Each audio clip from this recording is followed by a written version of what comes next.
Dreamscape presents All's Fair in Love and Blood by Jennifer Peel. Narrated by Stephanie Kay. Dedication. To my children, the best examples of how dreams really do come true. The before. What is the before? The before is the summer before my senior year of college. It's the summer Kane Hudson changed my life. The summer I learned to love myself. And the summer I fell deeply in love. The before impacted me in ways I never could have imagined, just like Kane Hudson did. He taught me more about life than anyone. Then he stole my heart and never gave it back. It wasn't all he was going to take, but we will get to that in the after. First, we must start at the beginning, the day Kane Hudson came crashing into my life. It all began at our parents' wedding. The wedding. Don't fall. Don't fall. Please don't let me fall. What did that article say about walking in heels? It's all about the posture? Am I standing tall? Excuse me? Garrett, the groomsman I was clinging to, asked out of the side of his mouth. Did I say that out loud? Nothing! I squeaked. How long is this aisle anyway? If only I could see. Or maybe I should be happy I'm nearsighted, and stepmother number 7 thought I would look better without my glasses. It's not like I wouldn't be going to another one of my father's weddings in the near future. Besides, they'd all looked about the same. Hundreds of flowers in varying shades, depending on the season. Though, for some reason, my father, Augustus Armstrong, or Augie as I called him, because he doesn't want to be called Dad or Daddy, like most Southerners prefer, liked to get married in May. So, usually the flowers were pastel in nature, as they were today. Then there were typically myriads of candles in all shapes and sizes, making it smell like there was a massive seance going on. If only. That would probably be more fun. This wife, Eva, wanted to add arches between the pews, and Augie was happy to oblige. He spared no expense when it came to his weddings. I was beginning to think my father needed a 12-step program for wedding addiction. I had been a bridesmaid 5 times now, and a flower girl twice. Perhaps Augie did it so I would wear a dress at least every couple of years when he created a new future ex-wife. Regardless, I wasn't sure I was going to survive this go-around. Tight core and land on the ball of your foot first, I reminded myself.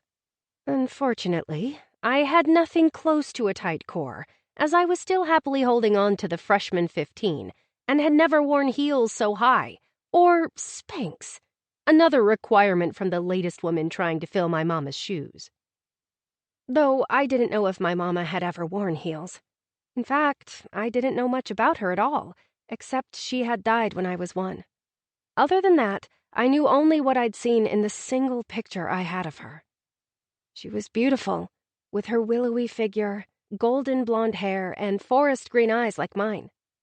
She wouldn't have required Spanx, and no one would have ever said something to her like, "Scarlett, if you would only lose some of your baby fat, get some contacts, and get better control of your curls, you would be so pretty."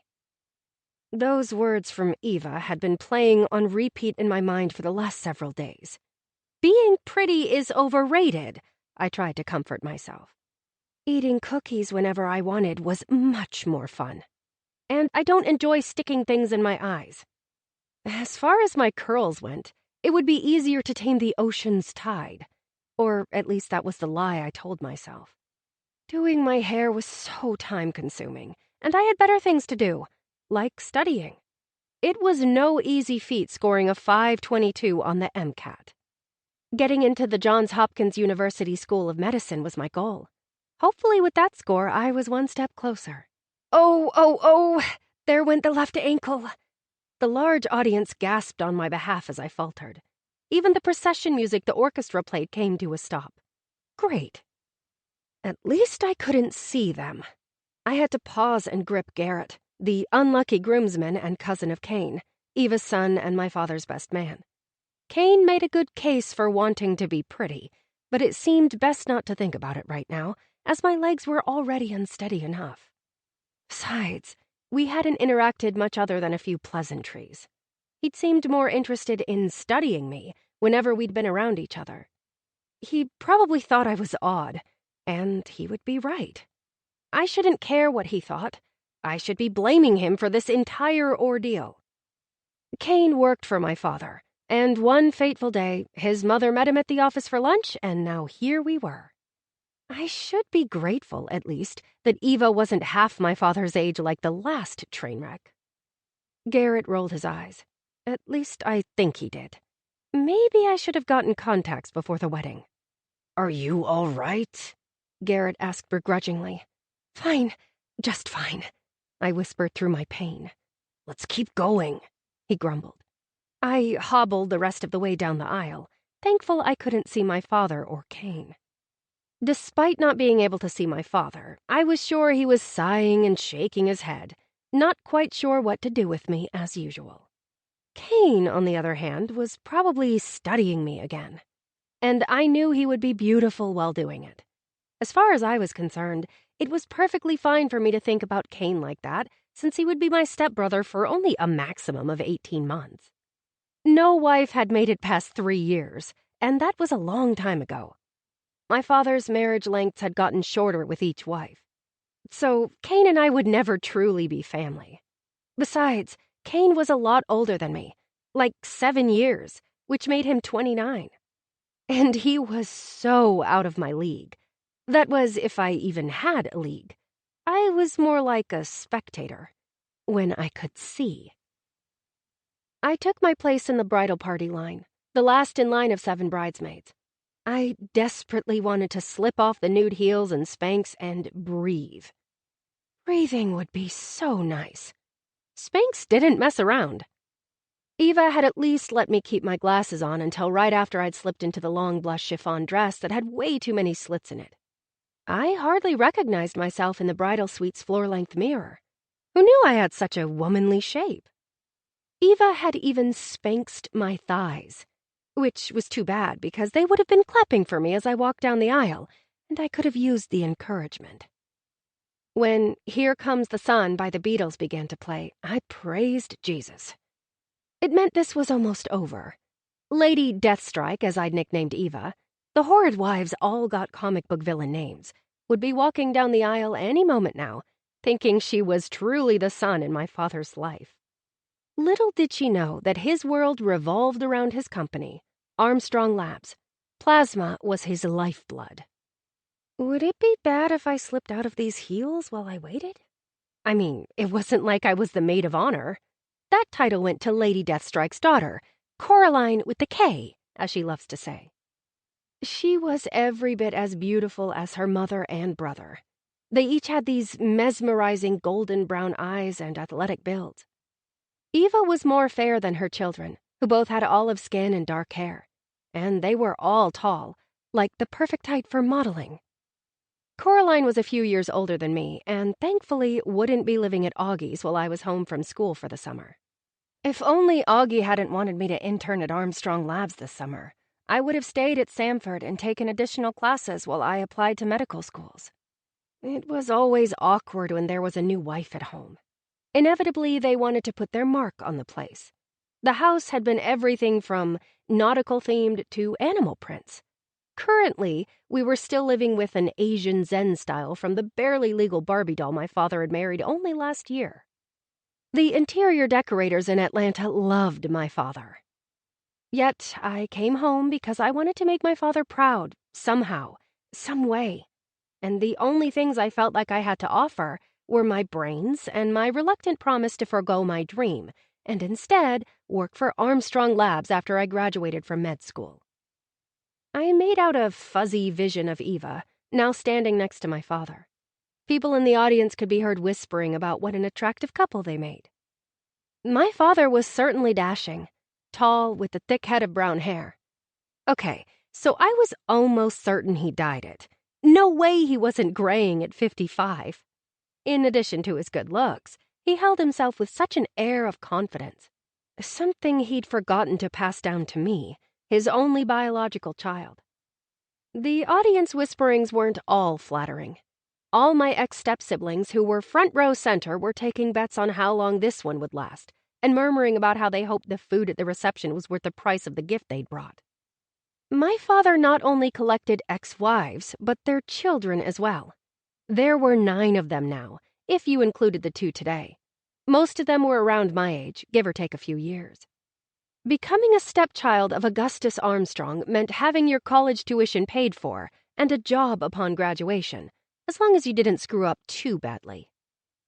When the pastor started the ceremony, I felt a surge of hope that I would be able to breathe soon.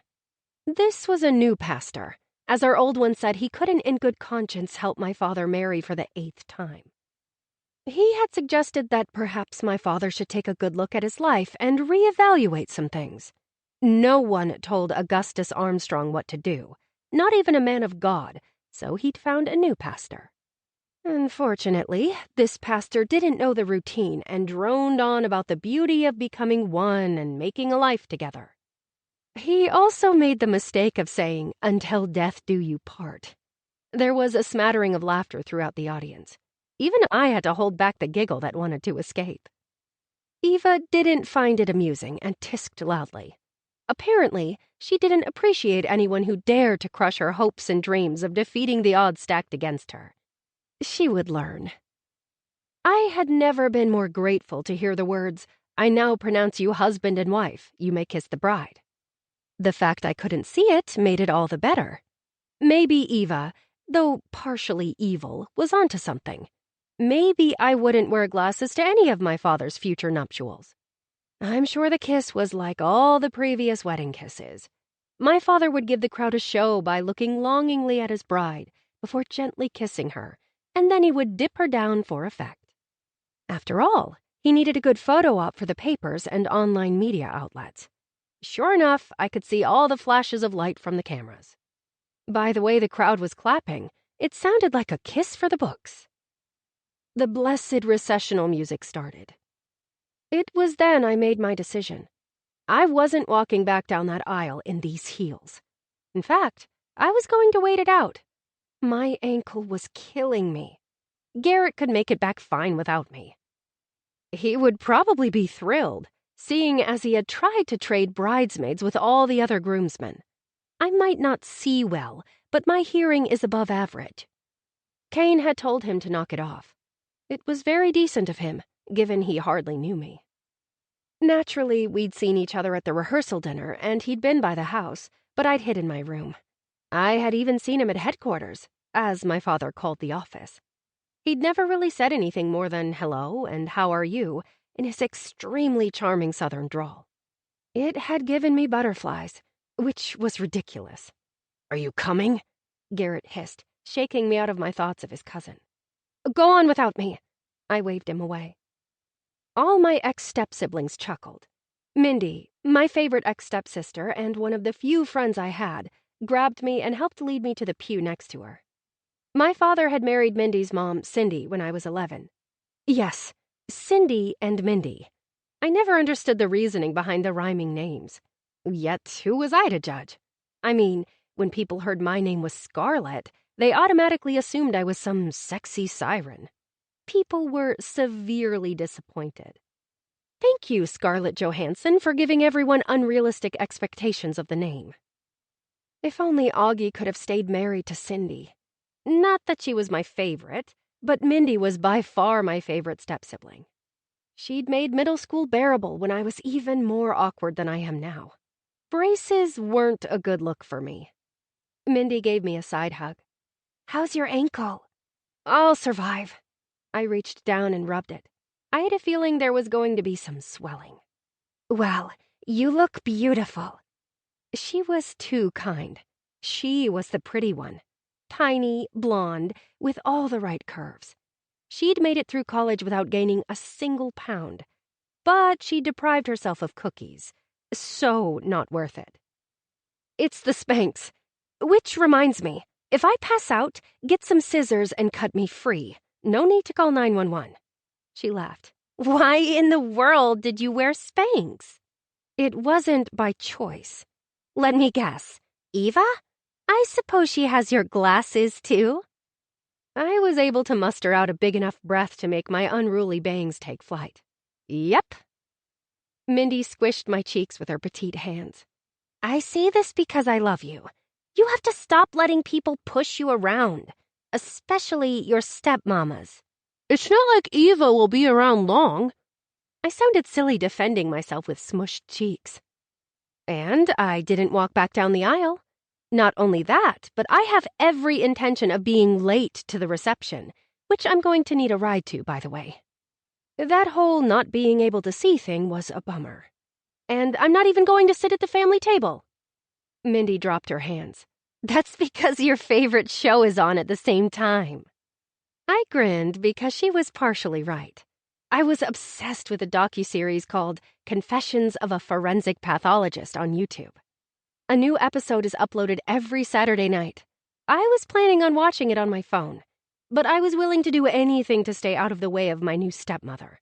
Okay, fine. I'm a wimp. You're not a wimp. You're amazing. I only wish you could see that. I wish I could too. The reception. Oh, crap. I hate when I get wedding cake down my bra. It wasn't the first time it had happened. It wouldn't be the last.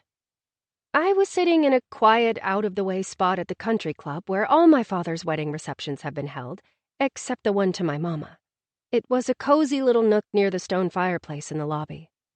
I set my phone down on the hardwood floor next to me. Thankfully, I could pause my show. Not only was it fascinating, but I kind of had a crush on the host, Landon Drummond, one of the world's top forensic pathologists. Before I wriggled my hand down my bra, I made sure no one was around. Good thing I was alone. I had to really dig. Those dang crumbs dove deep. One thing can be said for my body, and that is I have some ample, perky boobs.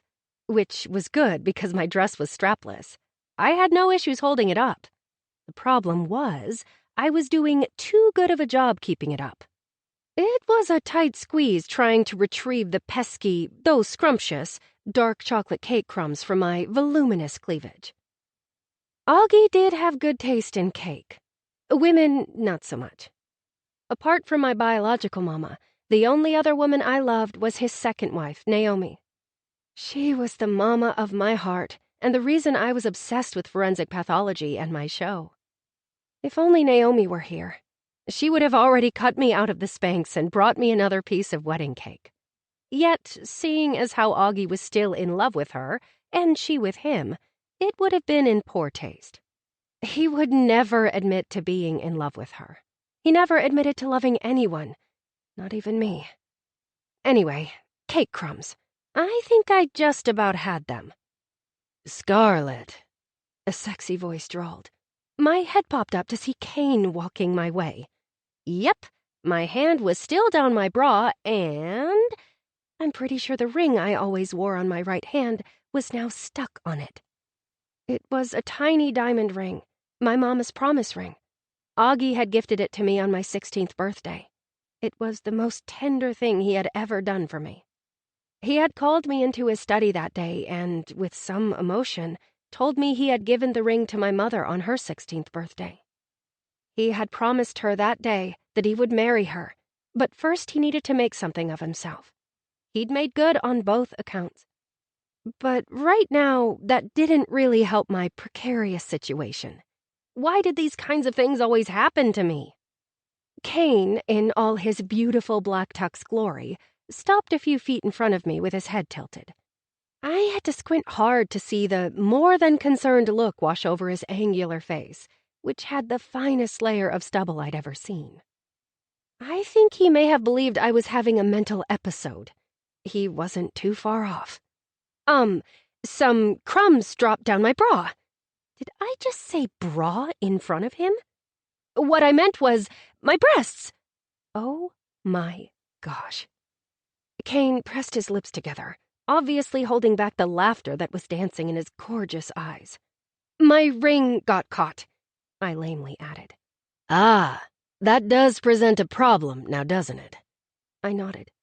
Would you like some assistance? He hesitantly asked.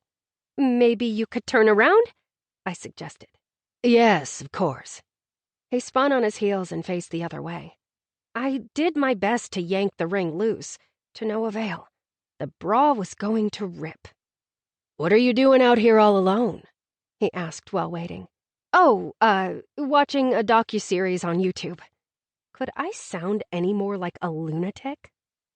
His silence said he agreed with the lunatic assessment. Who watches YouTube videos at her father's wedding reception? I kept yanking. What's the name of the show? He asked after a long pause. It's called Confessions of a Forensic Pathologist. Sounds intriguing. Would you like some help? I weighed my options. Rip my bra and risk a possible nipple situation, which unfortunately wouldn't be my first one. Call Mindy to come save me and pray no one else catches me in my current situation, or let Kane unzip my dress to give me some working space.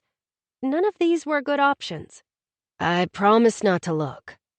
A stupid, girlish giggle escaped me. Okay, could you unzip me a little? He turned around and gave me a heart-stopping smile that I could see even despite how blind I am. You're in luck. I'm good with zippers.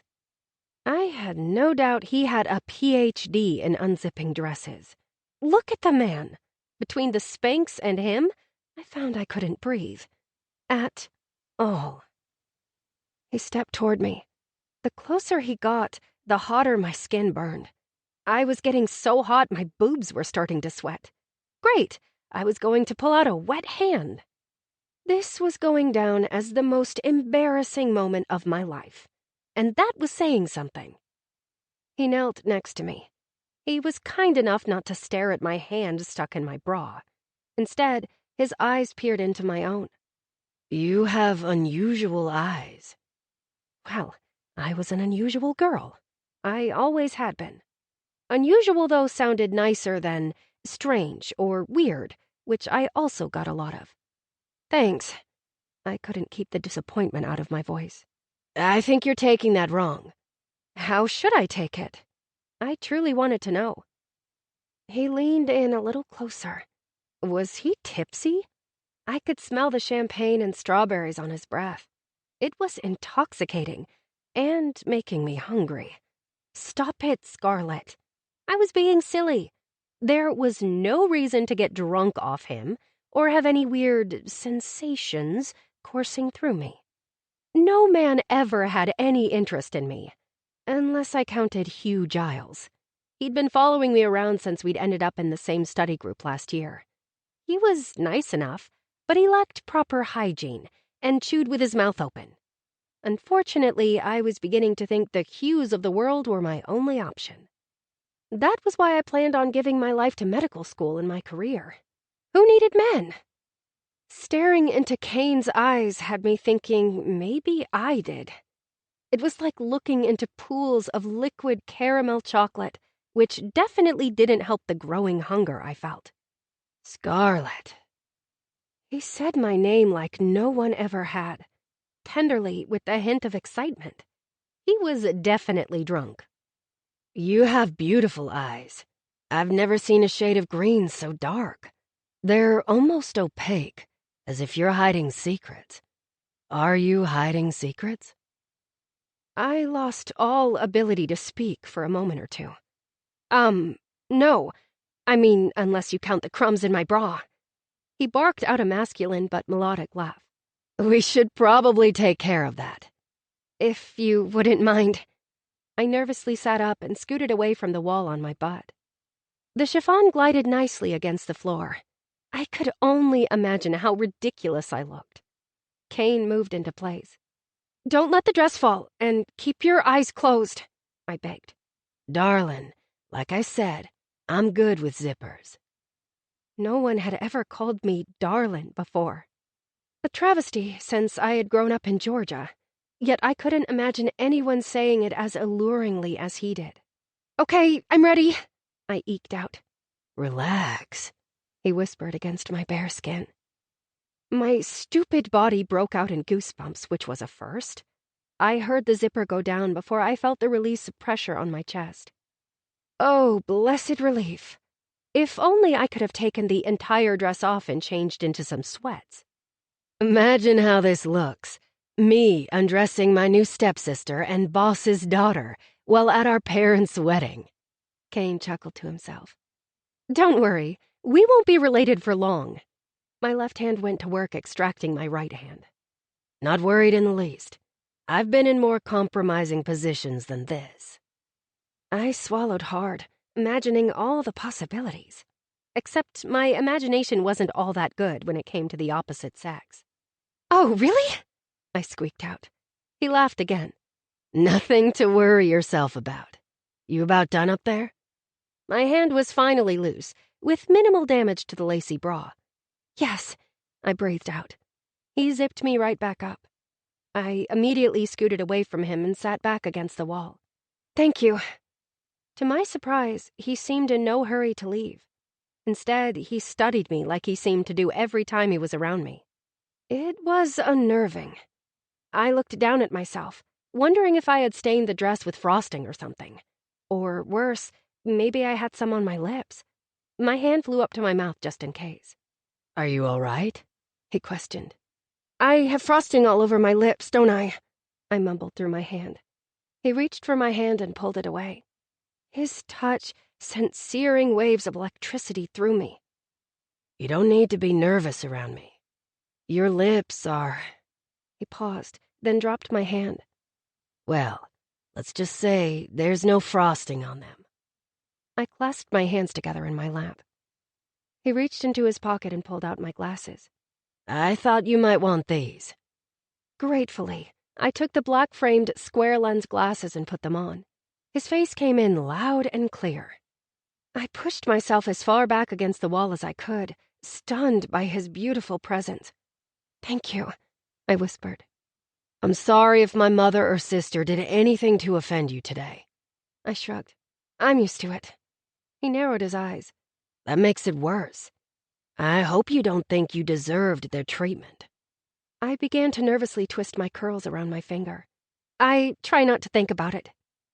He pressed his lips together, seemingly unsatisfied by my answer. Is that why you're out here all alone? No, I like to be alone. I had spent most of my life alone, so it seemed natural. I'm disturbing you then? His tone was playful. No, I stuttered. Good. He leaned back against the wall next to me.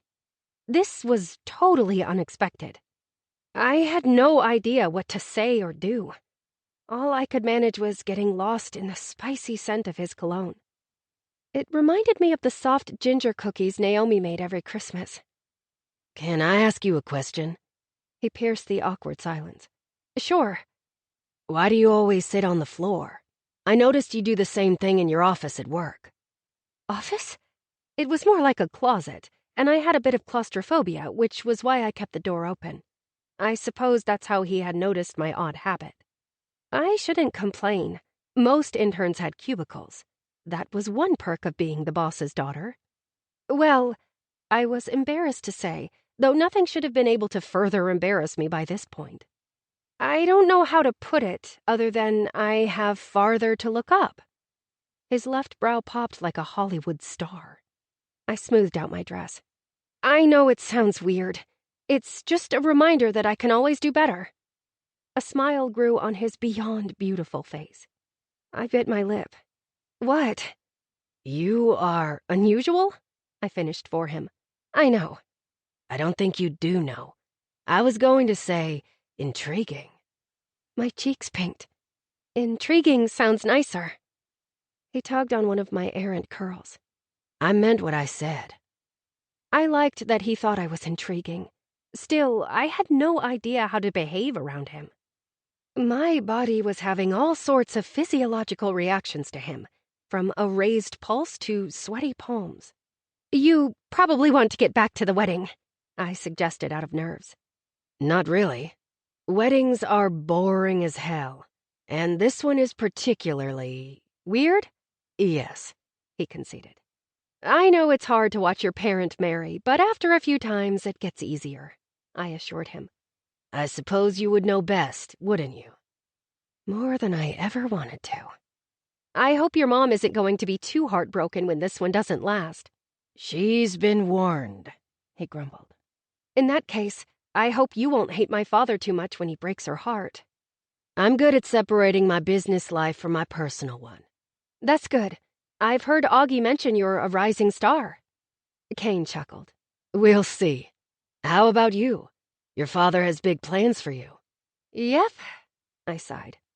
You sound like you don't like those plans. I pursed my lips together, thinking about what to say.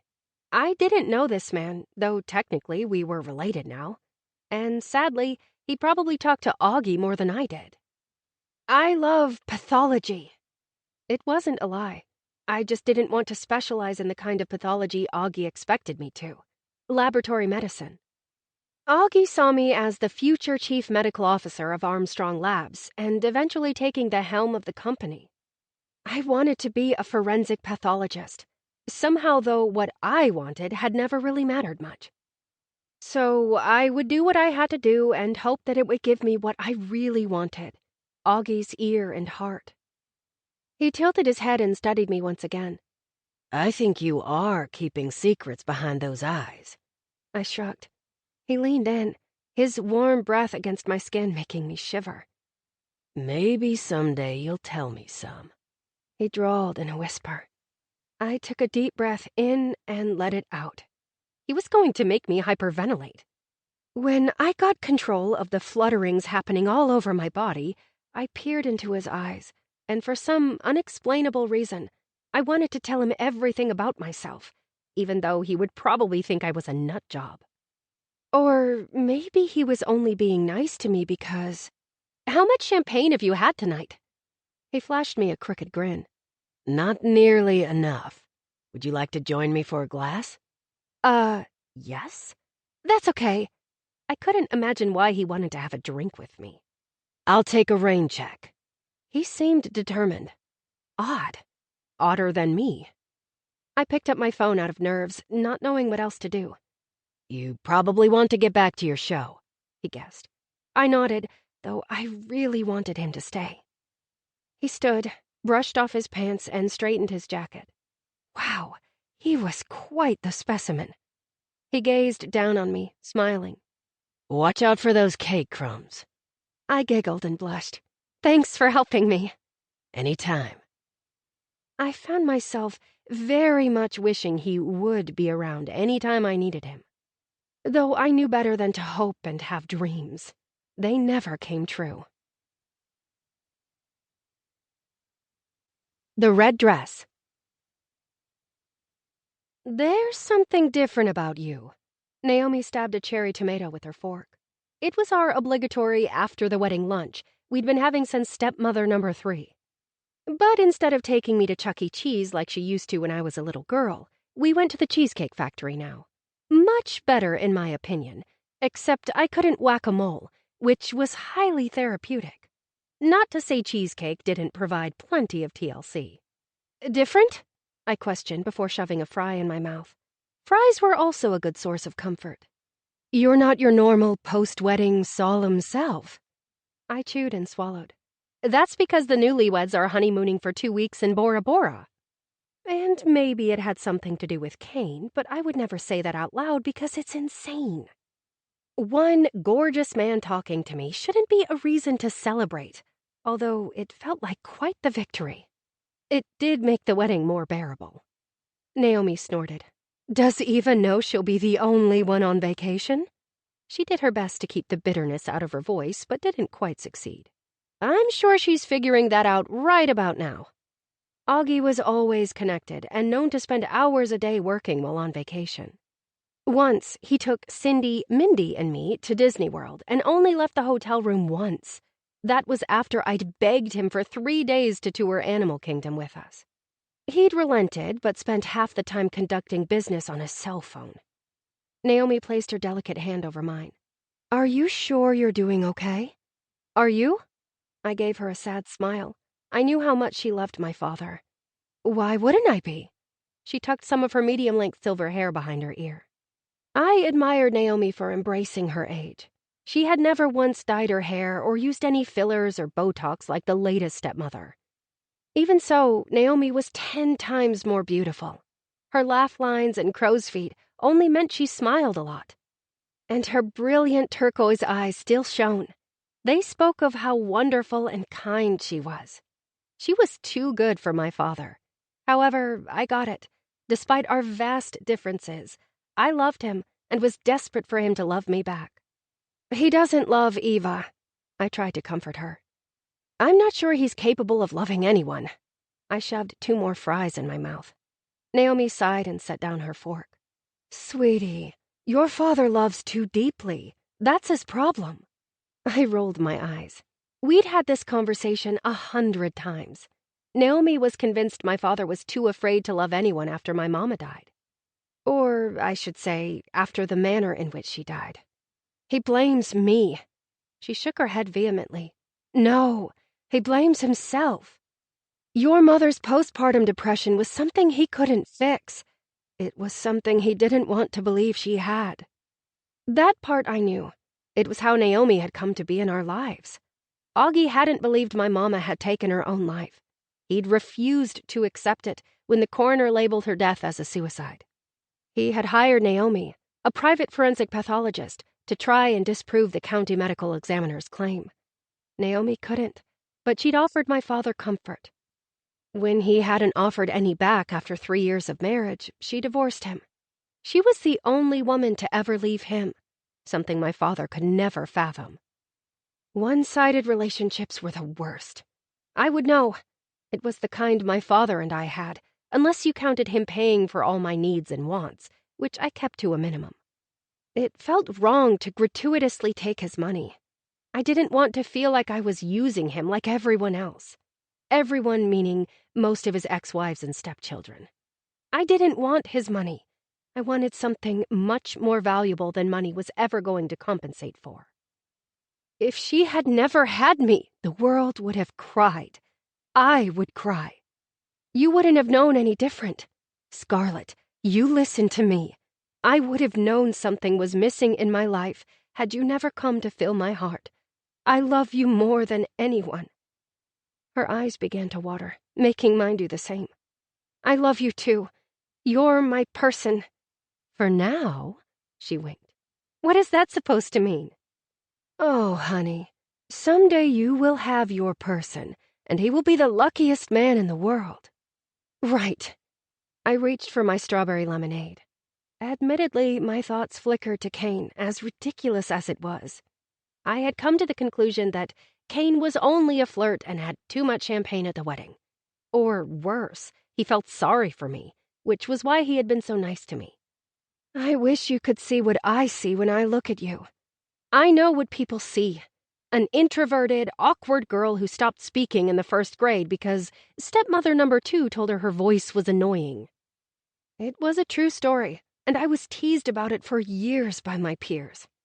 What made it worse was being held back that year, despite getting 100% on every test and assignment I had turned in. My teacher didn't feel I was emotionally mature enough for 2nd grade. Naomi's face burned red. She was still unhappy about that situation. Augie hadn't let me see Naomi after the divorce. It wasn't until Augie was at his wits' end trying to get me to talk that he let Naomi back into my life. She was my saving grace. I told Naomi what Christina, wicked stepmother number 2, had put me through. That was the end of that marriage. Naomi composed herself. Don't even get me started on that woman. But let me start in on you. She reached for my hand. You, my love, are not a girl anymore. You are a gorgeous young woman who, unfortunately, hasn't been told enough how truly beautiful you are inside and out. You're biased, I whispered. No, I'm an objective scientist. I giggled. She squeezed my hand. I would never lie to you. You know that. Please start looking at yourself through clear eyes, and not the critical eyes of the jealous women who marry your father on a regular basis. What do they have to be jealous of? You, of course. The only constant in his life. Constant nuisance, maybe. No, she adamantly said. Your father loves you. He does a poor job of showing it, but I know he does. Why do you think he wants you to come home every summer and during every school break? I stared down at the table. I don't know. I guess because he expects me to be involved with Armstrong Labs. Yes, because that's the only way the idiot thinks he can keep you in his life, she growled. So misguided, she said more to herself. I only want him to be proud of me. Honey, can I give you some advice? I nodded. Take this summer to find yourself. And please, take a long, long look in the mirror. The girl you think you are doesn't exist. Look at the woman you are today. Your curls are to die for, and your big green eyes with jealousy-inducing thick eyelashes are amazing. Not to mention your cute button nose, creamy complexion, and high cheekbones. And regardless of your outer beauty, your incredible soul shines through. I'm not beautiful. Yes, you are. You've just been hiding behind the opinions of others. And if you don't mind me saying, your baggy clothes. I looked down at the oversized blue blouse and elastic waistband trousers I'd picked out for the office today. I looked like I was 22 going on 65. However, I was comfortable, and it hid the pooch around my middle. I gave Naomi a small smile. Maybe I could use an updated wardrobe. She laughed. If you want to go shopping, let me know. Okay, cheesecake first, though. Always. She held up her glass of sweet tea to me. I returned to the office in a red floral print flare dress that did a pretty good job of hiding my middle. The Cheesecake Factory was in the mall, so Naomi and I were able to pop quickly into a department store before my too-long lunch break was over, but I could only try on a few things. Thankfully, the strappy leather sandals I had been wearing matched this bold new look for me. I only bought the one dress as a trial run. I felt sort of exposed, even though the dress covered me nicely. It was a good thing I had been waxed to death in a satanic ritual Eva had put me through before the wedding on Saturday. She said I would thank her later for it, and I guess I kind of did. Still, the pain was fresh in my mind. Armstrong Labs corporate headquarters was a stunning piece of architecture. The circular building was mostly made of windows, which allowed the abundant Georgia sunshine to light almost every space. My favorite, though, was the courtyard. It had magnolia trees for days and smelled like gardenias and peonies. When the humidity wasn't atrocious, it was a favorite spot for people to eat lunch or even work while sitting on the benches and the well-manicured lawn. I loved to lounge under the large, out-of-the-way maple tree and read crime thrillers or romances during my lunch break. I took the glass elevator to the top floor, the executive floor. I wasn't sure why Augie had placed me there for the summer. I was only going over the protocols for the clinical research studies we conducted, as well as the safety procedures for our testing labs. I was supposed to compare them against national laws and regulations to make sure we were in compliance. If I found any discrepancies, I would report my findings to the head of research and development, Pamela Landers. She was also an executive vice president and the current chief medical officer. Someday I would fill her shoes if my father got his wish, and he always did. It wasn't the most thrilling of internships, but it paid well and would look good on a resume. Not that it probably mattered in my case. Any resume of mine would be going to Armstrong Labs. I stepped off the elevator and every eye looked my way. Actually, I had been getting a lot of stares since I'd walked into the building. People normally ignored me, even though I was the big boss's daughter. That was fine with me. I'd rather be ignored than ridiculed. I'd had plenty of that growing up. Suddenly, I was nervous and began to rub my neck. I tried to look behind me, certain my dress was in my panties or something. That would be my luck. When I didn't see anything, I tugged on the back to make sure I wasn't showing off my plain Jane beige undies. Young lady? Randall, my dad's secretary, boomed. It's what he always called me. It jolted me out of my panicked state. I looked up to find Randall marching my way. He wasn't what you would picture a corporate secretary to be. He was a large man and former Marine. Every day he wore a short-sleeved white button-down shirt that showed off his bulging muscles and beautiful cocoa skin covered with tattoos. Stepmother number 5, who I'd christened as the Black Widow, had made Augie hire him. Black Widow happened to be my father's previous secretary. Hiring a man for the role had been her way of trying to stave off any competition. Randall lasted much longer than she did. In fact, Randall was the best secretary around as far as my father was concerned. I walked toward Randall, still feeling like everyone was staring at me. Maybe people were remembering my unfortunate walk down the aisle last weekend, as most of them had been at the wedding. Though no one had seemed to be interested in me when I'd come in this morning. What was the fascination all of a sudden? I wasn't sure, but my face was feeling all sorts of hot. Please don't let my dress be in my panties. When I reached Randall, he handed me the folder he was carrying. Your father asked me to give this to you. I looked down at the manila folder. What's this? Last quarter's report. Randall gave me a toothy grin. Your father assumed you might delete it if I emailed it to you. He would have been right. I had no interest in reading the executive summaries, goals, objectives, and highlights. Not to mention all the quarterly figures that were meaningless to me. Though I knew Augie wanted me to be in the know, and that was the single reason I would read the report. I grimaced. Thanks, Sir Randall. I was the only one who called him that. The first time we met, I'd called him Sir. He told me to call him Randall, but my teenage brain couldn't fathom calling the intimidating man by his first name, so I had called him Sir Randall. He'd laughed so hard, and it just stuck. He patted my shoulder, making me falter. I think he forgot his strength sometimes. He quickly realized his mistake and gripped my arm so I didn't fall. Sorry, he laughed. It's fine. Thanks for the report, I sighed. Randall pressed his lips together and thought for a moment. Young lady, this is your legacy. Be proud of it. I saluted him. Yes, Sir Randall. I turned to head toward my office. One more thing. He tugged me back and ripped the price tag off the neckline of my dress. With a smile, he handed it to me. This doesn't make a good accessory. I hung my head in shame. How did Naomi and I miss that?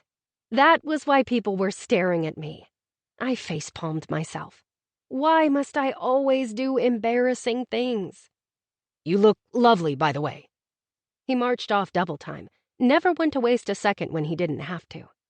Augie said he was the most efficient and proficient executive admin he'd ever had. Huh? Lovely? No one had ever called me that.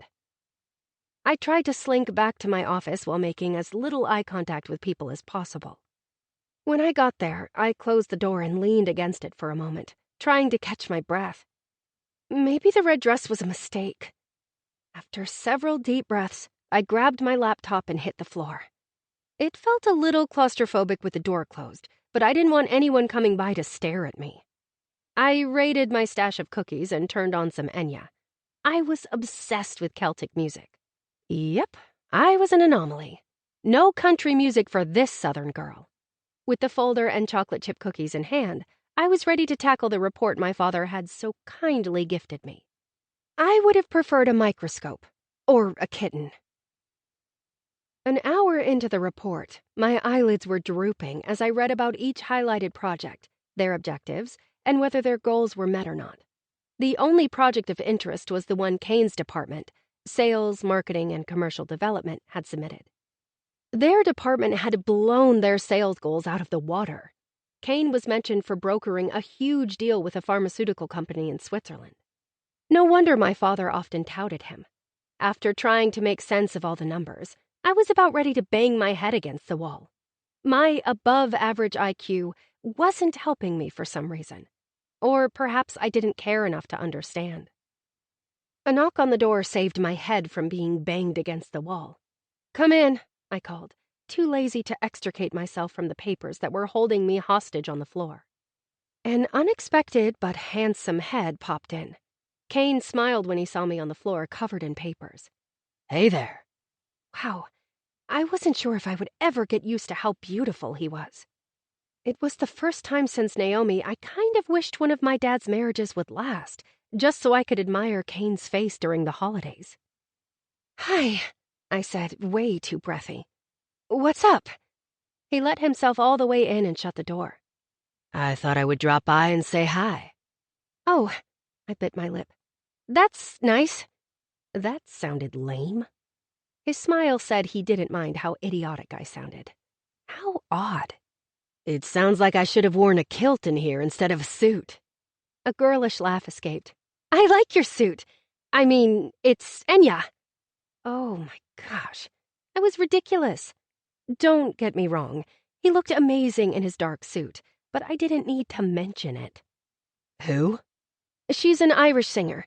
She lives in a castle all by herself. Why did I say that last part? Kane drew closer. Is that your dream?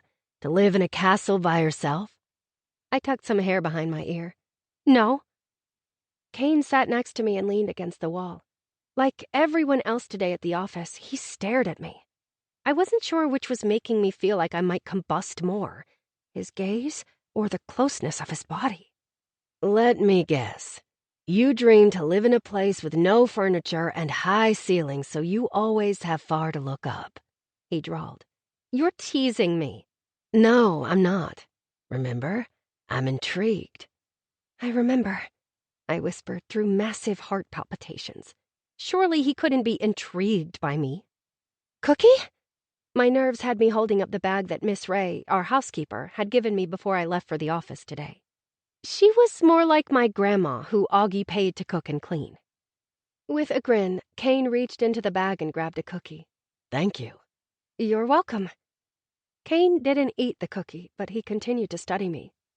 So, what is your dream? Oh, I had a few, and for some strange reason, I had this unrelenting desire to tell him what they were. Though, what was the point? Today, I'm dreaming that I can make sense of the first quarter reports. His brow creased. I don't believe that's what you dream about. You're right, but Augie wants me to understand. Well, you're in luck. I'm free to take you to dinner and make sense of those numbers for you. I must not have heard him right. Did you say you wanted to go to dinner with me? I stammered. You sound surprised. I am. You don't have to just because we're related now. His face pinched into a frown. Scarlett, we aren't related. He sounded almost angry. I leaned away from him, afraid I had upset him. I'm sorry. His features immediately softened. Don't apologize. I'm sorry. It's just, I don't want you to see me that way. Okay. That was fine by me. I never wanted to think of him as a brother. I had some other titles in mind that were as unattainable as any of my other dreams. So, dinner and numbers tonight? I nodded without thinking, so mesmerized by his golden brown eyes. Great. He stood and held up his cookie to me. I'll pick you up at 7. I nodded again. I had lost the ability to speak and think. This was like a dream. I was waiting for someone to throw a bucket of cold water on me and wake me up.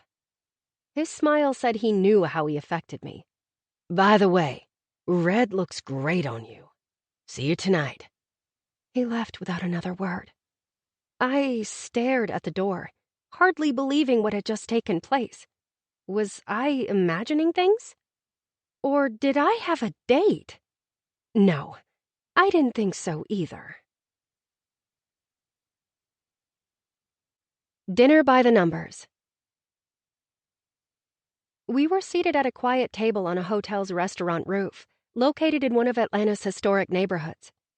The strange rooftop restaurant and bar had artificial turf flooring and streetcars that sold hot dogs and hamburgers. It felt almost like we were at someone's backyard barbecue, though no one I knew had views like this.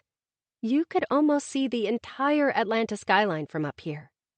I kept looking around at our surroundings. It was amazing and kept me from looking at Kane. I make you nervous? Kane guessed. I slowly turned my head his way. When I faced him, I was met with a thoughtful stare and warm eyes that looked like liquid chocolate in the evening sun. He had changed into jeans and a tight black t-shirt. It suited him. Part of me felt an odd comfort around him, although most of me felt on edge. I don't understand why you want to spend time with me. Obviously, it's not a big brother thing for you, though you are the oldest of my father's stepchildren, so congratulations, I rambled. He narrowed his eyes, confused. Why wouldn't I want to spend time with you? I reached for the tiny drink menu on the table and fiddled with it nervously.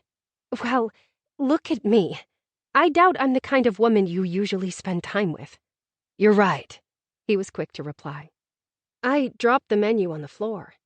I would like to say that didn't sting, but it did, even though I knew it to be true. He was quick to lean down, retrieve the menu, and hand it back. Yet he didn't let go when I reached for it. Scarlett, do you know the first thing I noticed about you? I shook my head. When you arrived at the office 2 weeks ago, I expected you to behave like your father's stepchildren who work for him. Entitled, rude, and lazy, if I can be candid. But you walked in and greeted your father's secretary with a hug, then handed him a box of his favorite candy, chocolate-covered toffee, if I remember right. Yes, there's a place near Samford that makes it. I always try to remember to get him a box before I come home. I also knew which step-siblings he spoke of, Tyler and Danielle. Siblings from stepmama number 5, a.k.a. Black Widow. One worked in accounting, the other in HR. That's very thoughtful of you. In fact, I've noticed how thoughtful you are to everyone at the office, even though you're the only other person there who bears the Armstrong name. It's only a name. Not in that office, it's not. And you know that. You've also been more than gracious to my mother and sister when they've done nothing to deserve it. Something I'm sorry for. Now I got it. Is that why you asked me to dinner? To make up for their behavior? He let go of the menu and leaned back in his chair. I asked you to dinner because I'd like to get to know you better. I felt a rush of blood to my cheeks. You don't believe me, do you? Honestly, no. Why? I pointed at him and spluttered. Well, look at you. And look at me. A smile danced in his eyes. What are you getting at? You know. I was getting frustrated. Please, enlighten me. He was amused. I can't believe you're going to make me say it. I was on the verge of tears. You're beautiful and debonair, and I'm plain and awkward, I choked out. His eyes widened before he reached for my hand. Scarlett, I didn't mean to upset you. I stared at our hands. A searing sensation coursed through me. It was raw and unfiltered, something I'd never experienced before, yet it seemed so familiar. He seemed familiar. Weird. I stifled my tears. It's fine. No, it's not. I don't think you see yourself very clearly. He brushed his thumb across my hand, leaving sparking embers before releasing it. My hand instantly felt cold and empty. I've heard that a lot today. I thought back to Naomi's pep talk during lunch. Well, whoever is telling you that is a genius and correct. There is nothing plain about you, and your awkwardness is charming. He chuckled. Thanks. I wasn't sure what to say. Maybe we should eat. Food was always a good go-to. Another thing I like about you. You're real and you eat. I'll try not to get any crumbs down my bra tonight, I teased. This dress doesn't unzip. I would figure out a way to come to your aid if you needed me to. He didn't sound like he was teasing at all. I gripped my white metal chair. I think we'll be safe tonight, I stuttered, on the verge of hyperventilating. I hope you feel safe around me. Shall we eat? Yes. The food here is great, and I thought you would appreciate that there's no roof. You can look up as high as you want to. Sky's the limit. I was touched he remembered our conversation from the reception. I found, though, that I didn't want to look up at all. I wanted to look straight across the table into Kane's eyes. They seemed to hold unknown possibilities. Possibilities, perhaps, that I never imagined within reach. Or was I reading them wrong? This was all so new to me. Thank you, Kane. For what? A different outlook. With that, we ordered gourmet cheeseburgers, and Kane insisted I try their frosé, a frozen cocktail made with Pinot Noir, strawberries, and lemons. I didn't do a lot of alcohol, but he promised it was life-changing. I had a feeling it was Kane who possibly held that power. After dinner, and with only a minor incident of me dribbling spicy ketchup down my lip, we got to business. Do you still want to go over the quarterly report? Kane asked. Yes, I hesitated to say. Kane tilted his head. You don't have me convinced. It's important I learn these things. I'm happy to teach you what I know. I pulled out the file folder from my bag and laid it out on the table. Kane took the file and pulled out a few pieces of paper. Let's start with the balance sheet. Okay? The balance sheet, he began, is sometimes referred to as the statement of financial position. It includes the company's assets, liabilities, and net worth. Sounded straightforward enough. Maybe. Kane went on in detail about every aspect of the report, stopping whenever I had a question. I had many, and he seemed to know all the answers. You love this stuff, don't you? I commented. He flashed me a dazzling smile.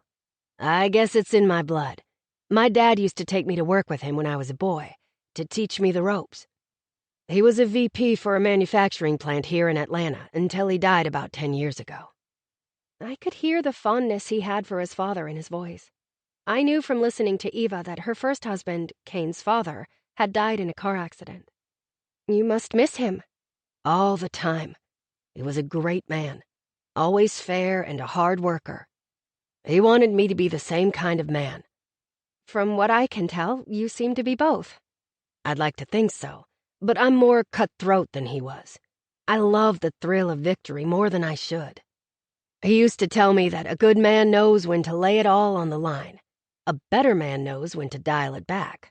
I'm still learning that last part. I like that. Your father sounds like a good dad. I was kind of jealous. Not that Augie was a bad man, but I felt like I hardly knew him. He never gave me life advice like that. Really, any advice. For the most part, he had left me to my own devices.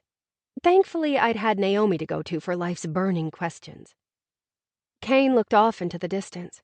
The sun was beginning to set, and it was spectacular against the Atlanta skyline. The sky burned in oranges and pinks. It almost looked as if it was setting the city on fire. He was my hero, Kane said more to himself. It must have been hard for you to see your mother remarry. His gaze drifted my way. I like Augustus. He's been a valuable mentor, a fair boss, and I would even consider him a friend. But I'm not naive to his less than desirable track record when it comes to women. And although my mother isn't the warmest of women, I don't want to see her get hurt. I grabbed the napkin in my lap and wrung it tightly. I'm afraid that's inevitable.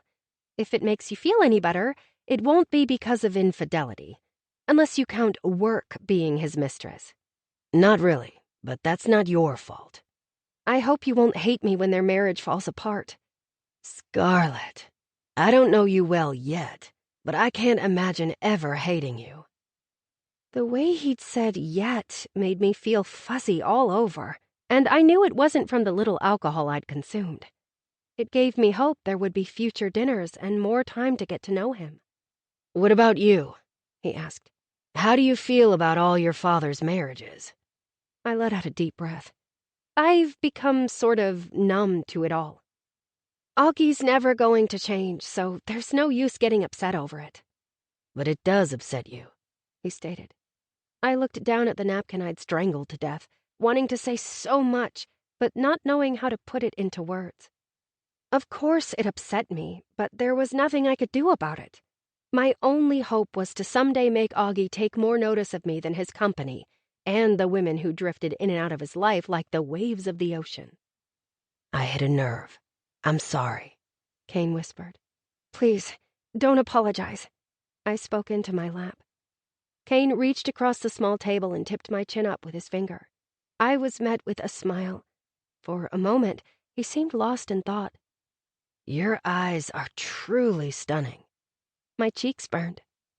Am I being too forward with you? He inquired. No, it's just I'm not used to such compliments. That's a shame. His finger dropped, and he sat back. Scarlett, let's make a deal not to speak about our parents' relationship, or let them affect our budding friendship? Oh, friendship. Of course that's what he wanted with me. I was silly to think anything different. Not only was he older than me, but he probably had hundreds of beautiful, more experienced women begging for his attention. Actually, I knew he did at the office. I'd overheard a group of women in the break room talking. One of the women had said, "That Cain, what I wouldn't give to know him biblically." Her friend had laughed and responded, "I'd love to raise Cain with him." The first woman had replied, "I'm sure he has a little Cain in him. Look at the man." I'd walked out after they started making wagers about who would be the first to sleep with him. "Sounds good to me." I had no idea what else to say. He held out his hand. Let's shake on it. I thought it was strange, but placed my hand in his. Once again, a surge of something wonderful and unknown coursed through me. His hand closed around mine, but he didn't shake it. He just held on to it for several moments. Do we have a deal, darling? His seductive southern drawl came out. "Yes," I stammered to the beat of my unsteady heart. He gently placed my hand on the table. How would you like discussing cash flow over ice cream? I know a great place not too far from here. Sounds riveting. At least the ice cream part. Cain laughed loudly out into the warm evening air. I like you, Scarlett. I like you too, Cain. Probably a little too much.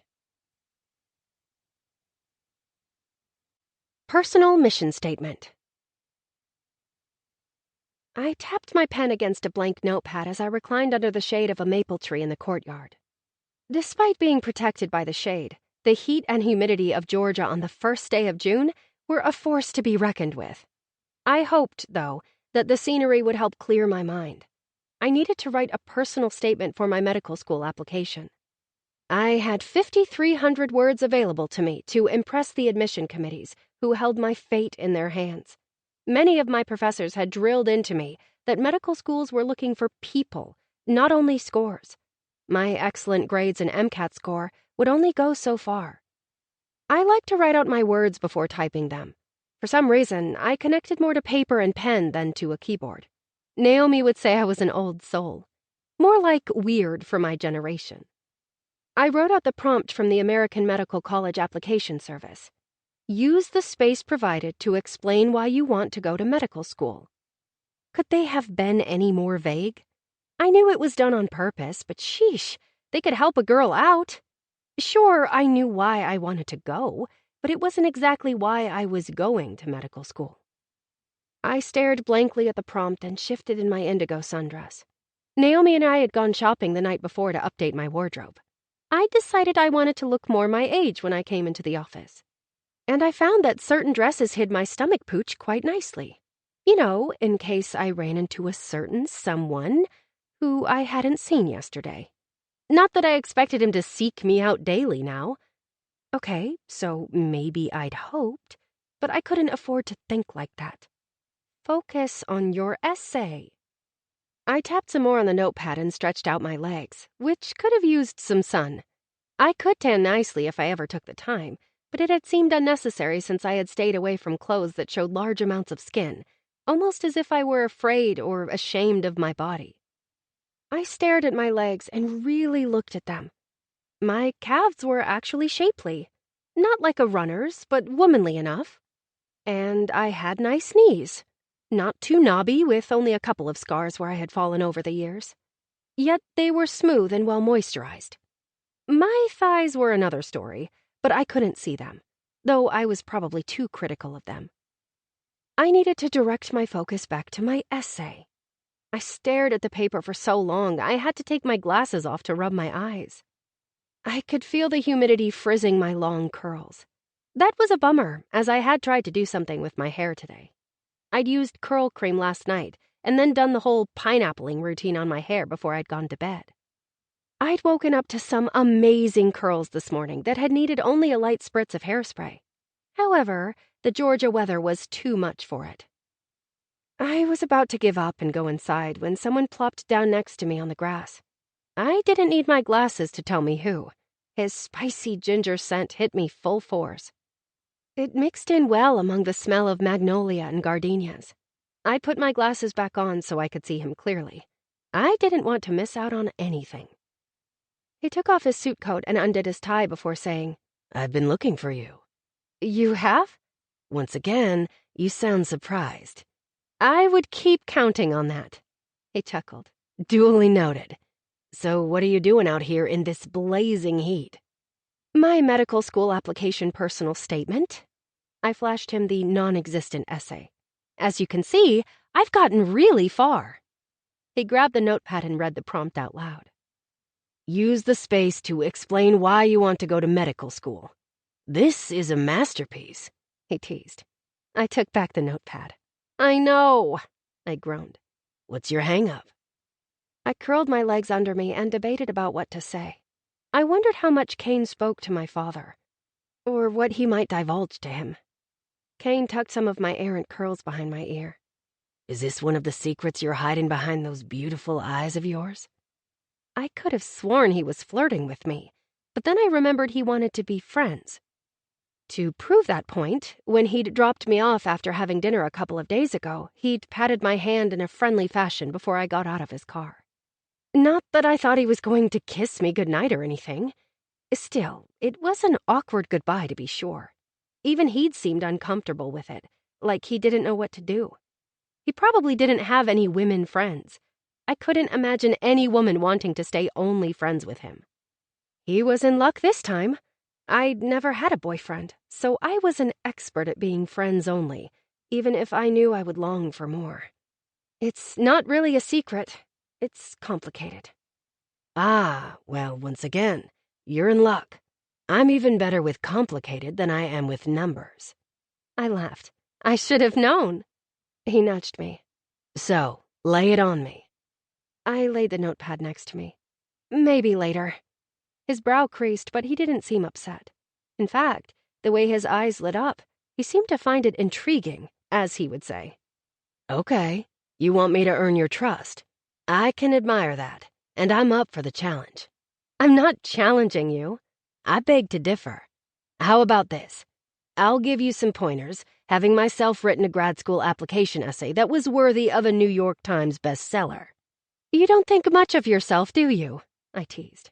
"On the contrary, I think highly of myself. I have the superego down." "I don't think that's exactly what Freud was talking about." His brow quirked. "You've studied Freud." "It feels like I've studied about everything preparing for the MCAT." "Let me guess. You scored a 528. I bit my lip. "Close. 522. He whistled low. "No wonder your father is so proud of you. That's impressive, Scarlett." I picked some of the grass around me. "Did my father tell you he was proud of me?" "He didn't say those exact words, but you can tell when he talks about you. He's impressed." I flicked the grass away. "You know what matters much more how you see yourself than how he sees you, right?" I rubbed the back of my damp neck. "That sounds good in theory." Kane grabbed my notepad and pen and handed them back to me. "If you want to write a killer essay, you need to believe in yourself. I want you to write down 10 of your best qualities." "Now?" I was panicked at just the idea of trying to think of 10 qualities, especially in front of him. "Yes. Or maybe we can go inside first. It's hot as hell out here." There was a bead of sweat dripping down his beautiful face, getting lost in his stubble. His 5 o'clock shadow came early. "Okay." Walking inside would give me some time to think about what he was asking of me. He immediately stood and held out his hand to help me up. I hesitated, not because I didn't want his help, but when I touched him, it did things to me. It was like opening up a gift I'd wished for but never imagined I would receive, and honestly, didn't quite know what to do with now that I had it. The feelings he invoked made me crave things I wasn't sure I was meant to have. I wasn't talking only about Kane. It was the prospect of romance in general, something I never really experienced outside of falling in love with fictional characters. Real-life romance and intimacy were foreign to me. It was embarrassing to admit, but I'd been kissed only once, and I was pretty sure it was on a dare. Kane didn't seem bothered by my hesitation. He only reached farther for me. No one had ever made such an effort. His gesture had me giving him my hand and, unbeknownst to him, part of my heart. He had no idea how much his kindness meant to me. He easily lifted me up, and I landed dangerously close to him. At least, it was dangerous for my wildly beating heart. "Wow, you're tall," stupidly escaped my mouth. He really was. He had at least 8 inches on my 5'6" frame. Kane didn't seem to mind my awkwardness, judging by his smile. I can't help it. He played along. He was still holding my hand. It was very friendly of him. If only he knew he was short-circuiting my system. My heart had never pumped so much blood. "Maybe we should go inside." What a dumb response. And hello, Scarlet, that's where we were already going. I was burning, and not from the sun. Before he could respond, one of my ex-stepsisters, Ophelia, called my name. "Scarlet!" she purred in her heavy southern accent. Kane and I quickly broke apart and faced the beautiful but wicked ex-stepsister. She was a runner-up Miss Georgia, a brunette bombshell, and stereotypical mean girl with a stage mom to rival them all. Her mama was stepmother number 3 and had assured my father she could turn me into a beauty queen. At the age of 8, mind you. I never made it onto any stage. I was barely back to talking to people at that time. Ophelia, who was 4 years older than me, made sure I never forgot that, or how talented she was. She was a classically trained musician. Not only that, but she had graced the covers of many magazines. She'd even done some commercials. My father was using the PR consulting firm she worked for. Unfortunately, she was the consultant. Ophelia looked Kane up and down as if she were formulating her game plan on how to make him another one of her conquests. "Kane, it's so nice to see you again. We hardly got to speak at the wedding." What a pity, he responded. I could hear the sarcasm in his voice. It made my lips twitch. Ophelia looked between us with her big blue eyes. "Did my eyes deceive me, or was I interrupting a private moment between you?" "We were only talking," I responded, not liking her incredulous tone. I mean, I got it. I still couldn't figure out why Kane wanted to get to know me either. Actually, you did interrupt us. Excuse us. We have some important business to discuss. Kane was curt and to the point. She crossed her arms. "This is an unexpected development. Aren't you two related now?" Ophelia, is it? Kane obviously knew that would get to her, that he was so unimpressed as to not quite remember her name. Whatever you think is or isn't happening between us is none of your concern. "Does Augustus know?" She wasn't backing down. I swallowed hard, wondering what Augie would make of all this. Not that he cared much what I did, and Kane and I were only friends, or working on being friends. Precisely what should he know? Kane was good at this. That, unlike you, I treat his daughter with respect? Or that your PR firm is overcharging Armstrong Labs? Her jaw dropped, and she began to splutter indignantly. "How dare you throw such accusations at me? I only came by to say hi to Scarlet. She knows how much we all love her." I blinked in disbelief. Not even I bought that lie. Kane turned to me. "Do you believe that?" He was direct. Too direct. My mouth went dry. I didn't like confrontation. "Do you?" Kane asked so tenderly, as if begging me not to believe the lie. "No," I eked out. He let out a heavy breath, relieved by my answer. Ophelia, on the other hand, scowled at me. "Well, I guess I'll see you later then." We watched her stomp away in her stilettos and black form-fitted dress that showed off her perfect curves. "She's going to say something to my father," I worried out loud. "So?" Kane seemed unfazed. I headed toward the doors, embarrassed and silently lamenting by wringing my hands. Kane followed. "Scarlet, why are you so worried?" "I don't want my step-siblings to talk about me. A lot of them do. You don't know what I had to deal with growing up. And Ophelia is going to make up something because no one will ever believe that you like me. They'll say you're babysitting me or lost a bet. I don't know. Just, this was a bad idea." "Hey." He gently tugged on my arm. I looked at his hand, which was leaving an invisible mark so deep it scared me. Then I looked into his warm, kind eyes. I knew then I was in way over my head. I need to go. Scarlet. Please, I begged. He dropped his hand. All right. I'll see you later. He said it as a question. Yes, no, I don't know. I ran off, clutching my notepad to me. Scarlett Jane Armstrong, you are a ridiculous girl. 10 Best Qualities. I drove through the gate of our house in Arden, Habersham, one of the most coveted neighborhoods in Atlanta. It boasted not only beautiful homes, but the governor's mansion. Augie loved the distinction and prestige. There was no denying how lovely our house and grounds were. It was referred to as a timeless English country estate. The large home had a simple elegance to it, with a steeply pitched roof and overlapping front-faced gables. It had 4 chimneys to match the several fireplaces throughout the house. The lawns and gardens were well manicured, with clean lines and rows of hedges. The backyard was as pristine as the front, with a crystal-clear pool, lush greenery, and a forest of trees surrounding it, making the home feel more secluded than it truly was.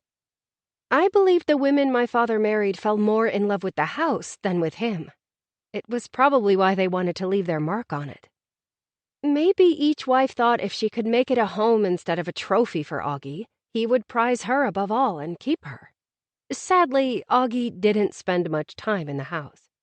To him, it was only a place for sleeping and throwing dinner parties for the Atlanta elite and his business associates. And little did they know, he had bought the house for Naomi. There were 3 things in the house that Augie never allowed anyone to change. My bedroom, the library Naomi had loved so much, and the rose garden Naomi had planted out back.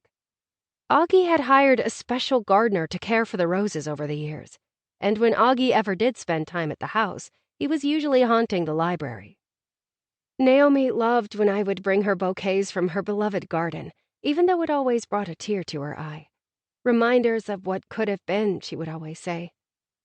Before I pulled my car into the vast 4-car garage, I noticed Eva had wasted no time.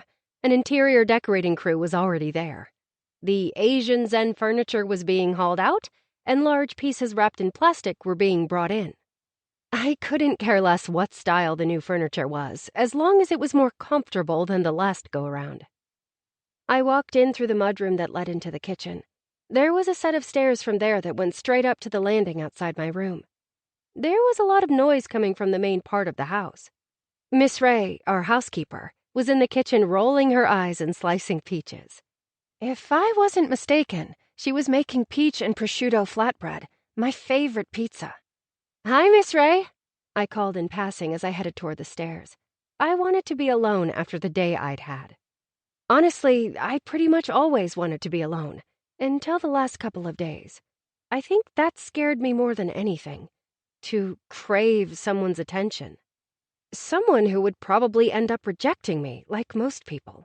And I knew if Kane rejected me, it would hurt more acutely than a rejection from anyone else, save my father. "Dinner is almost done, honey." I opened the door leading to the staircase and my solitude. "Sorry, I'm not really hungry. Can you save it for later?" She dropped the knife onto the granite countertop. "Are you sick?" I know. It was a big deal when I refused food. "No, just a rough day." She untied her apron. "Come tell me about it. I have cookies," she sang. Cookies. "What kind?" Not like there were really any bad kinds. She smiled, making her wrinkles more pronounced on her round face. When I was little, I swore she was Mrs. Claus, with her white hair and penchant for baking. "Coconut macaroons," she tempted me. Oh, were they tempting. I gave her a half smile. "Okay, maybe one." She set a plate out on the large island and placed 3 cookies on it. "Sit down," she ordered kindly. I tossed my bag near the stairs and obediently took a seat on one of the stools lining the grand island. The gourmet kitchen had shiny commercial stainless steel appliances and a breakfast nook enveloped in windows. It was one of my favorite places in the house. Probably because Miss Ray had made it feel like home. This was her domain, and no stepmother had been brave enough to boss her around. Miss Ray might have a heart of gold, but she was tough as nails. She sat next to me, and her lively blue eyes encouraged me to spill my guts. "What's up, Buttercup?" I grabbed a cookie and debated taking a bite, which was kind of a big deal for me. No one had ever rendered me unable to eat before. I knew Mindy would get so worked up about guys that she couldn't eat. However, I'd always been sure I would never be a victim to such a cruel fate. "Ophelia," I sighed. Miss Ray slapped the countertop. "What did that ungrateful brat do today? That girl has always been too big for her britches.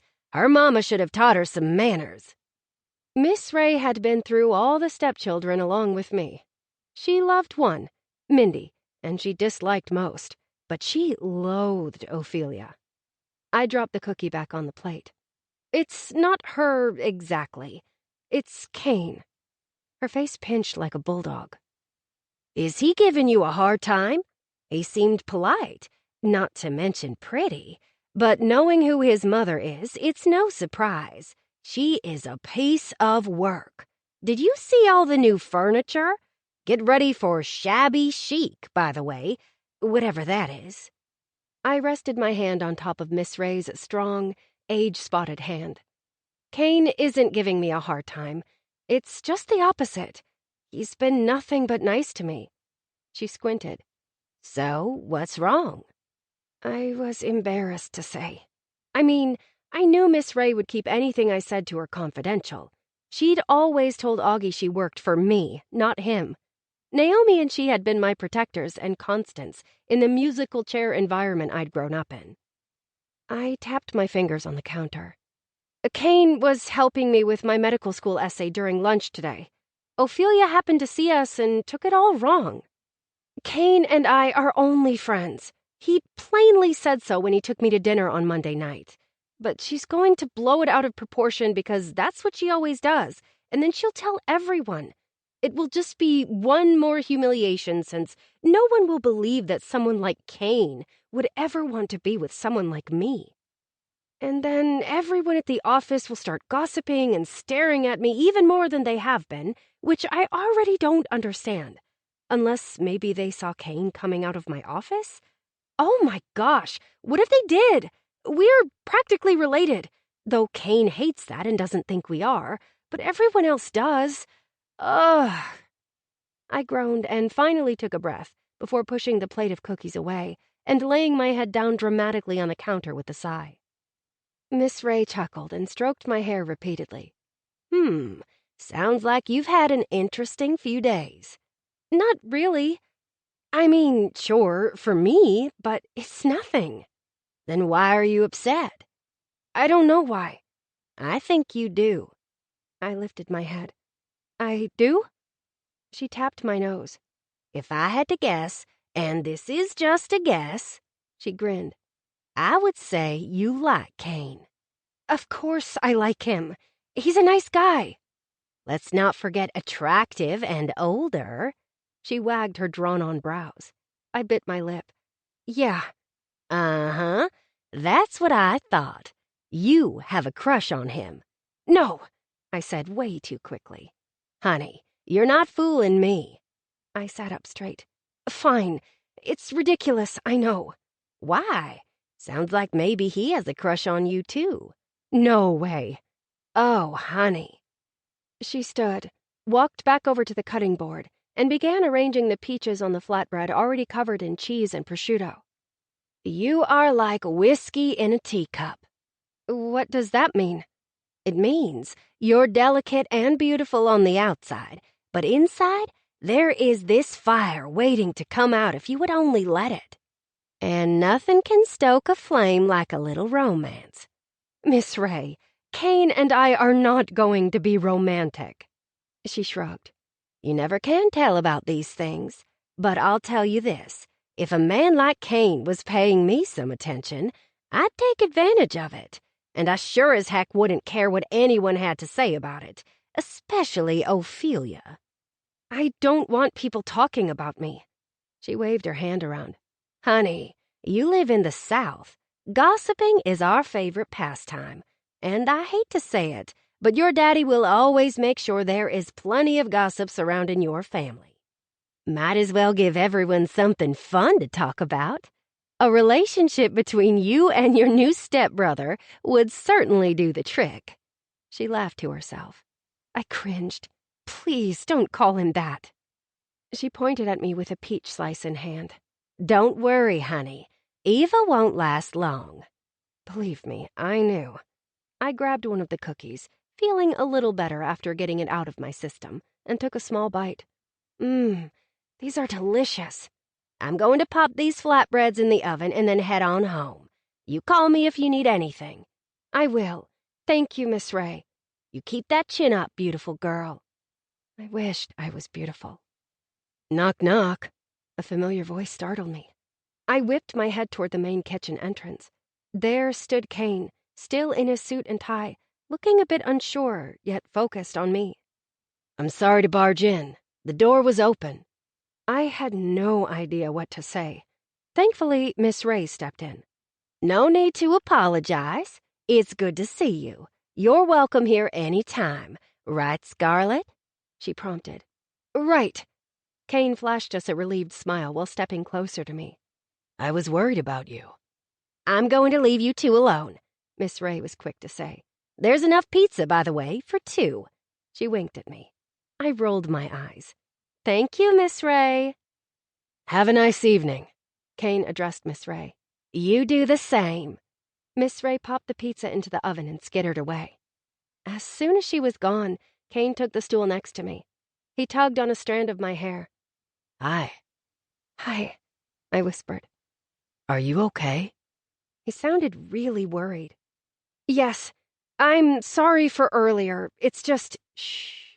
Kane placed a finger on my lips. Just tell me what to do to make it better. I couldn't think when he touched me, and was so close that I could smell him and feel him on what seemed like a molecular level. Maybe he knew that, as he dropped his finger. It allowed me to take a breath. I don't think you can. I think it's something only I can do. I knew so many of my insecurities stemmed from self-esteem issues. His brow creased as if that frustrated him, yet his eyes said he understood. Can I at least help you with your essay? My essay? I hadn't even thought about it, which was terrible. I needed to get my application in by the end of the month. I almost told him he didn't need to help me, but then I thought, why shouldn't I accept his help? I wanted it and needed it. Well, more like I wanted to be near him, as dangerous as it was for my heart. He had come to check on me, after all. Very few people had ever cared to do so. And he made me feel alive, and like I mattered. I'd like that, I found myself saying. Do you want to stay for dinner? Who was this woman controlling my mouth? I had never been so bold. I'd love to. He didn't hesitate to respond. He reached into his pocket and pulled out a folded piece of paper. I thought you might need some help coming up with your best qualities. I plucked the paper from his grip, anxious to see what he had written. You hardly know me. I'm good at reading people. It makes me adept at my job. I carefully unfolded the paper with shaky hands. I opened it to find a numbered list. 1. Brilliant. 2. Kind. 3. Humble. 4. Resilient. 5. Loyal. 6. Honest. 7. Ambitious. 8. Independent. 9. Teachable. 10. Beautiful. My head popped up at that unexpected last one. I was met with an intense gaze.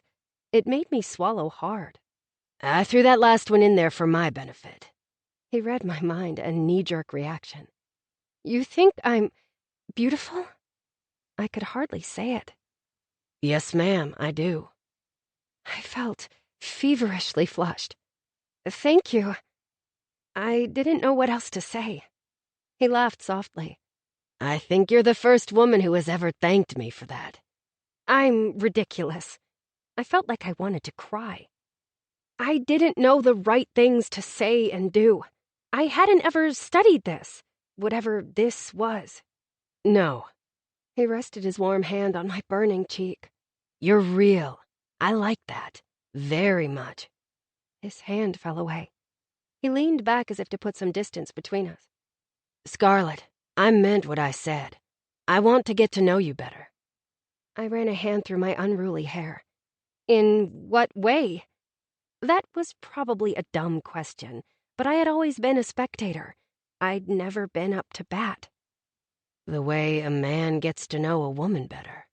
Spending time together, talking, eating, of course. He grinned. Was this real? I could hardly believe it. I do like to eat. I should have listed that. I giggled. He placed his hand over mine, resting on my leg. What do you say, Scarlett? Why me? It was the only thing that came to mind. He leaned in closer and whispered in my ear. Come find out. A shiver went through me like it was the middle of January, though I felt like I was burning in July. I knew his invitation was more than just getting to know me. It was him daring me to get to know myself. Something I had been too afraid to do. Yet I longed to know me. To be comfortable in my own skin. Maybe I could start by doing something I wanted to, and there was nothing in this moment that I wanted more than getting to know Kane better. Where do we begin? Predictions. I was sitting in my usual spot on my office floor when my phone began to buzz. Glancing down to check the caller ID, I was more than surprised to see it was Augie. He rarely called, and never while he was honeymooning. My first thought was that something awful had happened. I answered in mild panic. Hi, Augie. I waited to hear the worst. Scarlett? Who else called him Augie? And no one else ever answered my phone. Everything all right? I asked. He didn't answer right away, making me more nervous. Dad? Came falling out of my mouth. I'd only ever called him that maybe twice in my entire life. For some reason, it now seemed appropriate. Maybe it was the fact that he had thought of me while he was in paradise with his new wife. How's work going? He brusquely brushed off my question. Good. I mean, it was boring, but I felt like I was contributing. I had found some minor discrepancies in the language we used to describe our protocols that were out of line with some of the national safety regulations. Did you read and understand the quarterly report? Most of it, yes. With the help of Kane, that was. I didn't mention it. You can talk to Keith if you need clarification. Keith Derringer was the CFO. I wished Augie would offer to help me himself. Okay. It's important you understand these things. I know. How's your medical school application going? I wasn't sure where the 20 questions were coming from. He'd never checked up on me like this before. I was surprised he had even remembered when the application was due. I'm working on it. I almost have the first draft of the essay done. It was another thing to thank Kane for. He'd been helping me with the essay, even by phone last night since he was on a quick business trip in Boston. It was just my luck. Finally, a man other than Hugh wanted to spend time with me, and he had to leave town. He would be back late tonight, though. Send it to Pamela when it's done so she can look it over and give you any pointers. He once again offered up a person on his executive team. Another person who wasn't him. I will, I sighed. Good. He made it sound like he was done with the Inquisition. How's Bora Bora? I had a need to elongate the conversation. I had a need for him. Fine, he was quick to answer. I need to discuss another matter with you. Weird. All right. Insert another long pause. He cleared his throat. I received a phone call about you and Kane. I fumbled the phone and dropped it. Scarlett? I could hear Augie calling out my name. I scrambled to pick up the phone. I'm here, I said, out of breath. I knew Ophelia would call him. Why couldn't she have at least waited until he was back from his honeymoon? I felt sick to my stomach waiting to hear what she'd told Augie. I don't know what Ophelia said, but Ophelia didn't call me. who did? That's neither here nor there. Someone else had called? I was going to puke. I rested my head back against the wall and closed my eyes. Literally nothing had happened between Kane and me. So, yes, we were going on a date tomorrow. A real date. To be sure of that, I'd asked Kane last night on the phone if that's what he had meant when he'd asked me to spend the day with him on Saturday. He'd laughed and called me adorable. I couldn't think about that now, though. I was waiting for Augie to... Well, I wasn't really sure. We'd never had these kinds of discussions before. Scarlett. He heaved a heavy sigh. You're so... He paused for a long moment. young. Augie, I'm 22. That's young. Mama was that old when you married her, I reminded him. We were too young. His tone said not to bring her into this. Not to bring her up ever. I didn't know why he wouldn't tell me about her. I didn't even have grandparents or aunts and uncles to get information from. My mother had been an only child, and her parents had died in a freak plane crash right before I was born. I'd often wondered if that had played a part in her depression. I knew better than to press the issue with Augie, especially now. What's this all about? I'm concerned about you dating an older man. A man who has more experience than you, he clarified. Most 14-year-olds have more experience than me, I deadpanned. Scarlett, you're not helping the situation, he scolded me. What situation? I thought you liked Kane. I do. That doesn't mean I want him dating my daughter. Besides, I'm married to his mother. I wanted to say, not for long, but I didn't think that would go over too well. Yet, something swelled within me. It felt like a backbone. Nothing has happened between Kane and me, but even if something had, why do you care who I date? I thought he was silent before. Now I couldn't even hear him breathe. The only thing I could hear was my erratically beating heart. I had never spoken to Augie in such a way. What are you saying? He finally responded. I think you know what I'm saying. My voice trembled. You don't care about me, I whispered. You're mistaken, he snapped. Be careful with Kane. You have your whole life ahead of you. He hung up. I stared at my phone. Most daughters would probably cry after a call like that with their father, but I had learned a long time ago not to bother with tears when it came to Augie. Tears, I had learned, only pushed my father further away. I remembered crying once as a girl and Augie saying, Scarlett, whatever you do, please don't cry. Then he'd walked away. While keeping my tears in, I wondered who had called Augie, and how many people were talking about me. Whoever they were, I bet they were making fun of me for thinking that I could date someone like Kane. That thought made my stomach churn. Maybe I should break off my date with him.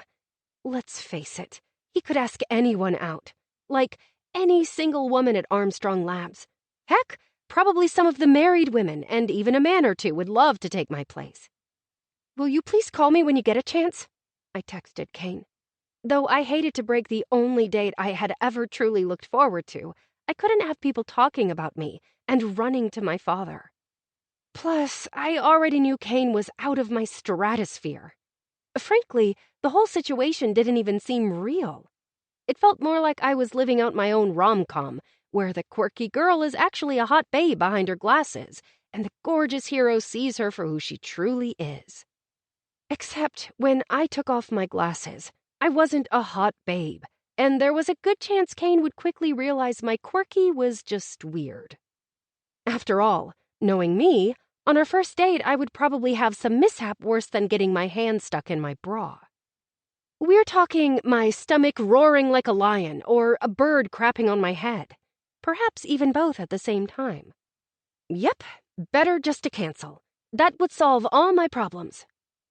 I leaned my head back against the wall, not feeling overly enthusiastic about breaking my date with Kane. He was different. I wasn't sure how I knew that, considering I basically had no track record for these kinds of things, but something deep inside told me he was. Like, somehow, he really did see the girl behind the glasses. And in a weird way, he was helping me to see her too. That said, was it worth the scrutiny? And Augie was right. Kane was way more experienced than me. What did Kane expect from all this? From me? Amid my contemplation, Kane called. I'd admit to getting a bit fluttery just seeing his name on my screen. Hello? Hello, Scarlet. Oh, the way he said my name was delicious. Like a big, fat chocolate chip cookie made with semi-sweet chips, because that was the best way. Not to say I wouldn't eat a milk chocolate chip cookie, but I digress.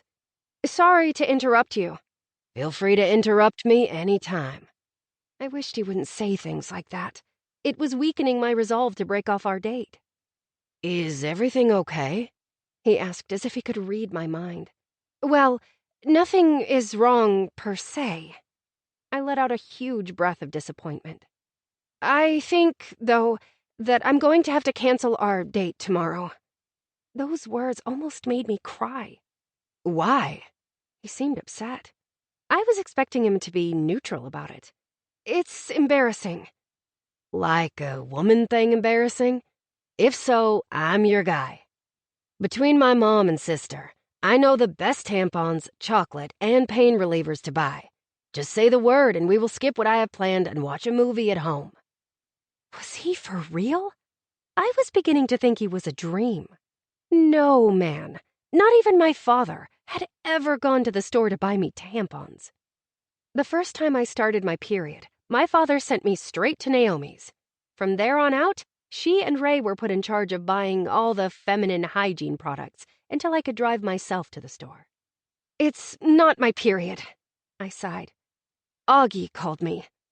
I don't know who, but someone told him about us, which is ridiculous because nothing is going on and I called your father.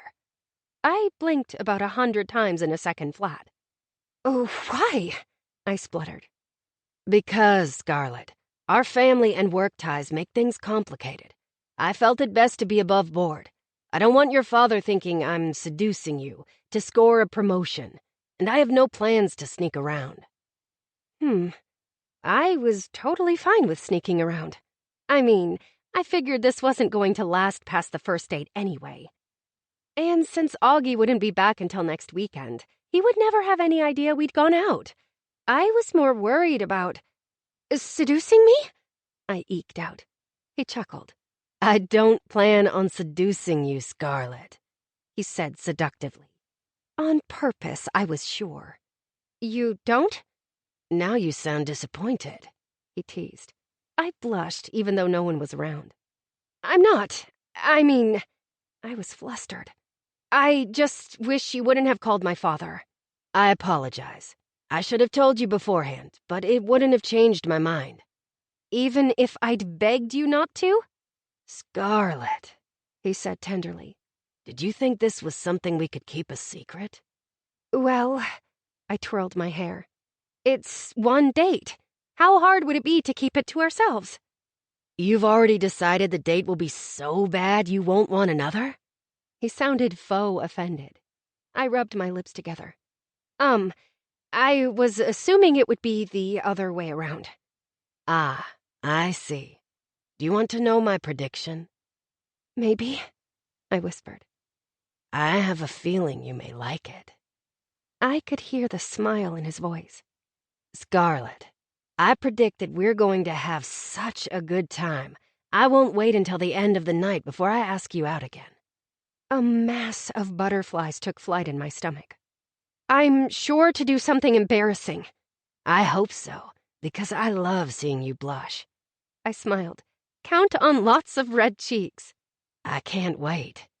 Kane, I paused. Augie isn't happy about this. I know, he sighed. But honestly, if you are, that's all that really matters to me in this situation. So the question is, are you happy? I thought for a moment. It was rare for someone other than Naomi, Miss Ray, or Mindy to care about my happiness. Sadly, I often neglected it. But in this moment, I was happy. very happy. Yes, I am. Zombies and first dates. Don't be nervous, I kept telling myself while I looked in my bathroom mirror. I touched my hair, which was pulled up in a messy bun. It was like wrestling with pigs trying to get all my hair to stay put on top of my head. I'd watched a YouTube tutorial on how to do it right. I had probably used about 50 bobby pins. No telling how many times I'd prayed it would stay up.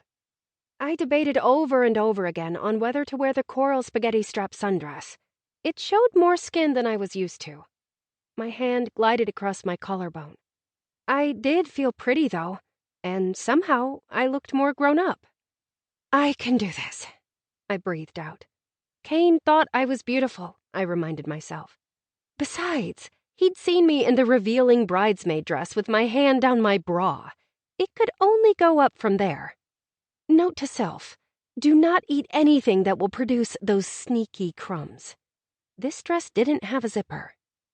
I grabbed my bag and headed downstairs, holding my breath. Eva was having the master bedroom repainted, and it smelled awful. The color was atrocious, too. Dark salmon. I wondered if Augie knew or cared that his room was going to look like a slaughtered fish. I didn't know how that was shabby or chic. I was grateful she couldn't touch my room.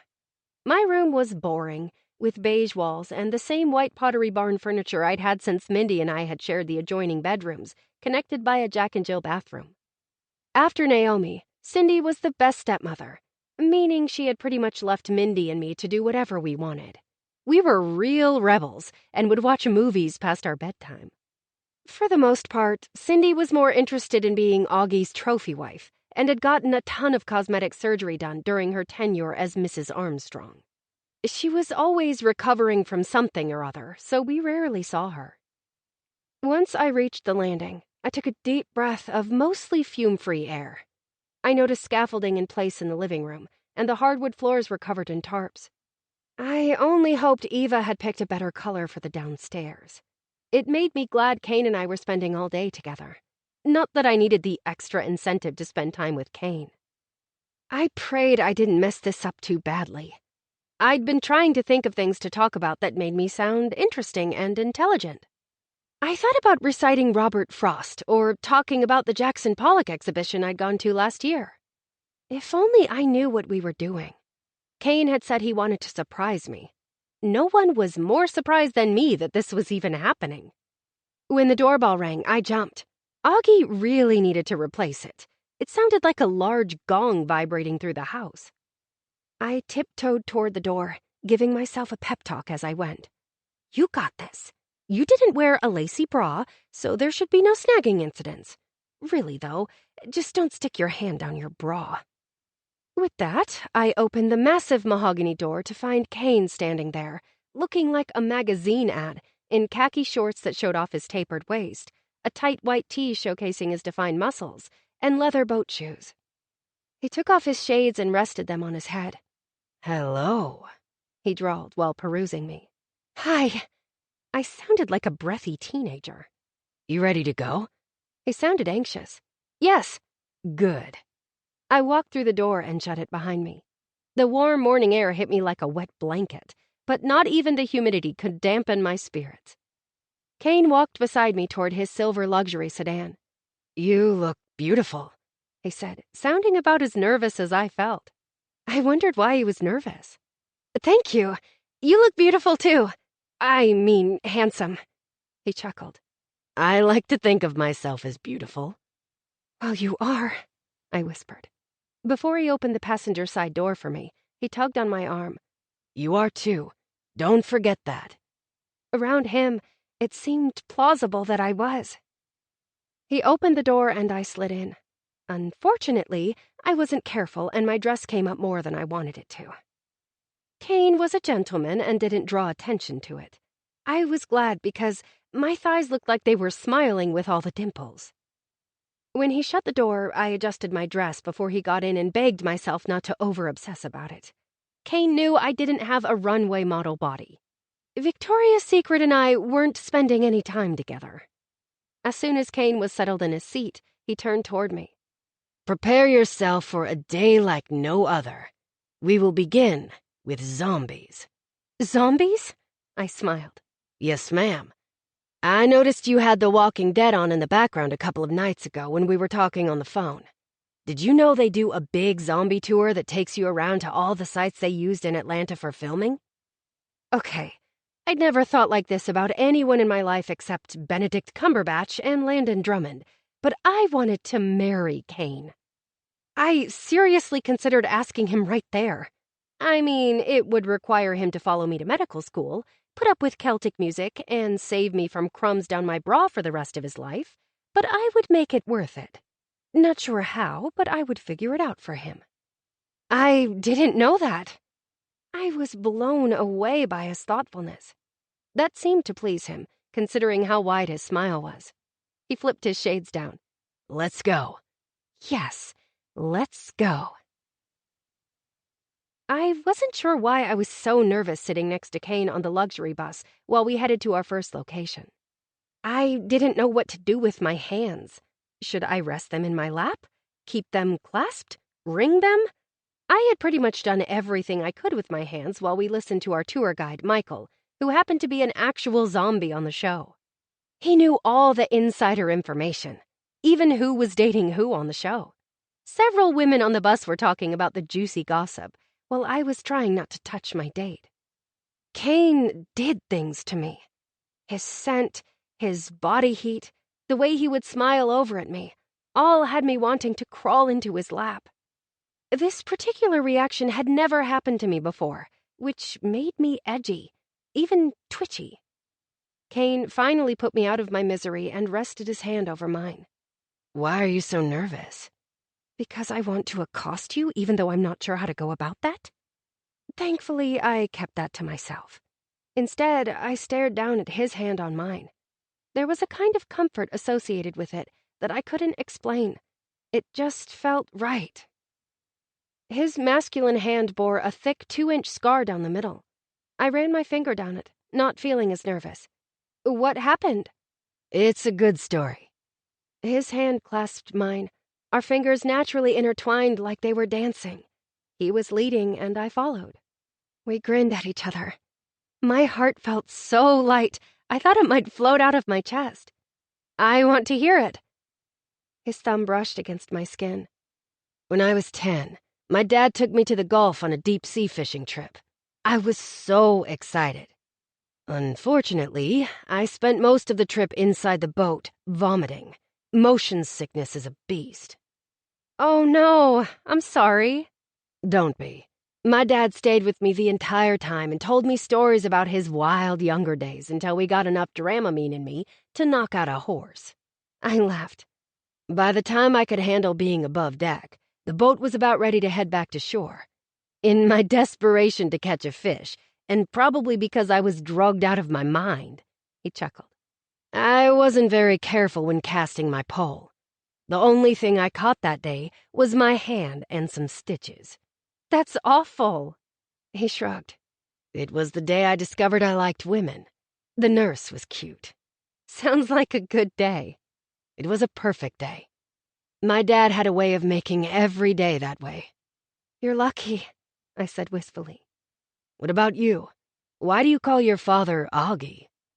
I ignored the tour guide, who was animatedly telling all of us how we could audition to be an extra on the show. No thanks, I would much rather watch it. And talk to Kane. It's not as good of a story as yours. I looked into his eyes, which seemed to see right through me and still wanted to know me. Naomi, my first stepmother, the only mother I've ever known, believes it's because after my mama died, he couldn't bear the thought of loving anyone as much as he loved her, so he put up barriers, even for me. Calling him Dad would remind him of my mama, or so the story goes. I stared down at my lap, hardly believing I had opened up to him like that. I'd never told anyone the real reason why. I'd always told people it was just the way we did things. Kane gently tipped my chin up with his finger and drew my gaze back to him. There was no judgment in his eyes, only concern. Don't you dare be embarrassed by that. That's on him, not you.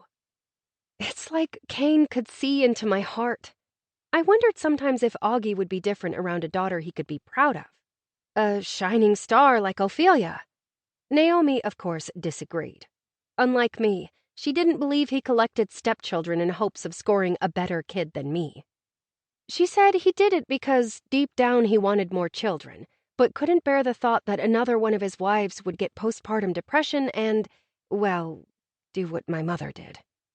Naomi believed that Augie took care of other people's children because he saw it as his penance. It was one of the big reasons Naomi had left him. She'd wanted to have children with him. Augie, as you know, is not the warmest of men. How about Naomi? I smiled serenely. She is his opposite in every way. You're still close to her, then? Very. Do you mind me asking about her? I'm surprised you don't know about her. He squeezed my hand. Did you ever hear of Fight Club? I leaned in conspiratorially. Maybe, but you know the first rule. He barked out a laugh. Good. You know your movie trivia. Did you also know most of your stepmothers have a club?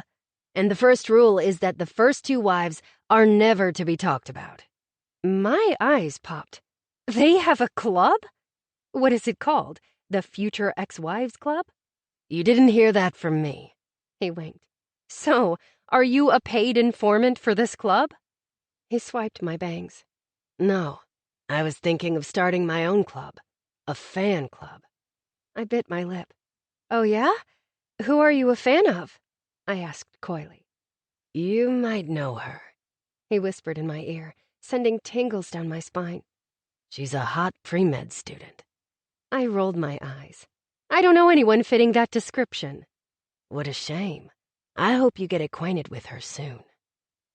I wanted to know her more than anyone did, even more than the man sitting next to me, who had awoken in me every base need a woman could have. I now understood how all my stepsisters could obsess over boys and men constantly. Our conversation about Naomi had to wait, as we stopped at our first destination, some abandoned old warehouses. It was funny how less creepy they looked in the light of day, and without all the scary music playing in the background. And no real zombies. Though Michael gave us all a demonstration on how to walk like a zombie. He expected all of us to try it. Normally, it would be something I would be embarrassed to do in front of someone like Kane. Except Kane wasn't like someone like Kane. He never laughed at me, only with me. He gave me the freedom to be ridiculous in front of him. And believe me, I looked ridiculous doing an impression of a zombie. He, on the other hand, made me want to tell him he could eat my brains any day. Especially when he grabbed me and drew me into an embrace. My head rested on his taut chest, listening to the steady beat of his heart. His strong arms made me feel secure in a way I had never known. Kane whispered in my ear. I read that hugs are highly underrated. I agree, I said, hardly able to catch my breath. I was so overcome by him. I hoped I never recovered. A secret behind the eyes. The tour allowed time for us to walk around the site on our own. As fun as the tour was, I was happy to spend some alone time with Kane. He took my hand like it was second nature as we strolled around the abandoned warehouses and streets. Seeing the location in person made me appreciate how much Hollywood had to do to make it seem like one of my favorite shows was truly shot in an apocalyptic world. We didn't get to finish our discussion about Naomi. Kane didn't beat around the bush. Why are you so interested in Naomi? She and my father divorced a long time ago. He swung our arms between us. Because I can tell she's important to you and to your father. I kicked a pebble in front of me. I suppose that is a poorly kept secret. It's not your mother, if that's what you're worried about. I think it's that Naomi was there for my father after he lost my mama, and he can't forget that, or won't. And she's the only one of his wives who didn't want him to forget about Mama. For that, I don't think he will ever forgive her. Kane stopped and tilted his head. You are so much more mature than your age gives you credit for. That's what Naomi always says. Tell me more about her. We continued to walk in the oppressive heat. I didn't mind, though, because I was with Kane. And even though my hand was sweaty, so was his. She's pretty much perfect. She always knows the right things to say. Whenever I'm with her, I know that I belong somewhere. The corners of Kane's mouth lifted. I'm glad. Everyone needs that. I nodded. How did your father and Naomi meet? I let out a deep breath. Well, Augie doesn't like me to speak of it, but my mama suffered from postpartum depression and took her own life right before my first birthday, I rushed to say quietly. She overdosed on painkillers. Kane stopped with his brows raised so high that his forehead crinkled into oblivion. Scarlett, I'm so sorry. I had no idea. I was told your mother died in a tragic accident. Don't apologize. That's the story Augie once told. He didn't believe my mama would ever do such a thing. That's where Naomi came in. She's an independent forensic pathologist. Augie hired her to prove the county coroner's report wrong. I take it she didn't. No, and Naomi is never wrong. She's worked on some pretty famous cases, not only in Georgia but around the world. She's my hero. Kane leaned in closer. Interesting. Now it's all making sense. Why you skip weddings to watch forensic pathology documentaries. The way your eyes light up when you talk about Naomi's career.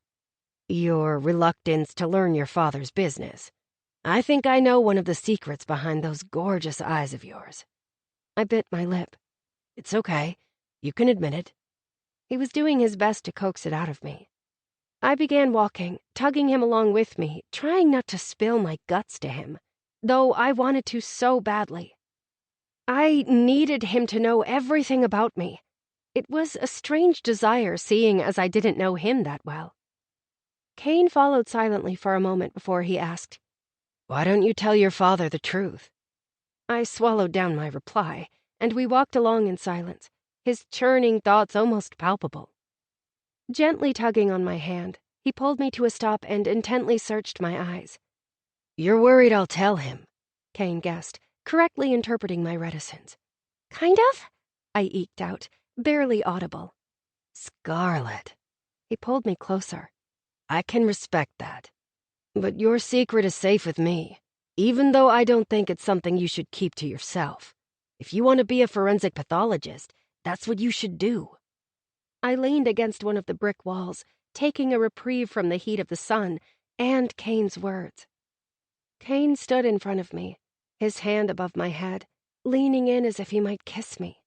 In the reflection of his sunglasses, I saw how much my eyes were screaming for him to, though it terrified me. I had never truly been kissed, but somehow I knew if Kane kissed me, I would never want to be kissed by another. He didn't kiss me. Instead, he ran his finger down my cheek. I went from being warm from the sun and the strange stirrings I was having from being so near him to feeling blistering hot. Why are you so afraid to be you? His minty breath lingered between us, making me lick my lips. I noticed his gaze turn toward my mouth. I felt even more flushed. I closed my eyes, thinking of what to say, afraid, scared of so many things, but especially of how I was feeling now. It seemed too wonderful to last, yet I wanted it to more than anything. I braved opening my eyes. Kane took off his shades, allowing me to take note of how imploring his eyes could be. They unloosed my tongue. The only time my father sees me is when I'm doing what he wants me to do, and I'm more afraid that he'll forget me than I am of giving up my dreams, I struggled to say without crying. I'm sorry. This is a date, and we should be having fun. I meant to walk away, but Kane placed his entire body in front of me. Both of his hands now rested on either side of my head against the brick wall. His nearness immediately scattered my worries until I could barely remember what we'd been discussing. My only thought was that I wouldn't mind if he pushed up against me. I had no idea where that thought came from. This is fun, Kane drawled. I agreed with him silently. Words had escaped me. All that existed was him. Scarlett. My name on his lips was like a lantern in the dark. I wanted to follow it wherever it went. Don't give up your dreams without a fight. His spicy scent and the heat of his body so close to mine had me thinking of some new dreams. I wondered if he would be okay with me chasing those. Chasing him. I've never been good at fighting for what I want, I admitted. It's never too late to start. Augie expects me to take over Armstrong Labs one day. Have you ever thought that maybe you should expect more from him? He pushed off the wall and put some space between us. It made me wonder if I had done something wrong, but then he took my hand and led us in the direction of the waiting bus. I thought about what he said, of expecting more of Augie. I'd only be disappointed. Aren't you disappointed now? He wisely asked. In this moment, no. Kane flashed me a brilliant smile.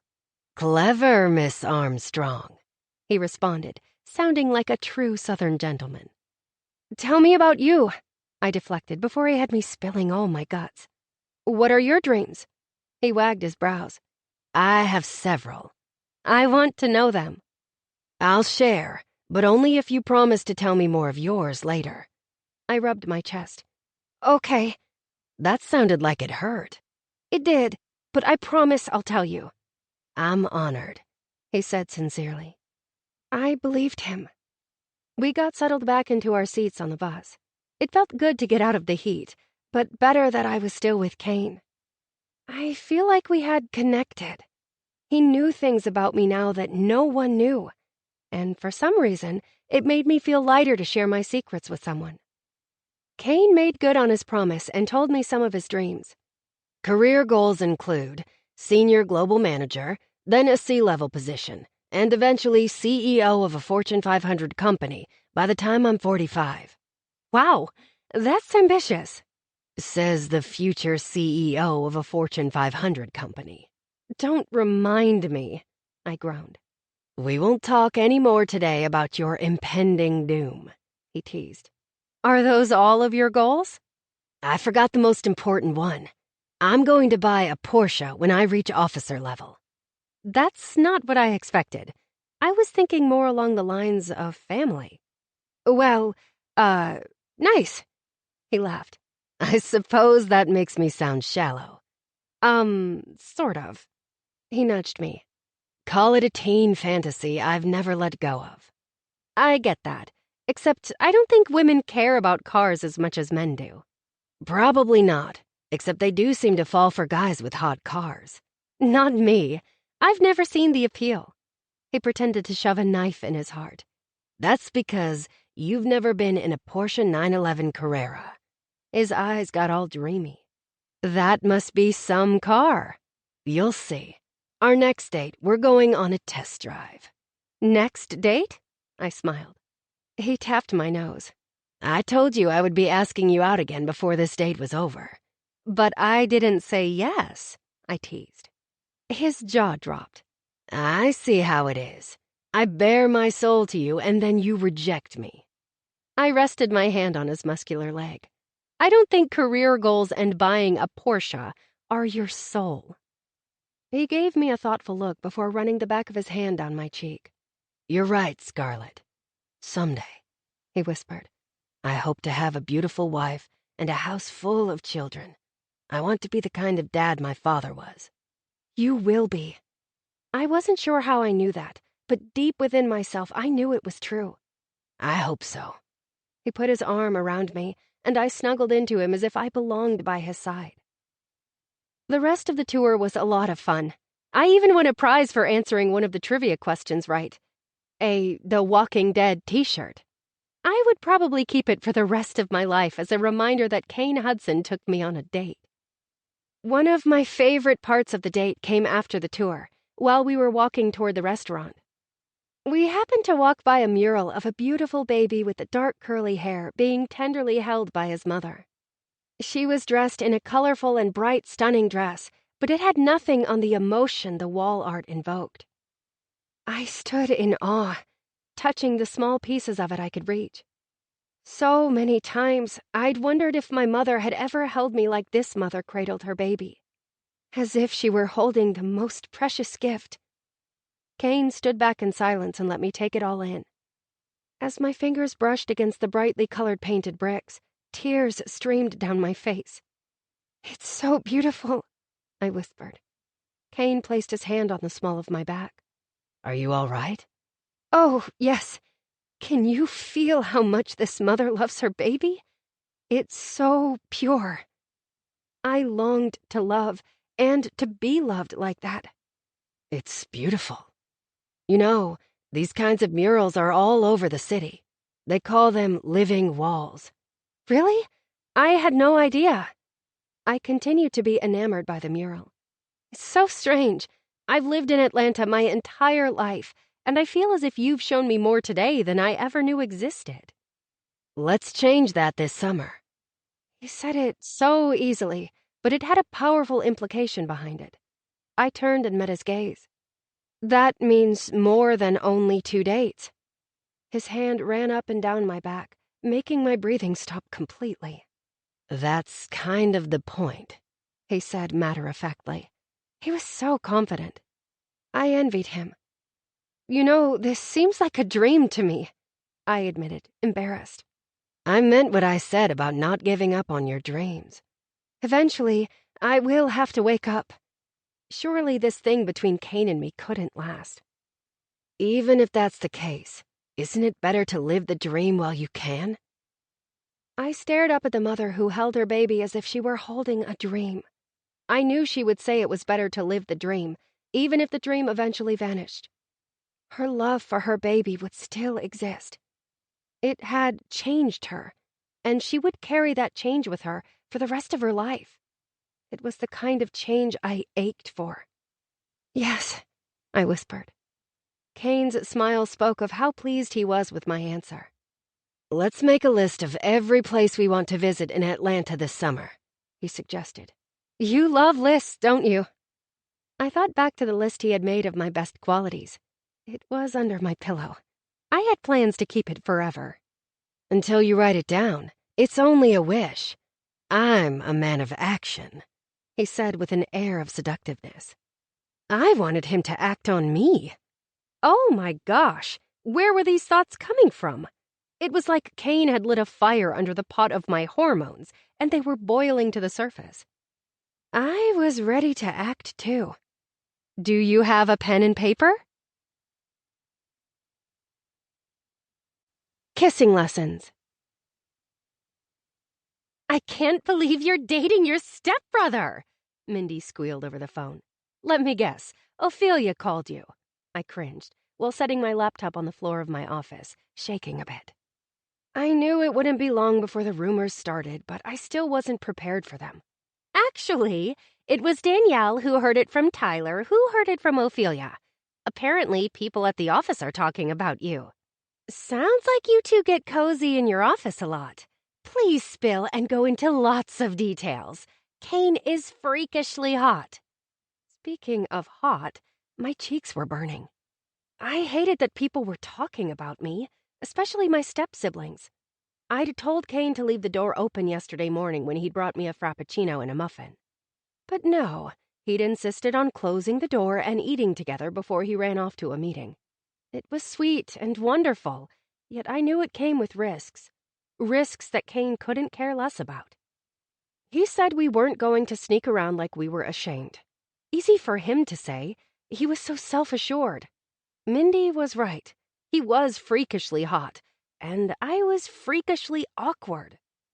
He could literally have anyone he wanted. I'm sure people were questioning his sanity. "There are no details." Tears stung my eyes while I tried to keep any emotion out of my voice. I wanted to be brave, like the woman Naomi and Kane saw in me. I was seeing glimpses of her, but this was also new and unexpected. "So, he doesn't come into your office to make out or back you up against trees in the middle of the day in the courtyard?" She sounded disappointed. Not as disappointed as me. "That's what people are saying? They have it all wrong. I mean, yes, he does come into my office, but all we do is talk." The tree thing was Ophelia blowing things way out of proportion, though there was no need to mention that. "Right," she oozed sarcasm. Kane doesn't look like the kind of man who uses a lot of words. Well, he did. He used a lot of beautiful words. I could listen to him talk for days, but that was beside the point. I'm serious. We haven't even kissed, I whispered, like I was trying to keep a secret. And for the record, he's not my stepbrother, I said rather snippily. I didn't mean to, but I was having flashbacks of Tyler and Danielle, teasing me because no one had asked me to the prom. To make it worse, they'd found the dress I'd bought with Naomi just in case by some miracle I was asked. They'd laughed so hard at me that Tyler shot milk out of his nose. I was sure they were laughing at me now. I've upset you. I'm sorry. It's not you. I have a hard enough time believing it's true, and I don't want people making fun of me. No one's making fun of you. In fact, they're shocked. I finished what she was too afraid to say. Maybe. She elongated each syllable. You're not fooling me. Believe me, I'm more shocked than anyone. Well, it's not shocking that he's attracted to you, but he is a lot older than you, and you are kind of related. Does your dad know? I shifted to sit more upright against the wall. Oh, he knows. Let me guess, he's not too happy about it. Not at all. But seriously, Kane isn't trying to seduce me or anything like that. We've only held hands and hugged. In fact, Kane was all about the hugs. We hugged hello, we hugged goodbye. Long, breathing in and out together hugs where I listened to the pounding of his heart, trying to memorize every beat while inhaling his yummy, spicy ginger scent. Just thinking about it was making me hungry for gingerbread cookies and him. If it wasn't you, I wouldn't believe it. I know. Actually, I wonder if he even wants to kiss me. Why wouldn't he? Well, I'm not exactly experienced. Mindy was the only person who knew I'd been kissed only once. And like I said, I was pretty sure Brady Jones did it on a dare and was paid by his friends afterward. I tried not to think about it. Not only because it was embarrassing, but because it had been gross. It was wet and sloppy, and he'd just eaten onion rings. I swear I could still taste them. The thought made me queasy. Well, I'm sure Kane has plenty of expertise. Who better to show you the ropes? I tipped my head to the side and groaned. I worried about all his expertise. He was probably a professional kisser, along with having his PhD in unzipping dresses. And there was no telling how many women had benefited from his skills. I had no intention of asking. Though I'll admit to stalking his Facebook page, and wow, his ex-girlfriends were gorgeous and skinny. Not to mention they probably had PhDs in all things romance. What if I do it wrong? Assuming he ever tried. Like I said, he hadn't even intimated he wanted to kiss me. I had a feeling he was avoiding it. My guess is it was the reason for all the hugs. She laughed. It's kind of hard to screw it up. Believe me, if there is a way, I'll be sure to do it. Scarlett, you're too hard on yourself. Live a little. I mean, you're dating one of the sexiest men alive. I'm happy for you, though jealous. So lay a big one on him for me. A big what on him? Kiss, silly, she giggled. Maybe you should watch some YouTube videos or something. There have to be some kissing tutorials out there. Could that be true? Why had I never thought to look? Probably because I'd never had the need to before now. That made me feel pathetic. No wonder Kane didn't want to kiss me. I bet he had a sixth sense about these things. He must know I've had zero experience. Or worse, maybe he wasn't attracted to me that way. Well, I better get back to work. I have some research to do, I hastily said. Okay, call me later. I want to hear everything about how this all happened. If only I knew. Goodbye. I hung up and immediately opened the YouTube app on my phone. I couldn't take any chances that my work laptop was being monitored. I felt lame searching for kissing tutorials, but on the off chance Kane wanted to kiss me, I should be prepared. I only hoped this didn't turn out like the unused prom dress. I would clear my searches just in case. Several tutorials popped up, so maybe I wasn't the only inexperienced person on the planet. I wasn't exaggerating when I told Augie that most 14-year-olds had more experience than me. In fact, some of these tutorials looked like they were being done by kids around that age. I scrolled through several until one caught my eye. How to kiss like a goddess. Yes, that was the ticket. I clicked on the video and some cute nerdy guy appeared. He was more my style. Not to say I wasn't completely smitten with Kane, but I was beginning to think some major shift had happened in the space-time continuum, and our coming together was due to a massive rise in solar flare radiation, or something that NASA should probably look into. I grabbed my pad of paper and pen to take notes. I would burn them later, leaving no evidence of how lame I am. At first, the video wasn't as promising as I'd hoped. He started rambling on and on about masculine and feminine energies coming together. I needed technique and a step-by-step guide. Then his girlfriend came on and started talking about how you'll know when you're on the same wavelength as him. I was pretty sure I wouldn't know that. She also stated I would know when the kiss was coming. I was going to have to disagree with that one, too. I almost chose a different video, but then the guy pulled out a whiteboard with a list. This was exactly what I needed. Number 1 was to never ask him to kiss you. That wasn't going to be an issue. I would rather stab myself in the eye than do that. Instead, he said, you should invite him non-verbally to kiss you. Look at his mouth, then his eyes, and lick your lips. Okay, I could do that. The next step was to let there be an awkward pause in the conversation. Perfect. I was totally awkward. This was my kind of list. Well, it was at the start. The following bullet points were intimidating, to say the least. Meet his lips gently. Don't tilt the wrong way. How would I know I was tilting the wrong way? What if Kane went the same way as me? Close your eyes. Keep it creative. Use your tongue and body. Creative? How do you kiss creatively? Was my tongue supposed to do something special? What should I do with my body? My body and I usually had differing opinions. Like, I didn't want to trip and fall, but I did more often than was probably normal or healthy. What I really needed was specifics, please, and a demonstration. Not that my body and tongue would cooperate, but I was hoping for a fighting chance here. I was sure Kane had kissed his fair share of goddesses already. Wrap your arms around his neck and use your nails to graze his skin. I looked down at my short nails. That was a no-go. Kiss all his hot spots. I paid close attention to this piece of advice. I had no idea about hot spots, unless you counted using my phone's Bluetooth for cellular reception.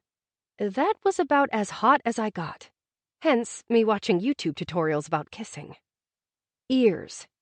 Men love for their ears to be kissed. Huh, I wouldn't have guessed that. Would I like someone to kiss my ear?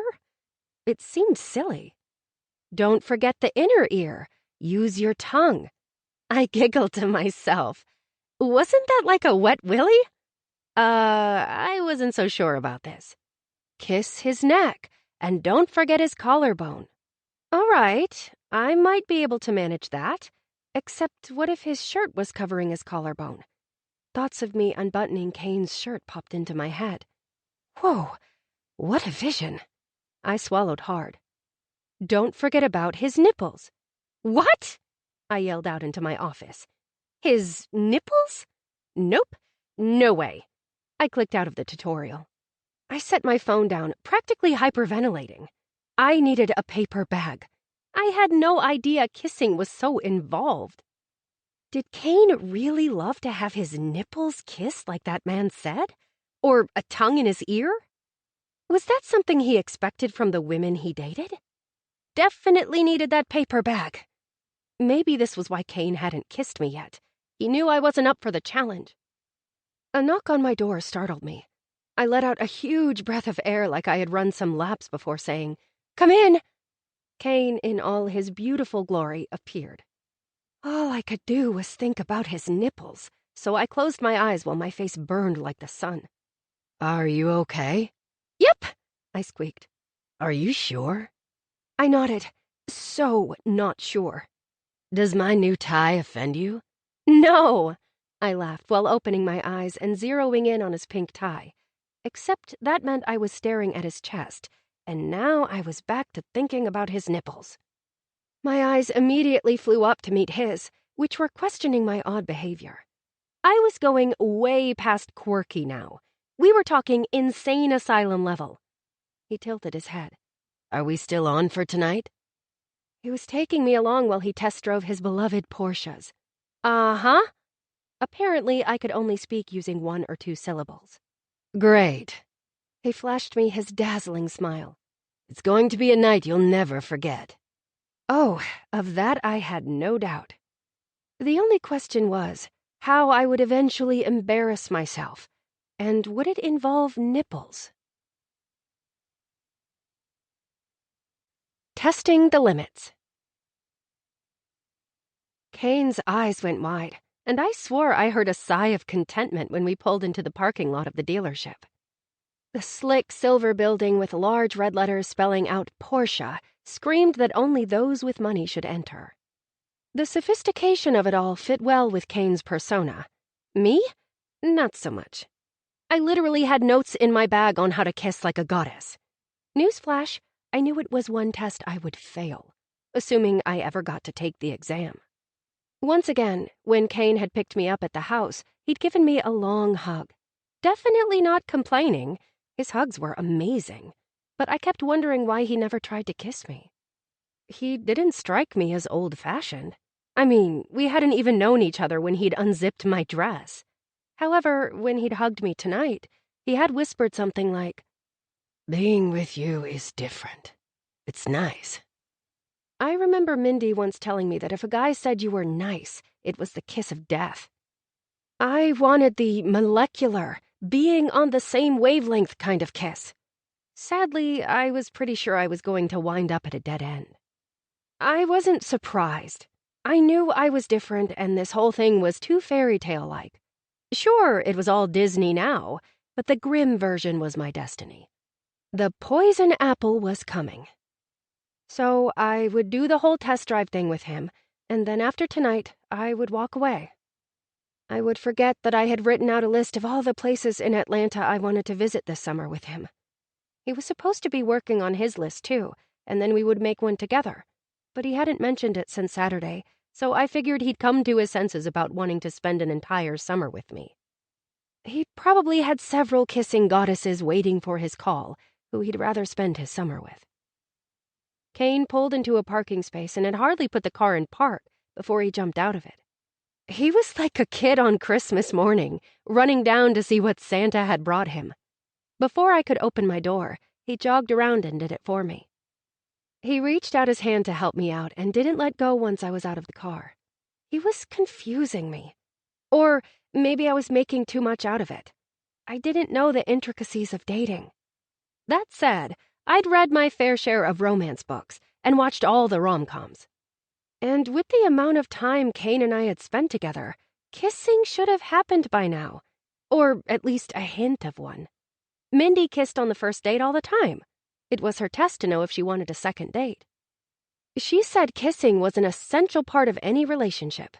She also didn't eat carbs, so maybe I shouldn't trust her. Kane swung our clasped hands between us and smiled at me. You've been quiet tonight. What are you thinking about? Kissing and your nipples? Thankfully, the truth didn't come flying out of my mouth. Nothing important. It wasn't exactly a lie. I mean, how important was kissing? And did I really need to know about the whole nipple thing? He tugged on my hand, bringing me to a stop. Taking off my glasses, he peered into my eyes. You're keeping more secrets. No more than usual, I stuttered out. The way he could see into my soul frightened and excited me to the point where I couldn't catch my breath. He leaned in closer. You did promise me you would tell me more of your secrets. I swallowed hard. Aren't you anxious to take a test drive? I desperately tried to change the subject before I blurted out something about all the kissing videos I'd watched earlier in the day. It was like every part of me wanted him to know all of me. My heart needed to get the memo that spilling my guts was dangerous, and if he knew how ridiculous I was, he would run screaming. He brushed back some of my unruly hair, giving me shivers in the warm evening air. I'm more anxious to know what's going on inside that beautiful head of yours. By the way, I love when you wear your hair down. When he said things like that, it gave me hope I might have a chance to be a Disney princess after all and get to kiss Prince Charming. It also loosened my lips. I researched some silly stuff this afternoon that I can't stop thinking about. His brow popped. For work? No. I bit my lip. His eyes danced with amusement. Do tell, darling. I shook my head no. He handed back my glasses. We're going to come back to this after I show you man's greatest creation. I put my glasses back on, hoping my mouth wouldn't betray me later and tell him exactly what I had been researching. And here I thought it was penicillin. Penicillin may be life-saving, but the Porsche 911 Carrera is life-changing. If you say so, I smiled. He pulled me closer to him. He was most certainly a game changer. Get ready for a religious experience. Oh, I was looking for one, just not in a car. Well, he could kiss me in a car. I had a feeling if he ever did, I would shout hallelujah. When we walked into the showroom, I swore a tractor beam grabbed Kane and zipped him straight over to the silver car sitting in the middle of the floor. I got to go along for the ride, as it seemed our hands were welded together. With reverence, Kane held out his free hand but didn't touch the vehicle, as if it were too sacred. This is heaven right here. I wondered how much heaven cost, and took a peek at the spec sheet displayed in its own special case. Whoa! 150 grand. No wonder Kane was waiting to purchase his dream car until he was making a C-level income. Kane left my side and stalked the vehicle. I watched him, smiling to myself. I wasn't sure anything had ever made me as happy as Kane was in this moment. It didn't take long before a salesperson approached us. Kane! The red-headed man wearing a goofy grin and tight boy band pants called out. Kane took his eyes off the prize for a moment. Duffy, how's it going, man? I didn't realize Kane knew anyone here. Duffy shook Kane's hand. I see you're back to torture yourself. Maybe this time I'll convince you to sign on the dotted line. Kane eyed the car like a proud father would. He exhaled loudly. It's tempting. Kane's eyes roved my way. Duffy followed his line of sight. He tilted his head like he didn't know what to make of me. I flushed under his scrutiny. He was probably thinking what I already knew. Kane and I were in different leagues. Kane narrowed his eyes at Duffy, like he knew what the guy was thinking. Duffy, I would like to introduce Scarlett Armstrong. Both men walked my way. Duffy held his hand out. It's a pleasure to meet you. Maybe you can convince Kane to take the plunge. I shook his hand. I don't know about that. I was hoping to take her for a test drive. Kane wrapped an arm around me, his warm hand landing on my bare shoulder. I was suddenly glad I had been getting bolder and had worn my new baby blue spaghetti strap dress. Duffy chuckled. I'm not surprised. I'll get the paperwork and a key. Give me a second. He walked off. Kane watched him go with hawk eyes. I didn't particularly care for the way he was staring at you. You noticed? I grimaced. Of course. I was about ready to tell him to keep his eyes to himself. You already have a date tonight. I leaned away from Kane, surprised. What? You think he was attracted to me? I almost laughed. Scarlett, Kane whispered. If you could see how beautiful you are, you would be a dangerous woman. I lowered my head. Whiskey in a teacup, Ray would say. Kane tipped my chin right back up. I couldn't have explained you any better. Embrace it, he implored. I'm trying. He kissed my forehead, like his actual lips touched my skin. It was searing, yet comforting, like a warm blanket. You're doing beautifully. It was silly to tremble and feel so flushed after a simple kiss on the forehead, but to me it was significant. It meant there was hope that maybe our lips would one day meet, even though I knew I would embarrass myself thoroughly if that ever did happen. At least I would be going out in style. Thank you, Kane. For what? Seeing me? Believe me, He said low. it's my pleasure. Amazingly enough, I believed him. Duffy was back in no time with keys and paperwork. They obviously took the process seriously. I was surprised they didn't ask for a virgin sacrifice before they let you take one of their cars on a test drive. Maybe that's why Kane brought me along. Except then he turned to me and said, Sign here. "What?" You're driving too. He wagged his brows. I faltered a bit. I wanted to say, "You've seen me with my hand caught down my bra. Do you really think I should be trusted with a car that costs as much as a condo?" There's a reason Augie doesn't let me drive his Mercedes and why I drive a nice, sensible Toyota. However, with Duffy standing there, it didn't seem like I should verbalize that thought. Instead, I saw myself signing and handing over my driver's license, and before I knew it, I was in the driver's seat. I looked around in amazement at all the gadgets the car had, and I couldn't help but stare at the red leather interior. It was kind of ridiculous if you asked me, but Kane was in awe of it, so I kept my opinion to myself. He was practically bobbing up and down in his seat. He was so excited as he went over every detail of the car as if he were the salesman. Start her, he said in hushed tones, like we were at church. With shaky hands, I did so. Kane closed his eyes. Do you hear that beautiful hum? It's my favorite song. Do you need a moment? I teased. Kane opened his eyes and smirked. Are you making fun of me, Miss Armstrong? He drawled. I loved when his accent came out. I wanted to bathe in his words. Maybe, I giggled. Wait until we get this baby on the highway. You'll be singing my tune. Are you sure you don't want to drive? What I really meant was, please, please drive. I was so nervous. I will, but I want you to have the pleasure first. He sounded so sincere. I wanted to enjoy it for his sake. I took several deep breaths and pressed down the brake. I shifted into drive, thankful this model was an automatic. Kane preferred manual, as he said true sports cars only had manual transmissions, but since I'd driven a stick shift only once, and it wasn't pretty, we went the safe route. He also believed sports cars should be red, as it was his heart's desire, but we were stuck test driving a silver one. Slowly, I eased out of the dealership and toward the open road. Well, as open as roads in Atlanta get. Relax. Kane rested his hand on my thigh. That only made me grip the steering wheel tighter. He popped his hand right off. Do you not want me to touch you? I want you to touch me, I blurted too quickly and too loudly.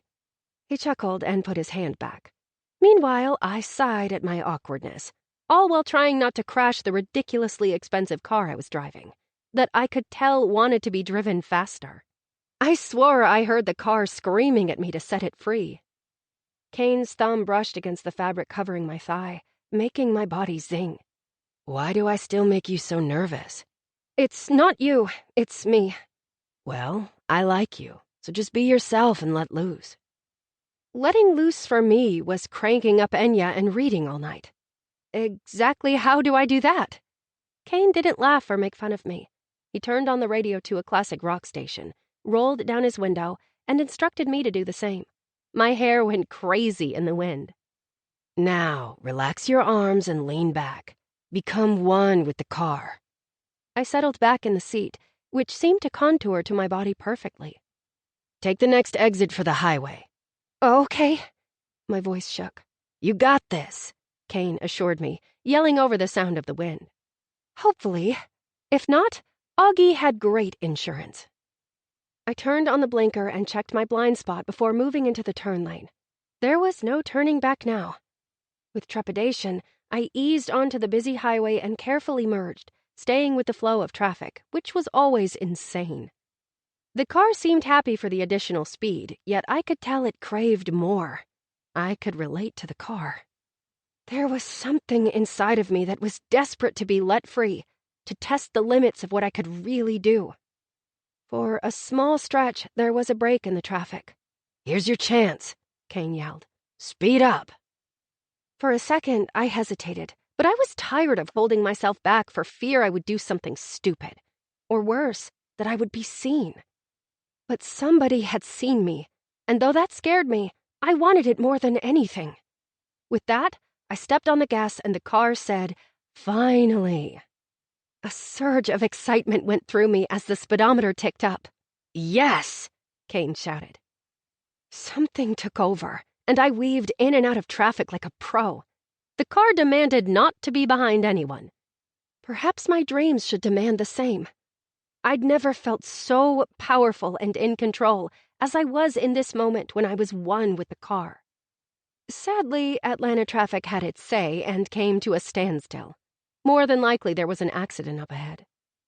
When we came to a complete stop, I glanced over at Kane, who was gazing at me. "Thrilling, right?" I nodded, still trying to catch my breath from the excitement of it all. "You know what would be more thrilling?" Kane leaned toward me, his eyes piercing me. "Kissing you." I swallowed hard and gripped the steering wheel. The adrenaline from driving the car, added to the thought of Kane kissing me, had me seriously buzzing. "Kane." I licked my lips involuntarily, then remembered it was one of the steps I had written down in my notes. He inched closer. The summer heat and humidity wafting in through the open windows had nothing on how hot Kane was making me feel. "Yes, darling?" I have to warn you that, well, the truth is, I've never really kissed anyone." He backed away with his brow furrowed. "Never?" My face burned so red, I had to turn away from him. "Well, I kind of did once, but I did watch a dozen YouTube videos today on how to do it right. I even took notes." I rambled without thinking of how much lamer that made me sound. He brushed back my hair, which was probably 10 times bigger than it normally was due to the wind and humidity. "Scarlett," he whispered so tenderly. I turned toward him. Traffic still wasn't going anywhere. "I wouldn't blame you if you changed your mind about kissing me." My voice cracked. "I haven't changed my mind, but it gives me some pause." I lowered my head. "Oh." "Scarlett, please look at me." I dared a peek at him. "Will you promise me something?" Of course. I would promise him anything. "Promise me you will never do anything with me that makes you feel uncomfortable, and that you will always tell me if you feel like I'm pushing the limit." "I promise," I whispered, feeling so overwhelmed by him. He was too good to be true. "Put the car in park." He leaned in. I did as he asked, completely mesmerized by him. He took my glasses off and gently placed them on the dashboard before taking my face in his hands and drawing me toward him. We were so close, I could smell the mint on his breath. "You use the 3-finger method," I said, breaking the moment. I was an idiot. He tilted his head. 3-finger method? Some guy mentioned it on one of the videos. He said if a man wanted more control, he should wrap 3 fingers behind the woman's head, and his thumbs should land on her cheeks. Kane grinned. "I'm ridiculous." I trailed off. "No, you're innocent and wonderful." He inched closer, his mouth teasing mine. I swallowed hard, not believing this was actually going to happen. "Should I turn my head a certain way?" "Scarlett," he whispered. "Close your eyes." Right. I forgot that step. My eyes drifted closed while I held my breath.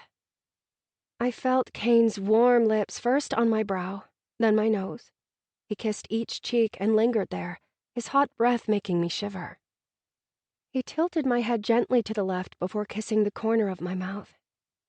I let out the breath I had been holding in a long, dreamy sigh. Finally, Kane's lips found my own. He barely brushed them, but I gasped from the pleasure of it. It was better than any sensation I'd ever experienced. That was, until his lips pressed against mine, and his tongue invited my lips to part as if he was giving me the option. In that moment, I knew exactly what I wanted. My body instinctively did what Kane silently instructed it to do. As soon as I got a taste of him, I gripped his shirt, hardly able to contain myself. He tasted like unfathomable possibilities, and strawberries, and mint. Kane's tongue gently swept my mouth before he groaned and deepened the kiss. My hands twisted in his shirt, while the rest of me went weak. Abruptly, his lips slid off mine. My eyes popped open. Did I do something wrong? For a moment, he didn't speak, only blinked a few times as if he were stunned. I knew it. It was awful for him. I tried to pull away, but he wouldn't let go of my face. Scarlett, you are more intoxicating than whiskey. He breathed out as if he were trying to catch his breath. Really? I smiled. He leaned his forehead against mine. I could easily get drunk off you. I certainly felt tipsy. My head was swirling, and I had a million butterflies in my stomach. It was the best feeling ever. He lightly skimmed my lips with his. We need to be careful. Why? Because you have no idea what you do to me, and I'm not going to be the one who breaks your teacup. Do you still want to drink from it? I couldn't believe I had asked such a question, but that kiss had emboldened me. I wanted nothing more than to kiss him again. Deeply, he groaned. A car honked behind us, breaking us apart. Traffic had started slowly moving. I'd had no idea. For a moment, only Kane and I had existed. It was a beautiful existence, more than I had ever hoped for. I grabbed my glasses and put them back on. As we started inching forward, Kane took my hand, and something in the way he held it felt different. Almost as if he didn't want to let go. I held on tighter, feeling exactly the same way. Confessions of a Forensic Pathologist. I knocked on Naomi's office door, holding a bag from our favorite deli. She'd called earlier this morning and asked if I could meet her for lunch. She'd said the sooner the better. I knew she was stressed because she was currently working on a high-profile murder investigation, so I figured she needed a pick-me-up, which was why I had made sure to add frosted sugar cookies to the order. "Come in," she called. I walked in to find her desk covered with stacks of papers and her room filled with white evidence boxes. This was my dream. I thought of all the times Naomi had brought me here and shown me what she could about the cases she was working on. I treasured the Knight's Forensic Pathology book she had given me when I had turned 13. I'd read it and highlighted almost every page. I'd even bought the subsequent editions that had come out and done the same to them. I looked at her large, freestanding whiteboard in the corner, covered with notes from her current case. Lines were drawn connecting pieces of evidence and timelines. Naomi had always told me to never discount even the tiniest of links. She said clues hide in plain sight. Naomi took off her reading glasses and gave me a tired smile. "Hi, honey." I held up the bag. "I brought your favorite." "You're the best." She cleared away a small space on her desk so we could eat. I took a seat across from her and began taking out her pastrami on rye and my grilled club sandwich. And, of course, the cookies. When I looked up, Naomi was gazing thoughtfully at me. "You're glowing." "I am?" I mean, I felt all lit up on the inside. Who knew that kissing could do that to you? I thought back to the goodnight kiss Kane had given me last night after our test driving date. At first, it had been sweet and tender, but then he'd backed me up against the front door and started ravaging my neck. It didn't last long. He had abruptly stopped and took several steps back before apologizing for getting carried away. I hadn't minded in the least. He made me feel alive in ways I didn't know I could be. My heart had never pounded so hard, and he made my body tingle from my head to my toes. Naomi reached for her sandwich, never taking her eyes off me. "You are? I hear you're dating someone," she said nonchalantly, though there were some heavy undertones to her words. I sank back in my chair. Not only did I feel bad for not telling Naomi about Kane, but I still didn't like that people were talking about me. "Who told you?" "Your father." I sat up straight. "Augie called you? On his honeymoon?" Naomi dropped her sandwich and grabbed a pink frosted sugar cookie instead. I hated that she still loved my father. Worse, I hated that he loved her and let her go. What a different life I would have had if they had stayed married. "He's worried about you." "That's why you wanted to have lunch with me?" "Honey, I would love to have lunch with you every day. However, I did promise him I would talk to you." "You don't think I should date Kane either?" I rubbed my heart. I couldn't stand the thought that I would be disappointing her. She tossed her head from side to side. I didn't say that, but I admit your father, she growled, makes some valid points. Like what? His age, for one. 7 years isn't that bad. No, but you are so innocent. I'm not a child, I whispered. No, you're not. You're a beautiful young woman, and your father knows that. I think that worries him more than anything. I don't know why he cares so much. Besides, Kane has been nothing but a gentleman. I grabbed a cookie and took a large bite. Naomi grinned. You must really like him. I chewed and swallowed. I do. He's perfect. Naomi laughed. Oh, honey, no man is perfect. But tell me why you like him, and why you didn't tell me about him. I twirled some of my hair. I'm sorry. I wanted to, but it seemed too good to be true. Honestly, I still can't believe that he likes me. Why wouldn't he like you?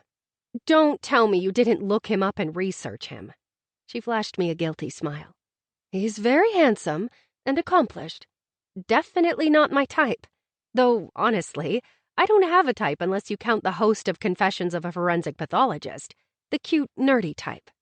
Who's also a lot older than you. I'm beginning to think older men are your type, she teased me. I set my cookie down and rested my head on her desk. Are you going to tell me I have daddy issues now?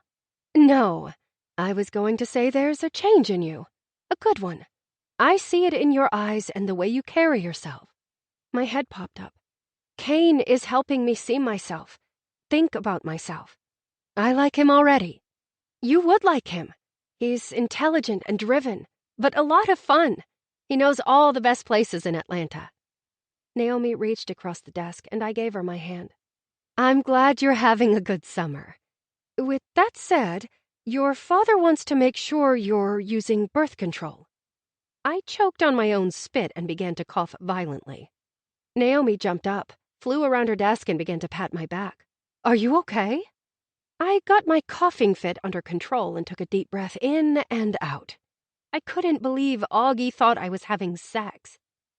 Naomi knelt next to me, concern in her eyes. Are you having sex? She hesitantly asked. No. Her entire body relaxed. I'm not ready for that step. I put her mind at ease. She patted my knee. Good. You have your entire life ahead of you. And I know this is going to sound old-fashioned, but when the time comes, make sure it's with someone you love and who's committed to you. It will make your life a whole lot easier, believe me. Sex is the most powerful force on Earth, and if you're not careful, it can destroy you.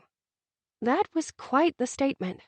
I wasn't sure I would have believed her yesterday, but after feeling what Kane's kisses did to my body, I had no doubt she spoke the truth. I'll wait for the right person, I promised her.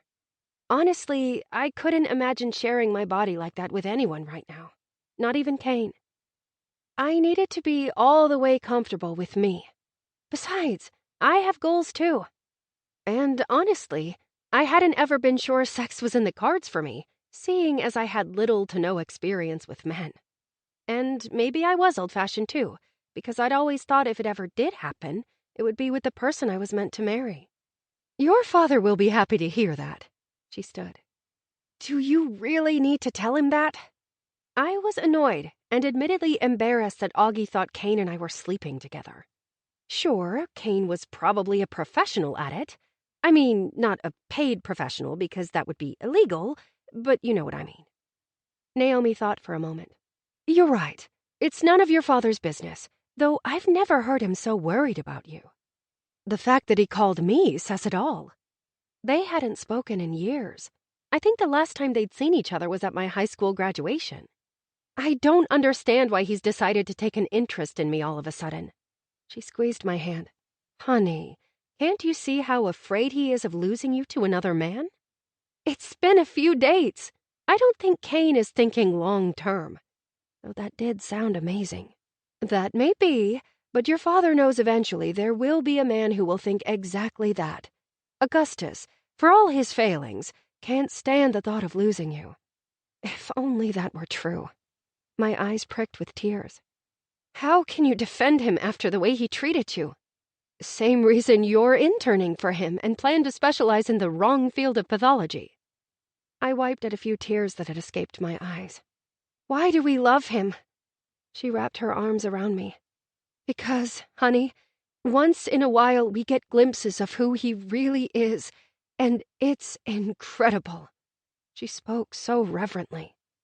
Do you still have hopes for the two of you? She leaned away, her eyes wide. I would be a fool to. Are you a fool? I asked with a smile. A big one. She stood and straightened her lab coat. Anyway, I won't tell your father about your sex life. If he wants to know, he can ask you. I appreciated that, even though there was nothing to tell. Can I ask you something? I squinted. Anything. Okay, so this is kind of embarrassing, but I don't know who else to talk to about these things. Naomi gave me her full attention. I closed my eyes before I lost my nerve and blurted, Do men really love to have their nipples kissed? Naomi spat out a laugh. My eyes flew open and she covered her mouth to stifle her laughter. I'm sorry, honey. You caught me off guard. It's stupid. Forget about it. You know my rule. All questions have merit. She leaned against her desk and tilted her head. Is that something Kane wants you to do? She cringed a bit. No, I laughed. I watched a YouTube video about how to kiss like a goddess, and the guy said it drove men wild. Naomi pressed her lips together like she was holding back another laugh. She cleared her throat before she said, Well, I suppose for some men that might be a turn-on, but the best advice I can give you is to kiss like Scarlet. You don't need to be anyone you're not. You do what makes you comfortable. That's what Kane said. Sounds like a good man. He is. I'm happy for you, honey. Of course I'm going to want to meet him. I want you to meet him too. I'm sorry I didn't tell you about him. Don't apologize. I can understand wanting to keep him to yourself. There is something about new love. I rubbed my neck. I'm not in love, I stuttered. She grinned. I should hope not, but don't be afraid of it if it comes your way. Kane and me in love? Sounded far-fetched and scary to me. Sharing secrets. I kept glancing at the coffee table and smiling at the list we had made in between watching Confessions of a Forensic Pathologist on my laptop, with Kane working next to me on his. He had a big presentation at work on Monday, but he still wanted to hang out. It was our last weekend together before Augie and Eva came home tomorrow night. I tried not to think about it. Instead, I focused on all the things Kane and I had planned for the summer, written out in permanent ink. Everything from the world of Coca-Cola to hiking Stone Mountain. It was going to be a great summer. It already had been more amazing than I could have ever imagined. I kept sneaking peeks of Kane typing away. The evening sun filtered into the sunroom, illuminating him. He truly looked like a vision and added to the beauty of this space made of mostly windows with the prettiest view of our pool. It was a place often neglected in the house, given the outdated rattan furniture, but that was part of its charm, and it was a good spot to be alone when I needed to be. Tonight, though, I was grateful to share it with Kane, even if it was mostly in silence. In the silence, there was peace. He caught me staring at him and leaned over for a quick kiss. I'm almost done, I promise. Take all the time you need. He tilted his head.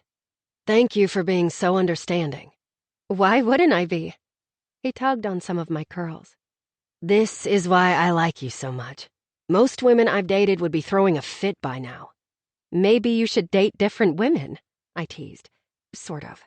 I wanted to say, only date me. With that said, I couldn't understand why any woman would be upset. Kane didn't have to make time for me tonight, but he had anyway. In fact, he always seemed to make time for me. Scarlet, you are different in all the right ways. Are you saying I'm unusual? I smiled. Very. He kissed me before turning back to his work. Feeling content, I focused back on Landon, the host of Confessions of a Forensic Pathologist. Landon was suddenly not as attractive to me anymore. Of course, I was still super into his show, but he just didn't seem to shine as bright compared to Kane. Still, he could suck me in with his brain power. He was working on an unsolved case in Maryland. He was describing how the trail had gone cold, but he'd found 2 pieces of obscure, non-human hair on the victim's clothes that had been stored in evidence bags for 2 decades. I sat on the edge of my seat while they analyzed the hair and ran DNA tests. The hairs were from an otterhound, a rare breed of dog from England. The victim's neighbor at the time happened to be from Great Britain and owned 2 otterhounds. Genius, I whispered. I literally got tingles when they were able to obtain a DNA sample from the old neighbor and compare it against the DNA found at the crime scene. It was a match. Tears filled my eyes when Landon was able to finally tell the victim's family what had happened to their daughter and that her killer would be brought to justice. Kane set his laptop to the side and scooted closer to me. Are you all right? I nodded. Yes, just happy. It must be some show. I turned toward him. It is. The power of science is a beautiful thing. Forensics is an unsung hero. Kane gave me a thoughtful smile. You know, you could be that superhero if you wanted to. Oh, I did. But I couldn't. I lowered my head and sighed. Kane gently tipped my chin up with his finger. What's holding you back? I told you already. He swiped my bangs. I think there's more to the story. You're hiding more secrets behind those gorgeous eyes of yours. I went rigid, stunned that he could read me so well. How did he do that? Tell me, he whispered in my ear. A shiver ran deeply through me, and when I looked into his inviting eyes, I found words falling out of my mouth before I could stop them. You're right. It's not only Augie. I've never told anyone this, but my senior year in high school, I was on track to be the valedictorian. I bit my lip, still ashamed. The thought of having to give a speech with everyone looking at me was too much. So I, purposely got a C in Latin. Kane's brows shot up. I know. I answered, the shock on his face. Augie was disappointed. Disappointed was an understatement. It was as if I had failed him. He even went to the school and demanded to see every test and assignment I turned in, knowing there had to be some mistake. He was upset I hadn't come to him and told him I was struggling. How could I, when my struggle wasn't with Latin, but with myself? My voice cracked. Kane cupped my cheek with his hand. I leaned into his hand and soaked in the comfort he was silently giving me. So, you see, as much as I would love to do what Naomi and people like Landon Drummond do, I'm afraid of being in the spotlight or taking the stand in a court case. I don't want people looking at me. Kane leaned in and rested his forehead against mine. Darling, I hate to tell you this, but it's hard not to notice you. And it's more than your physical beauty. I don't know how to explain it, but I've never been so drawn to someone. I leaned away, unable to believe him. That can't be true. I've seen the pictures of your girlfriends on Facebook. More like supermodels. Kane chuckled. Are you stalking me on Facebook? My face burned. Yes, I admitted quietly. Why didn't you friend me? I shrugged. I wasn't sure if you wanted me to. He reached over to the side table and grabbed his phone, clicking on a few things with a wicked grin. I believe you have a new friend request. I nudged him with my arm. I don't really use Facebook much. He nodded toward our list. I have a feeling you're about to be tagged in several posts. I stared at him, wondering if this was a dream. I brushed my fingers against his stubble cheek to make sure he was real. He caught my hand and held it between us. Scarlett, promise me you won't ever throw away your chance at being at the top again, for fear you'll be seen. You don't have to struggle alone. Without thinking, for once, or worrying I was doing the wrong thing, my lips fell on his. It was the only thing I could think to do to convey how much his presence and encouragement meant to me. Not to mention how his touch made me want to be seen, and not only by him. Kane didn't hesitate to wrap me in his arms and press us closer together. My arms naturally wound around his neck. It was weird how it had become second nature to kiss Kane. I let instinct take over when Kane parted my lips and tasted me. When my hands wove through his hair, he groaned deeply and released my lips to trail kisses down my neck. He took his time brushing my skin with his lips and tongue. He had me shaking from the pleasure of it. Scarlet, he whispered between kisses, but then his lips suddenly departed from my neck. I leaned away and noticed his gaze was directed outside. I could see an idea forming in his head. what do you think of taking this out to the pool? He seemed hesitant to ask. I pulled away from him and blinked 1,000,000 times. You want to go swimming? He gave me a devilish grin. We could swim too while we're in the water, he teased. There was suddenly no air to breathe. All I could think about was being in the water with Kane and all the possibilities. But mainly, I was thinking that I would be in a swimming suit and unable to hide a thing from him. Do you even have a suit? I stuttered, half hoping he would say no, but excited about the possibility of seeing him in swim trunks. I always keep a pair in my gym bag in my car. Oh, I squeaked. If this makes you uncomfortable, we don't have to. It did make me uncomfortable, though not because of him. It was always me. Always my insecurities. But how was I ever going to get over them unless I faced them? You know I'm not a supermodel under my clothes, right? I stalled some more while I contemplated my fate. Scarlet, he groaned. You're beautiful. Do you want to go swimming or not? I did. I really, really, really wanted to. Kane dared me with his soulful chocolate caramel eyes to metaphorically and physically jump in the water with him. Be brave, I begged myself. I exhaled loudly. I'll meet you in the pool. Yikes. In hot water. After some major hyperventilation, a quick shave of my legs and underarms, and staring at myself in the mirror in my one-piece black swimsuit that was supposed to flatten my middle, false advertising, by the way, I tiptoed out to the pool, wearing a cover-up over the lying swimsuit. Yes, my thighs were clapping for me, but this was one time I could have done without their applause. Especially when I got a look at Kane, glorious Kane, in the pool. Oh my heavens. I was in heaven. The water wasn't the only thing rippling.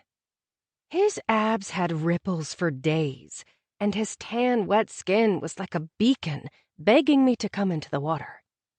Going in meant taking off the protective shield that was hiding all my imperfections, but it also meant being in Kane's arms. Kane swam over to the edge closest to me and dared me with his smile to join him. When I didn't heed his silent call, he motioned with his finger. Inch by inch, I moved forward through the warm evening air and across the brick-paved path. The orange and pink sunset reflected in the water, lighting my way to Kane. When I finally made it to the pool, I sat on the edge and let only my feet and legs dangle in the water. Kane stood in front of me and rubbed his hands up my silky legs, leaving a trail of goosebumps. You've come this far. Join me.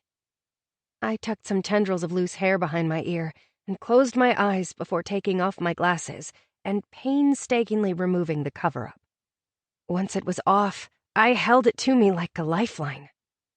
Kane grabbed it and tossed it to the side before pulling me into the water with him, obviously done waiting for me to get my act together. I didn't feel the cool water. I was only aware of Kane's body pressed against mine. I wasn't sure what to do with my hands, though they were itching to touch his chest. Stupidly, I giggled when my eyes zeroed in on his nipples. That dumb video played in my head. You find me funny, he teased. I looked up and caught his intense gaze. No, I breathed out. I find you to be serious, and that scares me.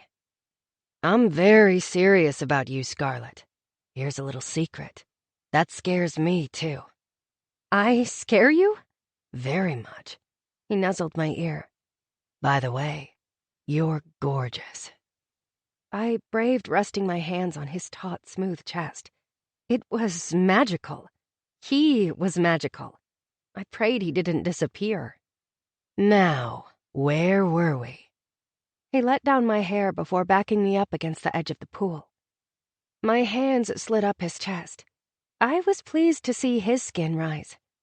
I'd always enjoyed using the pool, but this went way beyond any pleasure I'd ever gotten from swimming, the one sport I was decent at, only because I'd fallen into the pool when I was 3, and according to Naomi, my father had jumped in to save me in his business suit.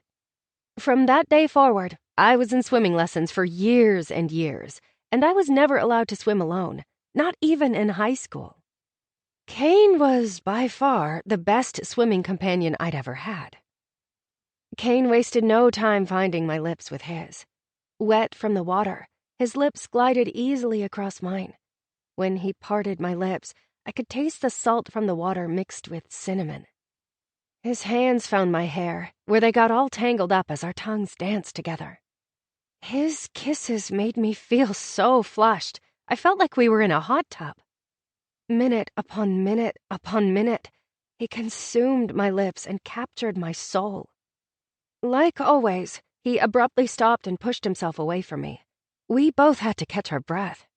"Maybe we should do a few laps," he suggested. This time, I knew it wasn't because he didn't want to be with me. It was because he wanted me. It was a lovely feeling to be wanted and to want. More than that, I appreciated him not pushing me to go further than I was comfortable with right now. Yet, he didn't treat me like a child. He saw me as a woman, and for once, so did I. "Should we race?" I teased. I was a decent swimmer at best, but it seemed like something a couple would do together. Not that we were a couple. We didn't have a title, which was fine. Though I admit I did hope we would become Facebook official or something. He chuckled. "I don't want to humiliate you." "It sounds like you're afraid." "Darling, those are fighting words." "Okay, ready, set, go!" I rushed to say and dove into the water, trying to catch him off guard. When I came up for a breath, he was right by my side, laughing and trying to pull me back. "You're a little cheater." I was only trying to take all the help I could get. I knew Kane would be able to outswim me. He was quite the specimen and obviously worked out by the state of his lean-toned body. We only made it to the other side of the pool before I found myself back in Kane's arms, laughing. He brushed back my hair and looked me over as if he were amazed. "I'm definitely the winner." I knew he wasn't speaking of our pseudo-race. I felt his words in my very being, making me feel as if I were the victor. "Every winner deserves a prize." I found myself flirting. I deserved a high five for that line. Good job, Scarlett. I like the way you think."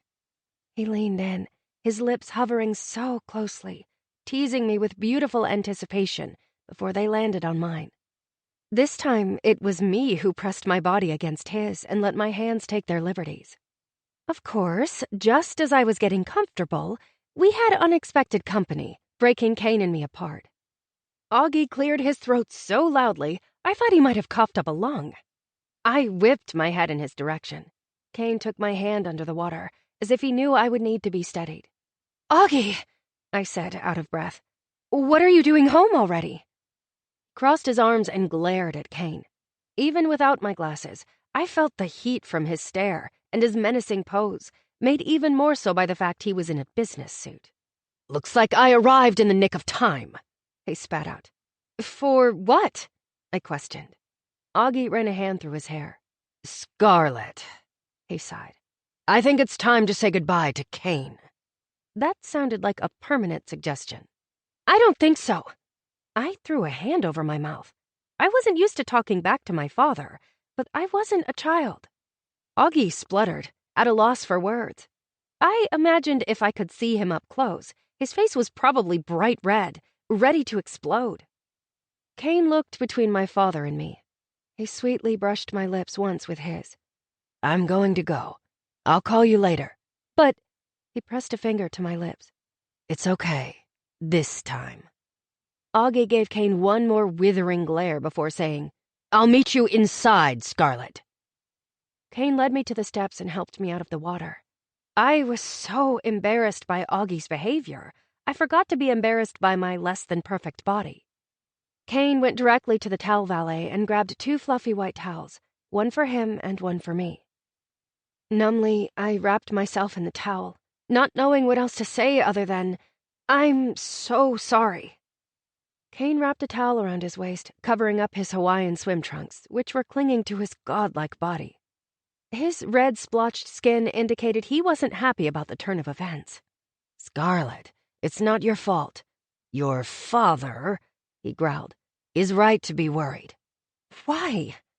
"Because, unlike you, I'm not innocent, and Augustus isn't naive." "But I am." I guess that's where this was going. Kane stepped closer to me and ran a finger down my cheek. "It's one of your finer qualities." "I'm not a child," I said in hushed tones. "No, you're not.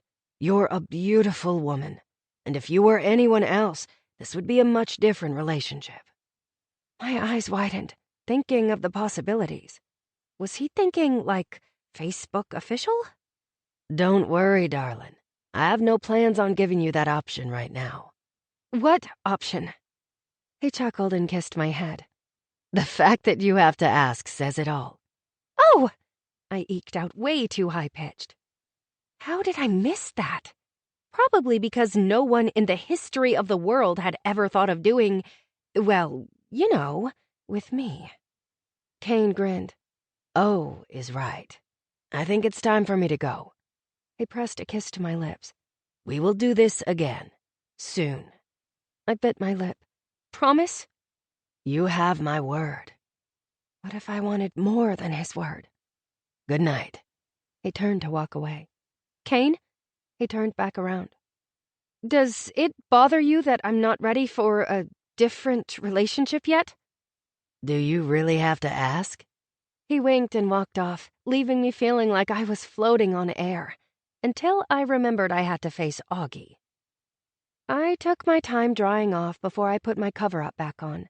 The entire walk in, I lamented that my father suddenly wanted to be all paternal.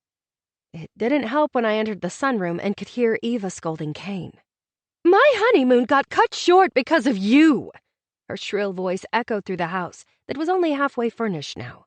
"What are you thinking, dating Augustus's daughter? You're practically related. And, well, she's—" "Be very careful how you finish that sentence," Kane warned. I stopped at the door before entering the main house and held my heart. She didn't need to finish the sentence. I knew how Eva perceived me. It was the same way most of the world did. "She's not your type," she finished. Translation, she's not beautiful like you. "You're right. She's too good for me. Good night, Mother." Kane slammed the front door. I leaned against the doorframe, trying to reconcile who I was. Was I the woman Kane saw, or the girl his mama disliked? My heart ached to be the former, especially when I had seen glimpses of her. Regardless of who I really was, I knew for sure I was Augie's daughter, and he probably wasn't happy I had kept him waiting. Truthfully, I didn't really care, as I wasn't happy with him at the moment. I wasn't sure I was ever truly happy with him. Happiness didn't seem to be high on the priority list in our family. I wanted that to change. These last 2 weeks had been amazing. For the first time, I was truly happy. Instinctively, I knew Augie would be in the library. He always went there when he was upset, as if the pieces of Naomi left behind in this house would help soothe him. Unfortunately, while I tiptoed in his direction, Eva and I crossed paths. She was wearing a white sundress that showed off the tan she'd gotten in Bora Bora. Her caramel chocolate eyes, that looked just like her son's, didn't invoke any warm and fuzzy feelings. Instead, they were cold like frozen hot chocolate. Eva looked me over from head to toe, shaking her head as she went. I felt her scrutiny in the pit of my stomach, where my insecurities were bubbling up. I was doing my best to stave off the nausea it was causing. When she was done, she marched off like a soldier to war. Thankfully, I didn't feel like her prisoner of war. In fact, I so badly wanted to say something to her. Perhaps even tell her off, though I had no idea how to do that. I'd never told anyone off. Maybe there was a YouTube video about that. I shuffled the rest of the way toward the library through the maze of scaffolding. The walls were looking a tad pinkish. I wondered what Augie would think of that. If only I knew how my father truly felt. Sometimes I wondered if he had any real feelings. Augie was pacing the hardwood floors when I approached the glass-paned French doors. I took a moment to watch him as he ran his hands through his hair. It crossed back and forth in front of the black built-in cases that lined almost the entire room, only pausing when he came to the section of books dedicated to the classics. Those were some of Naomi's favorites. Everything from Shakespeare to Austen and Melville to Fitzgerald. There were first edition copies of several of them, all gifts from Augie to Naomi. I'd asked her once why she hadn't taken them with her when she'd left. She responded that she didn't want the reminder. Apparently, my father had read to her late at night before they would go to bed. It was impossible for me to imagine Augie being so romantic and thoughtful. My father's entire body seemed to sigh when he ran his finger along the prized books. Whatever his emotion, he shook it off quickly and went back to pacing until he caught sight of me. He stopped in his tracks and took a moment to gaze at me, confused. I wasn't sure I had ever seen him so unsure. I swallowed hard and opened the door to let myself in, closing it behind me so I had something to lean against. I twirled some strands of my wet and wild hair while Augie composed himself. He threw himself into the paisley chintz chair closest to him and scrubbed a hand over his face. Scarlet, you are putting me in a hell of a position. How? He hit me with his vacant hazel eyes. Kane not only works for me, but you're related. We're not related. I held my ground. Augie exhaled loudly. People won't see it that way, and I don't want to lose one of my best employees. How about me? My voice cracked. He gripped the chair. What are you implying? His voice said to proceed with caution. I was done being cautious. For once in my life, I had something worth fighting for. Me. All my life, I've done what everyone else has wanted. And for the first time I do something I want, you're trying to ruin it. Why? He took a moment and cleared his throat. I'm trying to protect you, he defended himself. From what? A man who has been nothing but wonderful to me? Wonderful for now, he scoffed. Do you think this will last, Scarlet? You're 22 years old. Your focus should be on other things. I looked up to the tray ceiling, trying to think of what to say. I wasn't naive enough to think Kane and I were a forever thing. We had never even discussed being a couple, or beyond the next few dates we had planned. But Augie was right about one thing. I was 22. With a brave, deep breath in and out, I faced my father. I'm an adult now, and honestly, who I date and what I do on those dates is none of your business. I can't believe you interrupted us tonight. Worse, you asked Naomi to find out if I was sleeping with Kane. If you were that concerned, you should have asked me yourself. Better yet, maybe you should be the kind of father I could go to and tell you if I was having sex. Wow, look at me, telling someone off. Except, maybe he was the wrong person to start with. Augie jumped up, and his tall frame seemed to fill the room. The look of shock and horror on his bright red face didn't help either. I pushed back as far as I could against the door, but my eyes held firm on him, even if they were beginning to well with tears. Augie couldn't stand the show of emotion. Are you having sex? He spluttered. That was all he got from that?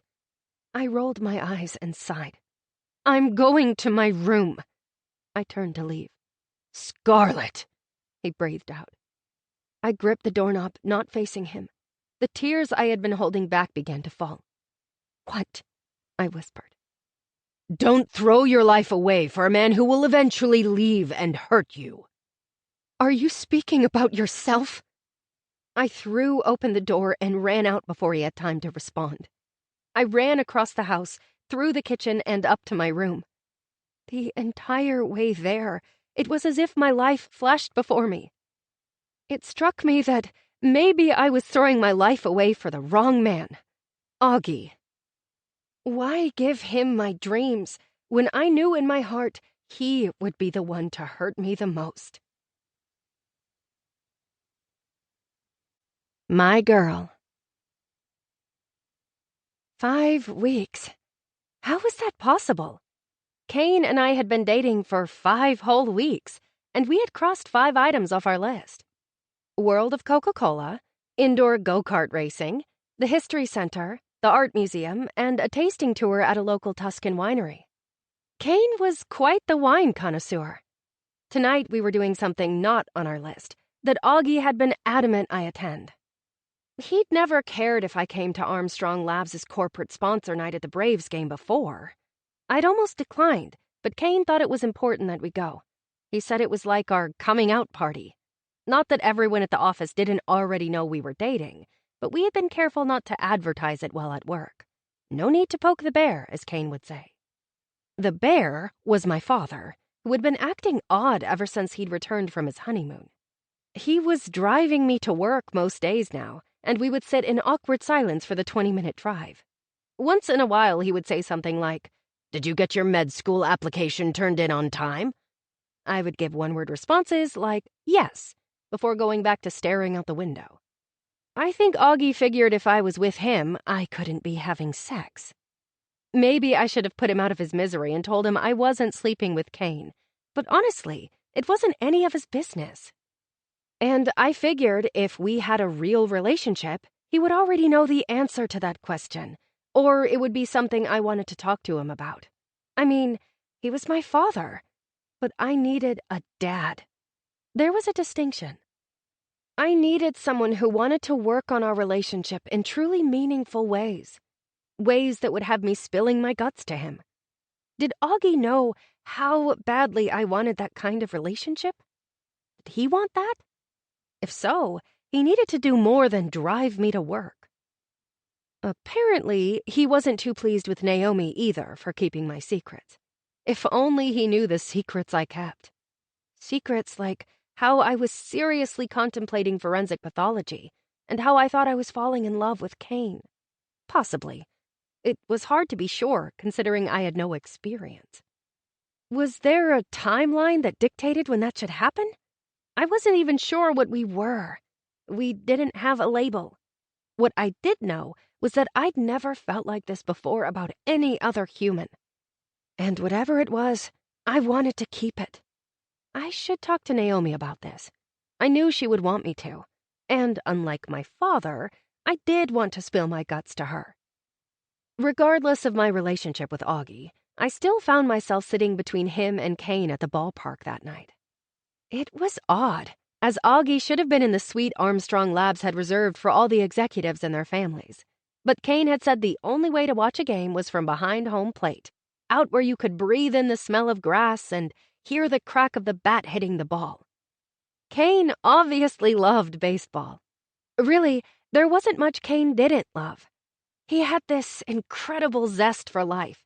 It was contagious, and I wanted to catch as much of it as I could. Anyway, what all that meant was Augie had decided he needed to sit with us. I felt like he was babysitting. What did he think Kane and I would do in public? Not to say Kane was shy about public displays of affection. He was all about the kissing, no matter where we were. I didn't mind. At all. So, there we were, in the heat of a July night, surrounded by Augie, Eva, and 100 of our coworkers watching the Braves take on the Pirates. At least, I think that's who they were playing. Kane looked beautiful in his khaki shorts and Braves t-shirt, which showed off his godlike figure. I especially liked the baseball cap he was wearing backwards. But he wasn't as relaxed as he typically was when we would go out together. I noticed his leg had a slight bounce to it, and he kept stretching his neck from side to side. Our family and work situations were awkward, and it was on full display tonight. On the drive over, Kane maintained that he could keep his work and personal lives separate, and he was proud to be anywhere with me. Regardless, I knew our relationship, or whatever it was, had caused some tension between not only him and Augie, but also Kane and his mama. She was worried that Kane was ruining her chances of beating the odds of becoming the last Mrs. Armstrong. And people thought I was naive. Despite the awkwardness of it all, Before the game started, Kane pulled out his phone and smiled at me. We need a picture to post. He'd been documenting all of our dates on Facebook. He tagged me in all the photos, which meant I'd had comments from people I had no idea I was even friends with. Their shock disguised as playful comments jumped off the page. Believe me, no one was more shocked than me. I was still wondering if the space-time continuum had malfunctioned, and I was in some weird alternate reality where Kane's brain was scrambled, causing him to choose to spend all his free time with me, despite his crazy work schedule. I swore Augie was purposefully sending him on more business trips. In the last few weeks, Kane had to cancel on me a couple of times for emergency meetings back east. I wasn't upset with Kane. I understood he was in the middle of trying to close the biggest deal of his career and Armstrong Labs' existence.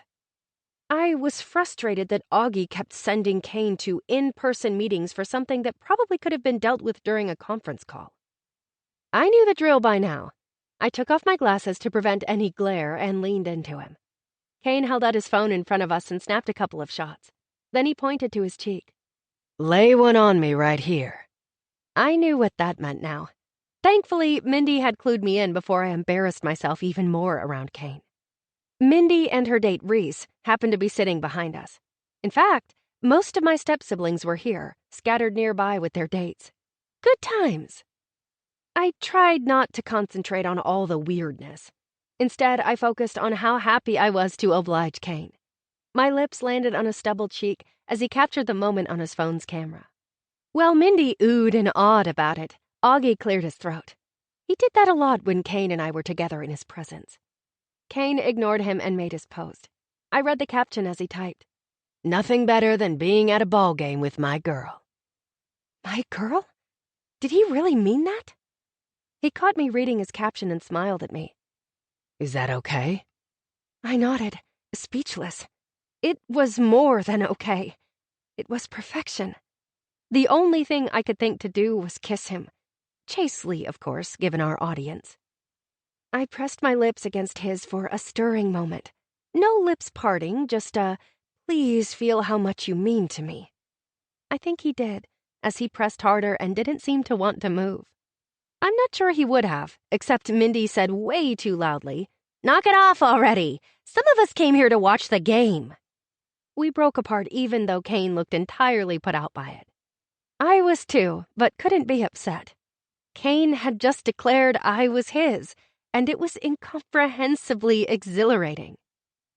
Kane settled for taking my hand, despite the humidity making it feel as if we were swimming in hot pea soup. I didn't mind drowning in the heat with him.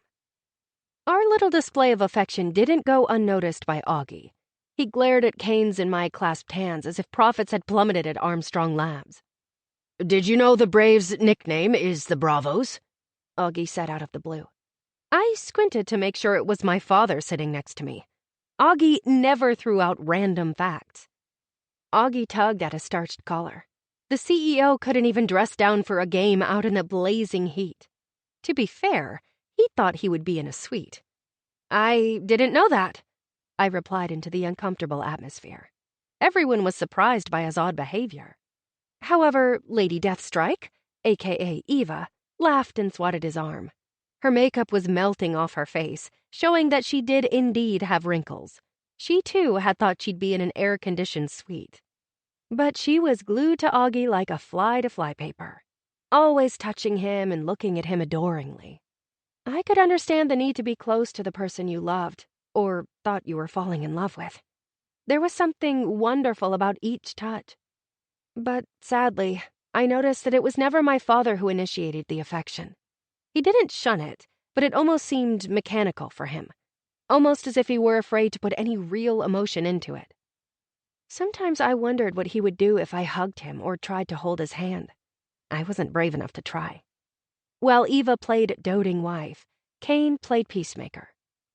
They're also the only team to win the World Series in 3 different home cities. Kane threw out another fun fact to smooth over the awkwardness. The corner of Augie's mouth ticked up a tad. That was all the thanks Kane would get from him. I didn't behave like Eva and fawn all over Kane because he knew some random team facts. I went with the teasing route. "What's the World Series?" I grinned.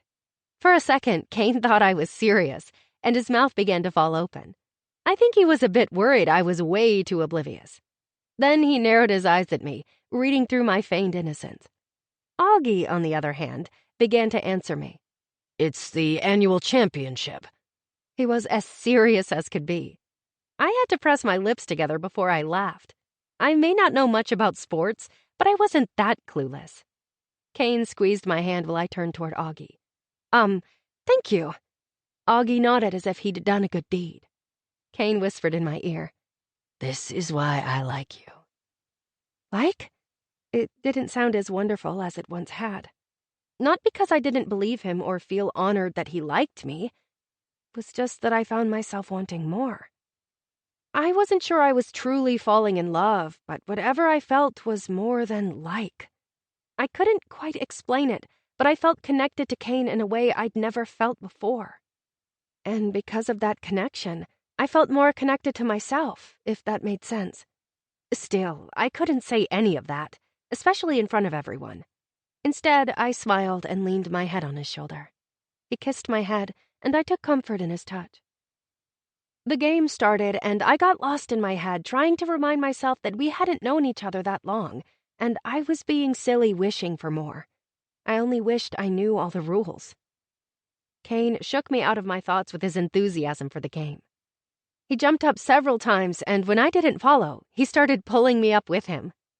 Apparently, standing up was an integral part of the game that I didn't know about, as was shouting and cheering. Most of the time, I didn't know what I was cheering for. However, I was happy because Kane was. It was an odd sensation to be happier because someone you cared about was happy. One person, though, wasn't happy, and that was Augie. Not like he was ever happy. Maybe unhappy wasn't the right word to describe him, but I felt his eyes on me frequently, and when I looked his way, his brow was always furrowed and his face pinched. Sometimes he would tilt his head as if he didn't recognize me. I was grateful when some business associates called to him from the aisle. Augie never passed up an opportunity to mix business with pleasure. Honestly, I was surprised he hadn't already held a conference meeting or made 10 phone calls while we sat there. What did surprise me was when he said, Scarlett, come with me. I want to introduce you to Jack and Frank Adams. He said their names like they should mean something to me. I stared at Augie blankly for a moment. This wasn't only unusual, it was bizarre. Augie stood and waited for me. Kane whispered in my ear, Their company services some of our diagnostic equipment. Then he nudged me to give me some encouragement. On his prompting, I stood and followed Augie skirting past the narrow aisle to the stares of not only Eva, but Ophelia, who was there with her flavor of the month. They both gave me fake smiles, as they always did in my father's presence, but their incredulous eyes told a different story. I could see Ophelia scrutinizing the white shorts and blue ruffle tank top I was wearing. Of course, she looked perfect in her tiny jean shorts and tight white t-shirt, with her hair pulled through her baseball cap in a pristine ponytail. Eva showed her true colors when she reached for Augie. "Don't interrupt the lovebirds," she choked out. "I'll go with you." My fists curled into balls as I tried to refrain from rolling my eyes. Eva hated Kane's and my relationship more than anyone. She only wanted to go with my father because of her determination to prove to everyone she was number one in Augie's world. Augie surprised me again. It's important for Scarlett to meet Jack and Frank. Eva's cheeks pinked, and I swear she held back some tears. Whatever you think is best. She focused back on what was happening on the field. I almost felt sorry for her. Almost. Augie bowled past a mixture of stepchildren and employees, all who seemed to bounce on the edge of their seats with anticipation that Augie would acknowledge them. He nodded and waved as he passed. He wasn't a complete ogre. I stepped on only a few toes and narrowly escaped landing in my stepsister Danielle's lap, so business as usual for me. By the time we reached the aisle, I felt like I'd had a workout. Augie shook hands with the gentlemen who, like my father, were dressed nicely. Augie turned toward me and said, Frank and Jack, this is my girl. What he said after that was a blur. Augie had never called me his girl, only his daughter. Saying I was his girl was significant. Even more significant than Kane using the same term of endearment. It meant that maybe my father loved me. Could I dare to hope? On top of the world. My dad would have loved this. Kane squeezed my hand as we looked out over Centennial Olympic Park from the Skyview Ferris wheel. I snuggled closer to Kane on the leather seat in the air-conditioned gondola. Admittedly, I was not that fond of how high up we were dangling in the sky. However, it gave us an incredible view of the city. And being with Kane made me feel as if I were on top of the world. I hadn't seen him all week due to another business trip, so I was willing to be anywhere with him, even if I did feel a little queasy. It didn't help that the floor was made of glass, highlighting how high we really were. You know, he took me to the '96 Olympics. That must have been amazing. Kane gazed out over the city. It was. I still remember people dressed in gold rising high above the stadium to the sound of mysterious tribal music during the opening ceremonies. There was this energy I can't explain. And when the orchestra began to play the theme song by John Williams, my dad started to cry. Kane's eyes began to water. I loved how easily Kane showed his emotions. I asked him why he was crying. His voice cracked. What did he say? Kane's eyes penetrated my own, as if the other passengers didn't exist around us. His look went right through me, and I felt it all the way to my toes.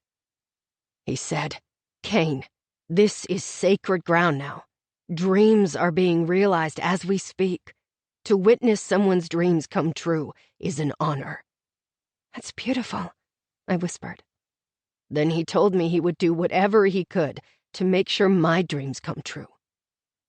I reached up and wiped away a few tears that had leaked out of his eyes, feeling as if my dreams were coming true in this very moment. I'm sure he's still making good on that promise. Thank you for saying that, Scarlett. Times like these, I can still feel him. He caught my hand and kissed it. Suddenly, the Ferris wheel jolted to a stop. We dangled there while each gondola's passengers were let off. It was quiet between us, yet comfortable, as we got closer and closer to the ground. I loved these moments with Kane, where I got insight into his heart and soul. More and more, I was falling for him. Was it love? I was beginning to think so. I needed to check with Naomi, but I wasn't sure how to start that conversation. July was fading fast, and next month I would be back at Samford. I wondered if this thing between me and Kane could last. When we got off the ride, we walked around a bit. Kane wanted a picture in front of the Fountain of Rings to go along with the several others he'd already snapped while we were on the Ferris wheel. It seemed important to him to document our time together. I didn't mind at all. This way, I could always relive one of my dreams. I'd been thinking about my dreams so much lately. I wished for a father like Kane's who wanted to make my dreams come true. Unfortunately, Augie didn't even know what my dreams were, despite the fact that he was interacting more in my life than I'd ever remembered. Just yesterday, he'd stopped by my office. He had stood there and stared at me sitting on the floor until he finally asked, "Is there something wrong with your chair?"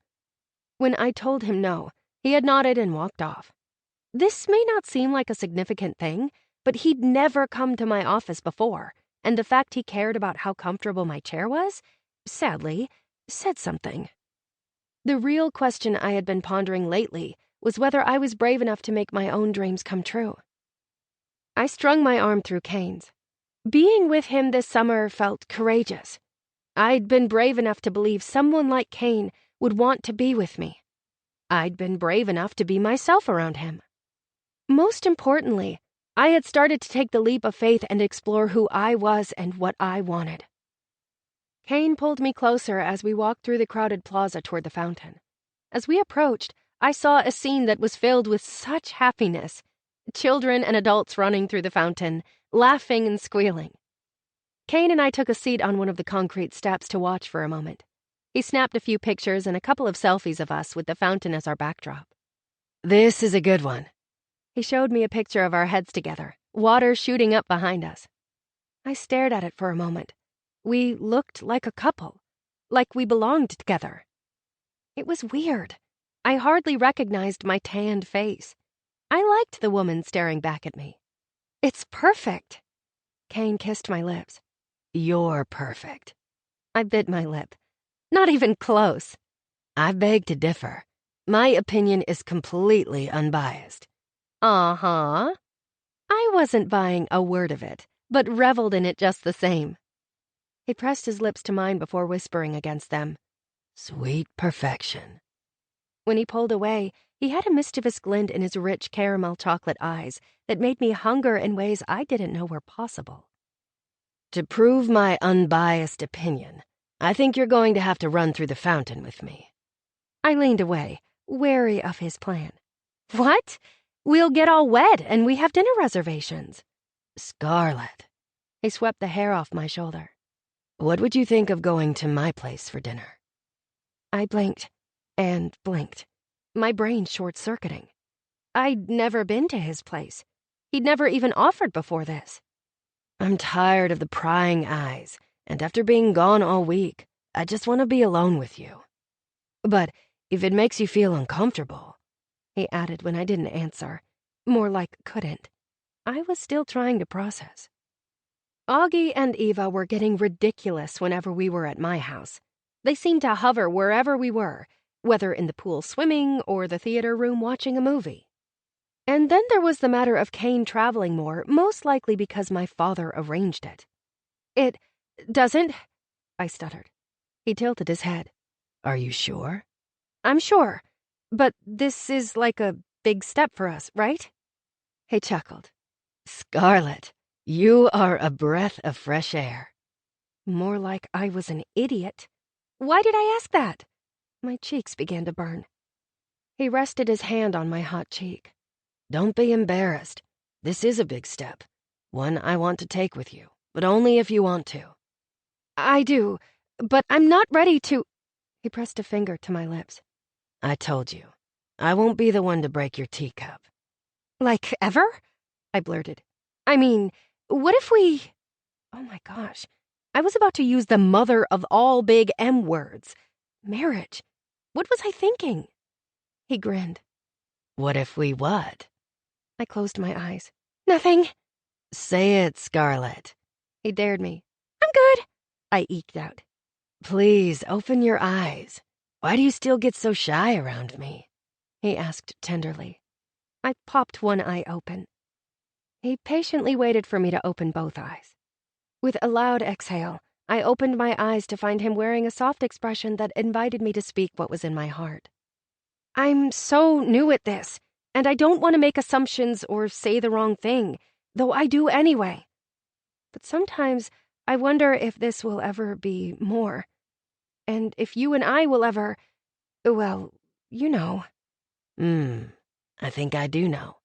And if we ever get to that point, I assure you that you are well worth waiting for. There was no question I was falling in love with him. How could I not? It was perfect for me. That realization had me making more of a fool of myself. The nerves fell out of my mouth. I can't wait. I can wait. I stood. I think we should run through the water. Kane was quick to follow, and before I could run away, he wrapped me in his strong arms. When my head landed on his chest, I was pleased to hear his heart beating as erratically as mine. I can't wait either. What couldn't he wait for? Sex? Marriage? My pulse pounded with all the possibilities. Did that mean he was falling in love with me, too? It's not something I felt like I could ask. I'd already been too truthful, which I couldn't help but be around him, though I took that as a good sign. He abruptly pulled away and grabbed my hand. Let's do this. Before I knew it, we were dashing toward the rings of water. The cold water stung for a second, but felt refreshing in the hot Georgia sun. Kane twirled me around, making me laugh and smile. I didn't care that I probably looked like a drowned rat, or that my sundress was clinging to me, showing off all my imperfections. All that mattered was the way Kane looked at me, and in his eyes, I could see I was beautiful. More importantly, I could feel it myself. In that moment, I felt higher than when we had been on the Ferris wheel. I saw more than the city. I saw what I wanted my future to look like. never be the same. I rolled up the legs of the pair of sweatpants Kane had given me to wear. I'd never worn a man's clothes before. It seemed kind of intimate. I liked it. Especially since his soft alma mater t-shirt from Georgia State smelled like him, spicy and warm. My ensemble wasn't winning any fashion awards, and it was unflattering, but it was my new favorite outfit. It represented the next step. When I was done dressing, I hung my wet sundress over Kane's shower door. It was such a surreal experience. Suddenly, I felt grown up. I looked around Kane's guest bathroom. It was no frills as far as decorations, but it had granite countertops and one of those fancy vessel sinks. It was so weird that I was dating a man who owned his own place. I threw my glasses back on and checked the mirror before I exited. The only thing I could do with my wet curly hair was to brush it to the side. It kind of looked sexy. Maybe? That wasn't a word I ever associated with myself. I anxiously crept into the narrow hall of his condo. There was a masculine vibe to it, with its brick walls and hardwood floors.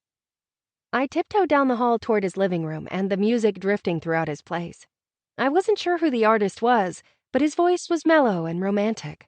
It was no Enya, but I liked it.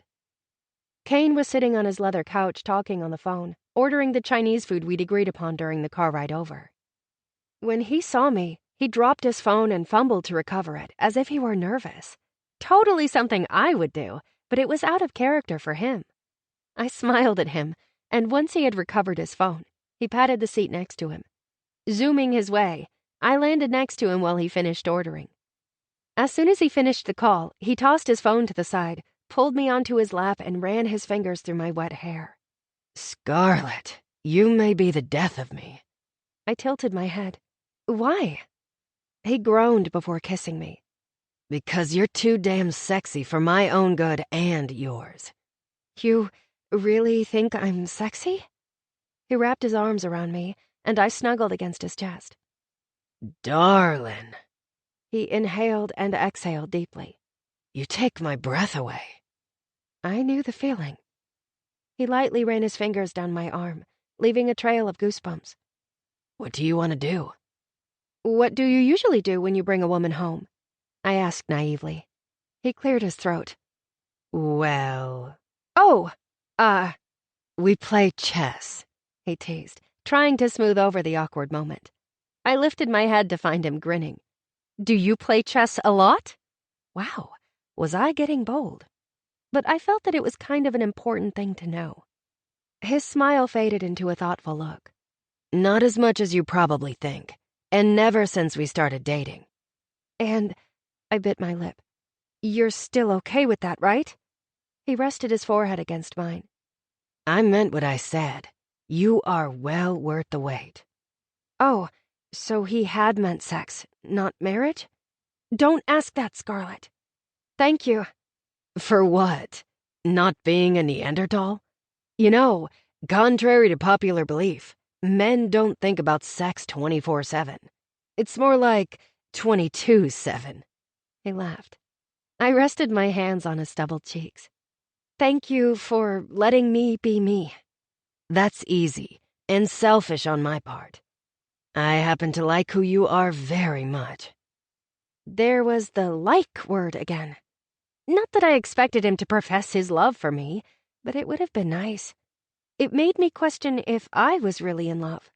Yet, deep inside, if I was honest with myself, I knew the truth. I was falling in love with Kane, and I hoped that he would one day love me too. I like you too, a lot, I responded, thankful my heart didn't come falling out of my mouth for once. That is excellent news. He skimmed my lips once, twice, 3 times before pressing his own against mine. His hand tangled in the back of my hair, drawing me closer to him before he parted my lips. My eyes drifted shut so that all my senses could focus on the way he tasted like grape-flavored shaved ice, and how urgent his tongue felt as it prodded deeper, as if he couldn't get close enough to me. The same urgency lived inside of me. My hands gripped his t-shirt and twisted it, begging him not to let me go. When he was done ravaging my mouth, his hand pulled my head back to expose my neck. His warm lips made their slow descent down the curve of my neck to my collarbone. Each hot, wet touch made my stomach do entire gymnastic routines and my body tremble from the sheer pleasure of it all. Just when I thought he was done, his tongue lightly glided against the sensitive skin of my neck as if his tongue were a brush and I were his canvas. My gasps only emboldened him to continue his work of art. He groaned as if he were tasting a masterpiece. Kane! I shuddered against him. Scarlet, he whispered before capturing my mouth again. This time the kiss was slower and gentler, yet just as intense. So intense, I could see how easy it would be to play chess with him, and how vulnerable the queen was. The thought frightened and excited me, but I knew I wasn't ready for checkmate. I was barely getting to know myself, and if I didn't know all of me, how could I share myself with someone else? Not only that, but it became clear to me that when the time came, love needed to come first. My soul screamed out that I must be loved, that sex didn't make love. If it did, my father wouldn't have been married so many times. I took one more moment to get lost in his touch before my hands released his shirt and I gently pulled away from him. We needed a moment to breathe as we peered into each other's enlivened eyes. Both our cheeks were flushed. I'm sorry for getting so carried away, Scarlet. I placed my fingers on his swollen lips. I'm not. I hope we get carried away a lot. He kissed my fingers before taking my hand in his. You overestimate my self-control. I don't think so. I trust you, Kane. A sheeny mist of moisture covered his eyes. I will continue to be worthy of your trust. I believed him. I snuggled back against him, and he held me tight. All felt right in the world. Who's the singer? I pointed at the sound system near his giant flat screen. His place had minimal furniture, but what he did have was expensive. It told me he valued quality over quantity, and just like the Porsche he was saving up for, he was willing to work for what he wanted. Don't make fun of me. It's Christopher Cross. Why would I make fun of you? I listen to Celtic music. And I didn't know who Christopher Cross was. That's true, he teased. Hey now. He chuckled. We can debate the merits of Enya later. Christopher Cross is a singer from the 70s and 80s. My dad told me if I wanted to impress a girl, to put on Christopher Cross and it was a done deal. I sat up and leaned against his chest. Are you trying to impress me? He brushed my hair back. I'm trying my hardest. How am I doing? His tone was genuine. I didn't even have to think about my answer. You have my vote. And my heart. He was about to lean in for a kiss when we were interrupted by a knock on the door. That will be the food. He kissed my nose before I slid off his lap. While I watched him walk toward the door, I listened to the lyrics of the song playing. Something about never being the same after being touched by that person. The person. Truer words had never been sung. I would never be the same. Kane had changed my life. Kane walked back with 2 decent-sized paper bags. His condo immediately smelled like garlic, pepper, and sesame oil. Let's eat out on the terrace. I want to show you the view. Okay. I jumped up to join him. There's a bottle of wine in the refrigerator and wine glasses on the counter, if you wouldn't mind grabbing them. Not at all. I headed over to his small open kitchen, with its dark granite counters and stainless steel appliances. I smiled when I noticed the row of cookbooks neatly stacked near his coffee pot. He even had a grocery list hanging on his refrigerator. Not surprised at all. He loved lists. I was touched when I glanced at his grocery list and saw that he'd written semi-sweet chocolate chips, and then in parentheses added, Scarlet's favorite. It made my heart flutter. I grabbed the wine and glasses and met him outside. Wow, was all I could think. His view was incredible. A pristine golf course filled my gaze. It was even more beautiful as the sun was just starting to go down, casting a glow on the trees below. Kane was setting out white cartons and chopsticks on a round wooden table. He lit a citronella candle to ward off the mosquitoes that loved this time of year. Planter boxes full of what looked like herbs lined the black wrought iron railing. Some neighbors below were barbecuing, and the smell of grilled steak wafted our way. "This is beautiful." I thought you would like it. He held out a chair for me. I set the glasses and wine on the table before taking my seat. After he helped push in my chair, he kissed my cheek before taking a seat next to me. "I feel like I've learned a lot about you tonight." And what have you learned? He opened the carton of sesame chicken and began dishing me some. "Well, you must like to golf." I have to. That's where the deals are made. "That's what Augie says, too." Kane cleared his throat as if to say, Let's not talk about your father. I moved on quickly. However, I had some guilt about the strain that existed between Augie and Kane. I tried not to let it interfere with our perfect evening. "I'm also guessing you love to cook." Right again. Next time you come over, I'll cook for you. "I'd love that." Especially because it meant he was planning on having me over again. Me too. He handed me a pair of chopsticks. I stared blankly at the wooden utensils. "I'll take a fork, please." Kane shook his sexy head no. The only way to eat Chinese food is with chopsticks. I beg to differ. I've used a fork several times. That was before you met me. "Fine," I grimaced. I was about as dexterous as a Tyrannosaurus. You got this. Just do what I do. With ease, he stabilized the bottom stick using his thumb and ring finger, and then he did some hocus-pocus with the top one and easily picked up a piece of sesame chicken. I tried, fumbling the sticks and dropping the chicken, and that was after several attempts. I finally gave up and stabbed one chopstick into a piece of chicken and shoved it in my mouth. Kane laughed loudly at me. That's one way of doing it. I think I better give you a fork before you hurt yourself. Or me," he teased before reaching into the bag for a plastic fork. "Thank you." I happily took it. We ate and talked, and in between sipped wine, and shared kisses in the sultry night air. Best night ever. It only got better after dinner when Kane stood and held out his hand to me. Dance with me. I stared at him. "I've never danced with anyone," I whispered, embarrassed. Kane took my hand. You don't know how happy I am to hear that. He always knew the right thing to say. I took his hand, and with all that I was, I knew I belonged with him. I didn't care if I was too young or if it was too fast. None of that mattered. Kane helped me to my feet before taking me in his arms. The dulcet tones of Christopher Cross drifted out of the screened door. Just follow my lead, Kane whispered in my ear before taking my right hand in his left and then wrapping his right arm around me. He drew me close to him, our clasped hands between us.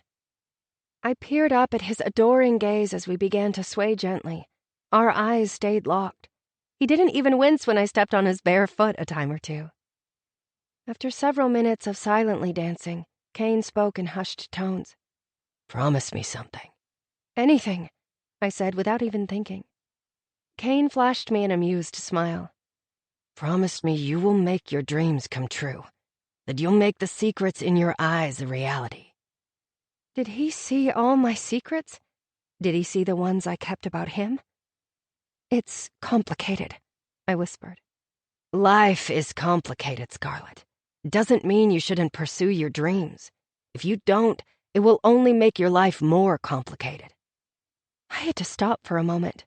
That truth bomb blew my mind. I blinked several times, letting what he'd said sink in. He was right. But how did I tell my father? I leaned my head on Kane's shoulder. "I'm going to become a forensic pathologist," I manifested out loud. Kane rubbed my back and kissed my head. That's my girl. I leaned away. If he wanted me to pursue all my dreams, he was part of them. "Kane, will I still be yours when I go back to school next month?" My voice trembled. He tilted his head while caressing my cheek. Is that what you want? He asked nervously. "Yes," I said with every ounce of hope in me. We'll make it work somehow then. I let out a sigh of relief. He cupped my face with his hands and pressed his lips to mine, as if to seal the deal. Before he parted my lips, he whispered against them, "Scarlett, you are a dream." If that was true, I hoped we never woke up. He loves me? He loves me not? Where did you go to school? Naomi was playing Mama Bear and grilling Kane, though her tone had no bite to it at all. I was happy to finally introduce Kane to Naomi over lunch at a little bistro near Naomi's office. Between Kane's travel schedule and Naomi's huge case, it hadn't worked out until today. Kane set down his glass of ice water with a smile full of charm. Undergrad was Georgia State. I received my MBA at Emory. Naomi's left brow raised. Impressive, though the important question is if you like Celtic music. She smiled. My unusual taste in music came straight from Naomi. We'd been to see Celtic Woman in concert many times, even flying across the country to catch one of their shows. Kane chuckled deeply. I'm acquiring a taste for it. That was his way of saying he tolerated it. Naomi threw her napkin on the table. Well, you have my seal of approval. She winked at me. Kane honestly looked relieved. I'd told him Naomi was going to love him, but he worried because Augie didn't appreciate our relationship. Augie had gone as far as having Eva remind Kane that I was young, and an unexpected pregnancy right now would derail my life. Kane hadn't taken too kindly to it and had told Eva if I did have his child, he'd count himself a lucky man. While that was sweet and it gave me hope that Kane was falling in love with me, it only fanned the flames. Though I couldn't blame Kane for not dispelling the truth about our non-existent sex life. That was between us. Kane hadn't spoken to his mother since. It hurt that Augie didn't know me well enough to know that I knew I wasn't ready to become a mother or a wife, and that he didn't think I was capable enough to keep from screwing up my future. Truthfully, I'd never thought those options would be available to me until this summer. And while I found myself excited about those prospects, I wanted to go to med school and pursue my dreams. Dreams I hadn't shared with Augie yet. I'd been waiting for the right time. I just didn't know when that would be. Though today I had other things to worry about. Kane was meeting with my father after our lunch. He said it was nothing to worry about, just business, but I was concerned. Kane didn't directly report to my father, so the one-on-one meeting seemed suspect. I was praying it truly was nothing. Kane was not only good at his job, he loved it. He'd just closed the most lucrative deal in Armstrong Labs history with that pharmaceutical company back east he'd been working with all summer. The office was all abuzz about it. Surely Augie wouldn't fire him after that, right? Maybe he wanted to congratulate him personally. Sure. Kane was intrigued with Naomi's job and peppered her with questions. Naomi was used to it, but loved it all the same. And I never tired of hearing her talk about the intricacies of forensics. It only fueled the fire in me to follow in her footsteps, especially when she spoke of being able to give families peace and offering them real answers about the death of their loved one. Unless they were my father. In that case, the truth only haunted him. I wondered if he would ever come to terms with Mama's death. Do you go to a lot of crime scenes? Kane asked. More than I would like to. Kane gave me a thoughtful look. You ready for that? Are you worried about me? Not at all. He kissed me. I could feel Naomi smile. Kane looked at his watch. I hate to run, but I don't want to be late. I could hear the nerves and the pitch of his tone. I squeezed his hand. I'm anxious to hear how it goes. I'll stop by your office later. He stood and reached out his hand to Naomi. It was so nice to meet you. Naomi waved his hand away, stood, and came around the table to give him a hug. From the expression on his face, it was obvious Kane was touched. You couldn't have picked a better girl. Naomi patted his back. Believe me, I know. Kane smiled at me, warming my heart. Naomi leaned away from him but still kept him in her grasp. I'm going to offer you a bit of insight into Augustus. He loves to grandstand, but he appreciates talent and results, and he has a soft spot for all his stepchildren. Kane rubbed the back of his neck. proving he was as nervous as I was. Well, none of them have ever dated his daughter. This is true, Naomi grinned. But he loves Profits almost as much as he loves Scarlet, so I think you're safe. I hope you're right. Let's do this again soon. Next time, it's my treat. Naomi had insisted on paying and couldn't be talked out of it. I look forward to it. Naomi stepped back. Kane leaned down to kiss me goodbye. I'll see you soon. We'd driven separately because I wanted to talk to Naomi alone. Bye. I kissed him an extra time for luck. Naomi and I watched him walk out of the crowded bistro before she took a seat next to me. She gave me a thorough once-over. I've never seen you so happy. I've never felt like this before. I like him. He's a good match. I think so too. She tapped my nose. So, what did you want to talk about? I grabbed my drink and took a sip of my lemonade before I laid it all out for her. I'd been practicing what I would say. It was one thing for me to admit my feelings to myself.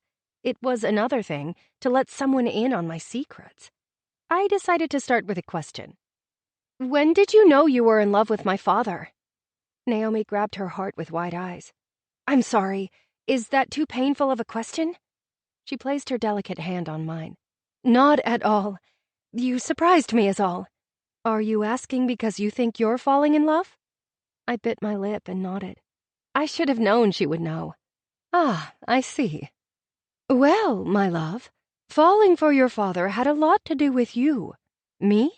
I smiled. Yes, you. She sat back and sighed fondly. I remember the first time I met your father. Outwardly, he was stoic, though it was apparent he wasn't in a good place, as most of our clients aren't. He manifested his trauma in other ways. He took you everywhere with him those first few months, even to the office. It was how there came to be a company daycare center. Though you were mostly an angel child, you were still a toddler, and he found out quickly he couldn't watch you and do his job, even though the company was much smaller back then. I shook my head, amazed. I had no idea. Oh, yes. Augustus was so afraid he would lose you, too. He probably fired 10 daycare directors that first year. None of them were good enough for you. That brought a tear to my eye. Just like no man will ever be good enough for you. It's why your father has been acting like a fool all summer. He's not ready to let go. He never has been. So, why did you fall in love with him? The first time I met you, you curled up in my lap, and I knew I was meant to love you. The devotion your father had for you touched me. His sheer capacity to love overwhelmed me. And for a while, he was able to express those feelings. But, her voice cracked, they eventually became too much for him to bear. His fear got the better of him, and I needed more from him. She grabbed a napkin and wiped her cheeks where some tears had trickled down. I'm sorry. Don't be. I'm not. I got you out of the deal, and for that I will be forever grateful. I embraced her, so grateful that once upon a time Augie had good taste in women. Naomi, I whispered, how do you know you love someone? She leaned away and placed her hand on my heart. When you feel at home here, that's when you know. What if they don't feel the same way? That's the risk we take when we give our heart to another. But don't fear it. Don't be like your father. You love and keep on loving. But what if Kane, darling, he would be a fool not to love you. But don't let that stop you. You're young, and you will probably fall in love many more times. Enjoy each go-around and learn what you're meant to from each relationship. I knew I was naive. Even so, I couldn't imagine falling in love with anyone but Kane. He was it. I knew it. My heart felt at home with him. Thank you, Naomi. I love you. That's the best love right there. I went back to the office still unsure if Kane loved me, but I knew I loved him, and that was what was important. Not to say I didn't hope that he loved me, or wouldn't be hurt if he didn't, but I was at peace knowing my own heart and mind. Really, that's what this summer had been for me, coming to know myself. I couldn't believe that in a few weeks it would be over. I tried to get back to work as soon as I returned, but I was anxious to hear how Kane's meeting had gone with my father. I swore I read the same paragraph 15 times on my laptop before I gave up and stared aimlessly at the ceiling from my spot on the floor. Just when I started counting the ceiling tiles, Kane knocked on my door before letting himself in. He quickly closed the door behind him, looking a bit shell-shocked. His eyes were darting all over, and he was breathing heavily, as if he'd come from a workout. I stood with a huge knot in my stomach. "What happened?" I eked out. Kane ran a hand through his hair. It was good. Better than good. I let out a huge sigh of relief. "Really?" I approached him. "What did he say?" Kane swallowed hard. Well, he's happy with my work. Very pleased." He stumbled on his words. "Of course he is." I threw my arms around him. Kane stood stiffly. I dropped my arms and stood back. "Is everything all right?" He shook his head as if trying to get his thoughts straight. He reached for me and wrapped me in his arms. "I'm sorry, darling." I rested my head against his chest. His heart was pounding. "Are you sure everything is okay?" He stroked my hair. "Yes, it went better than expected." I relaxed a bit. "I'm so glad. I was worried." He kissed my head and lingered there. "Scarlett, I'm going to need to cancel our plans tonight. I have an important project I need to work on for Augustus." He growled his name, if I wasn't mistaken. I tried to pull away, but Kane wouldn't let me go. "I promise, everything is okay," he answered my unspoken plea. I heard him say the words, but I didn't feel them. "Kane?" "Darling," he choked out. "I promise, I'll make it up to you tomorrow. In fact, can we change our plans? Let's do Edge of the World tomorrow instead of Stone Mountain." Weird. I thought he was saving Edge of the World to cap off our summer list of dates. It was one of Kane's favorite places. All summer he'd been going on and on about how beautiful the waterfalls were and how it was the perfect swimming hole. "Sure, what time should I be ready?" "Does 10 work for you?" I nodded against him. He gripped me tighter. "Scarlett, I... What?" I felt nervous. Something was off. He didn't say anything. Instead, he grabbed my face, using the 3-finger method, and pressed his lips to mine. He'd never kissed me before in the office, and this wasn't just any kiss. His tongue was urgent and demanding, making my lips part and then prodding as far and as fast as it could go. He held my face so tight, as if begging me not to let go. I had no intention of letting him go. I loved him. I let myself drown in him minute upon minute while he devoured my lips and mouth until I was only breathing him in. And just as urgently as the kiss started, it ended. He broke away from me and peered into my eyes as if he were trying to commit them to memory. "Scarlett, you are one of the best things that has ever happened to me. Please, don't ever forget that." Did that sound like he loved me too? I wasn't brave enough yet to say how I truly felt. All I could say was, "I feel the same way about you." He gave me a half smile before kissing my brow. "Your father wants to see you in his office. I'll see you tomorrow." He left before I could even comprehend what had happened or say goodbye.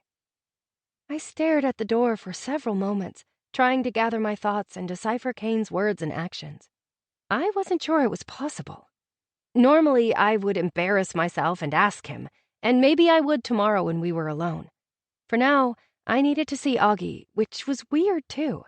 He'd never called me to his office before, and why would he ask Kane to tell me?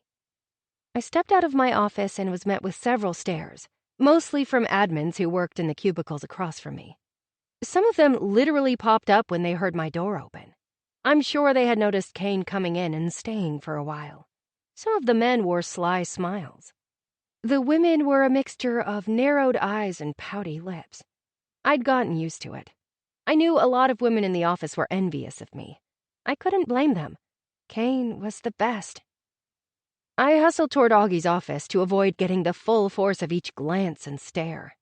When I reached the executive wing, I was greeted by Sir Randall, who jumped up from his desk and saluted me. "Hello, young lady." I saluted him back. "Hello, Sir Randall." "Your father's waiting for you." I nodded and turned to enter through the large, dark wood double doors, but before I could, Randall said something odd. "Keep your chin up, honey." I whipped my head toward him to respond, but he marched off double time. What was up with everyone? It made me more nervous to knock on my father's door, but knock I did. "Enter," Augie's gruff voice called out. With trepidation, I turned the gold knob and pushed the door open. Every time I entered Augie's office, I looked around in wonder. It was stately, though light and airy, which was such a contradiction of his character. His massive glass desk sat back in the large office that also housed a long conference table set near a giant screen used for presentations. Additionally, he had a seating area with a couch, 2 chairs, and a minibar. Augie stood as I crept toward him, not saying anything. Even though his office was large, he loomed larger in his dark suit and tie. "Have a seat, Scarlet." I pointed to the couch. This day was getting weirder and weirder. I thought this would be a quick trip in and out. I obeyed and made a detour for the seating area. The beige couch was stiff and uncomfortable, kind of like Augie, but I didn't say that out loud. Especially when he took a seat next to me, holding a leather-bound book. Wait, was that a photo album? Augie tapped the album with one hand and adjusted his yellow tie with the other. "I wanted to give you something." Yep, this was definitely going down as a weird day. Okay. I stared at the album. "Callie, your mother," he whispered. He never, ever spoke Mama's name. Tears filled my eyes just hearing it. Even more hearing Augie say it so tenderly. Maybe it was unusual to miss someone you never knew, but I did miss her. And more than anything, I missed my father. "She would have wanted you to have this." Augie handed over the photo album, though when I grabbed it, he didn't let go. "Scarlet, don't live in the past. You have a bright future ahead of you." I didn't think I did live in the past. I mean, my past wasn't all that wonderful, unless you counted the past summer. I planned to relive that for a long time, but I did look forward to the future, a future with Kane in it. Augie let go of the album and I cradled it to me, wondering what was inside, but I didn't dare look as Augie's eyes pleaded with me not to open it in front of him. Is that all? My voice shook. He took a moment to answer. He paused. So unlike him. He let out a heavy breath. "You've done a good job this summer. Pamela was impressed with your reports." I'm glad. He hastily stood. I jumped up too. I guess I'll go now. Thank you for the album. Before I could leave, Augie gently grabbed my arm. "Scarlet, you may not understand why I do the things I do, but I do them with your best interests at heart." Do you really? I wasn't sure he knew what was best for me. How could he when he hardly knew me? His eyes widened. "Please, don't doubt me," he pleaded. He breezed past me as if embarrassed he'd shown some actual emotion. I guess that was my cue to leave, so I turned toward the door in a daze, stunned by his response. It left me wondering not only if Kane loved me, but if my father did too. The beginning of the end. It was hard to imagine I had ever been so small. I brushed my fingers over a picture of me sleeping peacefully in my father's arms. I had to say, I was pretty adorable. Who knew I had been born with my crazy dark curls? My hair was as unruly then as it was now. I was torn between continuing to absorb the photo album Augie had given me and getting ready for my date with Kane. It was a testament to the power the pictures held. I didn't think anything could keep me away from Kane, especially since we'd missed our date last night, and I was worried about him after the scene in my office yesterday. I kept reliving his kiss, which still had my lips feeling swollen, and his words, that I was one of the best things that had ever happened to him. However, those pictures of me as a baby with my beautiful mama, so full of life, and with Augie looking so happy, were special beyond words. They were the only proof in existence that I had a mama and that my father had once loved me. The man who'd cradled me so gently and smiled down on his infant baby girl, me, that man didn't exist anymore. I think that Augustus would have wanted to be called Daddy instead of Augie. The fact that he had given me evidence he was once a different man still had me in shock. Why, after all these years, did he share it with me? I hadn't let go of it since I'd left Augie's office. I'd pored over every page several times, trying to inhale my first year of life, documented by my mama. Everything from my birth to my first steps. Her little captions under some of the pictures were treasures. A few of my favorites were, Daddy and his favorite girl. Sweet baby girl said her first word today. Of course, it was Dada. I don't care how tired I am. When I see this girl smile at me in the middle of the night, I can't help but think I'm the luckiest woman in the world. I sat up on my bed, set the photo album next to me, and wiped some tears out of my eyes. I desperately wanted to know how Mama could seem so happy in the pictures, then just days after some of them were taken, take her own life. Did Mama hide her demons? Is that why Augie had never come to terms with her death? Maybe I should bring the album with me. Perhaps Kane could give me some insight, and I know he would love to see it. It would make him smile and give him something to tease me about. I could tell he had still been down when he'd texted me before I fell asleep last night. "Good night, darling," was all he'd said. Normally he would text something longer and sexier like, "I can't stop thinking about you. You don't know how often I look at the empty pillow next to me and imagine your hair splayed across it and you smiling back at me." I would blush even when I was alone before I texted back that I couldn't wait for that day. Then I would drift off to sleep, the happiest woman in the world. Bringing the album, though, probably wasn't feasible.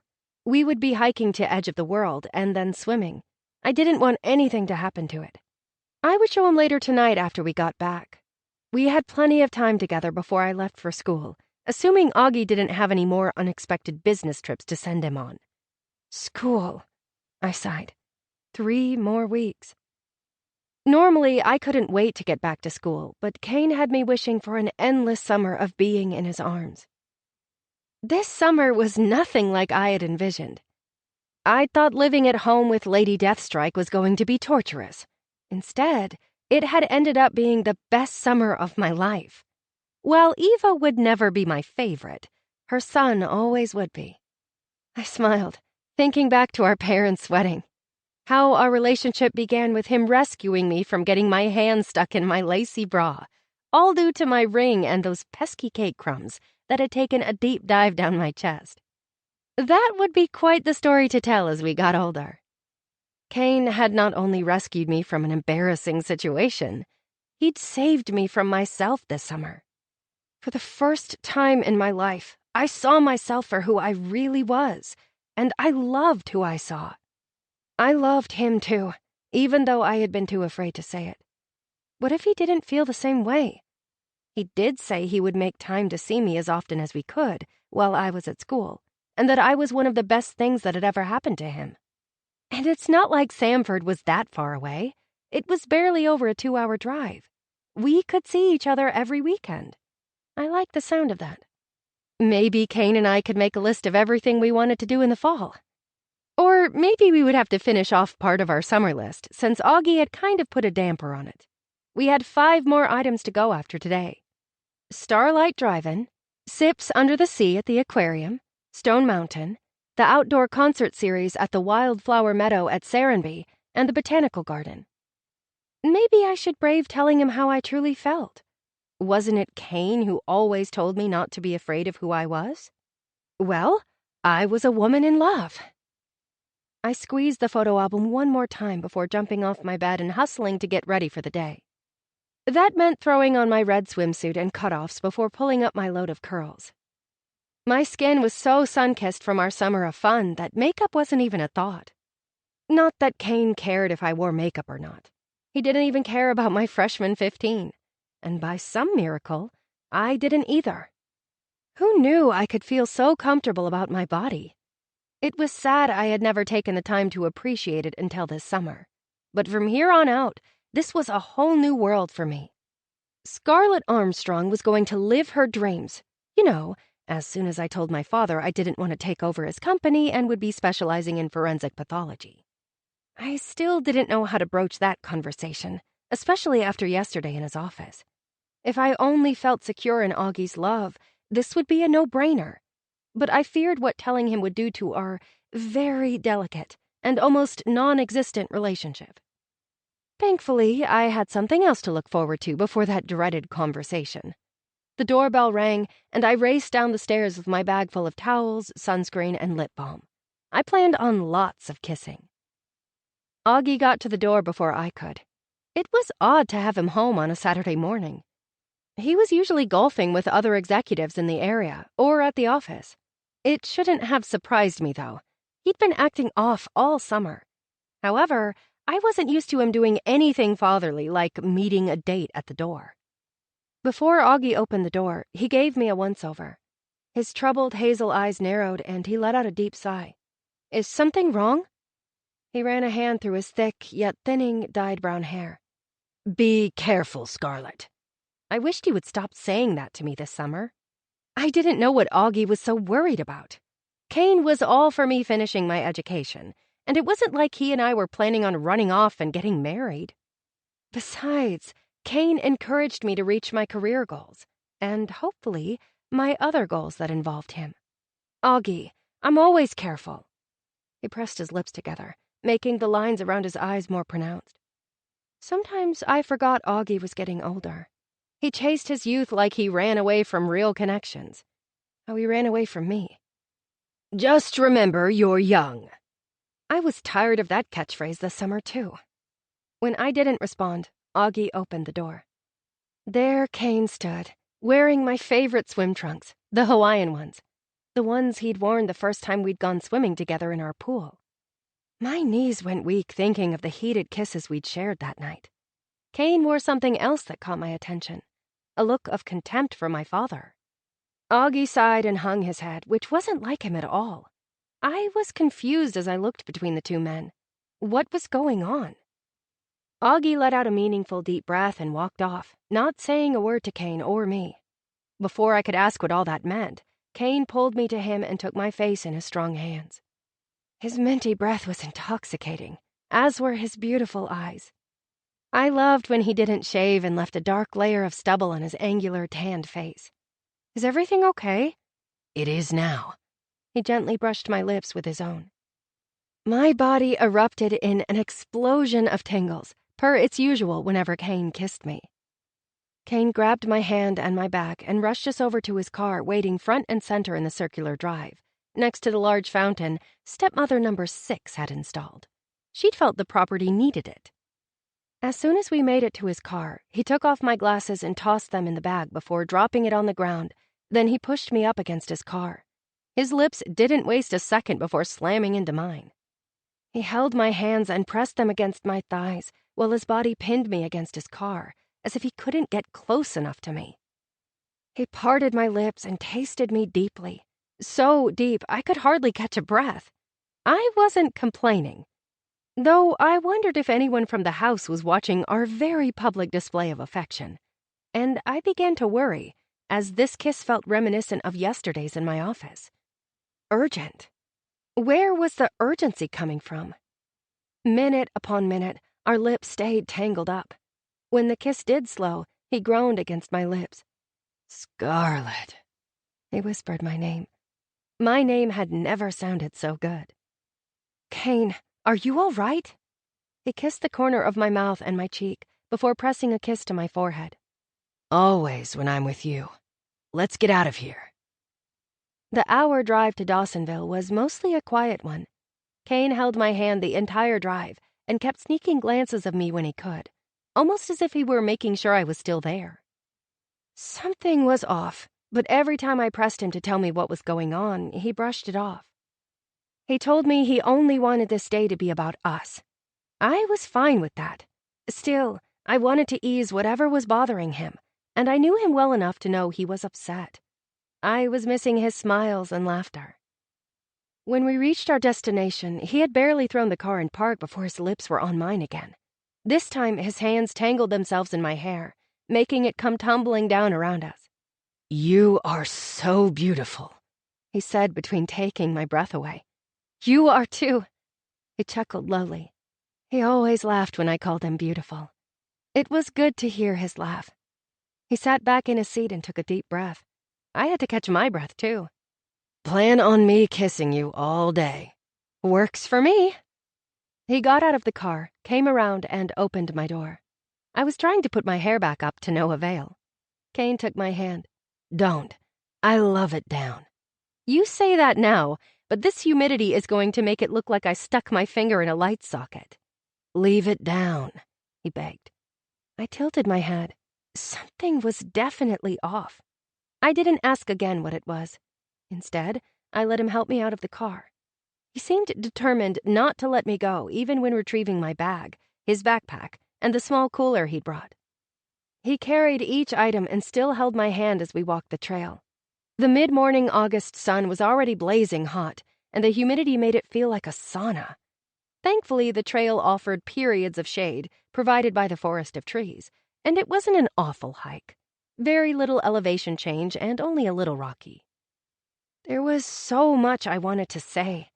I wanted to plan our fall list and ask about the project Augie had him working on, but whatever Kane was dealing with hung in the air like the humidity sticking to my skin.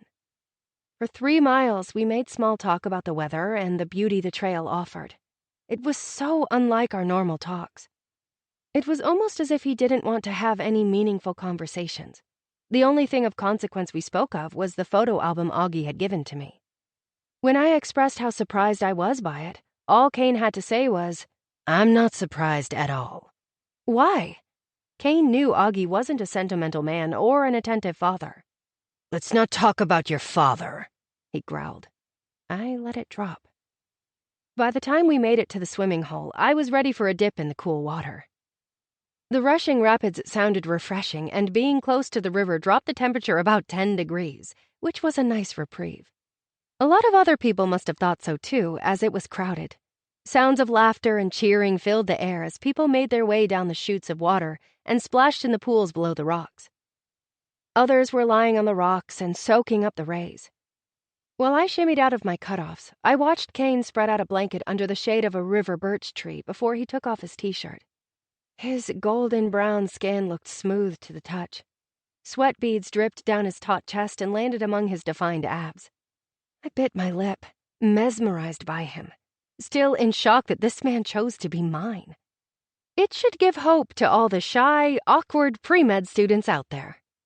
I approached him, taking my glasses off when I reached him and gently tossing them on the blanket. I wrapped my arms around his beautiful body and rested my head against his hard chest. He didn't hesitate to embrace me. "Please tell me what's wrong." Without a word, he scooped me up, and I threw my arms around his neck. He gave me a forced smile. "Time for a swim." I let him keep his secret, for now. We entered the water together. I gripped him tighter, stung by the cold of the river.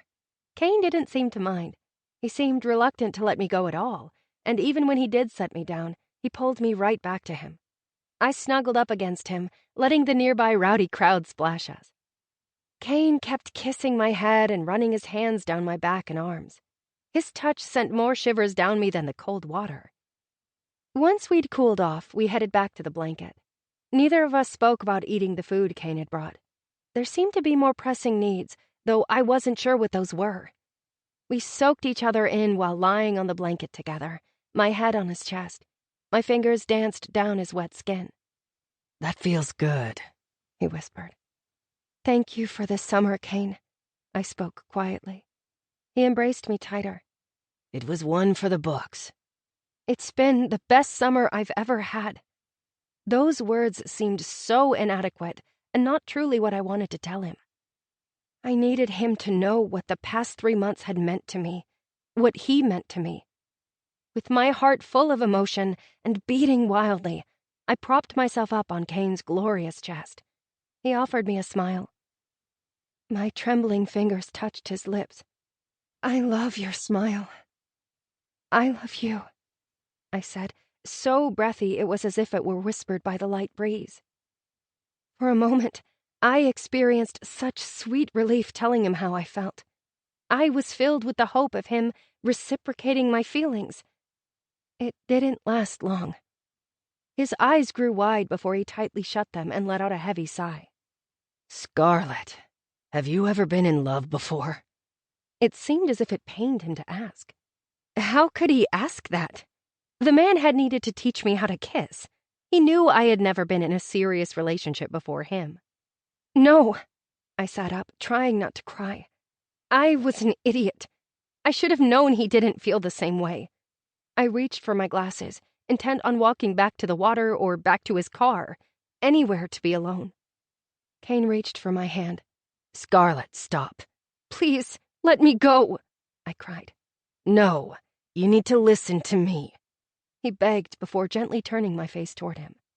Hot tears of embarrassment started to stream down my face and onto his hand. He wiped a few tears away while tenderly looking at me. You are so young. You need to live more life and fall in love again and again, he struggled to say. You sound like my father. Your father is right, he snapped.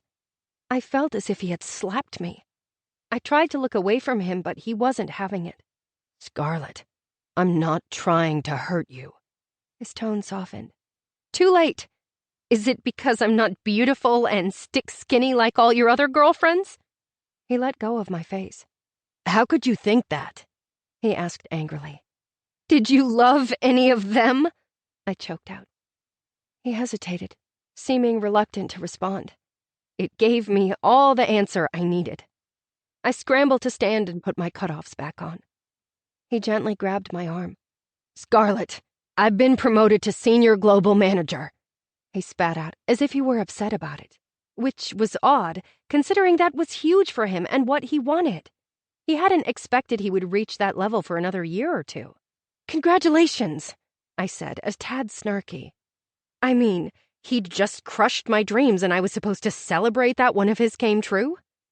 He hung his head. I'll be based out of London. What? Your father told me yesterday, he growled. I'm moving next week. To London? As in England? As in across the ocean? I grabbed my stomach, hardly able to catch my breath. He nodded. When were you going to tell me? Tonight. So, what was all this today? He ran the back of his hand down my cheek. It was me trying to say goodbye, to come to terms with, well, it doesn't matter. It mattered to me. What about us? He swallowed hard.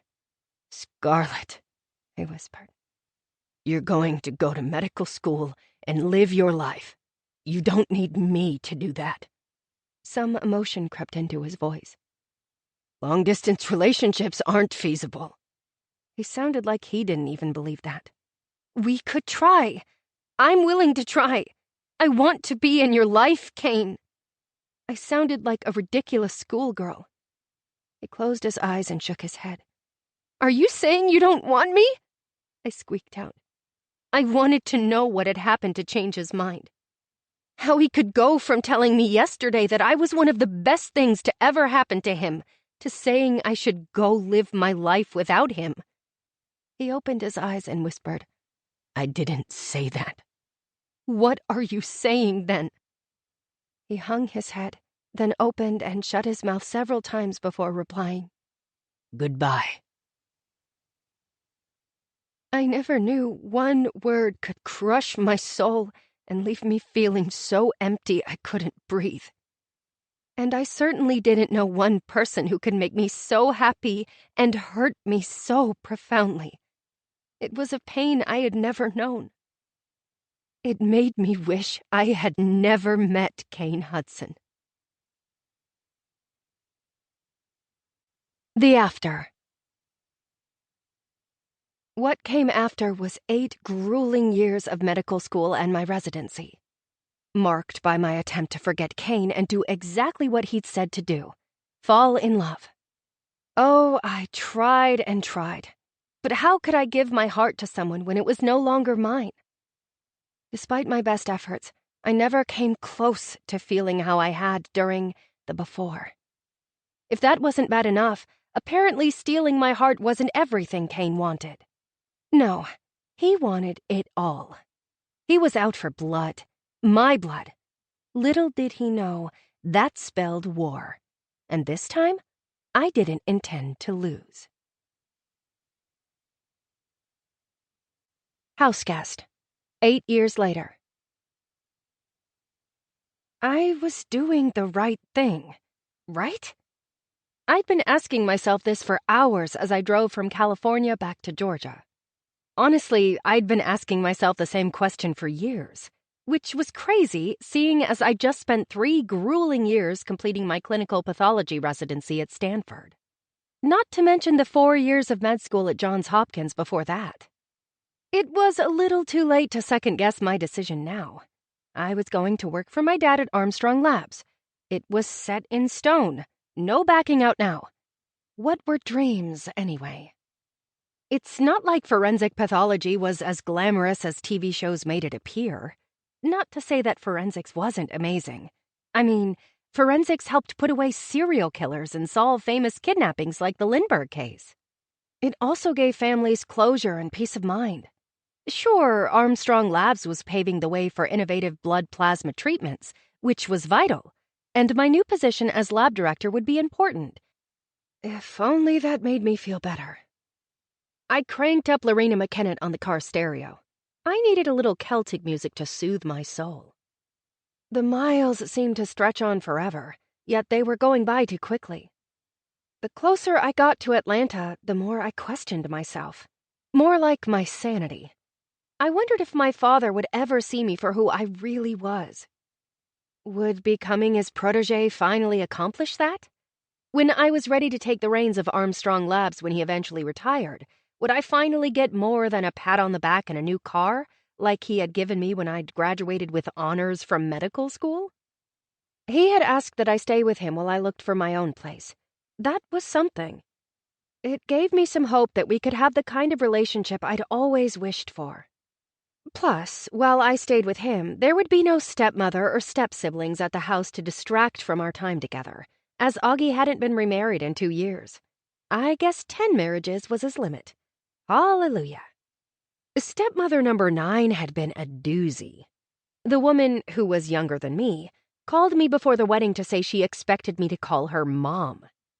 Let's just say I hadn't gone to the wedding, and I'd informed Augie I wouldn't be attending any of his future nuptials.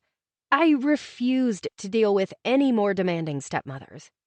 It was bad enough I was going to be working with several of my ex-step-siblings. One in particular. The real reason I was questioning myself. Kane. Kane, the shining star of Armstrong Labs, the COO, the second highest-ranking person in the company. Thorn in my side. My first love. I thought he would have disappeared by now, but no. He was in my face like a breaking news flash on a 24-hour cycle. Whether it was the company newsletter or the quarterly reports highlighting all his accomplishments that Augie made sure to send me to keep me up to date, Kane was always mentioned. Even worse were the holiday dinners. Seriously, our parents had divorced 7 years ago, so why in the world did he keep coming to Christmas dinner? He had his own family, and mine obviously had issues. The only reason I even showed up was because Augie, for some reason, always asked me to come, and Naomi still lived in Atlanta. She was good incentive to go home. I'd even stayed with her a few times, although I'd stopped after she said it hurt Augie's feelings. Regardless, Kane had no business being there. He was the reason I'd started bringing dates home. Of course, he had to one-up me and started showing up with supermodels. I won't even go into how he played a part of scaring off my now ex-fiancé. Okay, maybe I will. He'd told Ethan last Christmas that he had the personality of a dry piece of toast, and then had the audacity to lecture him on how he should be treating me. Really, the man who'd left me for London without a thought. Who had treated me as if I were nothing more than a summer fling. Ethan had treated me fine, thank you very much. so he might have occasionally stopped me mid-sentence to record his thoughts. He was a history professor at Stanford, and he was constantly thinking about his lectures. When brilliance struck, he never let the moment pass. Like, ever. Even during intimate moments. Sure, it got annoying, but Ethan was intelligent, and he could be very thoughtful. I couldn't tell you how many times I had come out of the lab after a brutally long day to find a rose on my windshield with a little note that said, "I love you." And he gave the best foot rubs. Ethan was long gone now, thanks to Kane berating him, and Augie telling him he wasn't the right man for me right after Ethan asked him to pass the ham. How would Augie know that? Augie didn't even know me. I had told Ethan I didn't care whether or not my father approved of him, but right before Valentine's Day, Ethan said he'd been thinking since Christmas that maybe we weren't right for each other. He said my father's wealth bothered him. Apparently, that kind of money went against his principles. What? He taught wealthy people's children at Stanford. Not only that, he said he was concerned about the strange attachment my stepbrother seemed to have to me. Hello? Kane wasn't my stepbrother. And hadn't Ethan noticed Kane's bombshell girlfriend who had practically sat on his lap during Christmas dinner? To top it off, he'd decided he didn't want to move to Atlanta. He didn't think it was fair he had to give up his job for mine. Truthfully, I wasn't as torn up about our breakup as I should have been. Not that I would ever tell anyone that. I guess it said something, though. There had been only one man I'd ever been truly heartbroken over. That man was the reason I was thinking of turning the car around. But how often would I really see Kane? He would be up on the executive level doing his thing, and I would be in the lab doing mine. And when I did have to attend meetings, I would ignore him. I definitely wouldn't think that age had made him more attractive. Nor would I remember what it was like to run my hands through his thick brown hair, or the way his chocolate caramel eyes could see right through me. For sure, I wouldn't dwell on the way his kisses could set my soul on fire, and the fact that no matter how I'd tried to find someone to light the flames again, I'd only ever felt a few sparks and maybe an ember or two. Kane needed to marry one of his supermodels and start going to see her family for the holidays. Better yet, he should find a different company to work for. He would never reach his goal of becoming a CEO of a Fortune 500 company by the time he was 45 if he stayed at Armstrong Labs. Unfortunately, that honor would be mine. And the first order of business when I became CEO would be to fire him. I really needed to stop thinking about him. We were over. So over. And I was no longer the awkward girl who got her hands stuck in her bra while retrieving cake crumbs. Okay, so things like that still happen to me. Even last Christmas, in front of the man himself, I'd had a little mishap when my sleeve had caught on fire as I'd reached for the rolls and had gotten too close to the candle's flame. Of course, Kane had been the first to spring into action. He'd thrown a glass of water on me, then had peered at me with that look he used to give me that said, "You are so adorable." Oh, how I longed to loathe him. Somehow, I never could. Note to self, buy only fire-retardant clothing, and don't eat cake in front of Kane. In fact, don't do anything in front of him. When I hit I-20, I stepped on the gas. I might as well get it over with. 8 years ago, I'd realized dreams were just that. Dreams. There was no use second-guessing myself now. I drove through the gate of our house in Arden, Habersham. It was as beautiful as ever, though it still didn't feel like coming home. I reminded myself it was temporary. I planned on spending the next few weeks hunting for a townhome or condo before I started my new job. I parked in front of the 4-car garage, and when I stepped out of my vehicle into the sweltering July early evening heat, I swore my hair went, "Oh, humidity," and puffed out to twice its size. Marco, my hairstylist in Stanford, had assured me the humidity would be no match for the smoothing cream he'd recommended. He was a liar. I was going to miss the arid air of California. I still had the garage code, so I punched it in and went back to my car while I waited for the door to go up, ready to get out of the sauna that was called Atlanta summer. To my surprise, The spot was already occupied by a red Porsche 911 Carrera. I swallowed hard. The test drive with Kane popped into my head. My heart beat faster than the car could go. I had to take several breaths to calm down. Once I was breathing normally again, I began to wonder why Augie would buy a Porsche, especially the same model and color he who should not be named or remembered said he would buy as soon as he reached sea level. Did he and Augie buy matching Porsches? Was it a bonding moment for CEO and COO? Augie did like fine cars, but he was more a Mercedes kind of guy. So weird. Maybe it was Augie's midlife crisis car, except one would think his last prepubescent wife should have taken care of that itch. But who knew when it came to Augie? I tried desperately not to think of the day Kane had taken me for a test drive, during that fateful summer long ago when I had still believed in dreams, when I'd believed in Kane. I had never seen anyone happier than Kane was behind the wheel of his dream car, screaming down the highway. Except maybe when he was watching me drive. He'd almost walked away with that car, but he wanted to save it as a reward for when he'd reached his career goals. I still remembered like it was yesterday. Our first kiss during that test drive. Stop thinking about him. Wanting to be out of the heat, I grabbed my 2 suitcases and laptop case and headed into the house. I would figure out where to park the car later, after I showered and napped. After being in the car for 4 days, I felt disgusting. Augie had offered to pay to ship my car or even fly out and drive back with me. I'm not going to lie, that one freaked me out. Don't get me wrong, part of me really wanted to say yes, but we had never spent that much time together, and I wasn't sure a road trip was the best place to start. Besides, I'd figured he would be on the phone the entire drive, so what would be the point? Plus, I needed time to decompress and delay the inevitable for as long as I could.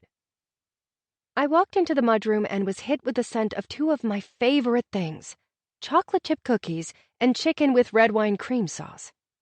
Did Augie have Miss Ray come over to make me a welcome home dinner? I would have never believed Augie had it in him. It was the most thoughtful thing he had ever done for me. I dropped my bags and ran into the kitchen, ready to throw my arms around Miss Ray. I missed her so much. She'd retired after I went to medical school. I only saw her when I visited, which wasn't often, although we kept in touch by phone. But she had obviously been keeping secrets from me. When I reached the kitchen, I skidded to a halt. There was no dear, white-haired lady in the kitchen. Oh, no. There was a gorgeous, half-naked man pulling a sheet pan full of cookies out of the oven. It was like heaven and hell, all wrapped up together. Kane, I spluttered. What are you doing here in a towel? Avert your eyes. Quit thinking about what it was like to rest your head on his beautiful, defined chest. Or how sexy he looks with his wet, slicked-back hair. For sure, don't focus on those water droplets taking their time dripping down his gorgeous body. Oh, what I would give to be a water droplet right now. Stop thinking like that! Kane, with a smirk worthy of being smacked off his face, held out the pan. Baking cookies. Chocolate chip with semi-sweet chocolate. Why did he remember that was the way I liked them best? I see that, I said, practically out of breath. I spun around, unable to continue looking at him. Why is the better question, I managed to say. It was then I remembered I wasn't looking all that hot in yoga pants and an oversized t-shirt. You couldn't tell I had finally lost the freshman 15. That's what rotations and a residency will do to you. Some days there was hardly time to eat, plus I had taken up swimming as a stress reliever. Sure, Kane had seen my trimmer body during the holidays, not that he'd noticed, or that I wanted him to. But, since he was here, it wouldn't have hurt to be wearing something more form-fitting. I thought it would be nice, since you were coming home. You're early, by the way. Augusta said 6. I was thoroughly confused. Augie invited you over to bake cookies in a towel? Kane's deep laugh rumbled through the large kitchen. Didn't he tell you? I'm living here while my house is being renovated. I held onto the wall for support and closed my eyes. What? He failed to mention that. Scarlet, he crooned. The way he said my name went through me like a bolt of lightning. Why won't you face me? Wasn't that obvious? You're naked, he chuckled. Not quite, he drawled. Besides, darling, I'm not showing off anything that you haven't already seen. Please, don't remind me. Nights in the pool with him flashed through my brain like a steamy movie montage. I was going to have to fan myself momentarily. Dr. Armstrong, don't tell me you've gone shy again, he teased. I still wasn't used to people calling me Dr. Armstrong, even though for the last few years I'd practically heard it on a daily basis. I'm not shy. Okay, I still kind of was, but he didn't need to know that. However, I don't think it's proper for me, for us to... Well, never mind. Where's my father? I was going to have some serious words with him. Had I known Kane was staying here, I would have stayed with Naomi. And why was Kane staying here? His mother still lived in town, and he had a girlfriend. He's at the office. I wasn't surprised, even though it was Sunday. He should be back for dinner, though. Like I said, you're early. Great. I'm going to go call him. I started to walk toward the door that led to my old room, hoping there weren't any more naked ex-boyfriends up there. Wait, Kane said abruptly. I kept my back turned to him, refusing to behold his beautiful body.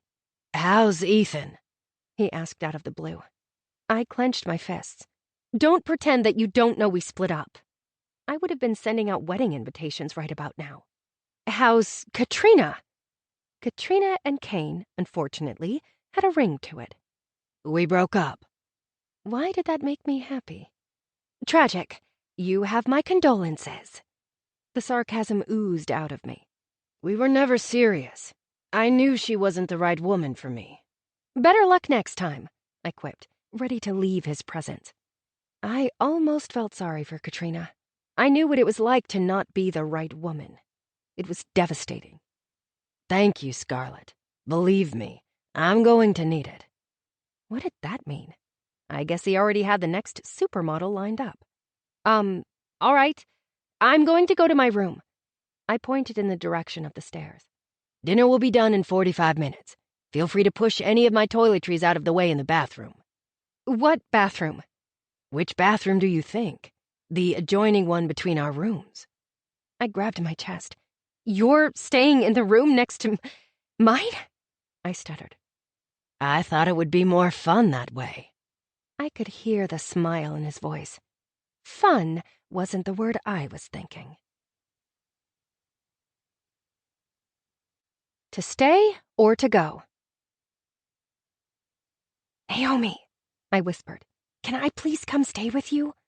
I decided to call her instead of my father as I stared at all of Kane's toiletries on my bathroom counter. I would almost think this was a practical joke, but I peeked into the room that connected to the Jack and Jill bathroom, and it looked well lived in. There was even a king-size bed in there now and a huge flat screen, not to mention his clothes strewn all over. I didn't remember him being such a slob. It was almost as if he were a nervous teen girl, trying on every outfit he owned before a date. Maybe he had a date tonight. The thought made me feel jealous and ill, which was ridiculous. Why are you whispering, honey? Is something wrong? I picked up the bottle of Kane's intoxicating cologne that smelled like spicy ginger cookies. Yes, something is very wrong. You're worrying me. Where are you? I'm at home. Is Augustus okay? She sounded panicked. Poor Naomi still loved Augie after all these years. He's fine, as far as I know. He's not here, but someone else is. Another bimbo? I could hear her blood boiling. No, Kane, I whispered. That's not unusual. He's living here while his house is being renovated, I eked out. Really? She laughed. Well, that is quite the bold move. What does that mean? Honey, isn't it obvious? No, it's not. She paused. I've been reluctant to say anything to you, but it's obvious you two never really got over each other. Of course we did. I said it like I was defending my honor. I got engaged, remember? And believe me, Kane was way over me. Honestly, I wondered if he was ever really into me. He so easily left me. How could he have been? Yes, I do, she sighed. I have to say, I'm happy you didn't go through with it. I slapped my hand against my chest. I thought you liked Ethan. Liked him, yes, but I had my concerns. You didn't say anything. Honey, you seemed determined, and I didn't want to stand in the way of... She paused and paused. Stand in the way of what? Well, of your desperate attempt to move on. Desperate? I was highly offended, though only because she was probably right. I'm not desperate. Perhaps that was a poor choice of words, she conceded. But honey, you need to face the truth. You never got over Kane. I wiped some tears from my eyes, not willing to admit that for even a second. Can I stay with you? I pleaded again. She took a deep breath and let it out. As much as I would love that, I'm going to tell you I think it's best if you stay there. It will be good for you. I almost fell backward into the tub. Good for me? I questioned while I steadied myself. You've been running away from your feelings for far too long. No feelings here to run from, I lied. Before she could call me out on my lie, there was a loud knock on the door, making me scream. I was so on edge. You all right in there? Kane shouted. Fine. Just fine. Naomi laughed. Sounds like I better let you go. Have fun. Why does everyone keep thinking this is going to be fun? Thanks a lot. I love you, honey. Call me later. I hung up and took a deep breath. I'm leaving. The bathroom is all yours, I called out, even though I hadn't freshened up like I had planned to, or even taken out my contacts. My eyes needed the break. After years of wearing them, I still didn't love them. But I found them to be better when working in the lab, especially when looking through a microscope. Besides, there were 5 other bathrooms in this house I could use. Don't go. I brought you cookies. I did love cookies, but... Are you dressed? If you want, I can take the towel off. He laughed to himself. Well, that did it. I dropped my phone onto the Italian tile and faltered back into the large jetted tub while visions of, well, never mind, danced in my head. I let out a yelp when I hit my head and my legs flew up in the air. I had no idea how Kane unlocked the door, but I was filing that bit of information away and definitely using a different bathroom during my short stay. He swept in all his half-naked glory, and before I knew it, he was towering above me, giving me the same look, a mixture of concern and amusement, he had 8 years ago when he'd caught me with my hand stuck down my bra digging out cake crumbs. He reached out his hand to me, his eyes smiling. I'm fine. I tried to right myself. I couldn't touch him. I knew exactly how it would feel. It would feel like coming home. And he'd made it clear 8 years ago that he didn't want to play house with me. While I awkwardly tried to maneuver myself into a less precarious position, he reached in and easily lifted me up and out. The force of it had me landing way too close to him. I could smell the clean scent of his body soap and feel the heat rolling off him. I wanted to back away, but he had a hold of my hand and it would mean going back in the tub. There was something so comforting about his hand. It warmed me in ways I couldn't explain. It didn't matter, though. He'd chosen his path, and it went in the opposite direction of mine. I pulled my hand away from his. Thanks. I tried to keep my eyes averted. Unfortunately, my line of sight was his defined pectorals. How I ached to brush my fingers across his smooth chest. I clenched my fists, resisting the urge. Why he still affected me like this I couldn't explain, and I wished he didn't. With no thought for my mental health, he tipped my chin up with his finger. Still hiding secrets behind those eyes of yours, I see. How often had he said that to me during the best summer of my life? He'd said it until I had believed he truly wanted to know them. I had shared my innermost thoughts with him, my hopes and dreams. Then he'd left me. I turned my head from him. I wasn't hiding secrets anymore, except maybe the one regarding how much I wished things could have turned out differently for us. I would never tell him I still dreamed about him and ached for his touch. Or how much I missed his laughter and ability to get me to come out of my shell. No, he would never know my secrets again. No secrets here. Thanks again. I turned and headed toward my room. Scarlett, we should talk. I paused at the door. What about? A bathroom schedule? This one is all yours. I'll use the hall bath. I don't want to talk about the bathroom. Hell, I'll use the one in the hall. Will you please just look at me? He pleaded. I gripped the doorknob for support. I can't. I'll put some pants on. That won't help. Tell me what will, he begged. I rested my forehead against the door. Why does it matter to you? Scarlett. A loud timer went off. Damn, Kane exclaimed under his breath. The chicken is done. We'll pick this conversation up later. I didn't think that was a good idea. I rushed into my room, shut the door, and leaned against it, trying not to hyperventilate. What was wrong with me? I was a grown woman now, a doctor, not some wide-eyed co-ed who had zero experience with men. I couldn't stay here. Maybe Mindy would let me stay with her and her family, though she'd just had baby number 3. I'm sure I could deal with a crying baby all hours of the night. In fact, I could use some baby snuggles. Or I could get a hotel. I did have a high-paying job, after all. A knock on my bedroom door interrupted my thoughts. I planned on ignoring it, figuring it was half-naked Kane. Scarlett, are you in there? My father's gruff voice surprised me. I padded over to the door and opened it, ready to give Augie a piece of my mind. I say that, yet I knew I wouldn't. Instead, I stood there, looking at him and silently begging him to see me, to love me. He, too, seemed at a loss for words as he ran his hand through his still thickish, now silver hair. I was so glad he had stopped dyeing it in an effort to look younger. Maybe, since he wasn't marrying a new woman every year or two, he felt like he could show his age a bit. For 63, he looked great. He was trim with an athletic build and tan from being out on the golf course making deals and keeping up appearances. I was pretty sure Botox was a friend of his. Hi, Dad. Augie.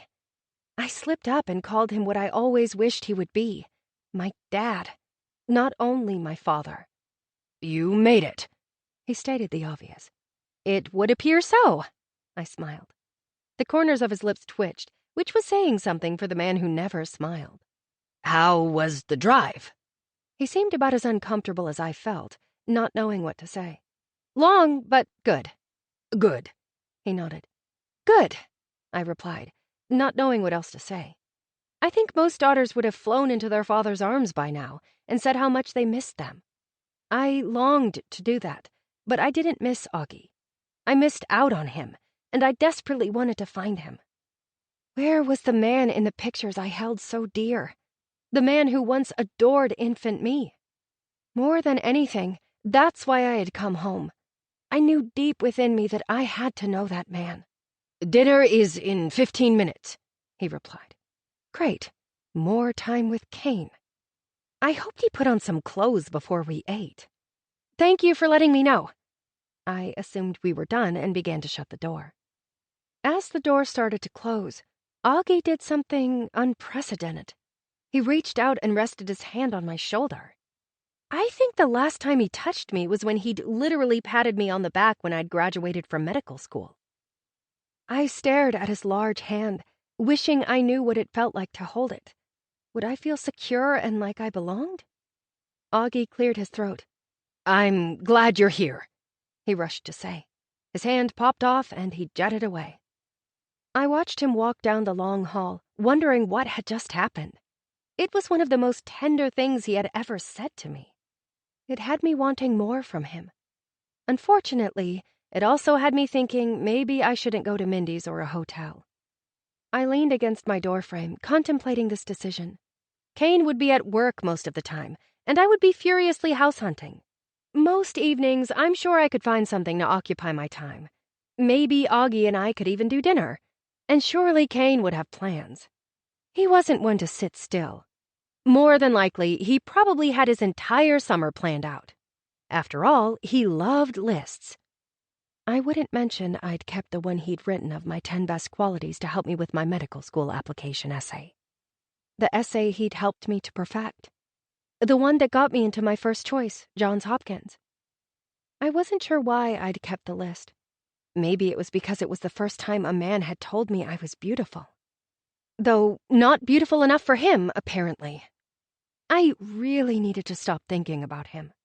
Maybe I should go to Mindy's or check into a hotel.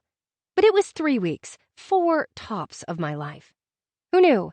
Maybe this time Augie wouldn't disappoint me. He had, after all, asked me to stay with him, and he was glad I was here.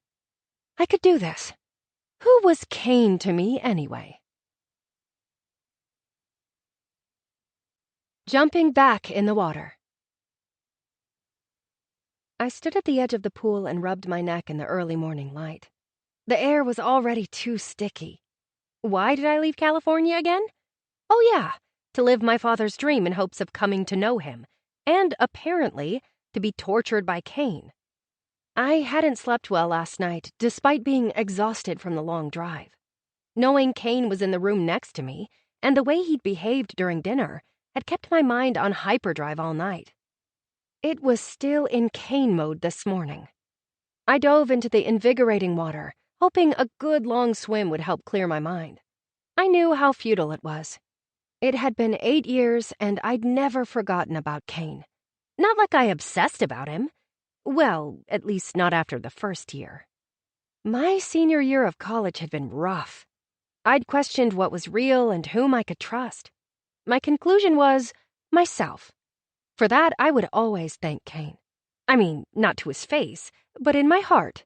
The heart he'd breathed life into and then stolen.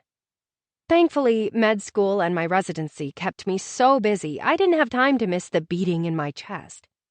Everything became so mechanical for me, even my relationships. I'd once dated a man for several months who finally ended up telling me I did a great impression of a woman in love, and he loved me so much he was willing to take the imitation. Then he also said he loved me too much to allow me to live a pretend life. Those words still stung because I knew they were true, and I had unintentionally hurt someone I really cared for. I let the cool, teetering on warm water wash over me, trying to concentrate on my breathing and each stroke. I reveled in the feel of the silky salt water. I had to say, I missed this pool. It was better than the chlorinated one at my condo complex in California. I intended to enjoy this pool while I could, as I wouldn't be at Augie's long. Honestly, after dinner last night, I'd contemplated checking into a hotel later this morning. Kane had been, well, Kane. The Kane from 8 summers ago. He'd been all smiles and laughter. Worse, it had been as if he was trying to relive our time together in one sitting. I sat, flabbergasted, as he'd talked about several of the city attractions we had been to together. If that wasn't odd enough, he'd started talking about every episode of Confessions of a Forensic Pathologist that had ever been on, as if he'd religiously watched and re-watched them. Even weirder was that I'd never had the impression that he enjoyed that show when we were dating. I hated to use that word, dating. For so long, I'd wondered if that summer was only about him getting close to me so he could get his dream job in London. That job shot him to stardom. He was the golden boy, not only of Armstrong Labs, but of the blood plasma business world. And obviously, he and Augie were close. Closer than even I was with my father. How long had they been roommates? Long enough that he'd actually made my father laugh last night. I didn't even know Augie could laugh. It was some weird inside joke between them about golf scores. I, on the other hand, had eaten quickly and only gave short answers to any questions directed my way. The kind of answers that didn't lead to more questions, more engagement. But Kane had been relentless. Questions regarding my thoughts about such and such case on my favorite show. Questions about where I was looking for a place to lease. And questions about if I wanted his help. Absolutely not. And those were the exact words I'd used, which only seemed to amuse him. So much for trying to forget about him. Just swim. Lap after lap, I couldn't shake him. I kept thinking about every little touch from last night. from how he'd made sure to touch my hand when he passed the chicken, to when he'd rested his hand on my thigh under the table, before I'd immediately pushed it off. With every touch, my heart beat as if someone had finally shocked it with a defibrillator. I'm not going to lie, it made me angry. Cain had no right to touch me, and he certainly had no right to affect me so strongly after so many years. After he'd made me fall in love with him and then left me with no cause or warning. Focus on your breathing. Become one with the water. You can do this, Scarlet. You became a doctor. You're strong and smart. Yes, I am. Those were good thoughts until I was interrupted by a huge splash, startling me so badly I swallowed a gallon of water, then began violently coughing while flailing my arms in an attempt to keep my head above water before I drowned. Although that might have been a good alternative to Cain coming to the rescue. Scarlet! He grabbed me, pulled me to the shallow end of the pool, then started patting my back while I gasped for air, and not just because of the water I'd sucked into my lungs. My body, though convulsing, was very aware it was in Cain's arms, against his bare chest, and there was little clothing between us. My traitorous body longed to sink into him and rest my head against his chest. Worse, my heart screamed that it was alive and home. That I couldn't have. I pushed away from him, but he wasn't letting me go. Breathe. He kept patting my back. I stuttered between coughs, hardly able to get oxygen into my lungs. Why did I always do embarrassing things around him? I mean, he wasn't the only witness to my idiocy, but he was the last person I wanted as my audience. I didn't mean to scare you. He stopped patting my back and brushed some of the hair that had fallen out of my messy bun away from my face. His touch scared me more than anything. I took a good, deep breath in without coughing and pushed away. I'm fine. The pool is all yours. I turned to swim back to the steps. Cain was quick on the draw and reached for me, gently grabbing my wrist. Scarlet, he said tenderly. I hung my head and sighed. Why wouldn't he leave me alone? Please look at me. I'd been doing my best to avoid it at all costs. His rich caramel eyes did things to me. They made me believe anything was possible, that dreams could come true. They were false advertisers. But I couldn't avoid him forever, so I dared a peek. That was my first mistake. Not only were his eyes irresistible and full of wonder, but he hadn't shaved yet this morning and, in a word, he was beautiful. I noticed he now had a bit of gray in his dark stubble. It only added to his distinguished air. Cain drew me closer, and I was so mesmerized by those eyes of his, it didn't even register until we were so close that I could smell the spearmint mouthwash on his breath. What are you doing? I breathed out. Having the best morning I've had in a long time. What does that even mean? I think you know. I shook my head. I wasn't allowing myself to go where his undertones were heading. I couldn't believe his audacity. I need to go. Scarlet, I missed you, he blurted. No, don't say things like that. You don't get to say things like that. Why? I narrowed my eyes at him. You know why. I told you Well, never mind. Good one, Scarlet. Bring up how you humiliated yourself and told him you loved him, only to have him tell you to go fall in love with other men. You left. It was as simple as that. I yanked away from him and dove into the water. The athletic man made it to the steps before I did. No matter, I was still leaving. I ignored him and walked out of the pool, only to have him follow me to the towel valet. He stood in front of it like a juvenile, preventing me from reaching for a towel. I stood there, dripping wet in my red tankini, staring at him, dumbfounded. Meanwhile, he looked me over from head to toe, a big grin spreading across his face. Oh, I got it. Is this body now worthy of you? I spun and headed for the house, not caring if I dripped water all the way up to my room. I'd always known he wanted someone more attractive than me, given his supermodel propensity. Not to say I would be hitting the runways anytime soon. I wasn't even close to that level. But I wasn't oblivious to the fact I had received more male attention since I'd lost weight. Kane grabbed my hand and spun me right back around, fury blazing in his eyes. Did I do things during our relationship that I regret and wish to God every day I could take back? The answer is yes. But tell me one time when I ever gave a damn about your weight. I had never seen him this angry. I stood speechless, blinking and blinking, wondering what regrets he had and trying to think of a time when he had made my weight an issue. He never had. It was always me. But the fact remained that he'd left.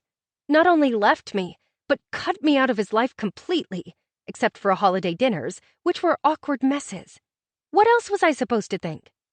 Please let me go. He dropped my hand with a heavy exhale. Scarlett, I didn't come out here to upset you. I want to talk to you.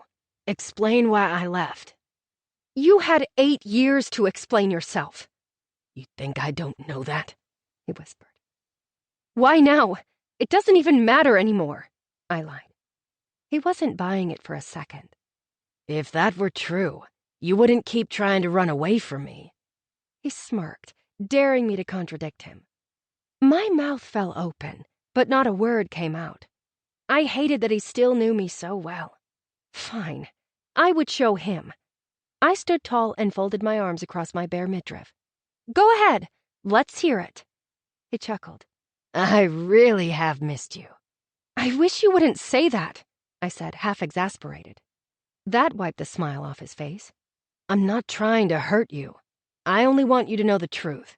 Can I take you to breakfast? As much as I wanted to know the reason why he'd left, my heart couldn't afford being in his presence. As hard as I tried not to, I still loved him. He was the first man to ever see me, and he introduced me to myself. It was the best gift I had ever been given. Because of that, he and I would always be connected. But while the connection did exist, it didn't mean I needed to torture myself by deepening it. I don't think it's a good idea. Maybe you could send me an email. He stepped closer, smiling. I really think this should be an in-person conversation, darling. Oh, no. He was not darlin' in me with his sexy southern accent.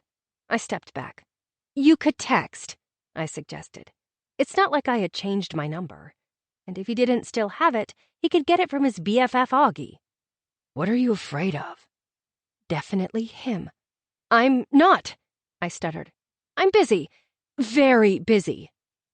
He reached out and played with a strand of my curly hair. My eyes came face to face with his taut, smooth chest and his nipples. That stupid YouTube video I'd watched years ago about how to kiss like a goddess popped into my head, and I started to giggle like an idiot. Never did find out if he liked to have his nipples kissed, and it would definitely remain a mystery. Kane tilted his head. What's so funny? Nothing. I need to go. I really wish you wouldn't. His sexy undertones and body had me spellbound. My head and heart were at war about whether we should stay or go. The spell was broken when Augie appeared almost out of nowhere. He was already dressed for the day in a suit and tie. He looked between Kane and me, and long gone was the disdain from 8 years ago, whenever he saw us together. In fact, if I wasn't mistaken, his lips twitched like he might smile. Was I in the Twilight Zone?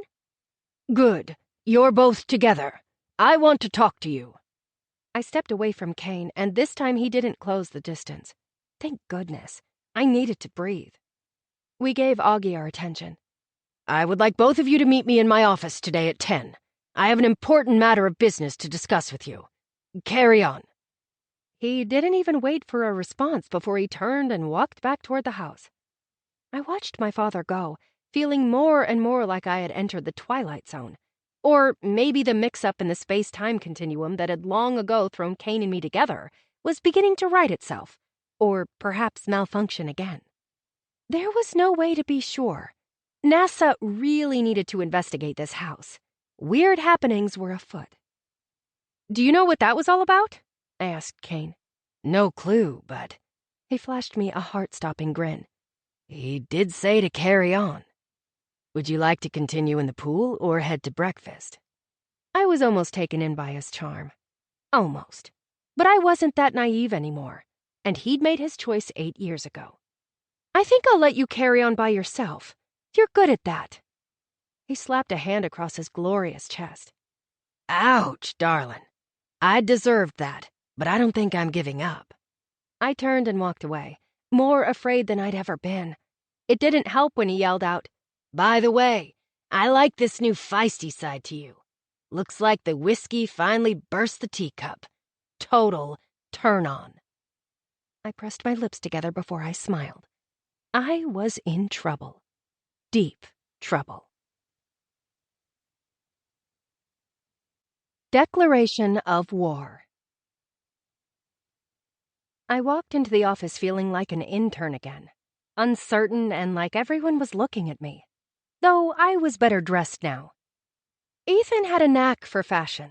He'd taught me how to shop and knew the best places to get designer labels at deeply discounted prices. I was wearing a straight coral dress with a thin black belt. It accentuated all my curves. At least that's what Ethan had said when I tried it on for him back in January. He used to get more excited than me when I found something I liked and looked good in. Fashion was never my thing, but today I felt like I needed to be on my A game. I was very curious as to why Augie wanted to see Kane and me here in his office. He'd had last night to talk to us during dinner, or even this morning at the house. Now that I thought about it, he'd never once brought up business, which was so unlike him. But Kane had dominated the conversation with his incessant need to make me talk to him. After this morning's little episode, his actions during dinner now made more sense. I was beginning to believe he thought we should get back together. Was he insane? And where was this all coming from? We'd both moved on with our lives. Though Naomi contested Kane and I hadn't moved on from each other. She was wrong, right? I would have to worry about it later. Right now, I needed to focus on not falling flat on my face in the heels I was wearing. I still wasn't a fan of pumps, but Ethan had said a dress like this called for them. And he'd said they make my calves look sexy. Why I had the need to feel sexy today, I didn't know. Okay, so maybe I did. Perhaps I wanted to show Kane what he had missed out on. And I wanted people to see I had grown up. That I wasn't the shy, awkward intern anymore. Now I was the shy, awkward lab director. At least I was the well-dressed, shy, awkward lab director. That was another worry. I didn't want people to believe I wasn't qualified, that the only reason I'd gotten the job was because of my last name. Not that it was a secret that if you were ever related to Augie, you had a job with him. Augie wasn't a nepotist per se. You had to prove your worth, but he would always give you a foot in the door. Kane could at least claim he'd made his own way in before Augie had married his mother.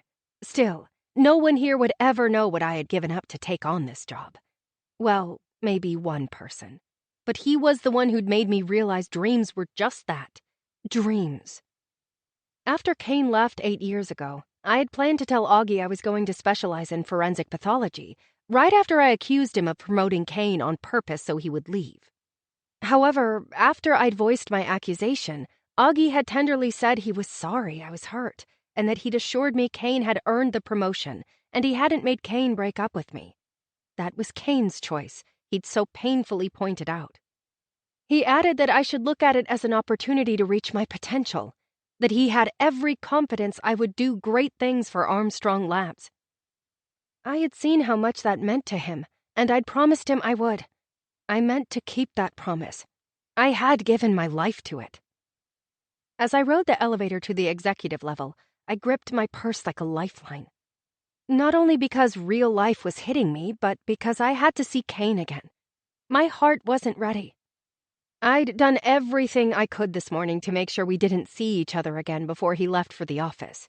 Even when he'd knocked on my bedroom door and asked if I wanted to ride in together, I'd replied through the door, refusing to come face to face with him again. He'd known I was going to say no, but he'd reiterated he wasn't giving up. As far as I was concerned, he'd given up a long time ago. With a ding, the elevator stopped and the doors opened. I let out a deep breath and stepped onto the gleaming tile floor. I took a moment to look around before I proceeded. Not much had changed since the last time I was here. It was still open and airy, yet just as claustrophobic as it always had been. I can do this.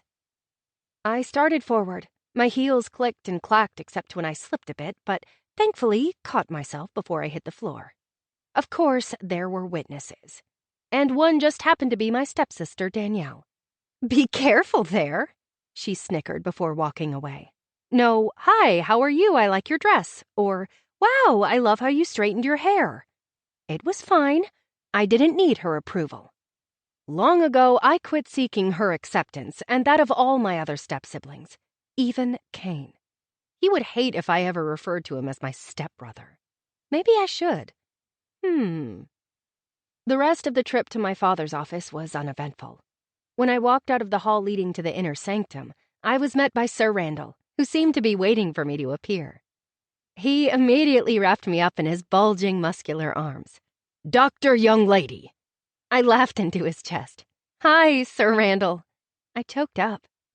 It had been a long time since I'd seen him, and like Ray, Naomi, and Mindy, he was one of those shining spots from my past. Someone I had no doubt loved and cared for me. He gave me one more bone-crushing squeeze before letting me go and giving me a big toothy grin. "Our girl is all grown up." I reached into my bag and pulled out his favorite candy, chocolate-covered toffee. "I took a detour and stopped in Alabama." His eyes went misty. "Dr. Young Lady, you're the sweetest girl around." "Yes, she is." Kane's voice startled me as he came strutting out of his office, looking way too good in his tailored navy suit. Ignore him. I focused solely on Sir Randall, who was now chuckling. Kane would not be ignored and stopped by my side. "You look amazing." I paid him no attention. "How's your wife?" I asked Sir Randall. He looked between Kane and me with interest before answering. "We're getting on. Getting older." I supposed he was getting older. I noticed the extra gray in his hair. However, his deep, dark eyes were still full of life and mischief. "Please tell her hi for me." "I will." He held up the box of candy. "She'll be thanking you for these. I better get back to work, and you two have a meeting, I hear." "Yes, we do," Kane drawled. There was no we. Sir Randall narrowed his eyes at Kane. "Boy, don't be so presumptive. You've got a long road ahead of you. Yes, you do." He walked off, shaking his head. "Good thing I like to drive fast," Kane whispered in my ear. I fought off the shiver that went down my spine. "You're on a dead-end road." Kane laughed. "Darling, you're killing me with the one-liners. I like it." I rolled my eyes at him and walked toward my father's office door. Kane followed and stood in front of the door, leaning against it, before I could even knock. "Scarlet." He hit me with his magical, mystical eyes. "I'm not trying to make light of the situation. Please, just give me the chance to explain why I left." "I know why. You deserve that promotion. And if you would have let me, I would have been very proud of you. But you never gave me that chance. And I don't think anything you ever say will make me understand why." I tried to keep my voice down and my emotions under control, though it was difficult. I wanted to cry. These were painful memories I didn't enjoy reliving, and I'd done so way too many times over the years. His face turned pale. "Scarlet, you don't know how sorry I am." I shrugged. "It's all in the past now, and Augie said I shouldn't live there." "Could we at least make a visit there to see if we can change the future?" he pleaded. My eyes widened. He was always so bold. I couldn't understand why now, though. It was like he had chosen to hit the pause button on our relationship, and now he wanted to click play again. That didn't seem right, but I didn't get to answer him because Augie opened the door, making Kane falter, though he had better balance than me and easily steadied himself. "Good. You're both here." Augie waved us in. Kane let me go in first. How gentlemanly of him. I waited for Kane and Augie to see where I should sit. "Have a seat in front of my desk," Augie directed. Kane and I each took a seat in the high-back leather chairs. Augie sat at his desk, which was pristinely organized and had 2 large curved monitors on it, each filled with colorful charts and graphs. Augie sat up straight and looked between me and Kane almost wistfully, it seemed. Weird. "I know you must be curious why I asked to visit with you both." Kane and I nodded. Well, I won't beat around the bush. Except he swallowed hard a few times before he blurted, I have come to the decision that it's time for me to retire. I was rendered speechless. Augie's plan had been to retire when he turned 70. That would give me 7 years to learn all the ins and outs of Armstrong Labs, especially the business side, which was still quite foreign to me. Oh, maybe that's why he'd called Kane in here too. He wanted Kane to mentor me. That wasn't going to happen, though it might be kind of nice to fire him right after he'd helped me. Sweet revenge. But did I really have it in me to fire Kane, the golden boy, the man I loved? The answer was probably not. The big question was why Augie was retiring now. He had to be... No, I couldn't think like that, but my mouth was way ahead of my brain. Are you sick? I blurted out. Augie adjusted the knot of his tie as if it were strangling him. I'm fine. He wasn't convincing me. Dad? I squeaked. Augie gave me a half smile. Something was definitely wrong. 2 almost smiles in one day. He was dying. I knew it. Scarlett, there's nothing to worry about. It's time for me to turn over the reins, which is why I called you both in here.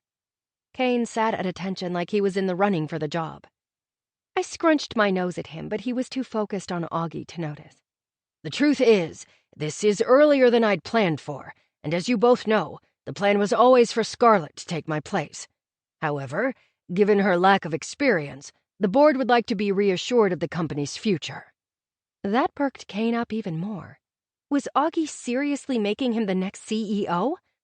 And why was Augie talking about me like I wasn't even here? Oh my gosh. He was totally giving the job to Kane. Not to say Kane didn't deserve it. But I had just given up 7 years of my life for this job. Well, really 3. I would have gone to medical school either way. Still, I could have done the residency I'd truly wanted to do had I known this was going to be the outcome. With that said, I assured them Scarlett was more than capable. Kane's shoulders rose and fell. That's right. Go be a CEO of another Fortune 500 company. And please, give me back my heart on your way out the door. The board, though, Augie paused, would like some additional assurances and options. And given that you are my 2 favorite and most capable children... Excuse me. I wanted to raise my hand and say, you only have 1 child. That's me, your flesh and blood. And since when did you have favorites? And how did I not know I was one until now? The board would like you to each submit a business plan before next month's 3rd quarter meeting. This way, they can evaluate each of you. You will also be expected to present during the meeting, and you will go through a formal interview process. Given my tenure won't end until the end of the year, if they feel like neither of you are qualified, we will expand the search. But I don't see that happening. Kane perked right back up, and I noticed his cocky smile. I wanted to slide off my chair. I wasn't prepared for this. At all. Augie turned toward me. Scarlett, I realize this puts you at a disadvantage, which is why I would like to delay your lab director duties until after a final decision has been made. This will allow you to focus all your energy on crafting your plan and presentation while preparing for your interviews. He said it like he was rooting for me. I nodded, so many thoughts going through my head. Thoughts like screaming and running out of the room, or just letting Kane take over. But I hadn't given up my dreams for nothing. Augie clapped his hands. Well, that's all. What? That was it? I needed direction. I had no idea how to write a business plan. Kane stood while I sat there dumbfounded. He reached across the table to shake Augie's hand. Thank you for the opportunity. I look forward to presenting my vision and goals for the company. Augie shook his hand and nodded. Kane gave me an expectant look. I think he was waiting for me to walk out with him. I want to talk to my father. Of course. Kane walked toward the door. As soon as I heard the door close, I asked, why this sudden change? Augie rearranged some folders on his desk. It was time. No, it wasn't. Please tell me what's wrong. Scarlett, he sighed. I'm not going anywhere if that's what you're worried about. He stood. I have a meeting I need to get to. I've had Randall prepare the office next to Kane's for you. He will give you access to any reports or information you may need. To keep it fair, I told the other board members I wouldn't coach you, but like I said, I have every confidence in you. Augie, I'm not sure I'm ready for this. I was honest with him, a rarity for me. He pressed his hands against his desk and leaned toward me. Scarlett, I wouldn't have recommended you had I not believed you could do this. Don't let me down. Those were always the magic words. My kryptonite. I won't. I stood. I'll see you at home. Oh, about that. I think it would be best if I checked into a hotel. His face dropped and he took a second to recover. I wish you wouldn't. Why? I whispered. He cleared his throat. I've missed you. My jaw dropped. I was definitely in the Twilight Zone. Really? My voice cracked, full of emotion. Do you need to ask? He sounded hurt. Yes. He hung his head. I guess I better work on that. We'll talk later at home, he emphasized. I was beginning to think my father was a doppelganger, or more likely he was sick. I'd like that. I needed to get to the bottom of what was going on. I walked out of Augie's office in a daze.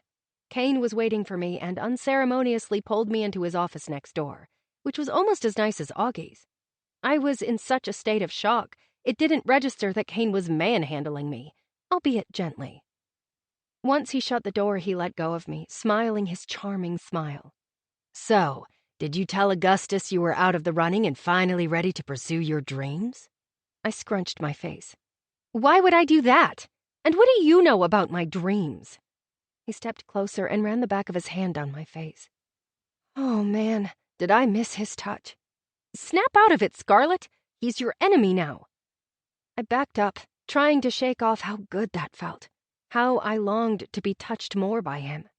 I'm sorry. I shouldn't take such liberties with you. You're right. That said, he smiled, I do know your dreams. They still live in those beautiful eyes of yours. You should be out pursuing them. I folded my arms. I know what you're trying to do. You're trying to psych me out because I'm your competition now. Well, it's not going to work. I intend on presenting the best plan to the board. I had no idea how, but that wasn't going to stop me. He laughed. Scarlett, you are probably the smartest woman I know, but darling, you don't know business. You never wanted to. Things change, I scoffed. I've changed.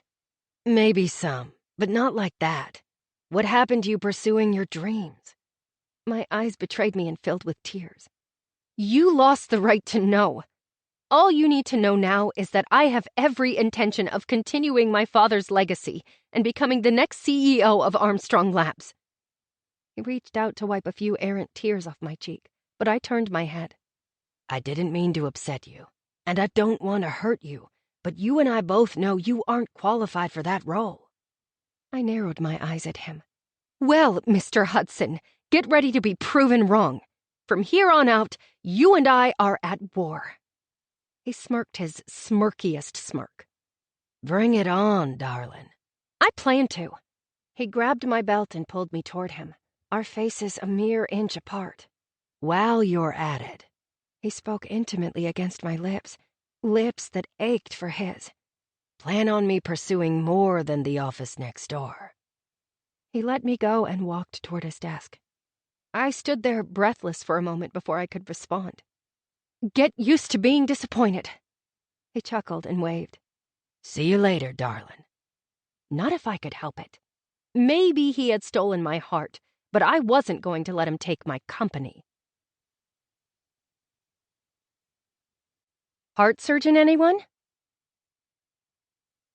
I pulled How to Write a Business Plan for Dummies off the shelf at the local bookstore and added it to my ever-growing stack of books. My arms were getting a workout. Naomi helped me out and relieved me of a few of them. Thank you. She browsed the title she was holding. Are you sure this is what you want? Yes, of course. Besides, this is what my father wants, and in my heart, I know something isn't right with him. He wouldn't just up and retire like this. Plus, there was the little matter of beating Kane. Naomi's face went ashen and she dropped the books she was holding. She scrambled to pick them up. Do you really think he's sick? Emotion filled her voice. I bent down to help her, placing my books on the floor so I could reach for her hand, which I noticed had a few age spots. When did my parents start getting older? I didn't like it. I gently squeezed her elegant hand. I'd always admired how soft and smooth they were. Her nails were always well manicured, even though they were constantly in latex gloves or being meticulously washed. He says he'll be fine. I tried to comfort her. I don't buy it. You're right. He would never step down. Maybe you could talk to him, I suggested. Me? Her brow raised. We haven't spoken in years. I haven't even seen him since you graduated from Johns Hopkins. I stood and helped her up alongside me. She was a petite thing. It didn't seem all that long ago that I was shorter than her and she was the one comforting me. I wrapped my arms around her. If he'll talk to anyone about this, it's you. She laughed. Oh, honey, you underestimate the animosity between us. No, I'm counting on the love that still exists. She leaned away with her eyes full of tears. He stopped loving me a long time ago. I gave her a pressed-lip smile. Uh-huh. That's why he still lives in your house, haunts your library, and has the housekeeper fill vases with your roses. She wiped the corners of her eyes. That's not love. It's unhealthy coping mechanisms. Sure, okay, I said playfully, though I agreed with her on some level. Are you disagreeing with your mother? I rubbed my heart as it leapt with incomprehensible joy. You've never called yourself my mother, I said, so overcome. Her cheeks pinked. I'm sorry. Please don't be. I've always thought of you as my mom. It was Augie who didn't want me to call her mom, as he felt like it was a betrayal to my mama Callie. I could understand that, but even though I never knew Callie, when I looked at pictures of her and me, I got the feeling she would understand. She would want someone to love me like she had. And I knew Naomi loved me every bit as much as Callie had. She threw her arms around me and squeezed the life out of me. I love you, daughter, and if you want me to talk to your father, I will. Please, I begged. She nodded against me, inhaling and exhaling deeply. Thank you. I had to know what was going on with Augie. He wasn't Father of the Year material, but despite his many shortcomings, I needed him to stick around so maybe we could figure out our relationship. And I wanted him to see how capable I was in running his company. Naomi let go of me. We probably look like two ninnies in here. Let's get your books and go eat dinner. Good idea. I gathered up my large pile. I liked physical books. It made researching easier for me. Something about being able to write in the margins and highlight passages helped me internalize information. With 2 large bags full of books, we walked out into the Georgia heat. Naomi asked once again, Are you sure this is what you want? I nodded, very unsure. Naomi knew the truth. She patted my cheek. I hope in the end you get what makes you happiest. She left it at that. Happiness? I didn't really do things to make me happy. I mean, I wasn't unhappy, but for me, I did things that made sense. Like Ethan and me. I had thought we made sense. He was intelligent and all about me pursuing my career goals. At least, I thought he was, until it impeded his own. Even taking over Armstrong Labs made sense.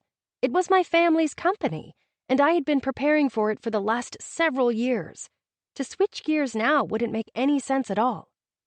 And, admittedly, the last time I was ridiculously happy, it came to a soul-crushing end, and I didn't want to feel like that ever again. Better to be safe than sorry. So all I could say to Naomi was, me too. But as had been the case for a long time, I knew that wouldn't happen. I wasted no time getting to work. The house was quiet when I got home from dinner with Naomi. I wasn't surprised. Augie lived for work, and Kane obviously did now too. He was probably already perfecting his business plan. I knew I was at a disadvantage. A severe disadvantage. Kane lived and breathed business. He made deals in his sleep and could probably recite the last quarterly report by heart. Possibly the last 10 years' worth of reports. He likely knew the company's net worth down to the last penny and could list every asset as well as our testing and processing procedures. Even though it wasn't his area of expertise, he was well versed in our research and development initiatives. He had to be to make those big deals.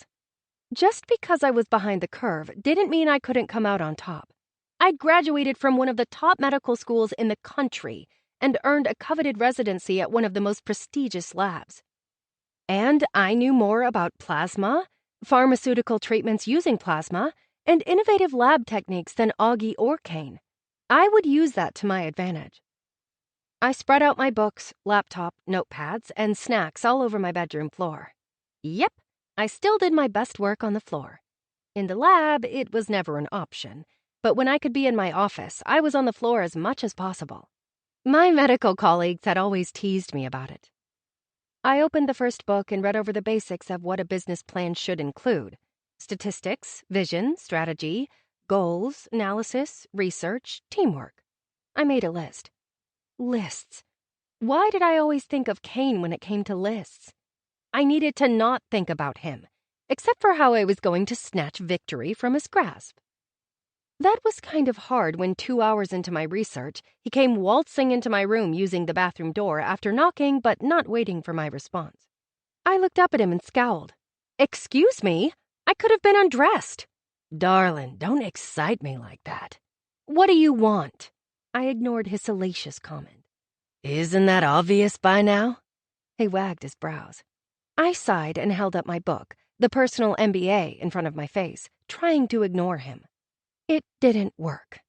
He sat down next to me, grabbed the book, and flipped through it.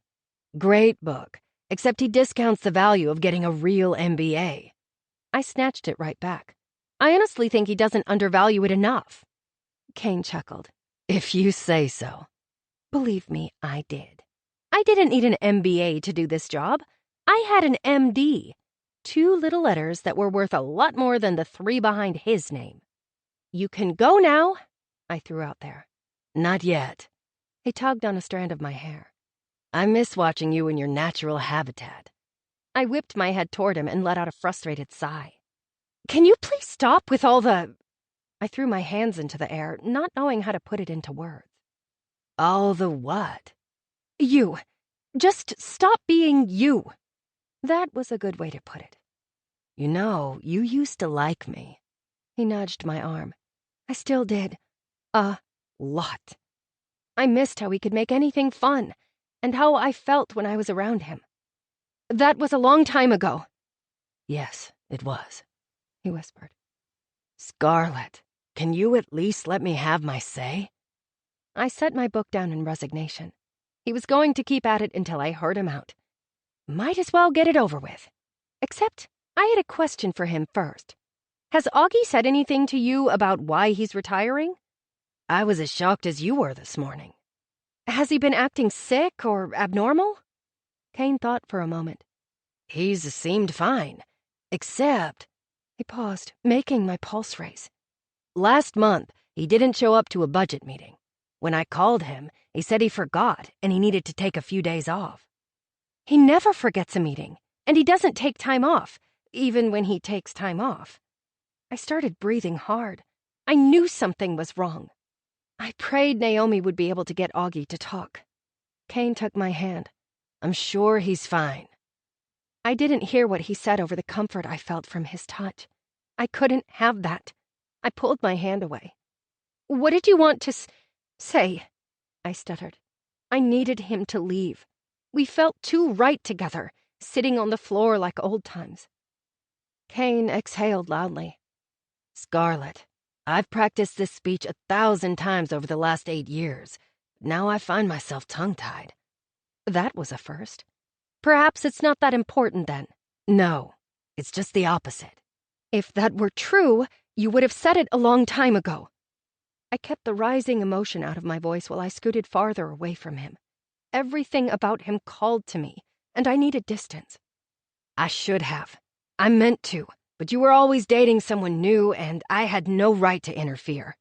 And now you do? I snapped. Are you dating someone? Engaged? No, thanks to you. Me? He pointed at his chest. I would like to take credit for your breakup with Ethan, but you and I both know you weren't happy with him. I squinted at him.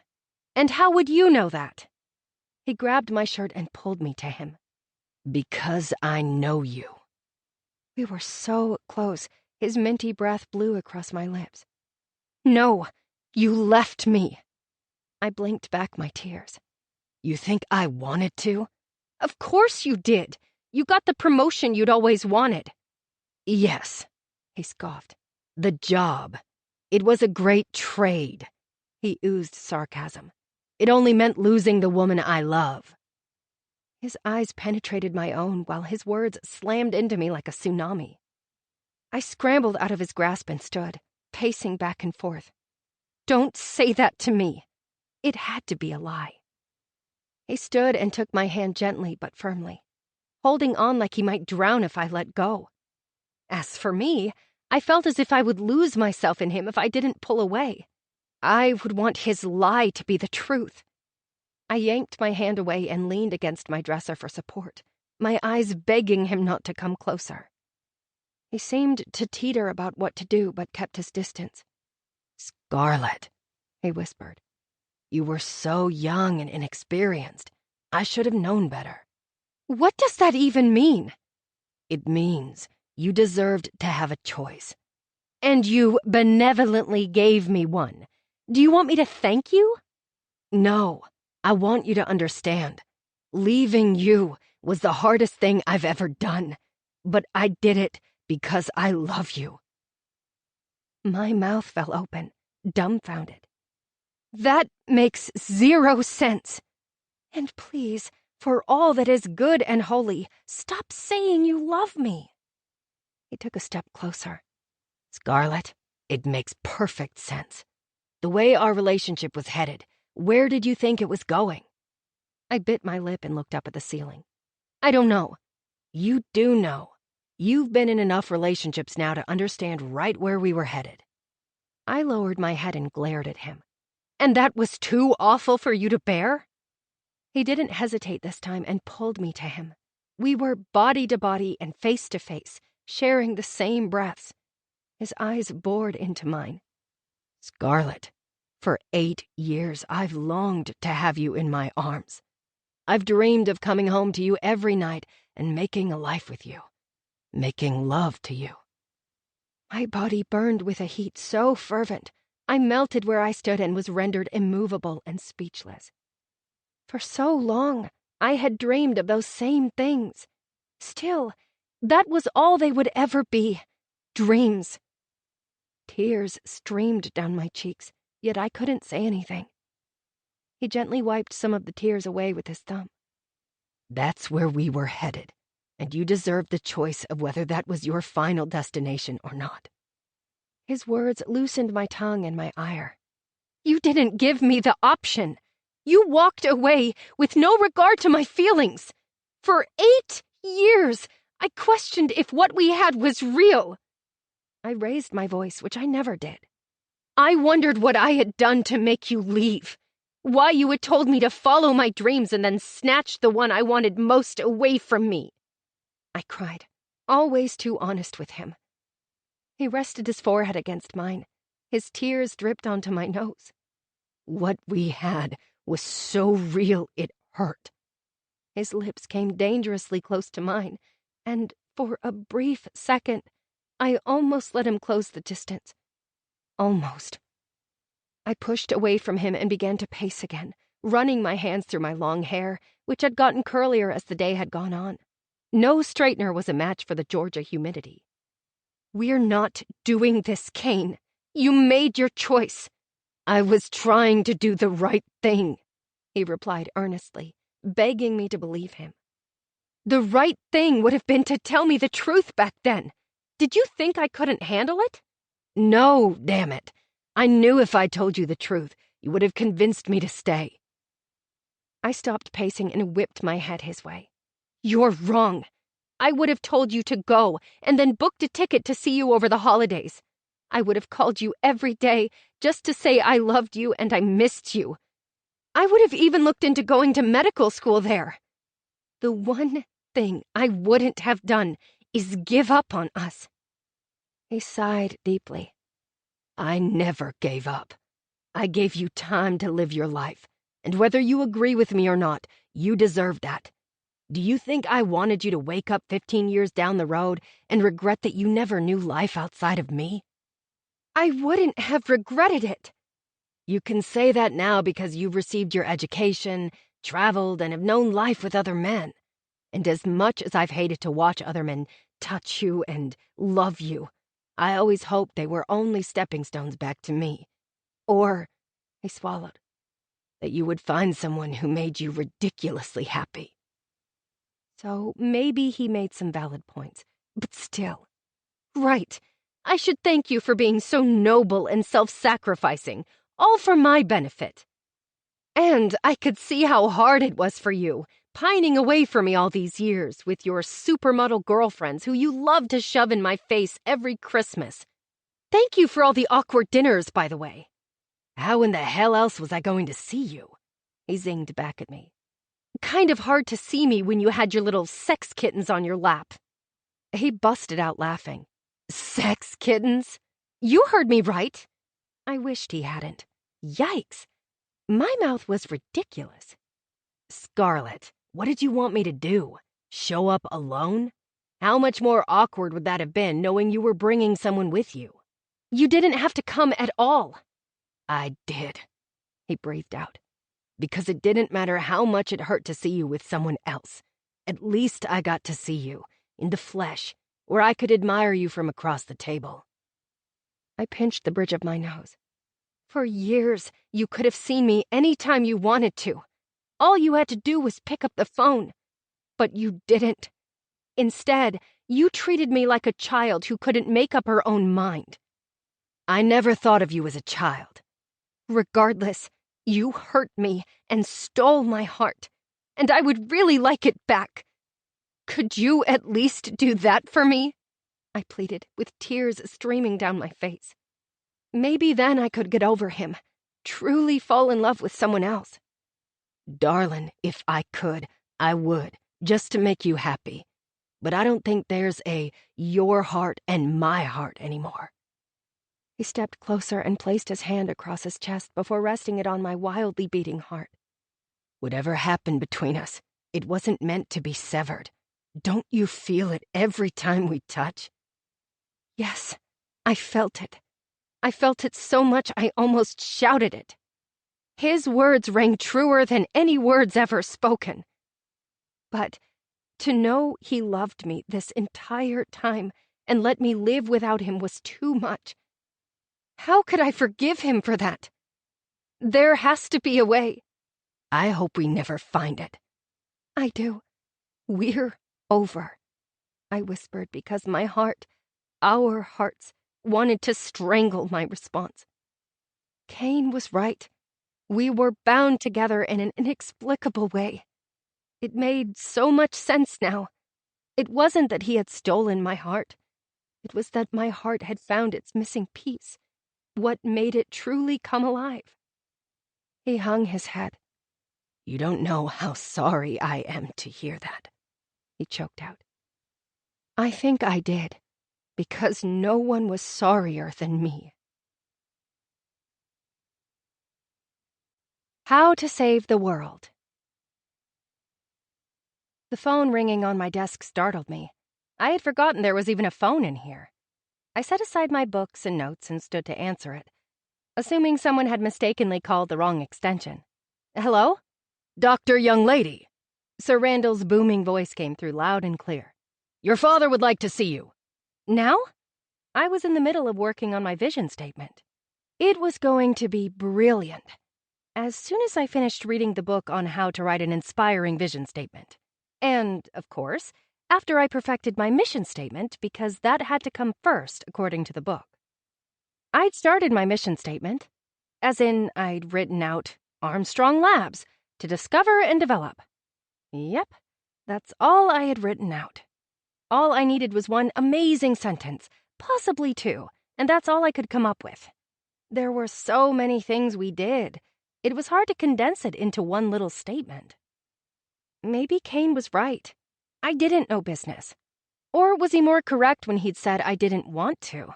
I mean, I could diagnose every disease imaginable in the lab. Give me any specimen from blood to urine and I could tell you more about yourself than you ever wanted to know. But I couldn't write out one lousy mission statement. That would be best for him. It would probably be best for me, too. I'd been locked up in this office all week, reading, studying, writing, scribbling out, and crumpling up paper. I still loved to write out my thoughts before typing them. If only that were helping. I'll be right there. I hung up and straightened out my blouse, just in case I saw the main reason I was locked in this office. Kane. I was also blaming him for my inability to focus the way I wanted to. I kept running our last conversation over and over in my mind. Why did he have to tell me he loves me? Those words haunted me day and night. I wished I didn't believe him. I wished for a lot of things, mostly for the ache to go away. The ache for him. The ache for what could have been, should have been. I did some breathing exercises, trying to prepare myself for the possibility of seeing my competition. It was always awkward when we saw each other now. It made me wish for the good old days when he'd caught me with my hand down my bra. I peeked out the door, and all I saw was his secretary, JC, typing at her desk across the way. I had no idea he had a secretary until a few days ago.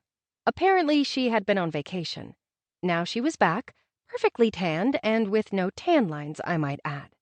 She was the living definition of a sex kitten. Meow. She even purred at Kane while she stroked her silky brunette hair. I imagined her sitting on Kane's desk in her short skirts, rubbing her shapely, smooth legs together while they went over his schedule for the day. Without Kane in sight, I decided to make a break for it. Unfortunately, JC noticed. "Hey, Scarlett," she drawled in the cutest accent ever. "How are you?" She was sweet, too. It was unfortunate, as I wanted to dislike her. "Doing well, thank you." I kept on walking. "We should do lunch one day," she called out. That was the last thing I wanted to do, have lunch with Kane's future girlfriend. Oh, she was angling for it, and she was totally his type. She would look perfect on his lap during Christmas dinner. I stopped, turned, and smiled. That would be great. I kept myself from cringing. She flashed me her brilliant white smile. Yay! What day works for you? Never? Can we discuss this later? I'm late for a meeting with my father. Sure, she waved. We'll talk later. Great. Something else to give me heartburn. I hustled toward my dad's office. Sir Randall stood up and saluted me when I made it to Augie's door. At ease, I teased him. He gave me a wink and sat down. Go on in. He's expecting you. I turned the knob and walked in. Augie hastily shoved something into his desk drawer. If I wasn't mistaken, it looked like a prescription bottle. I wasn't aware he was taking any medication. I wasn't aware of anything because he wouldn't tell Naomi what was going on either. Though he had asked her to have dinner with him tomorrow night. She was still thinking about it. I begged her to say yes, hoping he would open up to her in person. He was acting like a man tying up loose ends, and I didn't like it at all. We had way too many ends to tie up, and we needed time. Scarlett, Augie popped up. Hi, I tilted my head. How are you? I'm well. His lips twitched. Was this funny to him? In fact, I was wondering if you would like to join me on the golf course. Now? It was the middle of the day. No time like the present. Yep, he was dying. I knew it. I don't golf. I figured as much. It's an important skill for you to have. I've made more deals on the green than in this office. And I'm not a bad teacher. I started blinking rapidly, waiting for Rod Serling to announce I had entered the Twilight Zone. Are you busy? Augie asked when I said nothing. I was busy, but I had been waiting for a moment like this my entire life. Can we go home and change first? I've handled that. They have a shop at the club that will have everything you need. He was taking me shopping and teaching me how to golf? I was waiting for the catch. When it didn't come, I said, "Okay, I'd love to." Though I was sure to injure myself or someone else. I could easily see myself knocking Augie in the head with the club. That could be therapeutic. Augie clapped his hands. Excellent. He was way too chipper. It scared me. He walked toward me smiling, like a real smile. Shall we go? Yes, we shall. I met Augie at his golf cart, decked out in my new outfit. Who knew golf apparel was so cute? I was wearing a pink skirt and a white sleeveless polo shirt, both made with fabric intended to keep you cool. Obviously, whoever made the clothes had never spent any time in the South during the summer. I didn't think there was any fabric that could beat the heat down here. Augie looked relaxed now that he had changed into some white shorts and a light blue polo. It made his tan more pronounced. He really was a distinguished-looking man. Are you ready? He asked. I nodded and took a seat in the cart. Augie wasted no time, and we were off toward the first hole. At least I think that's where we were going. They were called holes, right? On the short drive, I began to realize something. This golf course looked familiar to me. I gripped the seat when I figured out why. I looked around me, and sure enough, in the distance, I saw some condo buildings. The same complex Kane used to live in. I only ended up going to his place the one time, but that was all it had taken for me to know how at home I felt with him. I was embarrassed to admit I'd kept the t-shirt and sweatpants I'd worn that night long ago. The first year after we broke up, I would wear them to bed and cry myself to sleep, praying that I would wake up in the morning and Kane would call to tell me he'd made a mistake, that he did love me.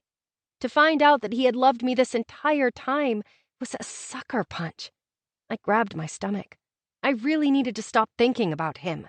So what did I do? Where did Kane buy a house? I hated that I was so curious about him. But how could I not be? Augie glanced over at me, a smile in his hazel eyes. The Virginia Highland neighborhood. That's where Kane had grown up. He used to speak often of how much he'd loved his childhood home set in one of Atlanta's historic districts. Of the projects he used to work on with his dad, like building retaining walls in the backyard or laying the hardwood floors. Kane treasured those memories with his father. It made sense he would want the same legacy to pass down to his own children. The thought of him having a family that wasn't mine, made my stomach clench. I wanted to literally shake him for what he had stolen from me, from us. Not only had he permanently altered my heart, he'd stolen a million possibilities, all wonderful and sweet. Oh, and how long is he staying with you? Please don't let it be long. My heart couldn't take much more. Augie shrugged. As long as he needs to, I suppose.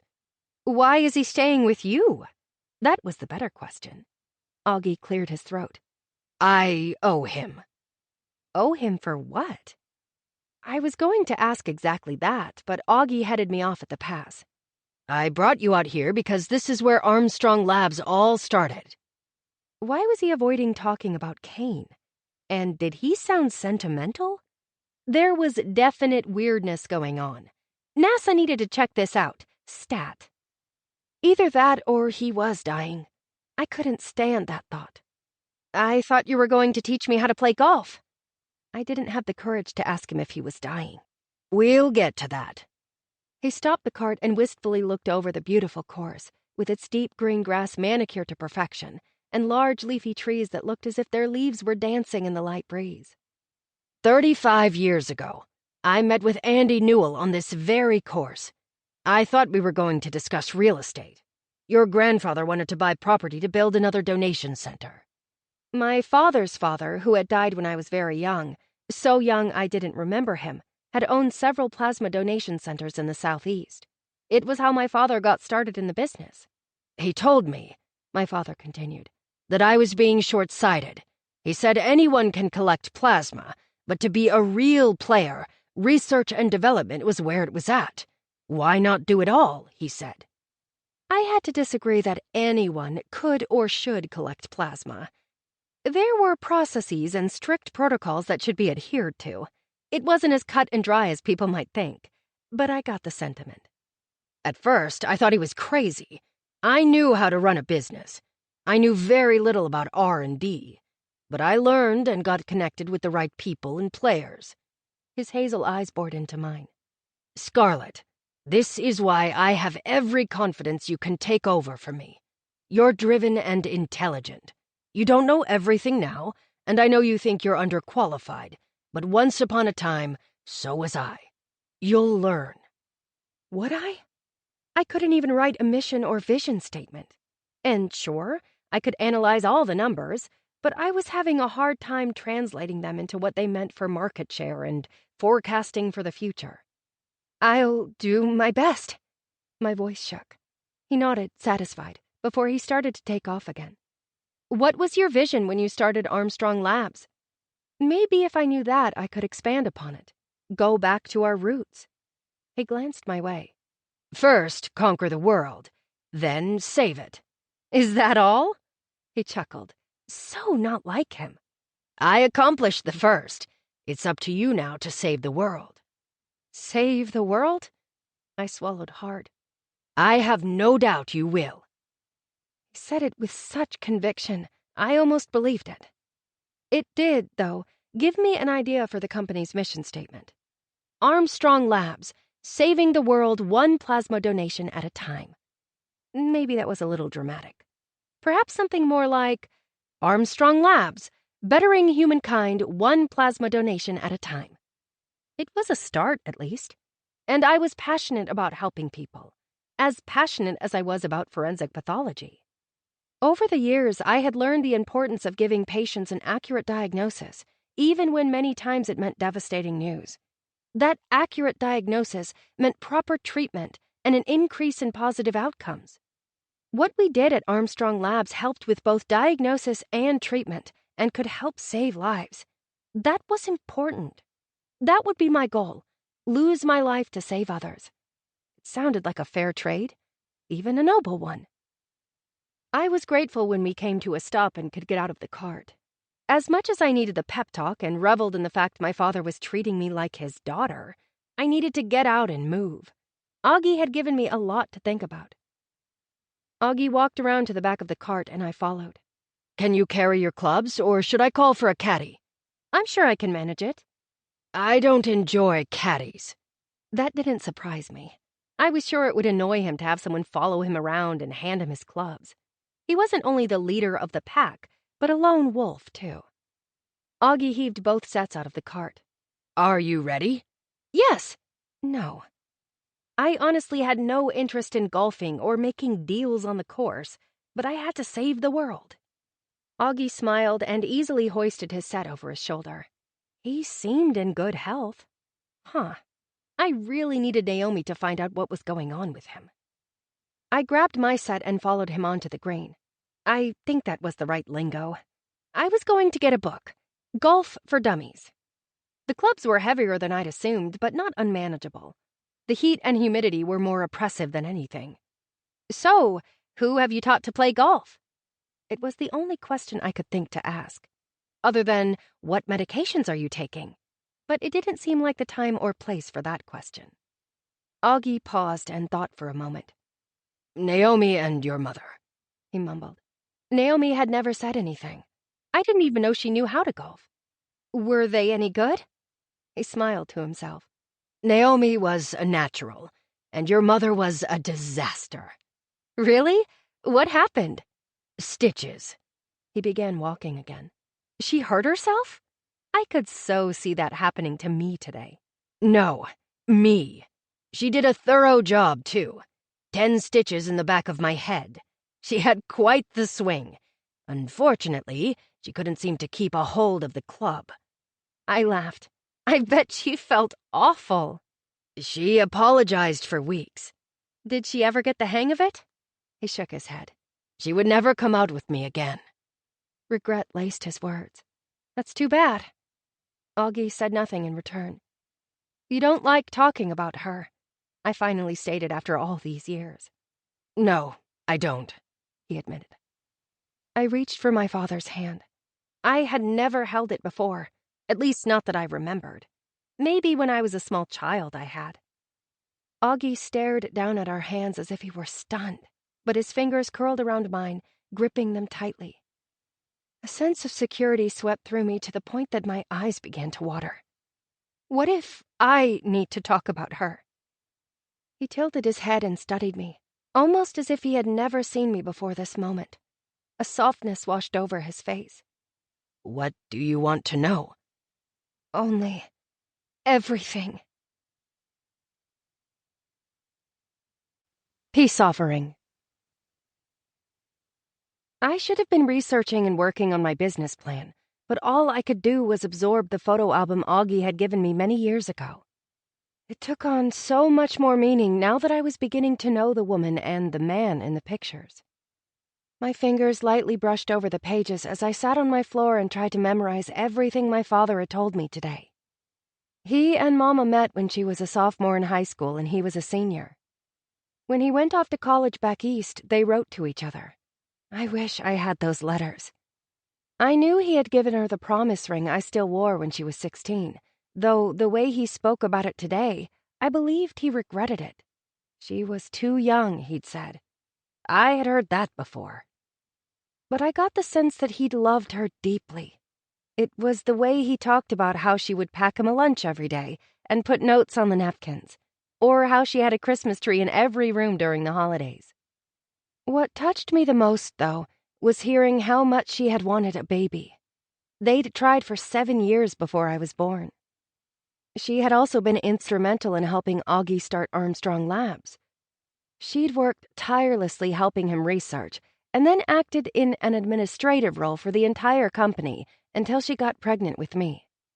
Augie said she'd spent months decorating the nursery and going to all the birthing classes.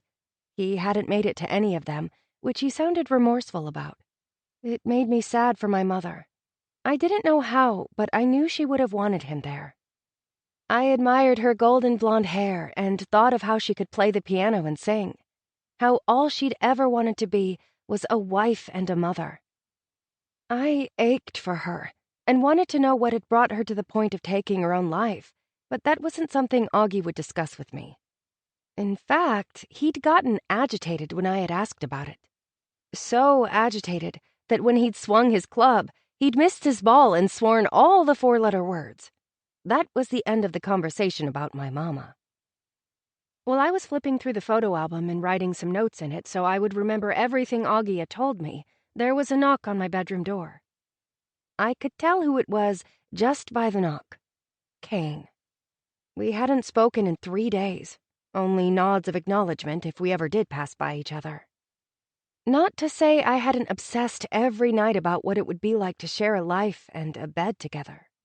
Although that only made me angrier because I knew exactly what it would be like. Wonderful. I ignored him. He persisted. I can knock all night. What do you want? I called out in resignation. I have a peace offering. That sounds suspicious. We were making no treaties. He chuckled. The only way to know is to open your door. I'm good. I really wasn't. I wanted to open the door and punch him in the gut and then kiss him until I couldn't breathe. However, both would make me feel as if I'd lost all self-respect, so I remained firmly planted on the floor. His sigh was so deep, I could hear it through the closed door. Scarlett, I know you hate me. He was wrong. I loved him. If only I could hate him. It would make my life a whole lot easier. But you're going to hate yourself even more if you pass up meeting Landon Drummond. What? I popped up. This had to be a trick.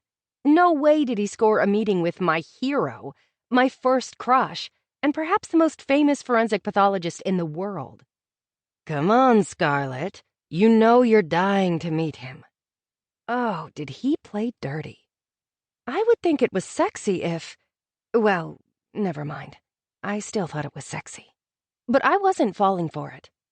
I cautiously crept toward the door and told myself I was only checking to make sure I wasn't missing out on an opportunity of a lifetime. It had nothing to do with wanting to see Kane.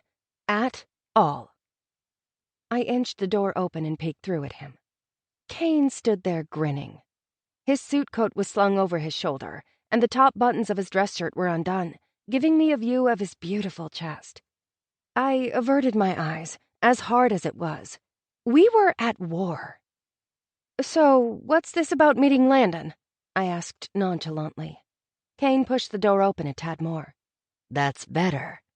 He gave me a smile that said, "I could look at you all day." I lowered my gaze, willing myself not to be taken in by him. He must have known, as his tone changed from playful to more sincere. "Landon is working on a case in town, and I know a guy who knows a woman on his production team. He can meet with us tomorrow." "Us?" My head jerked up. "Oh, no. I'm a big fan, too." Right. Well, have fun meeting him." As much as I wanted to meet my hero, there was no way I was doing it with Kane. I started to shut my door. Kane put his foot in the door, preventing me from closing it. "You're seriously going to pass this up? Why?" "You have to ask?" "You hate me that much?" he choked out, as if it physically hurt him to think that's how I felt about him. "I don't hate you at all," I whispered. That was the problem. "Then come with me. There are no strings attached. We'll go as friends." "Friends?" I scoffed. "You're trying to steal my company, and well, you know what you did." "Believe me, I know what I've done. I'll regret it for the rest of my life. And to set the record straight, I'm not trying to steal your company. As far as I'm concerned, you're trying to steal my promotion." He smirked. "That position was never meant for you." "No, darling, you were never meant for that position. And deep in your beautiful heart, you know that's true. Your passion lies elsewhere." I grabbed my chest where he'd pricked it with his words. "Is that why you don't want to meet Landon?" His brow quirked. "Are you afraid you're going to realize the truth?" My mouth fell open and I spluttered like a fool. I hated that he was right. So right. "I see what you're doing. This is a ploy of yours. Just so you know, I came up with the most brilliant mission and vision statements the company has ever had." "Then it appears you have nothing to be afraid of coming with me tomorrow," he taunted me. I was going to show him. "You're right. I'll go." See? I really showed him. I slammed the door in his face before leaning against it, breathing as if I'd run a marathon. Which I would never do. Who in the world would choose to run 26 miles in a row? Crazy people, that's who. And speaking of crazy, what was I thinking agreeing to go with Kane? "We need to leave at noon," he called through the closed door. "Okay." "By the way, what's wrong with your dad? He's icing his knee in the kitchen." I bit my lip. We had a little accident playing golf this afternoon. As in, I took after my mother and had whacked my father in the knee with the club. It was good of Augie not to broadcast that. I still felt terrible about it. He'd assured me he would be fine, but he was limping, and his knee had a huge bruise on it. He'd offered to hire a golf pro for me. I didn't think he trusted me not to injure him again. That was a good call on his part. "All right, see you tomorrow." Tomorrow? It seemed too close, and yet so far away. I stared out the window of Kane's Porsche, which still had that new car smell, questioning my sanity while trying to stay as far away from him as I possibly could. Which made zero sense given we were in a tiny sports car. It made about as much sense as me agreeing to drive downtown with him. Sure, it might seem weird to show up separately, but at least that way I wouldn't have had to be consumed by his intoxicating scent, or the Christopher Cross he was playing on his amazing sound system. In the last 8 years, I hadn't been able to bear listening to any of his songs. I wasn't bearing it well now. Honestly, if I could have plugged my ears, I would have. Lyrics talking about someone turning your heart around were making me squirm. That's exactly how I felt. My heart was all turned around. Worse, Christopher Cross was crooning about how the best thing you could do was fall in love. False. My hands balled into fists while I leaned my forehead against the cool glass. trying to focus on the stream of cars Kane was blazing past instead of on sweet memories of dancing with Kane on his balcony, promising him I would follow my dreams. You look great, Kane said out of the blue. I inadvertently adjusted my red spaghetti strap sundress so I wasn't showing quite as much leg. I didn't want to feel even more exposed to Kane. It was bad enough knowing he could read every emotion running through me.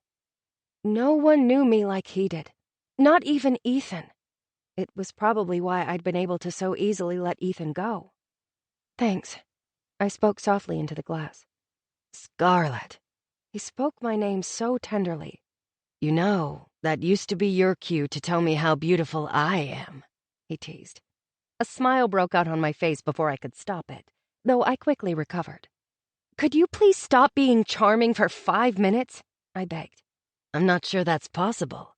I could hear the smile in his voice. I was afraid of that. However, I would resist him. He lightly ran a finger down my bare arm, leaving a trail of goosebumps behind. I promised no strings attached today. I meant that. So, could you at least look at me? It's not that I didn't want to.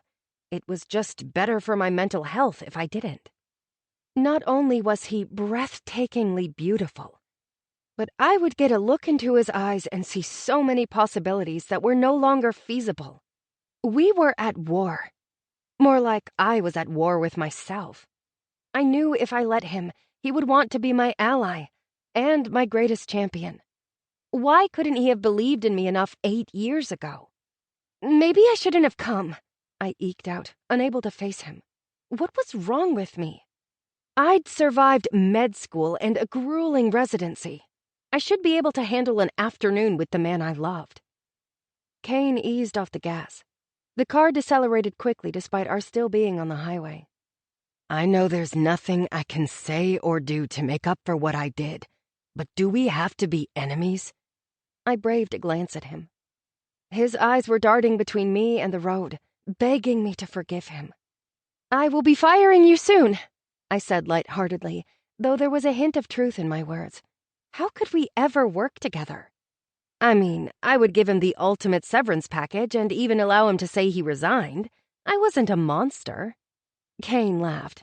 Darling, the board would never approve that. They love me. Ugh, of course they did. He had the advantage in every way. Right, I sighed. Why didn't you ever tell your father the truth? I shrugged. What are dreams, anyway? Actually, I'm surprised you haven't. You could use it to your advantage. He swerved a bit when he whipped his head my way for a brief second.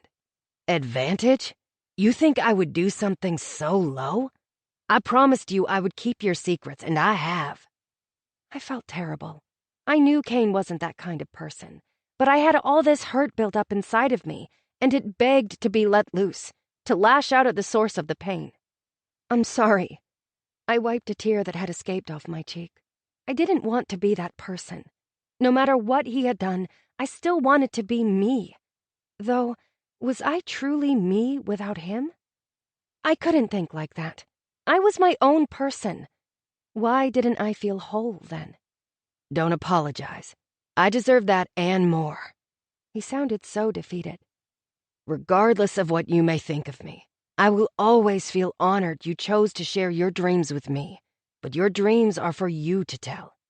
And if you ever need help making them come true, I will do anything in my power to see that they do. I knew he spoke the truth, and I loved him and hated him for it. But I had to save the world and make my father proud. So, you'll drop out of the running? That would defeat the purpose of making your dreams come true. He wagged his brows before giving me a thoughtful smile. But if I believed for 1 second that's what you really wanted, I would step out of your way. Is that what you really want? I told myself to lie to him. But how do you lie to half of your heart? It was impossible. Drive, Kane. Just drive. A dream come true. My stomach was flip-flopping as we walked toward the production studio warehouse. Landon Drummond was my first crush and one of my heroes. I was anxious to meet him, though cautious. I was wary of dreams now. What if Landon wasn't all I had imagined him to be, like the man who walked too close to me? The man who'd breathed life into my soul, only to crush it. It was a silent walk into the studio, though a million thoughts hung between us in the sticky air. I think I hated that more than anything. It used to be so easy to be around him. I missed that comfort. Kane opened the door for me. Megan will meet us and take us to the editing suite. I nodded. Thank you for setting this up. I should at least be grateful. And I was. It was just like him to be so thoughtful. Which only added to my conflicting feelings toward him. You're welcome. As soon as we walked in, we were greeted by a frazzled redhead. She was around my age with curls tighter than mine, and was wearing mismatched socks with her sandals. I already loved her. It wasn't that long ago that I was wearing polyester pants with elastic waistbands. Sometimes I really missed that girl. I wished I was still as naive. Not because I didn't want to know the truth, but because I wanted hope for a future that I knew wasn't possible now. I ached to feel that all-encompassing excitement of the unknown. Now that I knew the truth, there was no reason to hope. Hi, I'm Megan. You must be Kane and Scarlett. Landon is on an extremely tight schedule, so follow me. Kane placed his hand on the small of my back, nudging me forward. He had done it dozens of times in the past, and it felt so natural that for a moment I forgot we were at war and that he had ever let me go. However, reality was never far behind. I gave him a pointed look. He dropped his hand with a heavy breath. Sorry, old habit. It was a lovely habit, one I used to adore. It said we were a couple. It's fine. I hustled ahead, trying to run from my feelings and catch up to Megan, who was practically sprinting across the cement floor and down the large corridor toward the editing suite. It was a no-frills place, or at least I thought it was until we entered the editing suite. We walked in to find massive monitors on almost every wall, and enough computer and electronic equipment to start a Best Buy. The only source of light in the room illuminated from the monitors.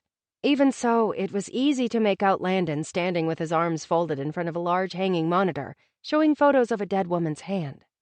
He was looking intently at the screen as if he were contemplating the meaning of the universe, or, trying to solve a crime. I began to get excited, wondering what secrets were under her dirty fingernails. DNA? Dirt that could be analyzed to tell us where she was from or where she had died? I had to hold myself back from running over and asking him if there was anything I could do or research for him. Landon was dressed casually in the same black t-shirt and loose-fitting jeans he normally wore during his show. Sometimes he sported a lab coat when it was called for.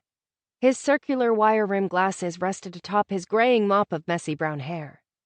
There were several people in the room, engrossed in their work. A low hum from the electronics and whispers from a few people could be heard, but no one gave us the time of day or even noticed us as far as I could tell. Megan jetted over to Landon and tapped on his shoulder. He barely glanced at her. "You have some visitors," she informed him. I'm busy, he growled. I had a feeling another dream of mine was about to be obliterated. Might as well add it to the collection. "Maybe we should go," I whispered out of the side of my mouth to Kane. Not yet. Kane strutted over to Megan and Landon, obviously intent on saving the day once again. I stood by and bit my lip, watching Kane be Kane. I wasn't sure what he said to Landon, but within a minute, both men were walking my way. Kane with an arrogant smile, and Landon resigned. Of course, Kane got his way. I had a feeling he would make a good hostage negotiator. Maybe someday he would quit holding my heart hostage. As they drew nearer, Landon slid his glasses down off his head and fixed them on his diamond-shaped face. Even in the dark, I could see his eyes widen when he got a good look at me. His scowl was replaced with a smile. He didn't wait for an introduction, but instead held his hand out to me on approach. I'm Landon. I'm sorry to have kept you waiting. His baritone voice filled the room and, admittedly, me. I knew his voice like my own. He'd been a constant in my life for many years. Sometimes he had been the only thing I had to look forward to on a weekly basis during my lonely undergrad years. That fluttery feeling was back. Who was I? Besides an idiot. This is Scarlett Armstrong. Kane came in clutch again. Excuse me, Dr. Armstrong. He sounded so proud of me. I took Landon's hand. It was a bit dry, but his grip was firm. Yes, Kane was just telling me that you finished a clinical pathology residency at Stanford. Impressive. Yes, it was all I could think of to say. What was wrong with me? It wasn't as if Landon was drop-dead gorgeous like Kane, or even that I was attracted to him like the aforementioned. Yet, there was something about Landon. His intelligence consumed me. Kane again came to my rescue. I really wished he wouldn't. She's also a huge fan. Kane winked at me. I twirled some tendrils of my hair that I'd pulled up in a messy bun. I'd refused to wear my hair down because Kane loved it that way. I knew it was petty. I wasn't proud of it. Yes. I was one of the first 100 subscribers to your YouTube channel. That made me sound juvenile. Thankfully, it seemed to please Landon. I'm honored. Well, I know you're busy, so we won't keep you. I just want you to know that I admire the work you do. I think you're brilliant. I sounded like a starstruck teen, breathy and all. Landon smiled, and it lit up his brown eyes, which crinkled a bit at the corners. He looked older in person. Not that he was old. He was only 45, but they obviously did some editing to make him look younger. Please, don't go yet. I was about to take a break. Do you like green tea? It wasn't my favorite. Ethan was kind of a health nut and had always been trying to get me to drink weird concoctions. Half of them made with green tea. Still, I didn't want to be rude. Yes! Kane's brow quirked. He knew I wasn't telling the truth. He always knew. But he didn't say anything. Landon turned to Megan. 3 green teas, if you wouldn't mind. I caught Kane's grimace. He wasn't a green tea sort of guy. Megan huffed like she did mind, then marched out the door anyway. It made me feel even more guilty for the intrusion. Landon waved his hand toward a couch back in the corner. Please, have a seat. I walked over and sat down. Landon was quick to sit right next to me, leaving Kane to take the overstuffed chair nearby. He wasn't pleased about it. I could tell you that. He shot daggers at Landon with his eyes. Landon leaned back and studied me for a moment. Tell me about yourself, Doctor. Why clinical pathology? Please, call me Scarlett. My father owns Armstrong Labs. We specialize in blood plasma therapies and collection. I'm the new lab director. Which was true. Only the board, Kane and I, knew that perhaps I would have a different title soon. Besides, I wasn't slated to start in the lab until next month anyway. I was supposed to be house hunting and settling into my life in Atlanta, not writing a business plan for a Fortune 500 company.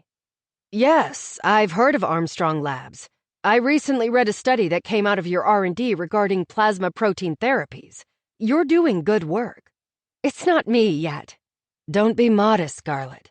She graduated from Johns Hopkins with honors, and she's been involved with our processes and procedures for years, Kane interjected. Landon clapped his hands together, basically ignoring Kane. My alma mater. I know, I blushed. Admittedly, it was one of the reasons I had wanted to go there. I used to go to the little coffee house west of campus that you've mentioned several times on your show. They have a drink named for you, the Confession. It's the best latte I've ever had. Seriously, I sounded ridiculous. Landon laughed. I'm certainly glad it didn't disappoint you. Tell me more about your time there. I ended up rambling about professors, some of which we'd both had. We talked about the sights we loved in Baltimore and the food, our favorites both being the Oyster House and a cozy Indian restaurant. We even discussed some of the cases he was currently working on. We talked and talked and talked until I noticed Kane smiling at me.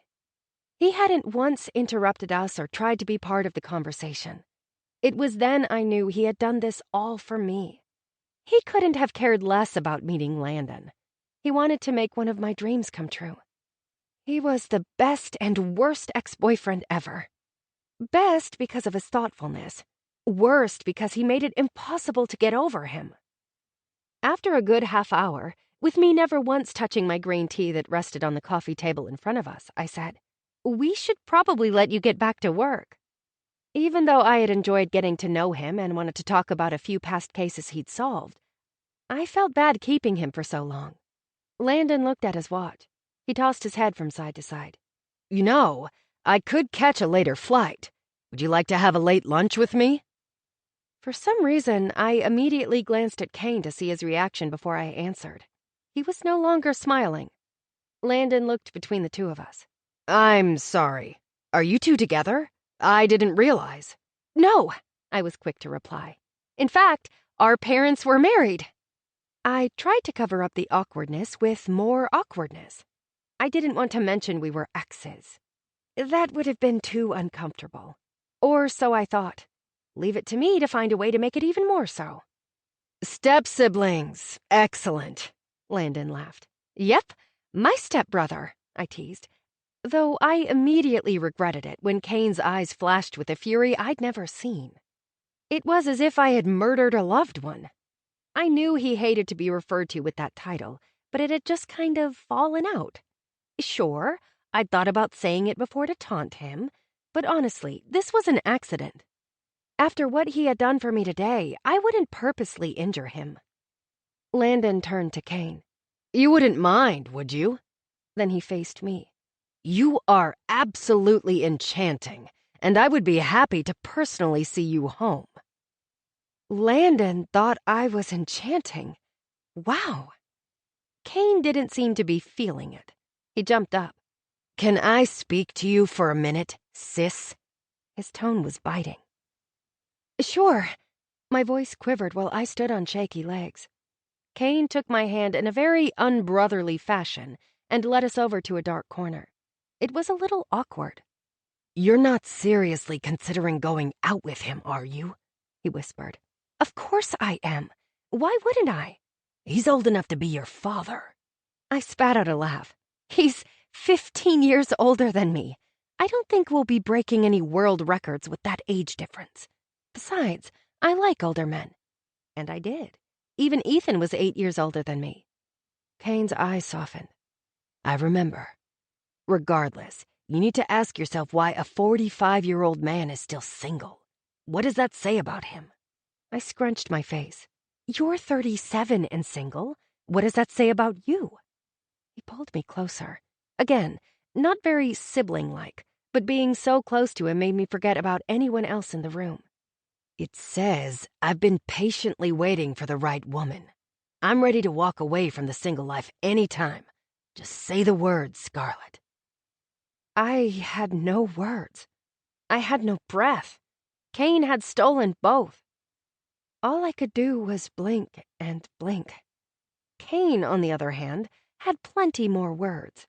While we're on that note, a stepbrother shouldn't know that if he kisses you right here, his finger grazed the hollow of my neck, you'll gasp. Or if he nuzzles you right there. He touched the skin right below my earlobe. You'll throw your head back and beg for more. Though his warm lips hadn't touched me, my body shook as if they had. My body longed for him to take me in his arms. Stay strong, Scarlet. I pulled away from him. Thank you for bringing me here, I eked out. I'm going to go to lunch with Landon, I said before I lost my resolve and begged Kane to take me to his car and make me feel all the things. Kane sighed and hung his head. Fine.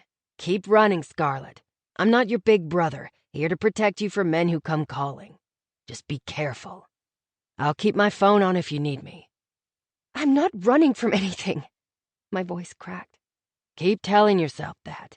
But the truth is, you've been running your entire life, afraid to go after what you really want. Tears of frustration filled my eyes. I tried once. It didn't do me a lot of good. Here's the thing, he whispered in my ear. You have to keep trying no matter how hard it gets or how impossible it seems. He pushed away, leaving me stunned. See you later. I stared after him, feeling such loss as he walked away. Landon appeared by my side. I hope I'm not causing any problems. You're obviously close. He had no idea, and I planned to keep it that way. Kane's just, well, he's worried. I can see that. Are you ready to go? No, I wasn't. The Runners Club. I popped an olive into my mouth from the hummus sampler between us. Mediterranean was Landon's favorite food. I knew that from his show. We were cozied up in a corner booth at a hole-in-the-wall place downtown. It smelled of olive oil, fig, and rosemary. It wasn't a bad combination at all. Neither was listening to Landon talk about his work and travels all over the world solving what seemed to be the unsolvable. Especially intriguing was a case in Argentina involving twin brothers. It was one of my favorite episodes. They were identical twins, and it had been obvious one of them had murdered a prostitute. The local police hadn't been able to prove which brother had done it, so they'd let them both go. The victim's family then contacted Landon and his team.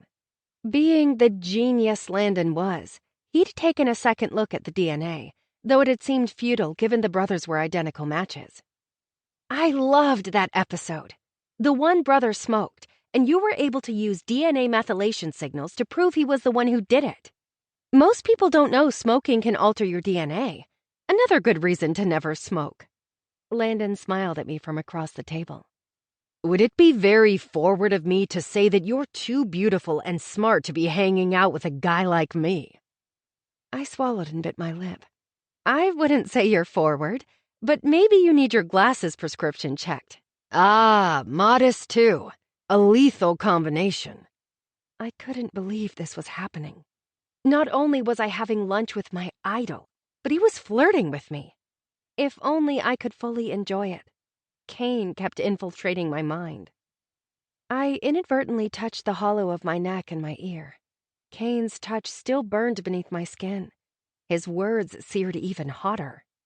I'm ready to walk away from the single life anytime. Just say the word, Scarlet. Keep running, Scarlet. What did you mean by a guy like you? I needed something to distract me in the worst way. I even clasped my hands in my lap to keep me from touching my neck. If only I could shut out Kane's voice. Landon leaned back in the booth. You know, an introverted science geek. I know very well. I would put myself in the same category. I have to say, you don't come across as an introvert, especially on your show. I've gotten good at playing the part, but I promise you, after this, I will be in great need of alone time and getting lost in video games. I could totally relate to him, except for the video games part. Social situations always wore me out.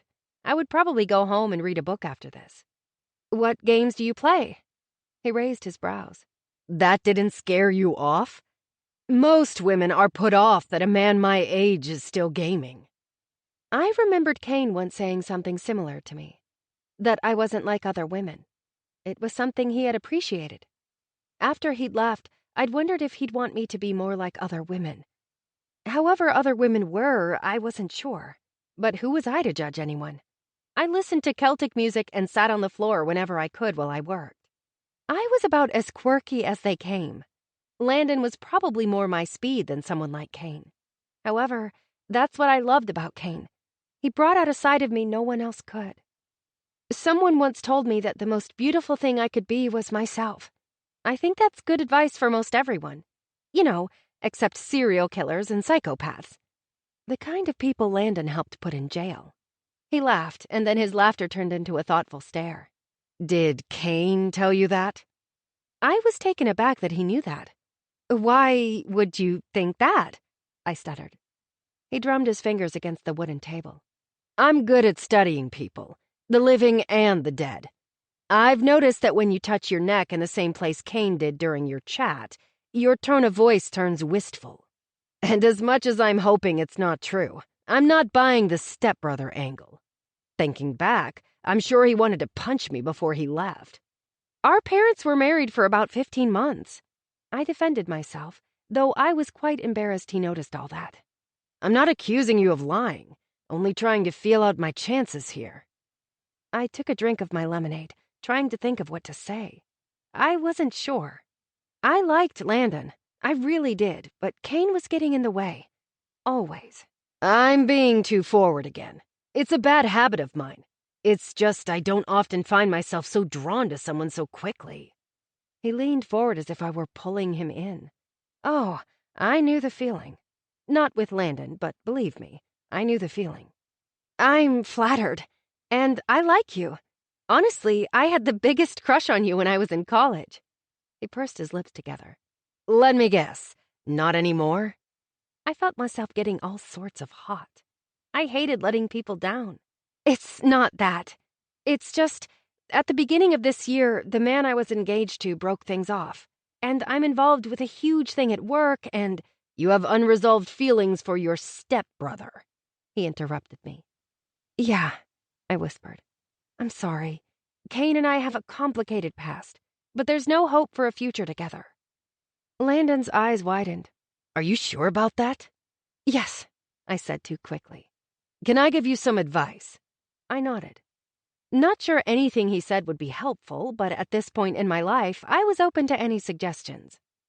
Most crimes I get called to investigate happened in the heat of the moment. A few emotionally charged seconds that change the course of the victims and the assailants' lives forever.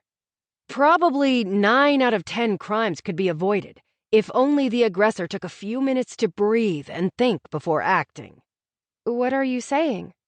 I'm saying I don't know exactly what happened between you and Kane, but I'm guessing some decisions have been made in the heat of the moment, by both of you. And you haven't given yourself the time to stop and think before you do something you may regret for the rest of your life. My mouth fell open. Yes, I'm blunt like that. And I wish it wasn't true, because I would like nothing more than to ask you back to my hotel room to play video games.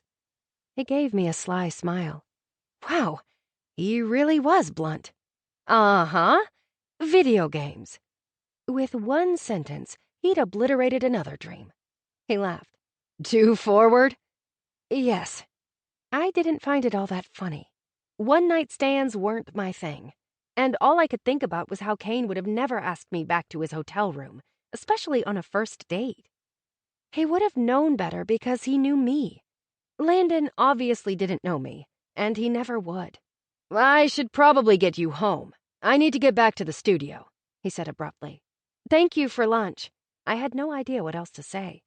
I was more than ready to go home. He reached across the table for my hand. When he touched me, it felt wrong. Not creepy, just like we didn't belong together.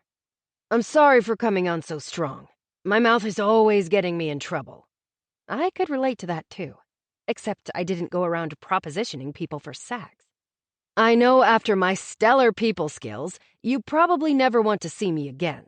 But if you find yourself unattached and without regret, I would love to take you out again. I'd fly you to anywhere I am. No video games need to be involved. He grinned. I wanted to tell him that I was unattached and didn't have regrets. Not because I wanted to see him again. Unfortunately, he'd kind of ruined it there at the end, but because I wanted it to be true. Because then maybe the pain would go away. But I was attached to Kane in ways I couldn't explain. It went beyond space, time, or even reason. I knew that meant something.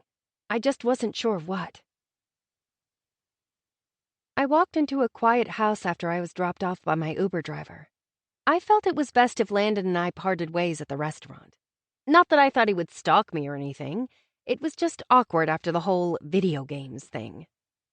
I needed to decompress after my so-called date, so I welcomed the silence. And I was extremely grateful not to have to face Kane.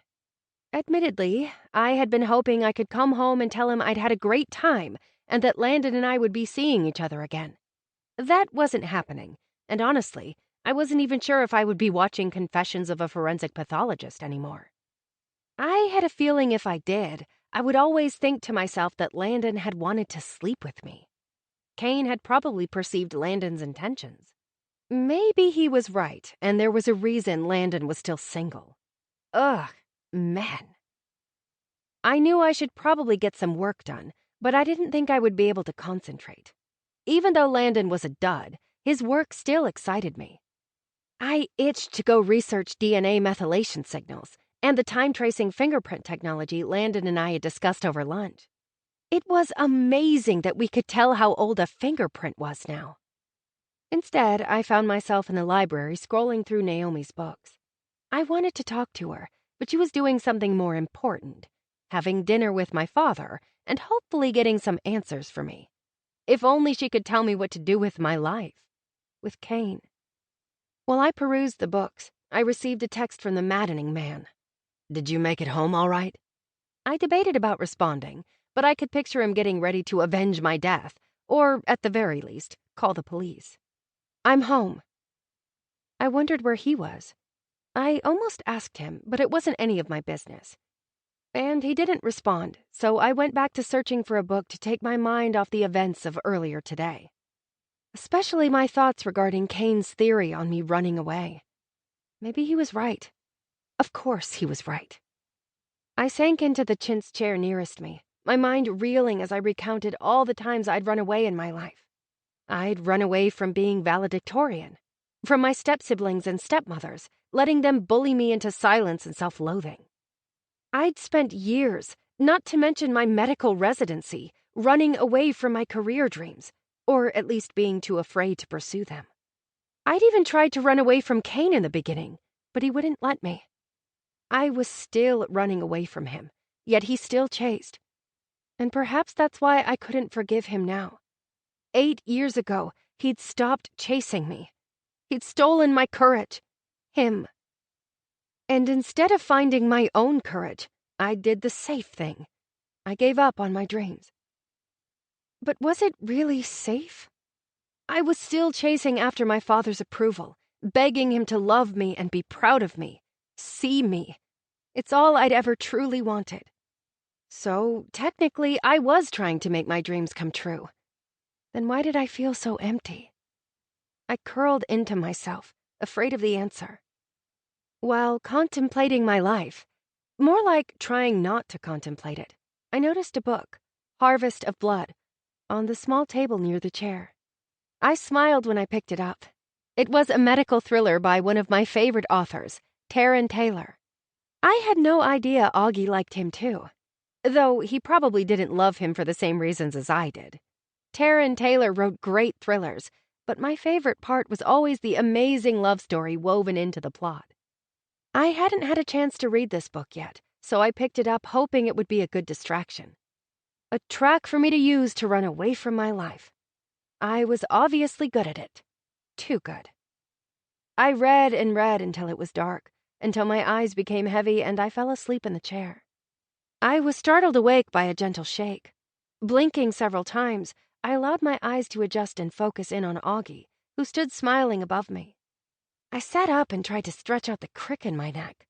What time is it? 11. That was good news. It meant he and Naomi had been together for hours. Or that's what I assumed.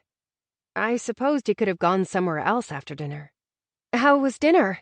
I asked nonchalantly. Augie didn't answer me. His head was tilted, studying me. It's been a long time since you fell asleep in this library. I used to have to carry you to bed when you were a little girl. You did? I didn't remember that, but oh, how I wanted to.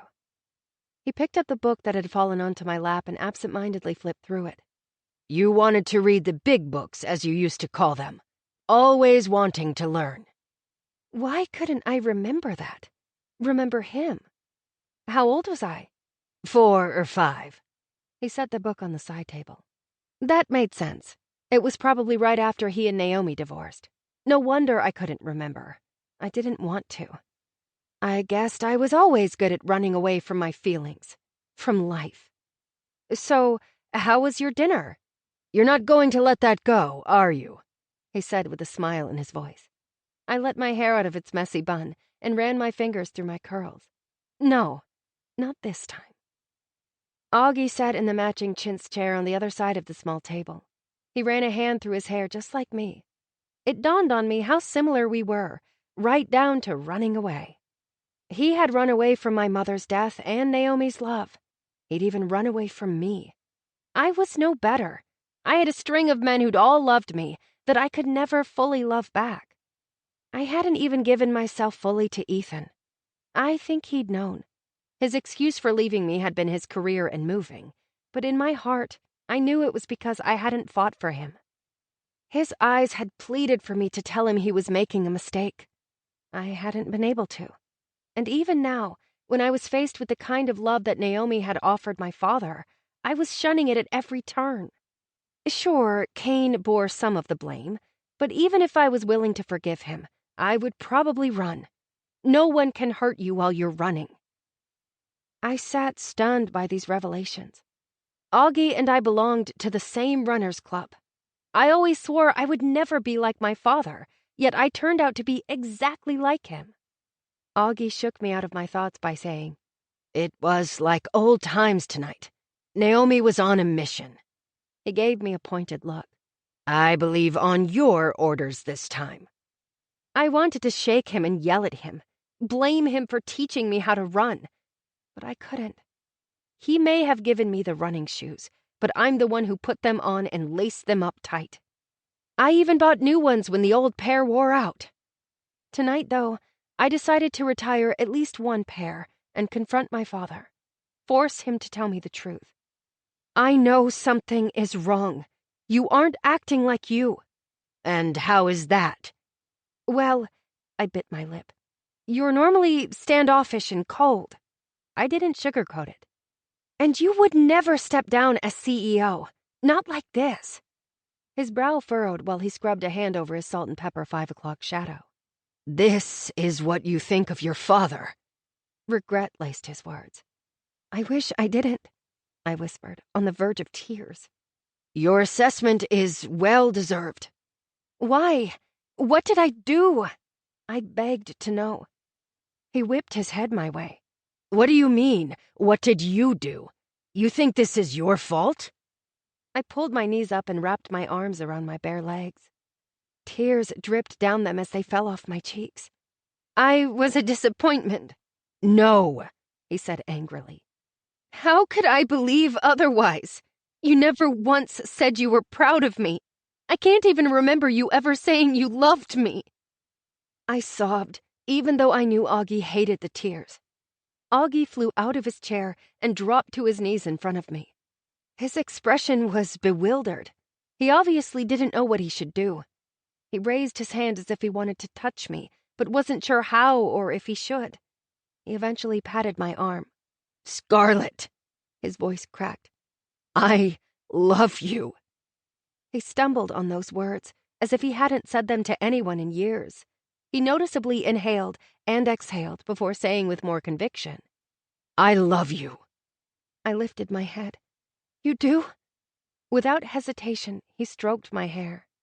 "From the moment I held your tiny body in the delivery room. I'm sorry. I've done a poor job over the years of showing you." It was the sweetest thing he had ever said to me. I felt a tiny piece of my heart mend. "Scarlett, I'm proud of you. It's why I'm stepping down.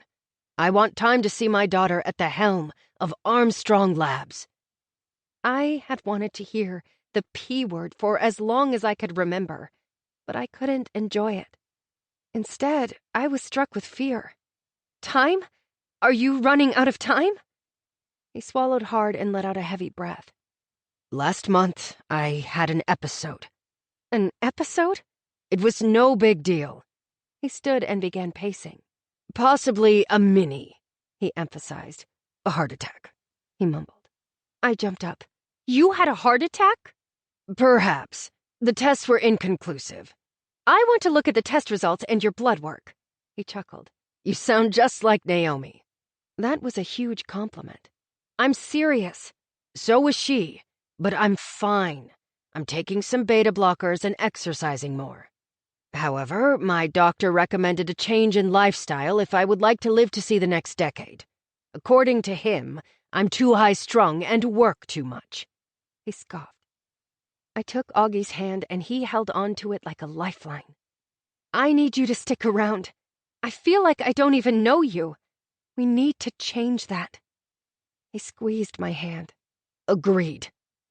He studied me as if he were trying to memorize my face and everything about me, like he was looking at me for the first time. "You are so beautiful, but more importantly, you're intelligent. You will do great things for Armstrong Labs. Would I? Could I? What if the board chooses Kane? Or someone else?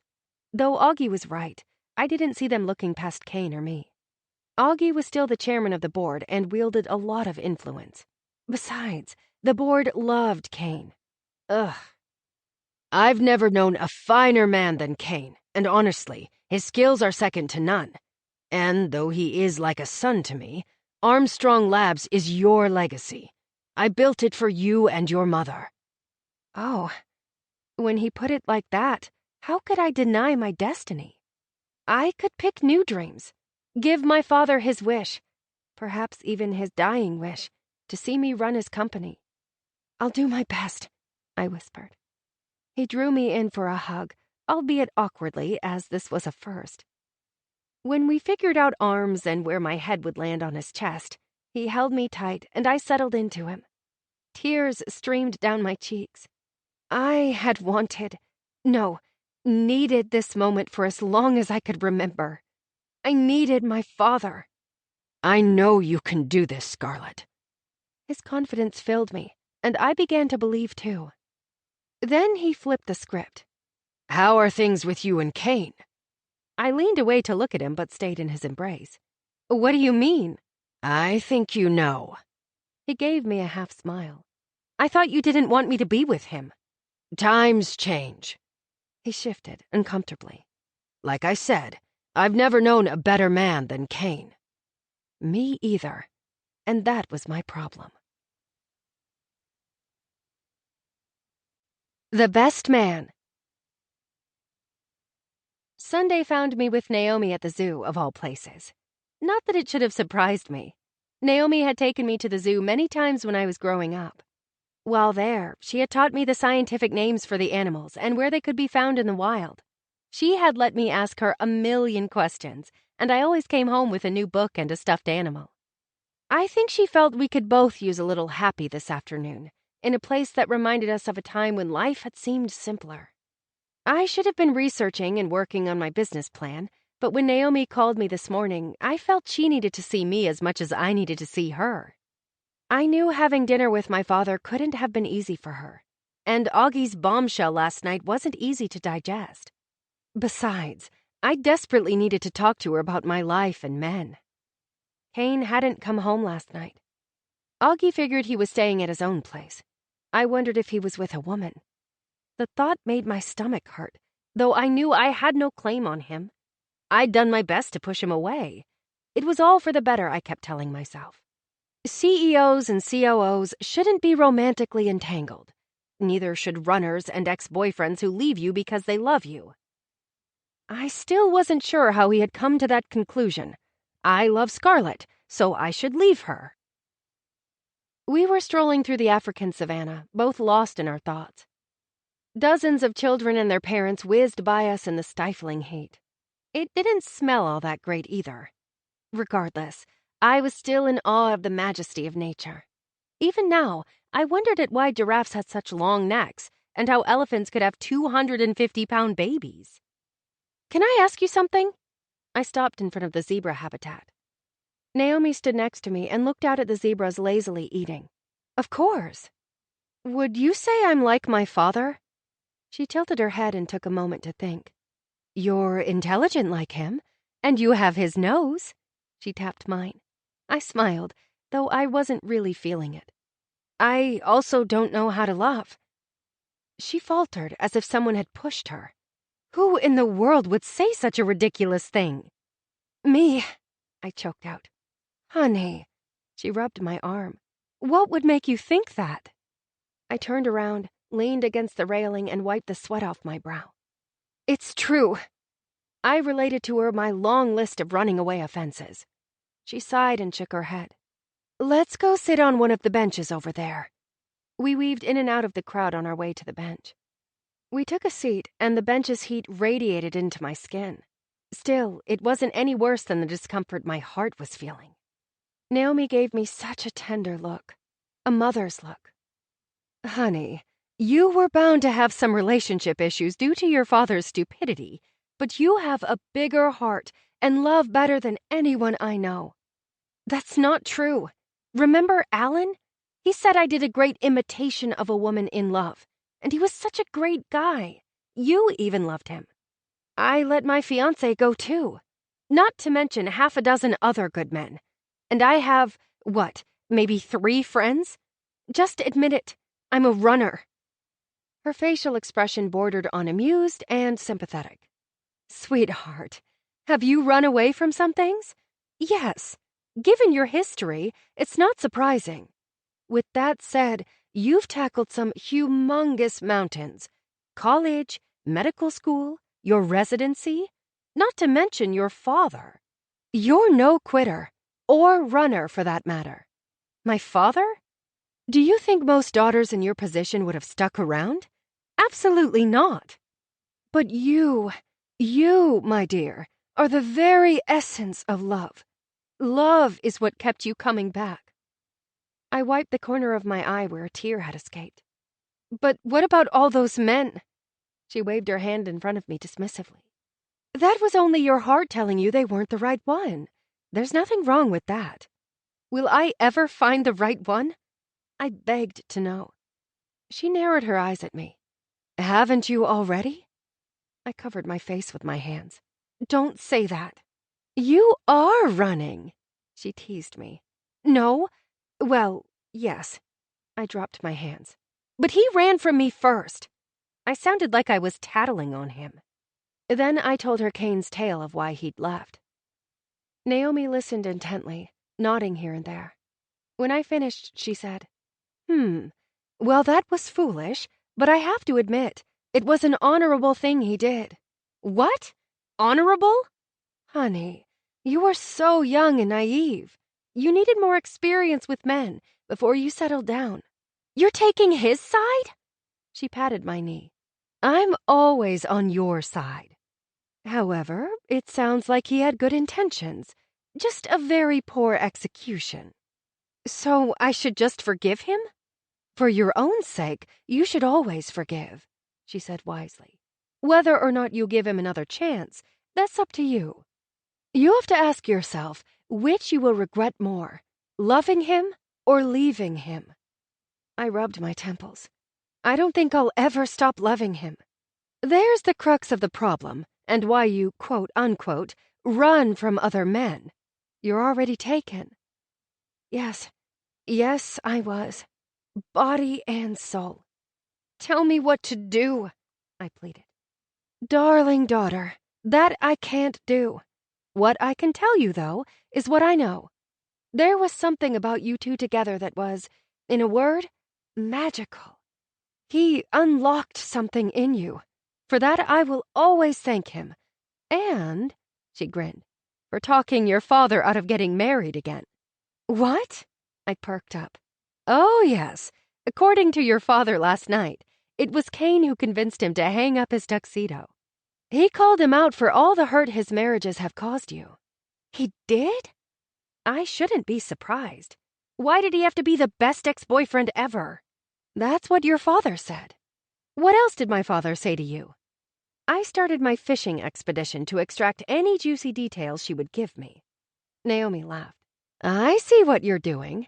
I thought we were talking about you. We were, but I want to know how last night went. What do you think of my father's episode? She blew out a heavy breath. I'm only surprised something like this hasn't happened sooner. The man subsists on caffeine and has worked 18-hour days for years. Did he tell you he drove himself to the hospital? No. Why didn't he call someone or 911? Pride. Stubborn fool, she muttered before standing. Let's get a drink. I need to cool off. No one could get her ire up like my father. That and shoddy police work at a crime scene. I followed her as she marched toward the nearest cafe. I'm sorry if I've upset you. I know Augie gets to you. That's the problem. He shouldn't after all these years. Did he do something last night? Besides being wonderful? No, she spat. I couldn't hide my smile. So, are you going out again? She whipped her head my way, her eyes wide. Absolutely not. There is way too much water under that bridge.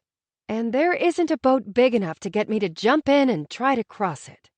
You're really passionate about this, I teased.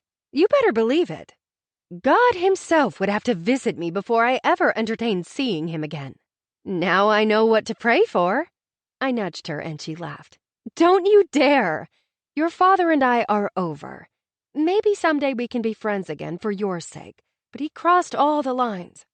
In my heart, I knew that, but it still pricked it. I knew it was silly, but like all kids, I hoped my parents would one day reconcile. Naomi took my hand. But it's not too late for you and your father. He wants to make things right with you. And, she hesitated, I'm not sure it's too late for you and Kane either. I stopped dead in my tracks. Don't say that. I rubbed my chest. Why? Because the truth hurts, my love? So much. She squeezed my hand. You need to be brave, honey. You can't run from this. You shouldn't run from this. Don't make the same mistake I did and walk away when you're too angry and hurt to see straight. My brow hit my hairline. You regret divorcing my father? She looked up to the clear blue sky. I regret letting my own pride and anger get in the way. That's not to say, even if I'd given myself time to step back and breathe, it would have worked out. But now I'll never know, and I have to live with that. I don't recommend it. It's so complicated. We're fighting for the same job, and he didn't give me any say when he left. Love is always complicated, and even the best men make mistakes.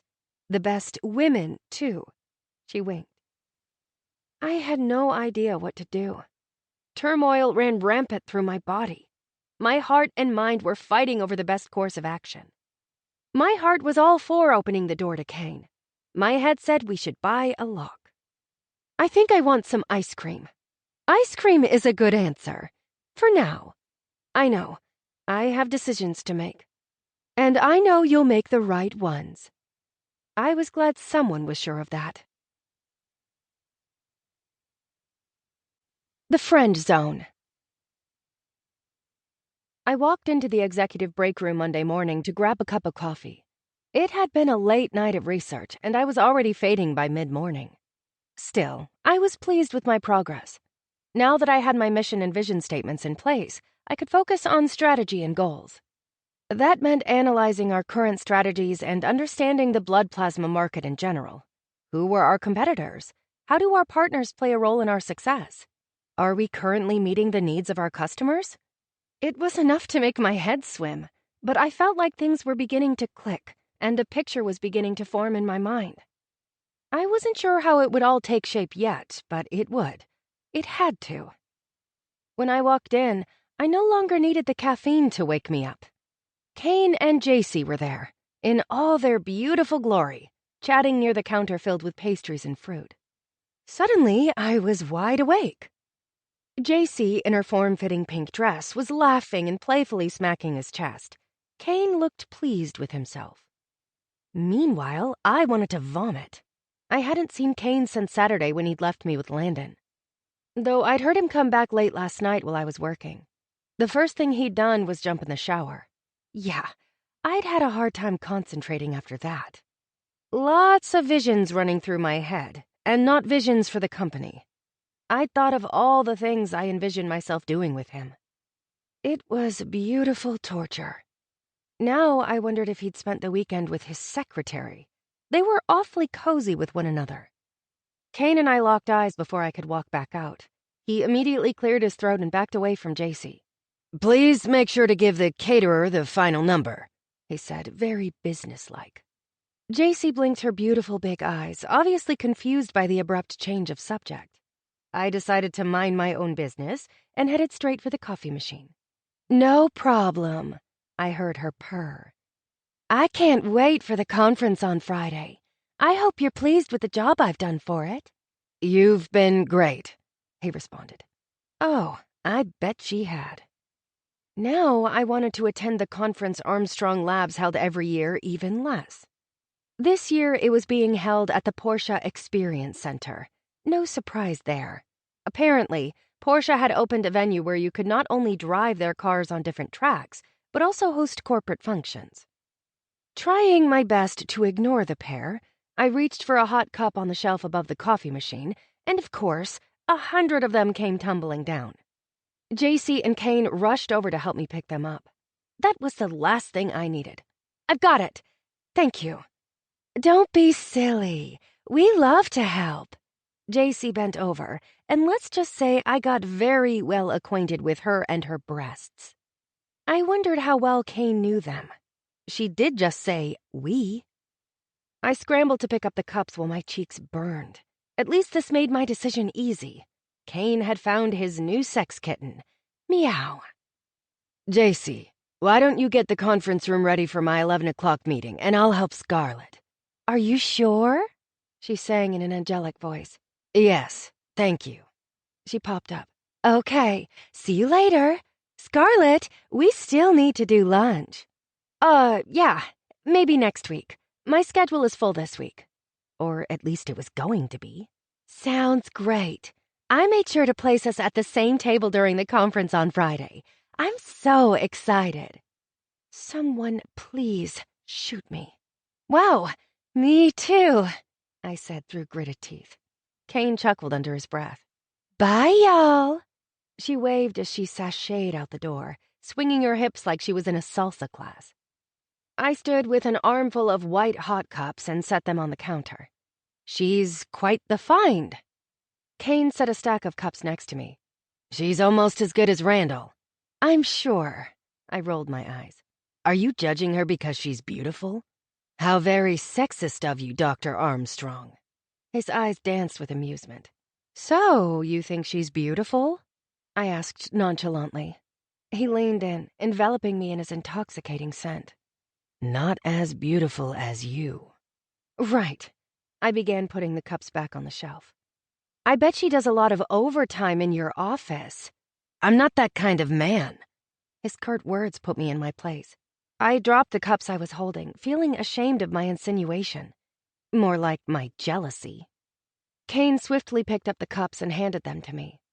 How was your date with Landon? He hissed his name. I blew out enough breath to make my bangs ruffle. Fine, until he wanted to take me back to his hotel room. Kane's face flashed red. That scumbag. I knew it. You knew what?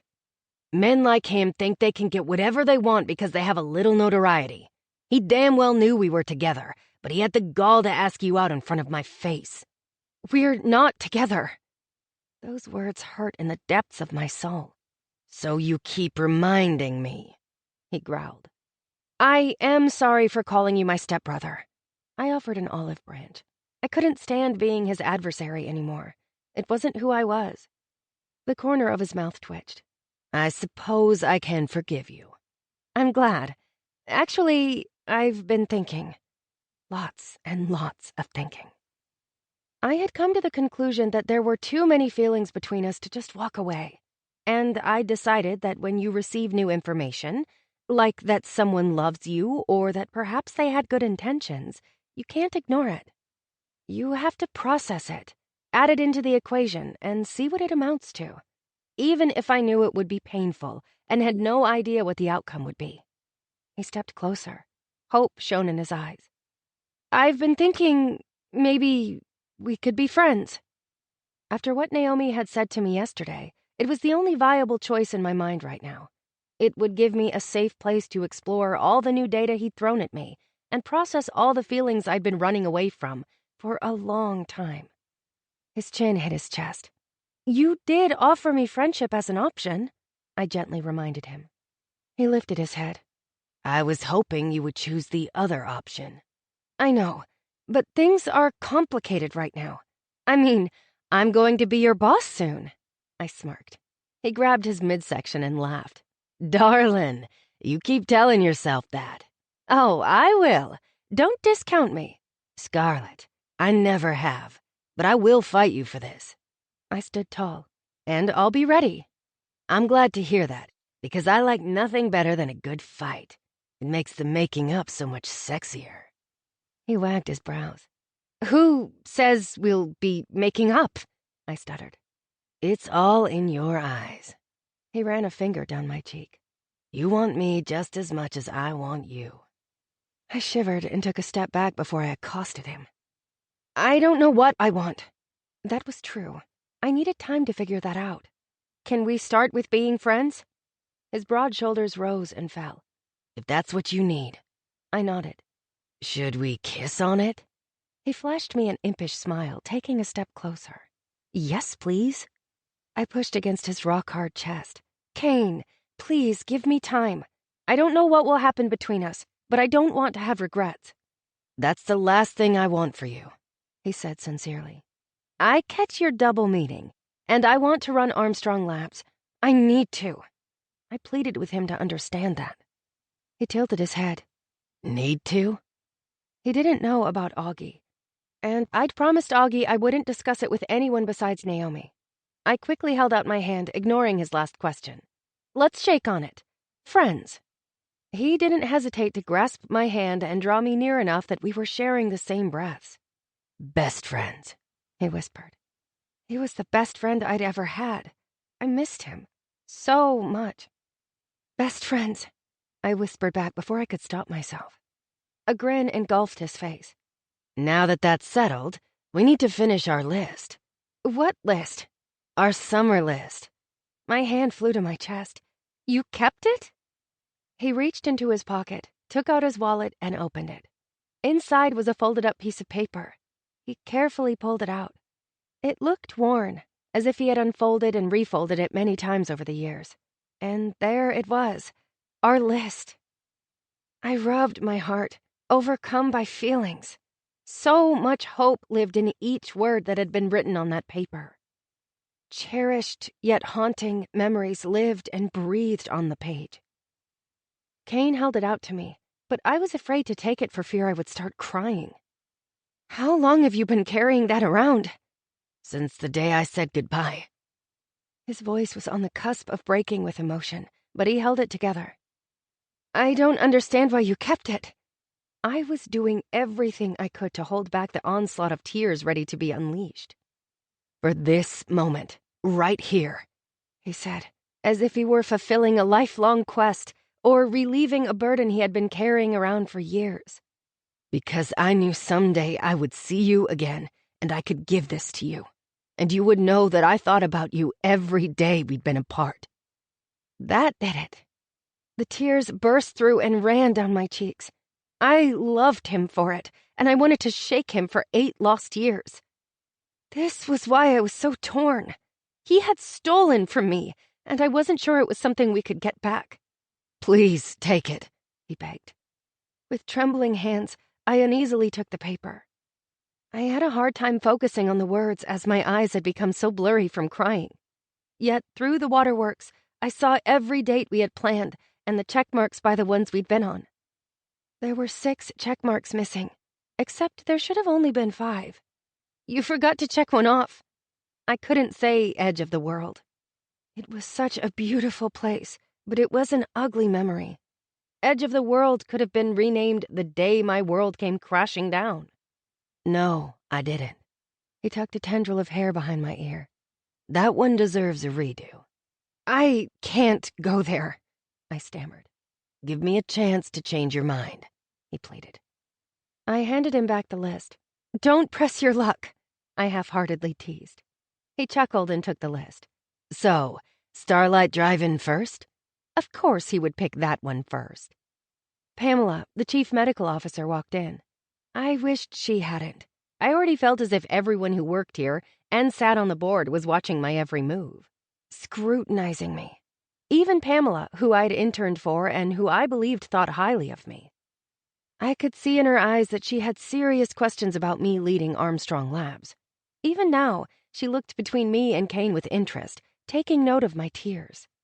CEOs didn't cry at work or date their coworkers. I mean, it's not like she didn't know that Kane and I had dated a long time ago. Still, I didn't want people to think we were in a relationship now. Especially anyone from the executive team who was on the board. People Kane already had a good relationship with. Yeah, that didn't bode well for me either. Regardless, I was going to do everything in my power to knock their socks off, to make them forget I was Augie's daughter and that I cried in the break room. Honestly, I was surprised Kane wasn't on the board yet, though I knew Augie liked to have a good mix. Only the CFO and CMO from the executive team currently sat on the board, alongside 20 other individuals with various professional backgrounds. And, in a way, keeping Kane off the board was a smart strategic move on Augie's part. Hold number 2 at bay in case he ever wanted to raise a coup. Not that I ever saw Kane doing that. I cleared my throat. That all sounds good, except the one item. Just remember our previously agreed upon terms, aka friends only. See you later. I hustled away from him and smiled at Pamela. Hello.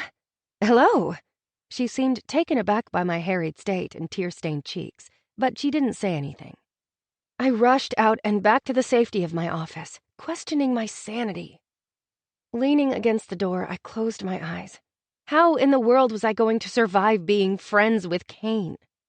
I so badly wanted to run, but I knew with all that I was, I had to see this through. There would be no regrets, one way or the other. The start of something good. I pulled into the garage, surprised to see Augie there. I couldn't believe he was already home with so much daylight left. I got out of the car, still kind of nervous to be around him.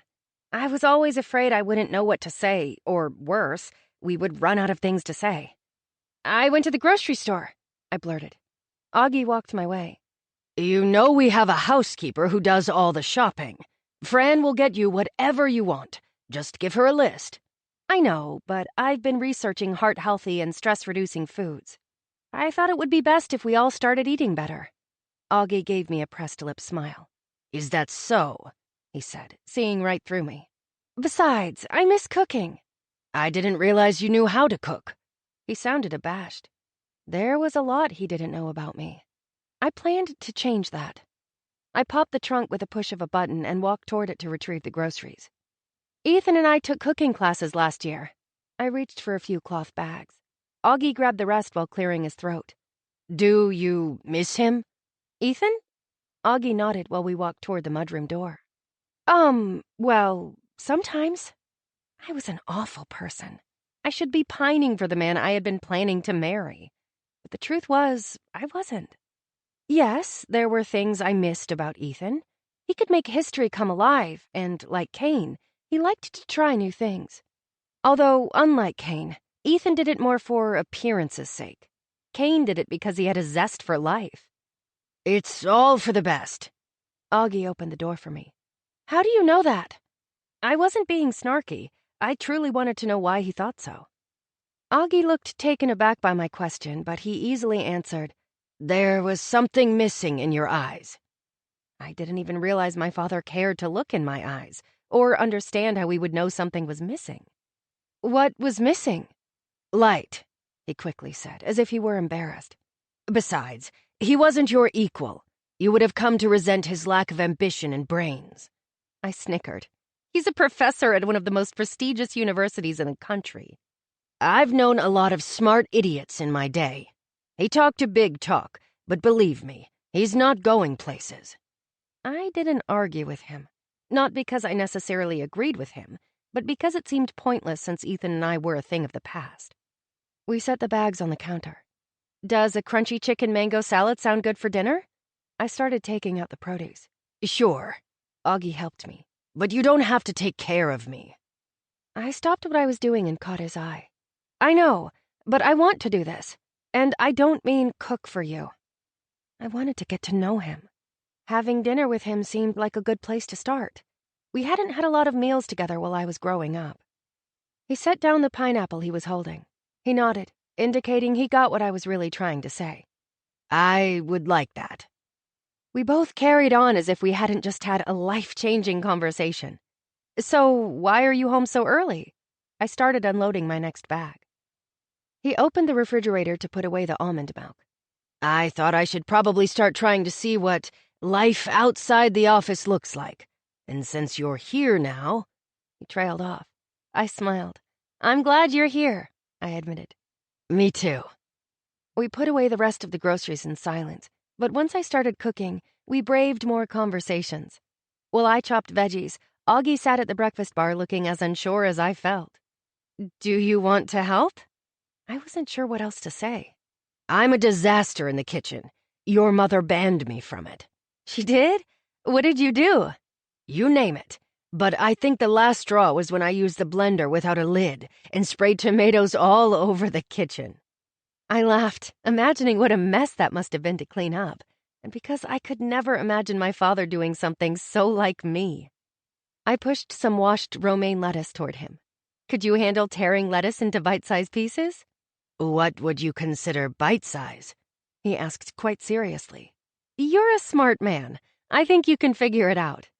He raised his brows at me. Now you sound like Naomi. I'll take that as a compliment. He grabbed the lettuce. I'm glad for her influence in your life. She's the best. I tossed some cucumbers in a bowl.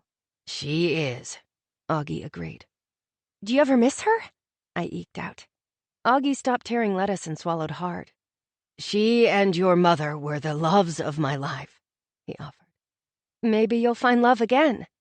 I only prayed it was with a sane woman his own age, and that I didn't have to go to another one of his weddings. I would appreciate an elopement. He waved away my insinuations. I think I've exceeded my limit. Internally, I breathed a sigh of relief. What about you? He casually asked. I don't know. I grabbed a mango. What about Kane? He gave me a pointed look. It suddenly felt very warm. I set my knife down on the cutting board. We're going to be friends. Augie laughed a deep, throaty laugh, so unlike him. Does Kane know that? Of course. All right. He went back to tearing lettuce, not believing a word I just said. Why are you all of a sudden Team Kane? I had to ask. In fact, I was a bit annoyed. Why couldn't he have been more supportive about my relationship with Kane 8 years ago? Not that it would have changed anything. Kane still would have left me for my own good. He let out a heavy breath. Whether you believe it or not, I'm not on Kane's team. I'm on yours. His words touched my heart. I wanted to believe him. I was trying to. You were different with him. There was light in your eyes. He lowered his voice. They reminded me of your mother's. How did you know Mama was the one? I dared to ask. Augie sighed and looked past me as if he were seeing the ghosts of yesterday. We were children, Scarlett. He sounded so remorseful. Why was it he always did when he spoke of Mama? That he constantly drifted to how young she was? You didn't answer my question. He turned his head toward me. His turbulent eyes peered into my own. He paused before restarting. One day during gym, some friends and I made fun of one of our classmates for tripping on his shoelaces. She quietly said to me that I was better than that, and then she walked away. It was the first thing she had ever said to me, but I couldn't stop thinking about it or her. She was like that, though. Quiet but deafening in her own way. From that day on, I found ways to be around her. I noticed how kind and unassuming she was. She was beautiful, he said wistfully, though she never believed it, no matter how many times I told her. I don't know how I knew, but I knew I didn't want to ever be without her. He choked his emotion down. I reached over and put my hand on top of his, tears filling my eyes. I'm sorry she left you. He rested his other hand on top of mine. We can't live in the past. He said it in a way that made it clear he was done talking about her. We both went back to our tasks. Despite the quiet, I felt like we had made some more progress. Little by little, I was determined to know Augie, for him to become my dad, not just my father. While we ate, we didn't talk about anything deep other than work and the conference coming up on Friday. Apparently, all the board members would be there. Joy! He also asked how my business plan was coming. He tried to give pointers without really giving any, like keeping the plan to the point and as clean as possible. Use bullet points, graphs, and charts, and avoid long information dumps. I'd read that in my How to Write a Business Plan for Dummies book, but it was good to have the validation, and it was good to talk to my father. While I finished washing the dishes, Kane walked in looking way too good in his khaki shorts and a tight white t-shirt with a big grin on his face. Sorry I'm late. I was prepping for tonight. I swallowed hard. I still couldn't believe I'd agreed to go to the movies with him. The drive-in, no less. I blamed it on the list. Seeing it and holding it in my hands today had overwhelmed me. Although it was more that he'd kept it and carried it around all these years. How do you not love a man like that? And how do you resist him? Or should I? That was the question I was trying to answer for myself. You two have plans? The corner of Augie's mouth twitched. The drive-in. Kane wagged his brows at me. We're going out as friends. I grabbed a dishcloth and began furiously wiping the counter off. Scarlett, you can leave all this for Fran to clean up tomorrow, Augie reminded me. I don't mind, I said, way too high-pitched. I was used to cleaning up after myself. In fact, it was kind of therapeutic. And I needed all the therapy right now. Augie grabbed the dishcloth from me. Get ready for your date, he smiled. It's not a date, I whispered. Of course not. Augie tossed the dishcloth into the sink and strode out of the kitchen. Have fun tonight, you two, he called. I plan to. Kane hit me with his dazzling smile. We should probably leave in a half an hour if we want to get a good spot. Okay, I squeaked. Kane chuckled and sauntered over to me. I backed up against the sink. Still so nervous around me. I'm not nervous, I breathed out nervously. I'm glad to hear that, because that's the last thing I would want you to be. He gently tugged on a tendril of my hair. I pointed toward the door leading to the staircase. I'm going to go change. I'll be waiting. Great. I started to bolt like a frightened colt, but Kane grabbed my hand. Scarlett, I think this is going to be the start of a beautiful friendship, he teased me. I rolled my eyes and pulled away from him. Just don't be you tonight, I begged. I know all your moves. Darling, you didn't get to see all my moves, but don't worry, you will. That's exactly what I was worried about. Are you trying to talk me out of going? I asked, breathlessly thinking about all his moves. From his kisses to the way he could look at me and right my world. Definitely not, he said in all sincerity. Heaven help me, he was going to be the death of me. Though it wouldn't be a bad way to go. Give me a minute. I needed to go hyperventilate and overthink this. I'll give you all the time you need. I knew he wasn't only talking about tonight. The question was, what did I need? Bueller. I fanned myself in the steamy night air, sitting as far away as I could from Kane in the back of his truck. Yes, he had a truck. I mean, why not? It's not like they were super romantic or the subject of half the country love songs. I wasn't a country music fan, but I knew what happened in the bed of trucks. And, of course, he'd made sure to deck the bed out with pillows and blankets to make it more comfortable. I was sure he didn't mean it to be romantic in any way. And he didn't stop there. He'd brought homemade cookies and a bottle of wine, not to mention chocolate-drizzled popcorn, my favorite. He was pretty much the devil, but oh, so godlike. The scenery didn't help either. Why did Atlanta have such beautiful sunsets? The sky was afire in pinks and oranges. The cracked pavement and movie screen that had seen better days added to the ambiance. There was something nostalgic about it all. And the sun's fading rays seemed to shadow all the flaws, allowing the beauty of the place to shine through. When did you get the truck? I asked, not daring to look at him. I'd already caught a glance of him cozied up against the pillows, looking like an invitation. Everything about him called out to me. Not surprising, as we shared hearts. I swore it was as if I could hear them beating together in unison among the swirls of people headed to the concession stand. I longed to snuggle up to him, even though it was warm out. I had never minded having our sticky skin together. Honestly, I'd loved it. There was something sensual about it. Though sensual was the last thing we needed right now. I needed to get to know him again, to see if I could trust him. I needed to see if I could forgive him, heart and soul. And I knew if we allowed ourselves to be physical in any way, it would only cloud my judgment. It was my dad's. There was still such pride in his voice whenever he mentioned his father. So much for not looking at him. I turned toward him. Really? My mom gave it to me when I bought my house and decided to renovate it. It's been sitting in storage forever. She thought it would come in handy for hauling supplies. That explained why the truck was so old. I mean, it was in good condition, but given Kane's taste in cars, the older tan Ford didn't fit him. Yet, in some ways, now that I thought about it, it was all him. It had character, and the inside of the cab was impeccably clean. Plus, there was something comforting about it. Are you doing the renovations yourself? I figured he'd hired a contractor. What I can. Why was that such a turn-on? I could picture him getting all hot and sweaty, knocking down a wall in nothing but tight jeans. That's where I went this weekend. I've been working on the master bedroom. I'd love for you to see it. My brow quirked. Your bedroom? He slapped a hand against his chest.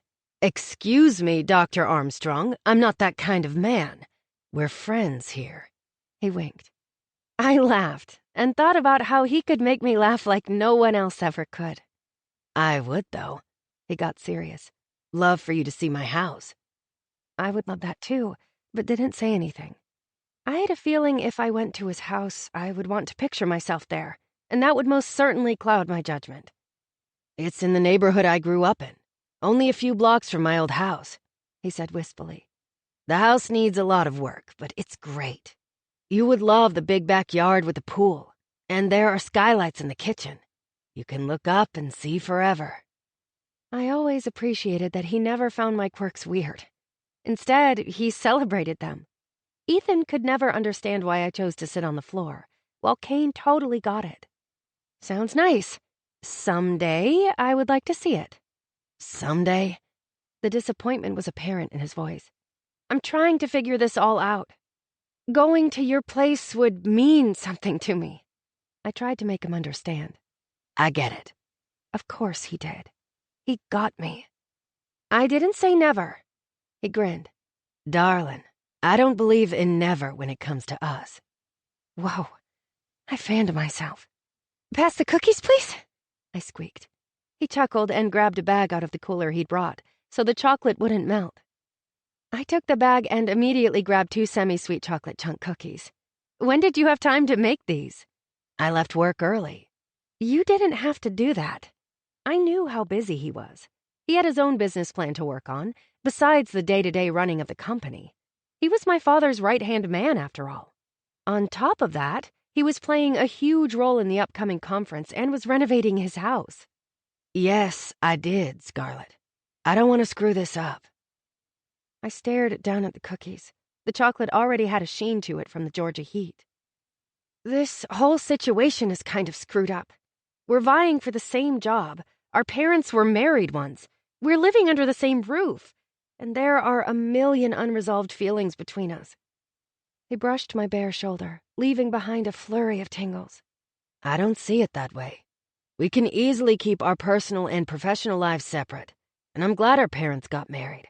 It led me to you, and living with you is a major bonus. He smirked. And we don't need to leave anything unresolved. Isn't that what tonight's all about? Starting to resolve your feelings? I took a bite of cookie and, oh, was it ever delicious. It bought me some time before I had to answer the infuriatingly charming man. Once I swallowed, I turned toward him to find him patiently waiting for my response. How do you make everything sound so simple? Nothing about this is simple. It's complicated as hell, but that's life. When things are complicated, it only means you try harder and appreciate it more.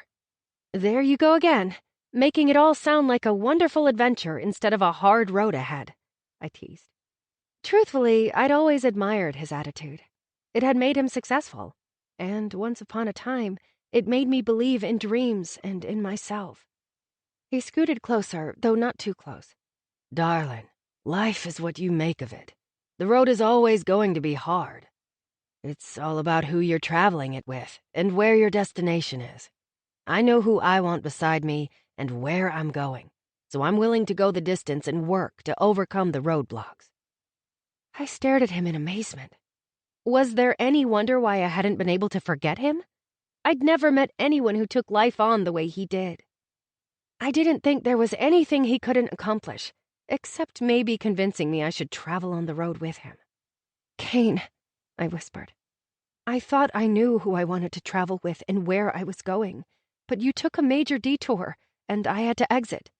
If I hadn't, the pain would have crushed me." He rested his warm hand on my knee. "Scarlett, I'm sorry." "I believe you, but the road I took hasn't been bad. In fact, there has been a lot of good, a lot of things I wouldn't change. Maybe it hasn't been as thrilling as the one we were on, but I don't know if I can risk jumping back on that road, or even if I should.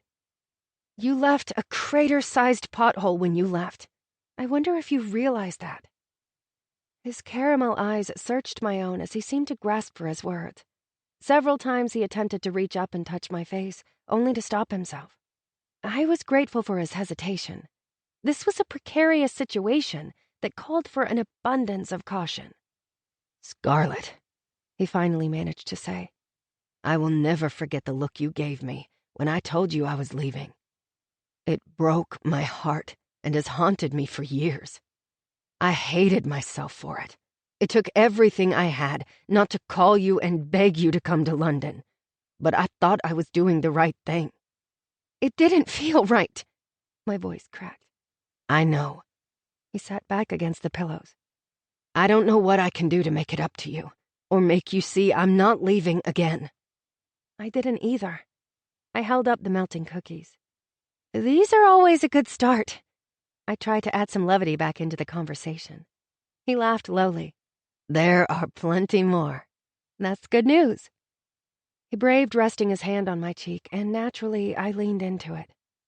"Don't give up on us, please," he begged. "I'm here, aren't I?" I whispered. "I thank God for that." He dropped his hand, and I felt the loss of his touch. I filled the void with cookies. Kane took out his phone and held it up to take a selfie of us. "We need to document another item being checked off our list." I mumbled with my mouth full. Kane gave me a wicked grin. "I noticed you blocked me on Facebook 8 years ago." I choked on my cookie and Kane patted my back. I hacked and hacked until finally I could breathe normally. I turned to Kane, red-faced. "I couldn't bear to see you," I stuttered. "Or you documenting your dates with other women," I admitted. Kane rested his phone between us. "Scarlett, I never documented another date on Facebook after Edge of the World." My eyes widened. "You didn't? Why?" He leaned in and tapped my nose. "Because I didn't want to hurt you. Plus, no woman has ever compared to you." I nudged him. "I saw your beautiful girlfriends over the years in living color. They were plenty worthy of a few Facebook posts." He shook his head. "If only you could see how I see you. You would know those women don't hold a candle to you." I bit my lip, not sure I could believe him, but oh, I wanted to. What did you say in your Edge of the World post?" I'd missed that one, as I had blocked him as soon as I could after we broke up. I thought it would help lessen the pain, though it hadn't. It had only deepened the void. "Why don't you unblock me and read it for yourself?" he dared me. "Maybe I will," I stammered. I was more than curious, but I was afraid it would be painful. How could it not be? I didn't think there was any spin he could have put on it to make it okay. And why would he post a picture of us after breaking up with me? Better question was, what picture? I didn't remember us taking a photo together that day. Kane grabbed his phone and held it up. "Good. Then I can tag you in this post. Smile, darling." I leaned into him as if there weren't 8 years between us and smiled. He took the shot, then looked at the photo as if he were stunned. "Oh, no. Do I have chocolate on my teeth or lips?" He turned his screen toward me. "No, you're perfect. I was just thinking what a fool I was to let you go." I stared at us together. A sense of belonging swept through me. It was as if I could see the past, the present, and the future all wrapped up in his smile. It scared me, and I practically shoved an entire cookie in my mouth while I backed away from him. We had been down this road before, and like I'd said, it had ended in a huge pothole. But I had to see if the pothole could be filled, or if we were meant to travel another road together. Or maybe I would find out the separate roads we were currently on weren't meant to intersect. He gave me my space and grabbed the popcorn. The sun had gone down and lights began to flicker on the giant screen ahead of us. A hush fell over the parking lot filled with cars. Several people were sitting outside of their vehicles on camp chairs. I think someone was grilling based on the delicious aroma in the air. There seemed to be a collective excitement about the movie starting. Tonight they were playing retro movies on our screen, Ferris Bueller's Day Off and Footloose. I hadn't seen either of the 80s classics, but Kane was pretty excited about them. Apparently, they were some of his favorite movies growing up. It didn't take me long to see why. I turned to him once we were well into the movie. "You're Ferris Bueller," Kane laughed. "You think so?" "Yes." Ferris and Kane made life happen. I could see Kane skipping school and making his best friend Cameron let him borrow his dad's prized Ferrari for a day trip into the city. When Ferris got his friends into the fancy restaurant without reservations, I saw Kane. It wasn't Ferris on the screen singing "Twist and Shout" in the parade. It was Kane. Ferris and Kane were spirit animals, a rare breed who had a zest for life unlike any others. Does that make you Sloane, then? Kane whispered in my ear, sending shivers down me in the warm summer air. Sloane was Ferris Bueller's gorgeous cheerleader girlfriend. No, I would be Cameron's off-screen, extremely awkward girlfriend. I would be so awkward, Cameron probably wouldn't have even known we were dating. Kane ran a finger down my cheek.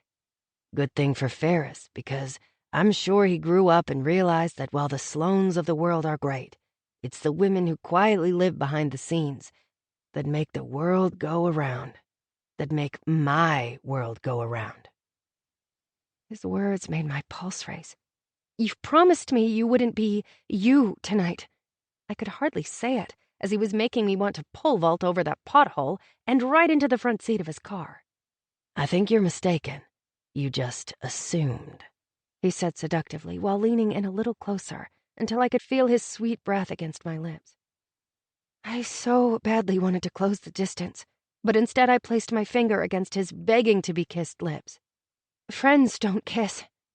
He gently removed my finger. Darling, you know that's not true. Fine. I kissed his cheek, meaning for it to be only a friendly peck, thinking it would put him in his place. Except when my lips touched his skin, they felt like they had come home. As in, take your shoes off and stay for a while. I took a moment to breathe him in and memorize how his stubble tickled my lips. How he smelled like spiced ginger cookies and red wine. It felt as if I had been put in my place. I pulled away, my eyes wide like a deer in the headlights. We should probably finish watching the movie, I said breathlessly. Kane wasn't retreating. I didn't expect him to. He was Ferris Bueller. He was the guy who didn't let any obstacle get in his way. Not even me. When you're ready, my lips are all yours. I'll keep that in mind. Every second of every day. But I wasn't ready to give in yet. Actually, I didn't plan on giving in at all.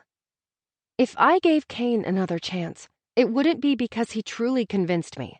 It would be because I knew it was the right thing to do. But first, I had to figure out how to become his boss.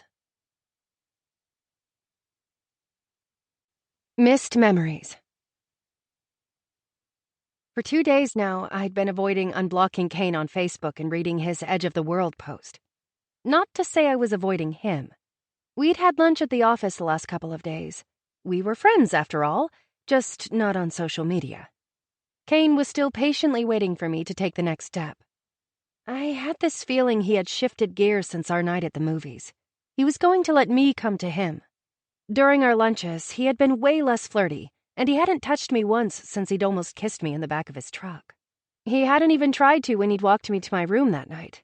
That was weird, us coming home together. I stared at the door to the Jack and Jill bathroom from the floor where I was supposed to be working on my business plan, not debating about whether or not I should friend Kane, or wondering where he was so late at night. I assumed he was working on his house. How he had time to do it all, I didn't know. He was even giving a huge presentation at the conference on Friday. He seemed 0% worried about it. I had tried to get him to tell me how his business plan was going, and all he did was smile as if he didn't have a care in the world.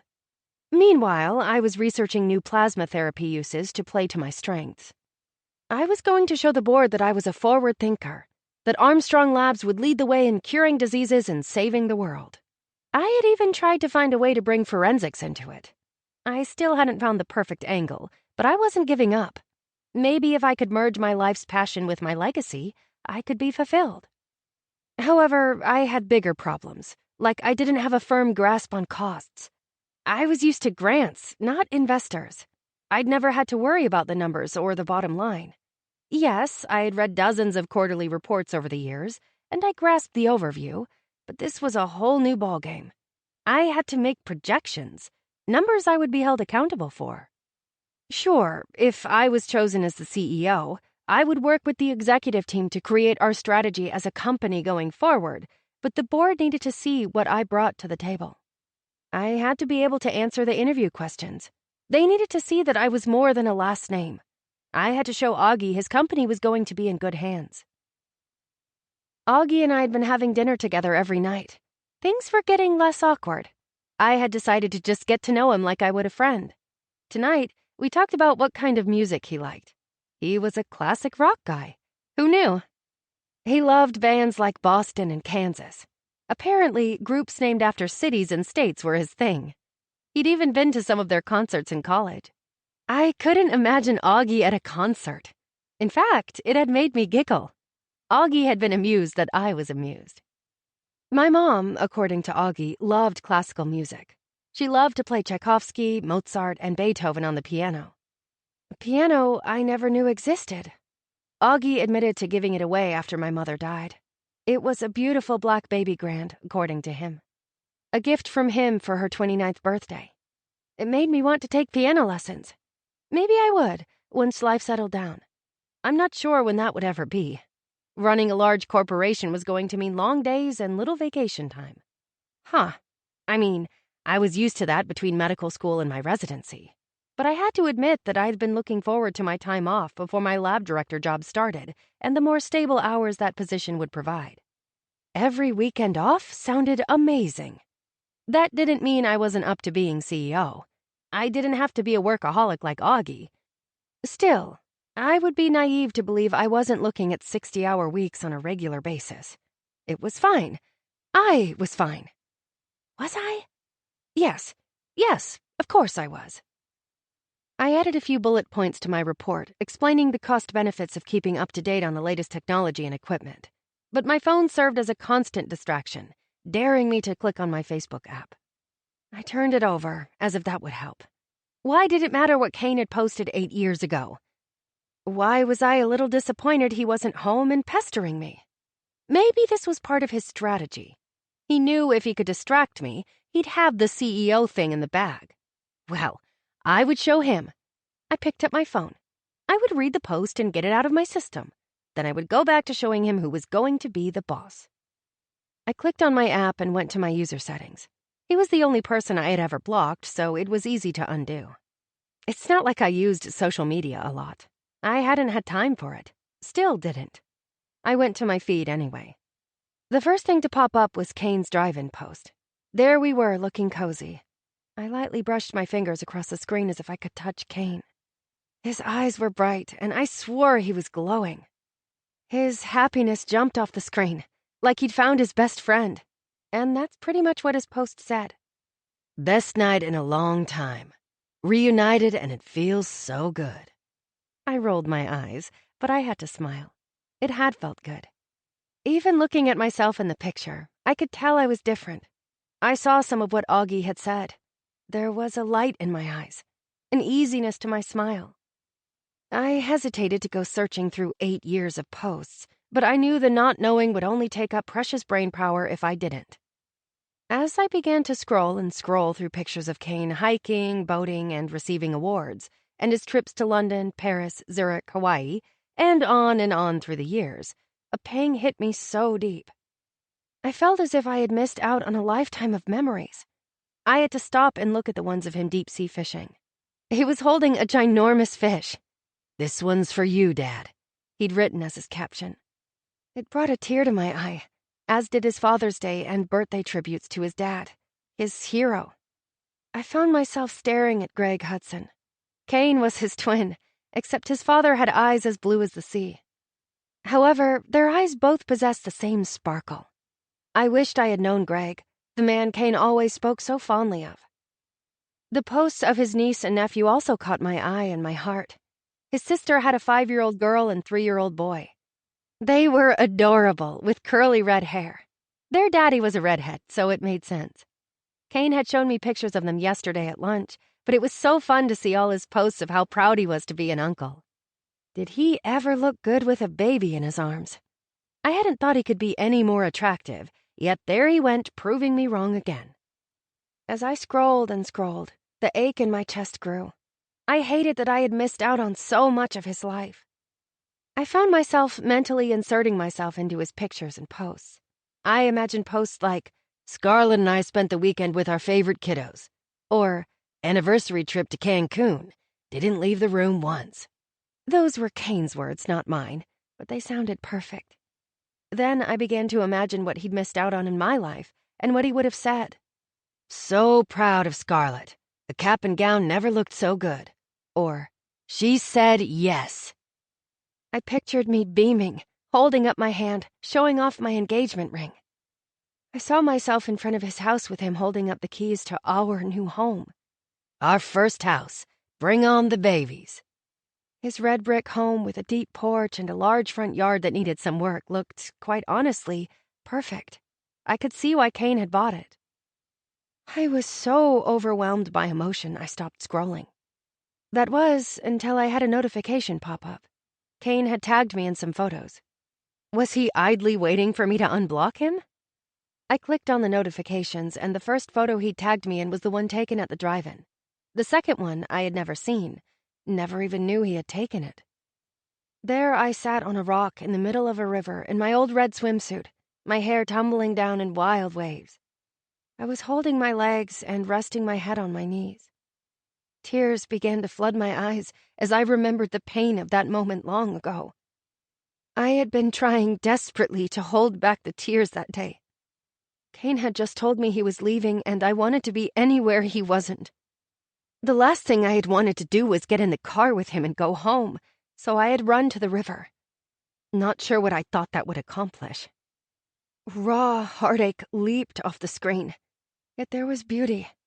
I don't know how Kane did it, but I looked like a model posing for a magazine spread. Honestly, I hardly recognized myself. I realized, though, that's how Kane saw me then and now. I braved reading his caption, written long ago. "Last stop this summer, edge of the world. Fitting, since this woman rocked my world. I've never seen a smile as beautiful as hers, or eyes that run so deep and mysterious that all I want to do is get lost in them. Never have I touched skin so soft or heard laughter that sounded like music. Because of her, my world will never be the same again." That was it. I blinked several times, my eyes blurry from the tears. I smiled, detecting a hint of Christopher Cross in his last line. Maybe it was a good thing I hadn't read that post until today. I'm not sure what it would have done to me 8 years ago. Probably wrecked me and given me more questions than answers. Even now, it took my breath away. Kane had changed my world too. I wondered if our worlds were meant to collide again, and not in the professional sense. Did I want to miss out on more memories with him? So much for taking my mind off him. Kane was either an evil genius or the best ex-boyfriend ever. Maybe both. My phone buzzed and I looked to see who had texted. "Good night, Scarlett. Thank you for being my friend." I sighed and rested the phone on my laptop before rubbing my hands over my face. Suddenly, friendship didn't sound as good as I thought it would. But what could I do? If I thought Kane was a distraction now, I knew opening the door to him would be game over for me. I had no time for romance. I was literally out for blood. He had already stolen himself and our missed memories from me. He wasn't taking Armstrong Labs. The Experience. I looked down at my notes, not seeing any of the words.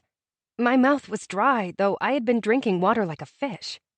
That probably wasn't smart, since I would be getting up soon and presenting to almost 150 people, including all the board members. Why I had agreed to this, I would never know. Well, I did know, but I should have known better. I was the girl who almost failed Latin so I wouldn't have to give a valedictorian speech.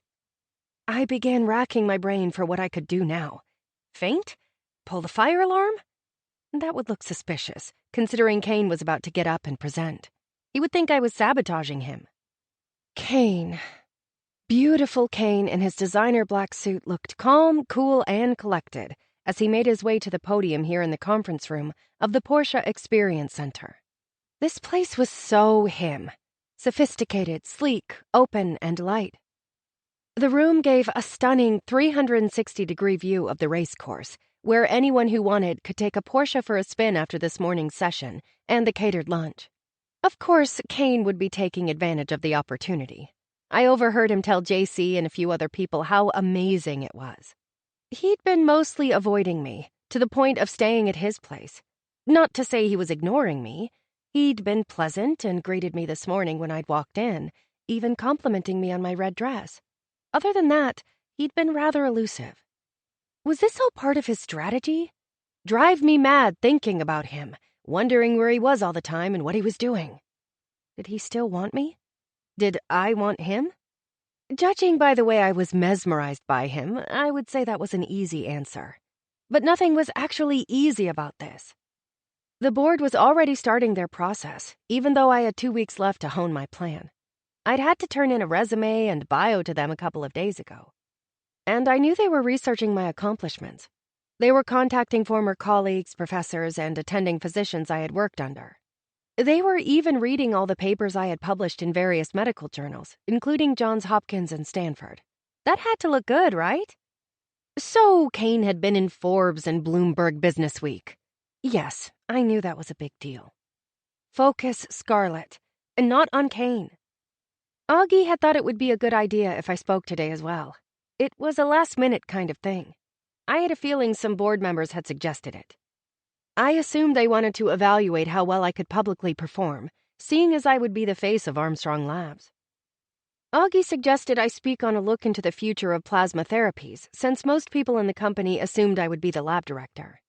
The thing is, public performances aren't really my thing. Sure, I was no longer the girl who ran away from giving valedictorian speeches, but I was still awkward. I was either dry and stale, or I got all giggly. There was no in between. Staring at my notes was impossible. Kane was giving a commanding performance. I couldn't help but give him my attention. Kane stepped out from behind the podium to get closer to the audience, which included me, as I was sitting in the front behind a row of long white tables. I watched him as he made eye contact with everyone he could, except me, drawing them in. It worked like a charm. Everyone was glued to him. Coming out from behind that podium was genius. It said, "I'm one of you. We're a team." Kane had come up with the conference theme, the Armstrong Lab Experience, obviously based on the Porsche experience, and he was playing to that concept. Porsche was built to compete, win, and stand the test of time, and so is Armstrong Labs. Not only do we have the most sophisticated system to collect plasma safely and effectively, but we are the global biotech leader in research and development. Our innovations, along with our pharmaceutical partners, have created life-saving therapies and will continue to do so well into the future. What makes us so strong is our diversity, not only in people, but in products. Just like the visionaries at Porsche didn't stop with perfecting the sports car, but went on to develop other popular lines of vehicles, Armstrong Labs has continued to be on the leading edge of... Kane's presentation was interrupted, at least for me, by JC, who, for some reason, had stayed next to me all day. She leaned toward me and whispered, "Isn't he amazing?" I nodded. He truly was. Augie hadn't even commanded the audience as well when he had kicked off the conference earlier this morning. In fact, I had never seen anyone captivate an audience the way Kane was. I wish he was available. She wouldn't be quiet. Heat rushed to my cheeks in a flash of jealousy. Not that I was surprised JC was angling to be more than his secretary, but there was something about her admitting it to me that made me feel ill. She didn't stop there. I don't know who he's seeing, but man, is she lucky. He told you he was seeing someone? I couldn't help myself from asking, even though it was rude to talk while someone was presenting. I had to know if that someone was me or another woman. Not in so many words. He just said his heart belongs to one woman alone. I rubbed my own heart and tried to focus back on Kane, even though JC's words were buzzing in my head. I wondered how long ago they'd had that conversation. Did I still own his heart? He hadn't been acting like it the last few days. Not that I had given him a lot of incentive to. I hadn't even responded to his text after I'd unblocked him on Facebook. It wasn't because I didn't want to. I just didn't know what to say. Now, here I was, watching him kill it. He was definite CEO material. I even sneaked peeks at some of the board members, all of whom were smiling. I could see the wheels turning in their heads. All those wheels were headed toward Kane. It was apparent that Armstrong Labs was his passion. The people in this room were his incentive. His words said, "I care about you and your future, not only the company's." I had never even really stopped to think about the people in this room. Only the man sitting next to me, Augie, and the man in front of me speaking beautiful words. I was in this for Augie, and Kane was in this for everyone. Sure, I had thought about the lives we would save. That was something. But I now realized I wasn't doing this for all the right reasons. I needed to expand my vision and shift my perspective. Suddenly, I felt small and even selfish. I didn't think I was a selfish person by nature. Honestly, I thought I was being selfless by trading my dreams for Augie's. But how could I be the captain when I didn't even know the crew? Instead of having my nose in books and reports, I should have been talking to the people in this room. Obviously, Kane had. Sure, he'd been working at Armstrong Labs for years, but he knew everyone by name. I mean, everyone. He literally went around the room and mentioned each of them by name, even the people who had come in from some of our offices around the world. He greeted one woman, Bella, and then spoke of how her son had been saved by the very plasma therapies we'd had a hand in creating. It didn't matter if he told a story about the person or not.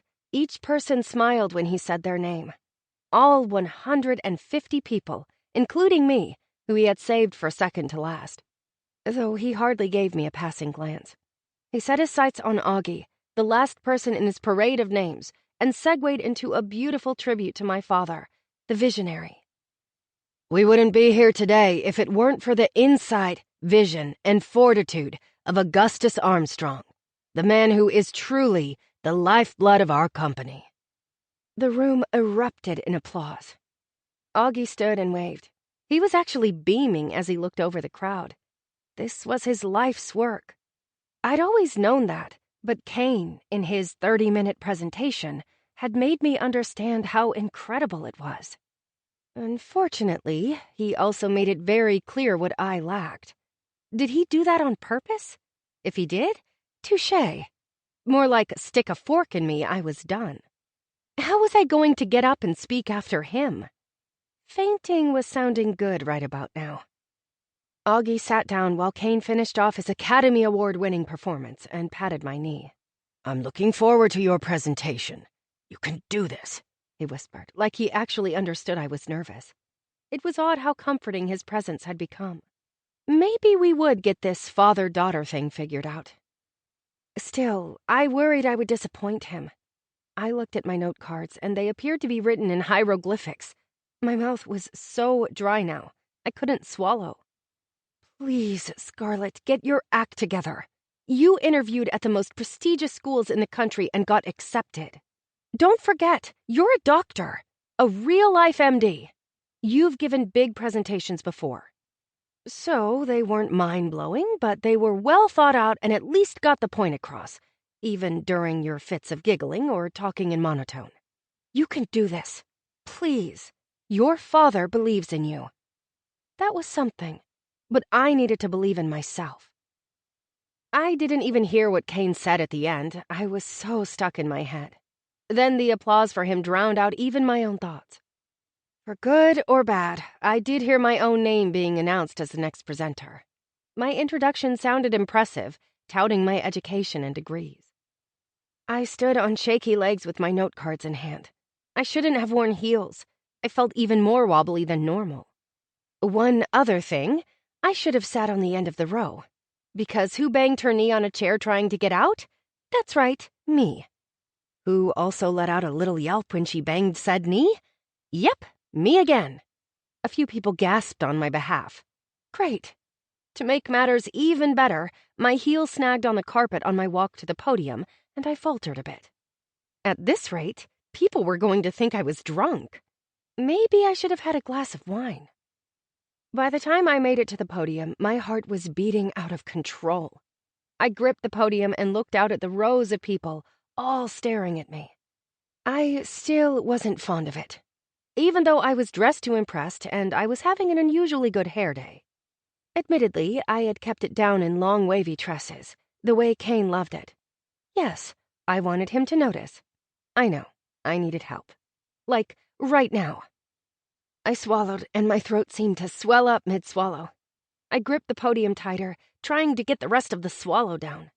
Did I mention that everyone was staring at me and the lights seemed awfully bright, so I was blinking way too much? My brain finally remembered that I should say something.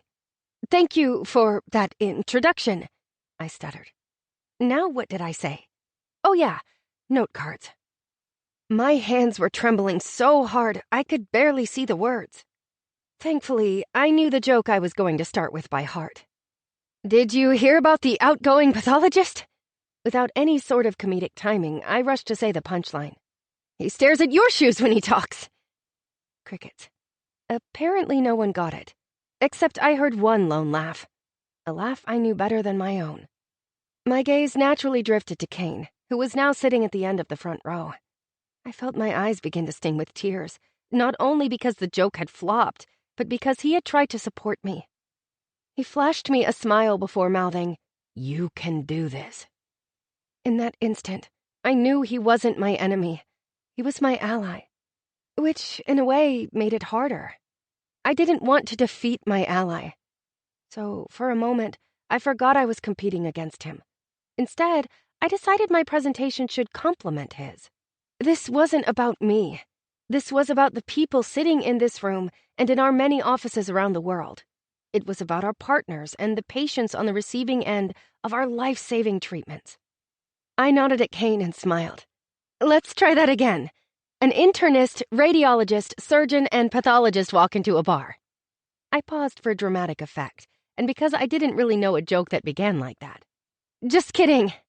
This time everyone laughed, and I relaxed a bit, even letting go of the podium. When the laughter died down, I started with, all joking aside, I want to thank Kane for his inspiring words.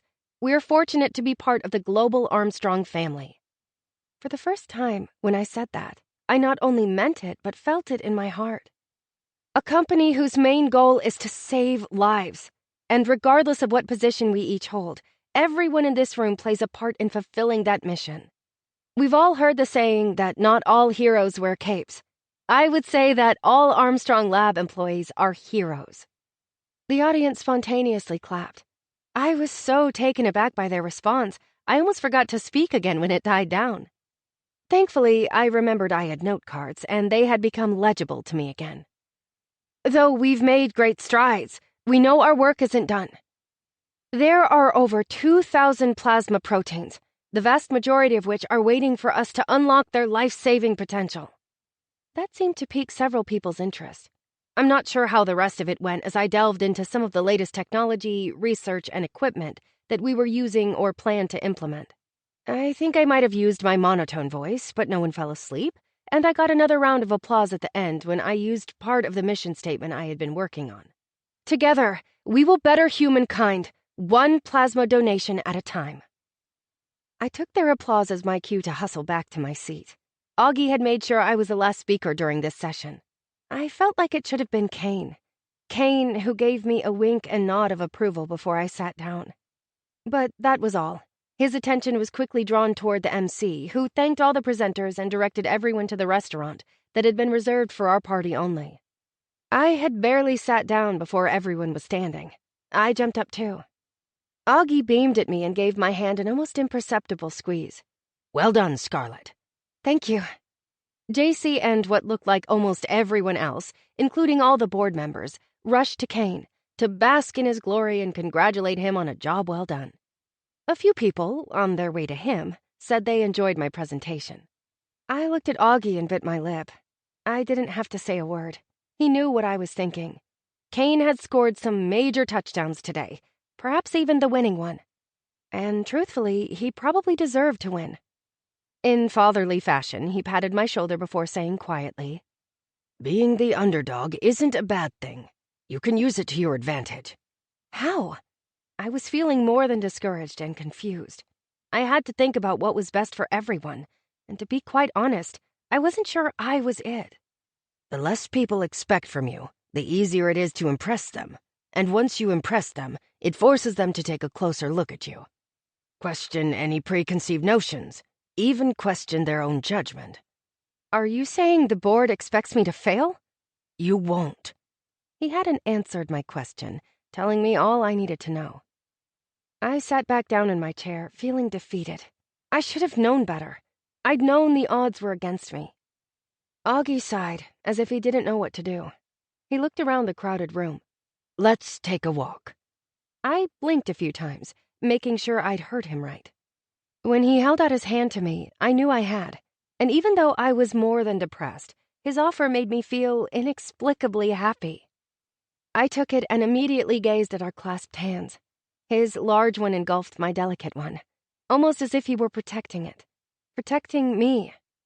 I wasn't used to it, but I found great comfort in it. He squeezed my hand and helped me up. Together we walked past the crowd surrounding Kane. I caught a glimpse of Kane amid his fans. He was in his element, all smiles and laughter, but also giving sincere thanks for all his well wishes. They were well deserved. I found myself wondering if I would even enjoy that kind of attention.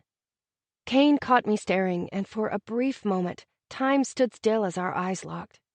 His gaze sent its usual message. I see you. I knew that he did. He gave me a small wave before going back to being adored. Augie and I walked out into the hall, heading toward the restaurant at a snail's pace. No final decision has been made. Augie pierced the silence. But yes, you have an uphill battle. One I know you're up for. I looked up at Augie. How do you know? He let out a deep breath and stopped for a moment. Because I see your mother in you. A quiet fire lived within her. If she put her mind to it, there wasn't anything she couldn't accomplish. She learned to play some of the most difficult piano pieces flawlessly, including Stravinsky's Trois Movements de Petrochka. Really? I hardly knew anything about music, but Ethan was well acquainted with a concert pianist, and I remember them discussing this piece over dinner one night and how it eluded him. Yes, Augie smiled. I see that same fire in you. I bit my lip, worried that what burned inside of me wasn't hot enough to become CEO. Or that perhaps the fire he felt coming from me was meant for other dreams. I opened my mouth to say something, but then he rested his hand on my cheek. He had never showed me this type of affection before. I leaned into his hand, feeling so loved. If only Callie could see you now. He rarely said her name.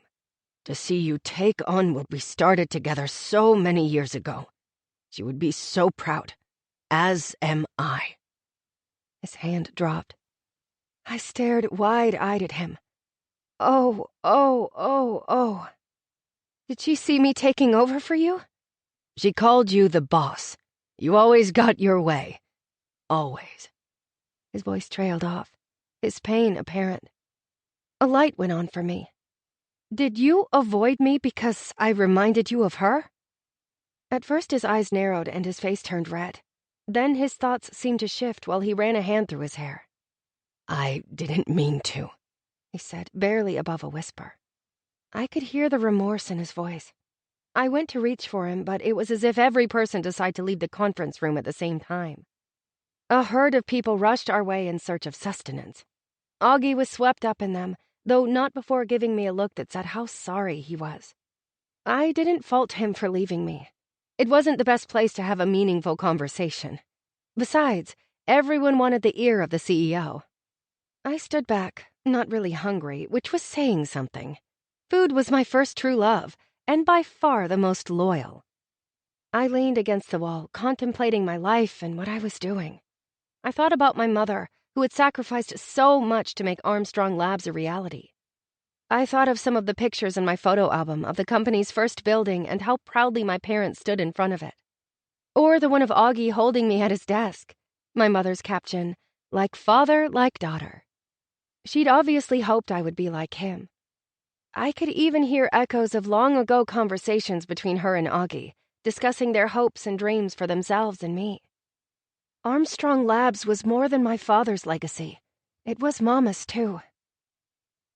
I was startled out of my reverie by the voice I loved most, even though part of me wished I didn't. "Scarlett." Kane said my name a tad breathily. I tucked some hair behind my ear as he approached. "Hi, you were amazing today." He stood in front of me, close but not too close. He seemed to be torn on how to behave around me now, even shoving his hands in his pockets. I admit, I ached to have him run a finger down my cheek or even brush the hair back off my shoulder. However, I understood why he kept his distance. In some ways, I was even grateful for it. "Thank you," he responded. "You were brilliant." "You're lying, but thanks." "I meant it. Your last line was gold." "Your joke wasn't half bad either," he teased. I cringed thinking about it. Please, don't remind me. Note to self, never tell a joke again. "I'll only bring it up on special occasions," he laughed. I rolled my eyes, but smiled. "Really, Scarlett, you did well. The information you presented was well thought out and insightful." I knew he was only saying it to make me feel better, and I appreciated it. I really did, but we both knew he had outshone me. "Thank you," I whispered. "Are you headed in to eat? I think JC has us all at the same table." Internally, I groaned. JC was truly lovely, but she and Kane were so at ease with one another, and I didn't need the visual. Yeah, I'm going to freshen up first." I don't think I had ever used those words. I was never one to check my hair and makeup. "Great." "Yes, great." That sounded ridiculous, but I didn't know what else to say, and neither of us seemed to want to leave. It was like blind date level awkward between us. I hated it. I was the only one who should be awkward. He should be charming and making me feel better about all the awkwardness. The truth was, though, things were more than complicated. Soon, one of us would be very disappointed, and we would blame the other person. Let's be real. I was going to be the disappointed one. The question was, how disappointed would I be? A war raged within me. On one hand, I longed to continue the dreams of my family. On the other, I yearned to follow my own. But I worried that it was a selfish choice. How could I give up saving lives for working for the dead? I knew that Naomi and people like her gave families closure and peace. Answers were magical things, but so were life-saving treatments. I had no idea what to do, or even if it was possible to continue my family's legacy. Kane all but had it in the bag unless I worked a serious miracle. Without another word, I turned to go find the ladies' room. Being in Kane's presence was hard to bear. There was so much between us, good and bad, that once again I found myself wanting to run away from him. I never knew a person could have so many conflicting feelings at one time, and I had no idea where or how to start processing them. So I went with my go-to: run. I wasn't proud of it. Kane, once again, wouldn't let me, as if he knew I would regret it. He grabbed my hand, though seemingly reluctant at first, but once he'd caught a hold of me, his grip tightened, as did mine of its own accord, as if my body knew better than me what I needed in that moment. Kane's eyes bored into mine as if he himself were searching for answers. "Are you planning on taking one of the cars out on the track?" I wasn't expecting his question. I'd hoped for something more meaningful. I don't know. Driving sports cars wasn't really my thing. Pretending I was a race car driver was even less my thing. Kane tugged me closer. "Do you remember the first time you drove a Porsche?" He spoke so intimately. How could I forget? I could only nod my response. If I spoke, I knew too much emotion would flood my voice. That night was one of the best nights of my life. Not only because Kane had kissed me for the first time, but also because it was the first time I'd felt free to be me. To live in the moment and let go. I'll never forget how beautiful you looked that night. The thrill of the moment showed in your smile. You deserve to live your life like that. Stop being afraid to go for what you want, Scarlett. He begged. You want me to drop out of the running? My voice cracked, not only because of his audacity, but because he was right. No, he said, as if I'd hurt him. I hadn't meant to hurt him. I didn't even want to. It's just that I was hurting, and I didn't know how to make it better. I want you to be happy. He let go of my hand. It's all I ever wanted. He walked away, leaving me to stare after him. When he was out of sight, I looked up to the ceiling, trying to hold the tears back. I felt as if my world was spinning and I didn't know what was right or wrong. More importantly, I didn't know what I wanted. Or was it that I was afraid to want? Honestly, I didn't know. I should probably figure that out. Kiss and tell. I snuggled little 2-month-old Donovan close to me and inhaled his soft baby scent. I was mixing business with pleasure tonight. It was the first semi-reprieve I'd had in what felt like months, though it had been only days. Meanwhile, Mindy sat across from me on the couch while her toddler daughters, Madeline and Sophia, ages 3 and 4, used her for a jungle gym. I thought I was exhausted working all hours into the night trying to conjure up a miracle. I had nothing on poor Mindy, who hadn't even had the chance to shower today. The dark circles under her eyes, Cheerios in her hair, and stained t-shirts said it all. I felt bad I couldn't do more than pick the cereal out of her hair, order takeout, and offer some adult conversation. I was definitely getting the better end of the bargain. I needed some baby snuggles and to talk to Caden, Mindy's husband, and oddly enough, one of my stepbrothers. He was stepmother number 8's son. I don't know why I say oddly. With all of Augie's marriages, it was bound to happen that some of his stepchildren would end up together. Caden was also the regional manager for the Southeast Area Plasma Donation Centers. Thankfully, he was one of the more competent stepchildren. The last several days, I had been interviewing as many employees as I could from various departments within the company. Kane's presentation had made me see I was missing the bigger picture, and my plan needed to be more about people than numbers. The numbers were important, but without the people, they meant nothing. I wanted varying perspectives and to find out where we could improve as a company and what our employees thought we did well. It was tricky, as I couldn't say I was interviewing them.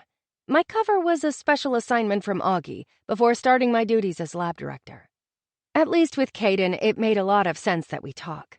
The donation centers worked hand in hand with our lab. Plus, we were practically related. I thought of him not only as a step-sibling, but as my brother-in-law. I had been the maid of honor in their wedding, and Augie had given Mindy away, as Mindy's biological father hadn't been heard from in years. 6 years ago, when Mindy got married, I thought it was sad that Augie was her better option. Today, I had a much different opinion. In fact, I had found myself missing Augie the last couple of days. He was in New York on business and wouldn't be back until Sunday night. No matter how busy I had been, I had made our nightly dinners happen, even if it meant asking Fran to make the meal for us. I hated to impose on her, but I wanted as much time as I could get with Augie, and plenty of time to work on my business plan. Next week was the deadline. It felt like I was back in school and it was final exam crunch time. I'd always dreaded that week, but in a way, I just wanted it to get here so I could be done. Mindy extracted herself from her girls. "Why don't you go get your new dolls to show Aunt Scarlett?" She practically begged them. The girls, who were little mini-me's of Mindy, with golden blonde hair and petite frames, ran off down the hall screaming. Mindy took a deep breath and threw herself against the couch. "Remember when I was 15 and told you all I wanted to do was get married and have kids? I'm totally rethinking that." I laughed and held Donovan's tiny head. "You're doing great." "I don't know." She pulled up some strands of stringy hair. "I don't even know when I brushed my hair last. Forget about washing it. You're gorgeous, and you're raising little people. There's nothing nobler than that." "I don't know." I'm thinking a spa day with no children sounds pretty majestic right about now. When I'm done with this project at work, I'll book a day for us. You'll just have to tell me where." She rolled her eyes at me. The richest woman I know doesn't even have a clue where to book a spa day. There is either something really right with that or very wrong. My father is wealthy, not me, I kindly reminded her. She playfully smacked me. We all know you have trust funds up the wazoo, and you know your daddy is leaving you everything. I bit my lip. Maybe, I teased. Honestly, I didn't like to think about it. Money had never bought my family happiness. In some ways, I think it had stolen it. Augie had filled his life with business and women who were attracted to his money, thereby running from his pain, though he never truly escaped it. Speaking of pain, I'm dying to know, before Caden gets home, how is it working with Kane? Mindy wagged her brows. I cuddled Donovan closer and stroked his baby soft chubby cheeks. We don't really see each other. I tried to say it like it wasn't a big deal, but the ache in my chest said otherwise. Ever since the conference last week, Kane and I had avoided each other. I kept trying to tell myself it was for the best, but I hadn't convinced myself yet. It didn't help that he had totally moved out of the house on Monday while I was at work. I'd come home that evening to find no trace of him left except for his spicy scent lingering in his bedroom. I might have aimlessly walked around the empty room breathing it in, wishing he were there even though I had no idea what to do with him. "Oh," she said, obviously disappointed. "I thought maybe you would rekindle the flames and sneak in some sexy time in your office." "Mindy," I spat out. "We're professionals. Besides, we're over," I said, way too high-pitched. "Of course, I forgot." She gave me an evil grin. "I saw his post on Facebook. Was that the drive-in?" Her tone insinuated so much more. "Maybe?" "Come on, I need details. Like rolling around on the floor, heavy panting kind of details. Heck, I would even take some minor flirtations. The only form of entertainment I get around here is listening to Baby Shark on repeat." "What's Baby Shark?" "You don't even want to know. Do yourself a favor and never, ever let your children listen to it. It's like crack to them." "Okay, I'll keep that in mind." She tilted her head and gave me a thoughtful glance. "You do look good with a baby in your arms. Do you ever think of having one? When we were growing up, you said you never thought about it." I gazed down at Donovan, who was sleeping so soundly. There were definite stirrings. Ethan hadn't known if he wanted children. He'd said it was something we could figure out later. At the time, I was okay with that. However, if I was being honest with myself, which apparently I had a hard time doing, the answer was, yes, I would like to have a baby of my own. Mindy peeked at her little guy. "They aren't always this wonderful." "Case in point," she groaned, as Madeline and Sophia came back, fighting over the same doll. Mindy stood with a tired sigh. "I better break up Fight Club for the 10th time today. Good luck." I leaned back on the couch and snuggled Donovan closer. Mindy ripped the doll from the clutches of her daughters. "Your daddy needs to get home." "Daddy?" I looked at the sleeping baby in my arms, wondering who the daddy of my children would be. I pictured a baby with olive skin, dark hair, and caramel eyes like his father. "I need help," I whispered to Donovan. Lots and lots of help. With Augie still on his business trip and feeling like I needed a change of scenery from the floor in my bedroom, I spread out all my notes and books over the island while I made a nutritious dinner of boxed macaroni and cheese. This location also gave me a good view of the rainstorm tapping against the large windows in the kitchen. I had Confessions of a Forensic Pathologist on in the background. Even though Landon was no longer a hero in my book, he was still a genius, and I always learned something new from him. Wow, I really knew how to live it up on a Saturday night. Not like I would be going out even if I weren't working on my business plan. Not only was I exhausted, but visiting Mindy last night constituted what I had for a social life. And sadly, even that had been mostly business. Caden had given me some good insights on how we could more effectively market the vital importance of plasma donations. I stood at the stove, stirring the fake powdered cheese that I inexplicably craved. It was my dirty secret. No Southern girl should admit to liking boxed macaroni and cheese over the real stuff. While I stirred, I was running through my head the best way to organize my plan. I wanted to hit all the emotional punches while highlighting my vision and insights. I knew it was an uphill battle, but I was giving it my best shot. I was hoping the board would be impressed with my by the people, for the people approach, as well as my medical research and background. I sat on a stool with a bowl of mac and cheese in hand, staring at my laptop screen. I had been working on creating a profile graphic including the company's history, locations, overview, milestones, and figures, so the board would know I understood the ins and outs of Armstrong Labs. I'd been studying color theory to pick the perfect color combo for my presentation. I was using complementing blues, greens, and cyan. It was minimalistic and professional. After the profile graphic, I would hit them with my brilliant mission statement. Or at least I found it to be brilliant. Even Kane had said it was golden. I shoved a large spoonful of mac and cheese into my mouth and wondered what Kane was doing tonight. Working on his house? On a date? Perfecting his plan? All three? Did he hate me now? I needed to stop thinking about him and focus. Easier said than done. I put my bowl down and tweaked some of the graphics, making sure my numbers and dates were correct before moving on to my mission statement graphic. That was the easiest slide. Next up was an overview of what I found to be our strengths, weaknesses, opportunities, and even our vulnerabilities. I was nervous about this section. I didn't want to come off as incredulous by telling these people where I thought the company was weak and vulnerable. Although my findings had come from speaking to our employees. Naturally, I'd researched each concern to make sure it was valid, as I knew I would be questioned about my conclusions and have to defend them. After an hour and, sad to say, bowl after bowl of mac and cheese, I searched through notes and checked and double-checked figures and my own analyses. My eyes began to hurt so badly that I took out my contacts and went with my trusty glasses. My head bobbed a few times, but still, I pushed on. I may be a runner sometimes, but I wasn't a quitter. I was a pro at all-nighters. Or at least I used to be. Somewhere along the way, I must have fallen asleep, as I woke to a gentle voice calling my name. Scarlett. The voice sounded almost dreamlike. Or was that dreamy?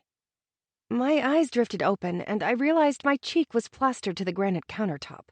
Worse, there was a puddle of saliva near my mouth. Nice. I sat up, wiped my mouth, and rubbed my neck, trying to recall the dreamy voice that had spoken to me in my sleep. I wasn't expecting the voice to have a body, so it startled me when I saw someone next to me, and I almost fell off my stool. As always, Kane was there to witness my lunacy and save me from falling. He chuckled while setting me straight. Looks like your dinner is in your hair. He picked a couple of noodles out of my untamed mane. I hadn't bothered to style my hair today, as I had been working non-stop. Ugh, why? Why did he always find me in the most ridiculous situations? I must have fallen asleep too close to my bowl. I ran a hand through my hair to see if there were any more noodles in there. When I didn't find any, I put my glasses on and focused on Kane. He, of course, looked perfect in his tight jeans and white tee, though his eyes looked a little red and worn, and his hair was mussed. It looked as if he had just rolled out of bed and thrown on a pair of jeans. If that wasn't sexy enough, his fine layer of stubble did me in. Why did he have to be so beautiful inside and out? What are you doing here? I looked at the large clock on the kitchen wall. It was almost midnight. He took a moment to look me over before answering. His expression bordered between pensive and determined. I can't take it anymore, Scarlett, he breathed out. This staying away from you, giving you your space, is killing me. Just tell me what you want, and I'll do it. I took a moment to digest what he had said. I don't know what I want, I stuttered, not ready for this conversation yet, though clearly he was. He grabbed a stool and pulled it as close to me as possible before taking my face in his strong hands, calloused by the work he had been doing on his house. He peered straight into my eyes and cut right through to my soul. Yes, you do. But you're afraid. Guess what? I'm afraid too. Afraid of losing you. Of course I was afraid. You left me, I cried. I know.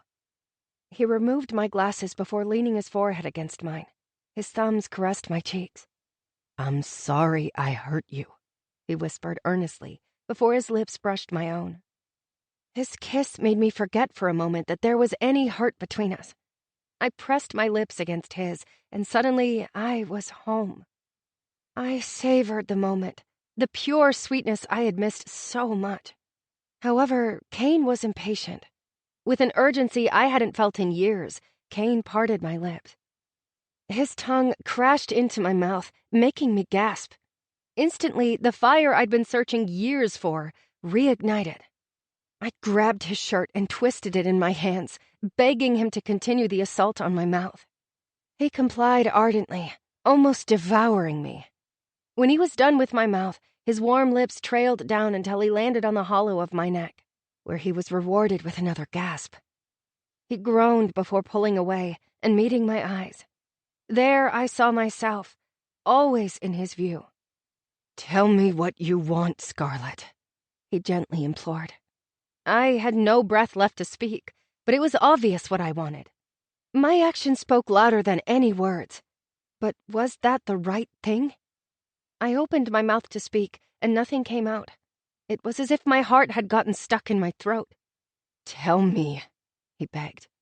When I was too afraid to answer, he turned away, his eyes landing on all my notes and my laptop screen. "Why didn't you pursue your dreams?" He sounded so defeated. I closed my laptop lid, tears forming in my eyes. "You stole them from me when you left, and now you're going to take the company away from me too." The lateness of the hour and the never-ending days had finally gotten to me. My emotions spilled out. Kane brushed back my hair with such a look of adoration. "No, Scarlet, I can't take the blame for stealing your dreams. You let those go, not me." "No!" I jumped off my stool, defiant. "I'm pursuing new dreams." Kane stood and scoffed. "Running Armstrong Labs isn't your dream. It's your father's." "Of course it is. I'm his daughter. You have no idea what my father and mother had to give up to make this company succeed." I raised my voice. Kane lowered his head and sighed. "So you can forgive him for giving you up for his company, but you can't forgive me for trying to do the right thing."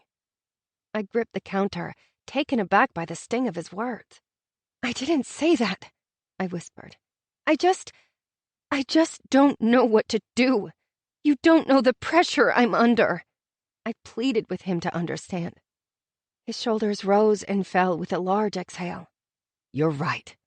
He leaned in and kissed my forehead, lingering there as if he couldn't break away. I wanted to stay in that moment, just him and me soaking each other in.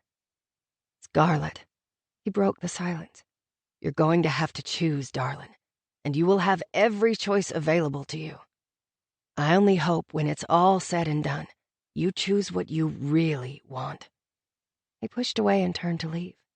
"What do you mean?" I stared after him. He didn't answer my question. He only waved from behind as he headed toward the mudroom. "Good night, darling. I love you." Like a puddle of goo, I melted onto the stool, wondering what had just happened. "I love you too," I eked out, knowing he wouldn't hear me. Then I rested my head back on the counter, not caring if I got macaroni and cheese in my hair.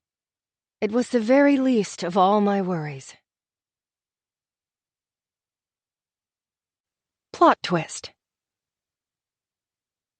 I dragged myself into the office on Monday, desperately needing another weekend.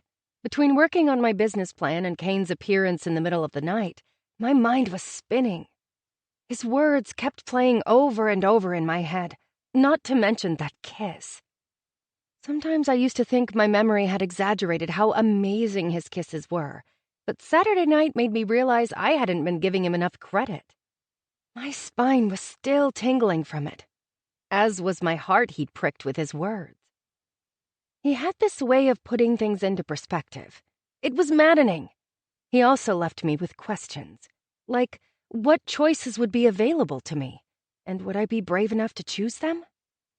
I stepped off the elevator, a bit apprehensive about seeing Kane. We hadn't spoken since Saturday night. I'd thought about calling him, but so much hung in the balance right now. Armstrong Labs was my family's company, my legacy, perhaps even my children's legacy. He needed to understand that. Sometimes we had to give up what we wanted for something better. That's what I was trying to do. When I entered the executive wing, I was met by Sir Randall, almost as if he were waiting for me. "Your father wants to see you, Doctor, young lady." "Right now?" He nodded before marching past me. I quickly dropped off my bag and laptop case in my office before heading over to meet with Augie. I was anxious to see him. He'd gotten home after I'd called it a night last night, then left before I was ready this morning. He was a machine. That worried me. He needed to be taking it easy. Unfortunately, I had to pass by Kane's office to see Augie. I'd been hoping to sneak in undetected this morning. Luckily, I didn't see Kane, though JC was there as perky as ever. She looked fresh as could be in her mint dress that showed off her shapely yet muscular legs, not to mention all of her ample curves. "How was your weekend, Scarlett?" "Good, thank you." I tried to hustle past her. "We still need to do lunch," she reminded me. I really needed to stop brushing her off, but I was afraid all she would want to talk about was how attracted she was to the man I loved. Then I would want to slap her with some breadsticks or something.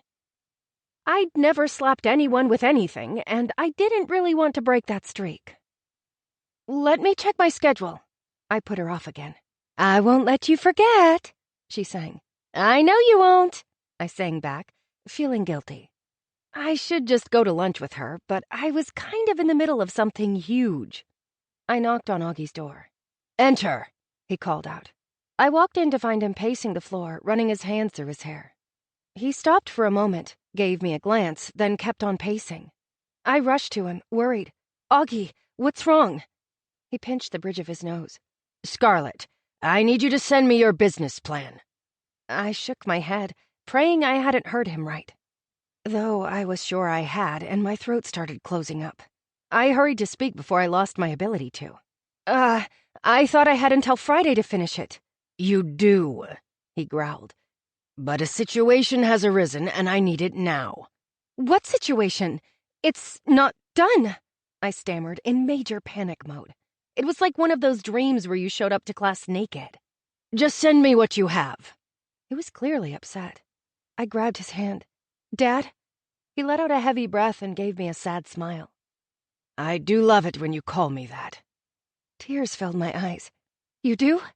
He nodded. I squeezed his hand. "Please, tell me what's going on." He cleared his throat. "Kane has—" He hesitated. "Kane has what?" My heart started beating wildly out of control. "Is he okay?" "He's fine," Augie snarled. "He's pushing the envelope like he always does around here." If I wasn't mistaken, I heard a hint of pride, even though he was obviously unhappy about it. Which was even more confusing to me. "Why do you need my business plan so soon?" Augie walked off. "Scarlett, please just send it to me. We'll talk more later when I know what I'm dealing with." I rubbed the back of my neck. "It's so raw, and I have a few more people I want to interview, plus some more research," I rambled. Augie sat down at his desk as if he were exhausted and gave me a look of understanding. "It will be enough for now. Continue working on it." I stared blankly at him, not believing this was happening. What was Kane up to? "Okay," I eked out before turning to leave. "Scarlett, is there anything you want to tell me?" I stopped in my tracks, facing the door. "Like what?" "Do you want this job?" That was such a loaded question. What had Kane told my father? He was supposed to have kept my secrets. Is this what he meant by choices? "Scarlett," my father pressed. I shut my eyes and let out a deep breath. "Yes," I squeaked out. It wasn't a lie. "Okay." He sounded relieved. "We'll talk later." I marched out the door and straight to Kane's office. I didn't even bother knocking before opening his door. "He's not there," JC informed me before I could open the door all the way. I turned and faced her. "Do you know where he is?" "He came in early this morning to meet with Mr. Armstrong and then left. He said he was taking the rest of the day off, and he didn't want to be bothered." "Too bad. I was going to be bothering him. Thank you. Can you do lunch today?" She smiled sweetly. Against my better judgment, I said, "Sure." It's not like I was in the middle of a huge life change and had hours of work ahead of me, but my mind was spinning so fast, I wasn't sure I would be able to think straight. Especially after I gave Kane a piece of my mind. She clapped her hands together. Yay! Finally! There's this great little Italian place I love close by. Perfect. Excuse me. I have some pressing matters this morning. Of course. Does noon work? I nodded and walked toward my office. The first thing I did was reach for my phone and dial Kane's number. He picked up right away. Hello, darling. Don't darlin' me. What have you done? Scarlett. He said my name so tenderly. I promised that you would have all the options. I meant that. How? Why does Augie want my plan? I barked at him. You'll have to ask him. I did, and he said you were pushing the envelope. Did you tell him I didn't want this job? Do you think so little of me? He sounded angry. That pulled me up short. No, I whispered, ashamed. Scarlett, he sighed. Talk to your dad, and when you finally decide what you want, let me know. You know how I feel about you. Goodbye, darling. He hung up. I stared at my phone, willing the tears not to fall, but they did anyway. What had he done? And would I love him or hate him for it? Who was I kidding? I was always going to love him. I grabbed my laptop, set it on my desk, and turned it on, not even bothering to sit down. With shaky hands, I logged in and pulled up the files I'd been working on. My presentation and plan were in no shape to be evaluated.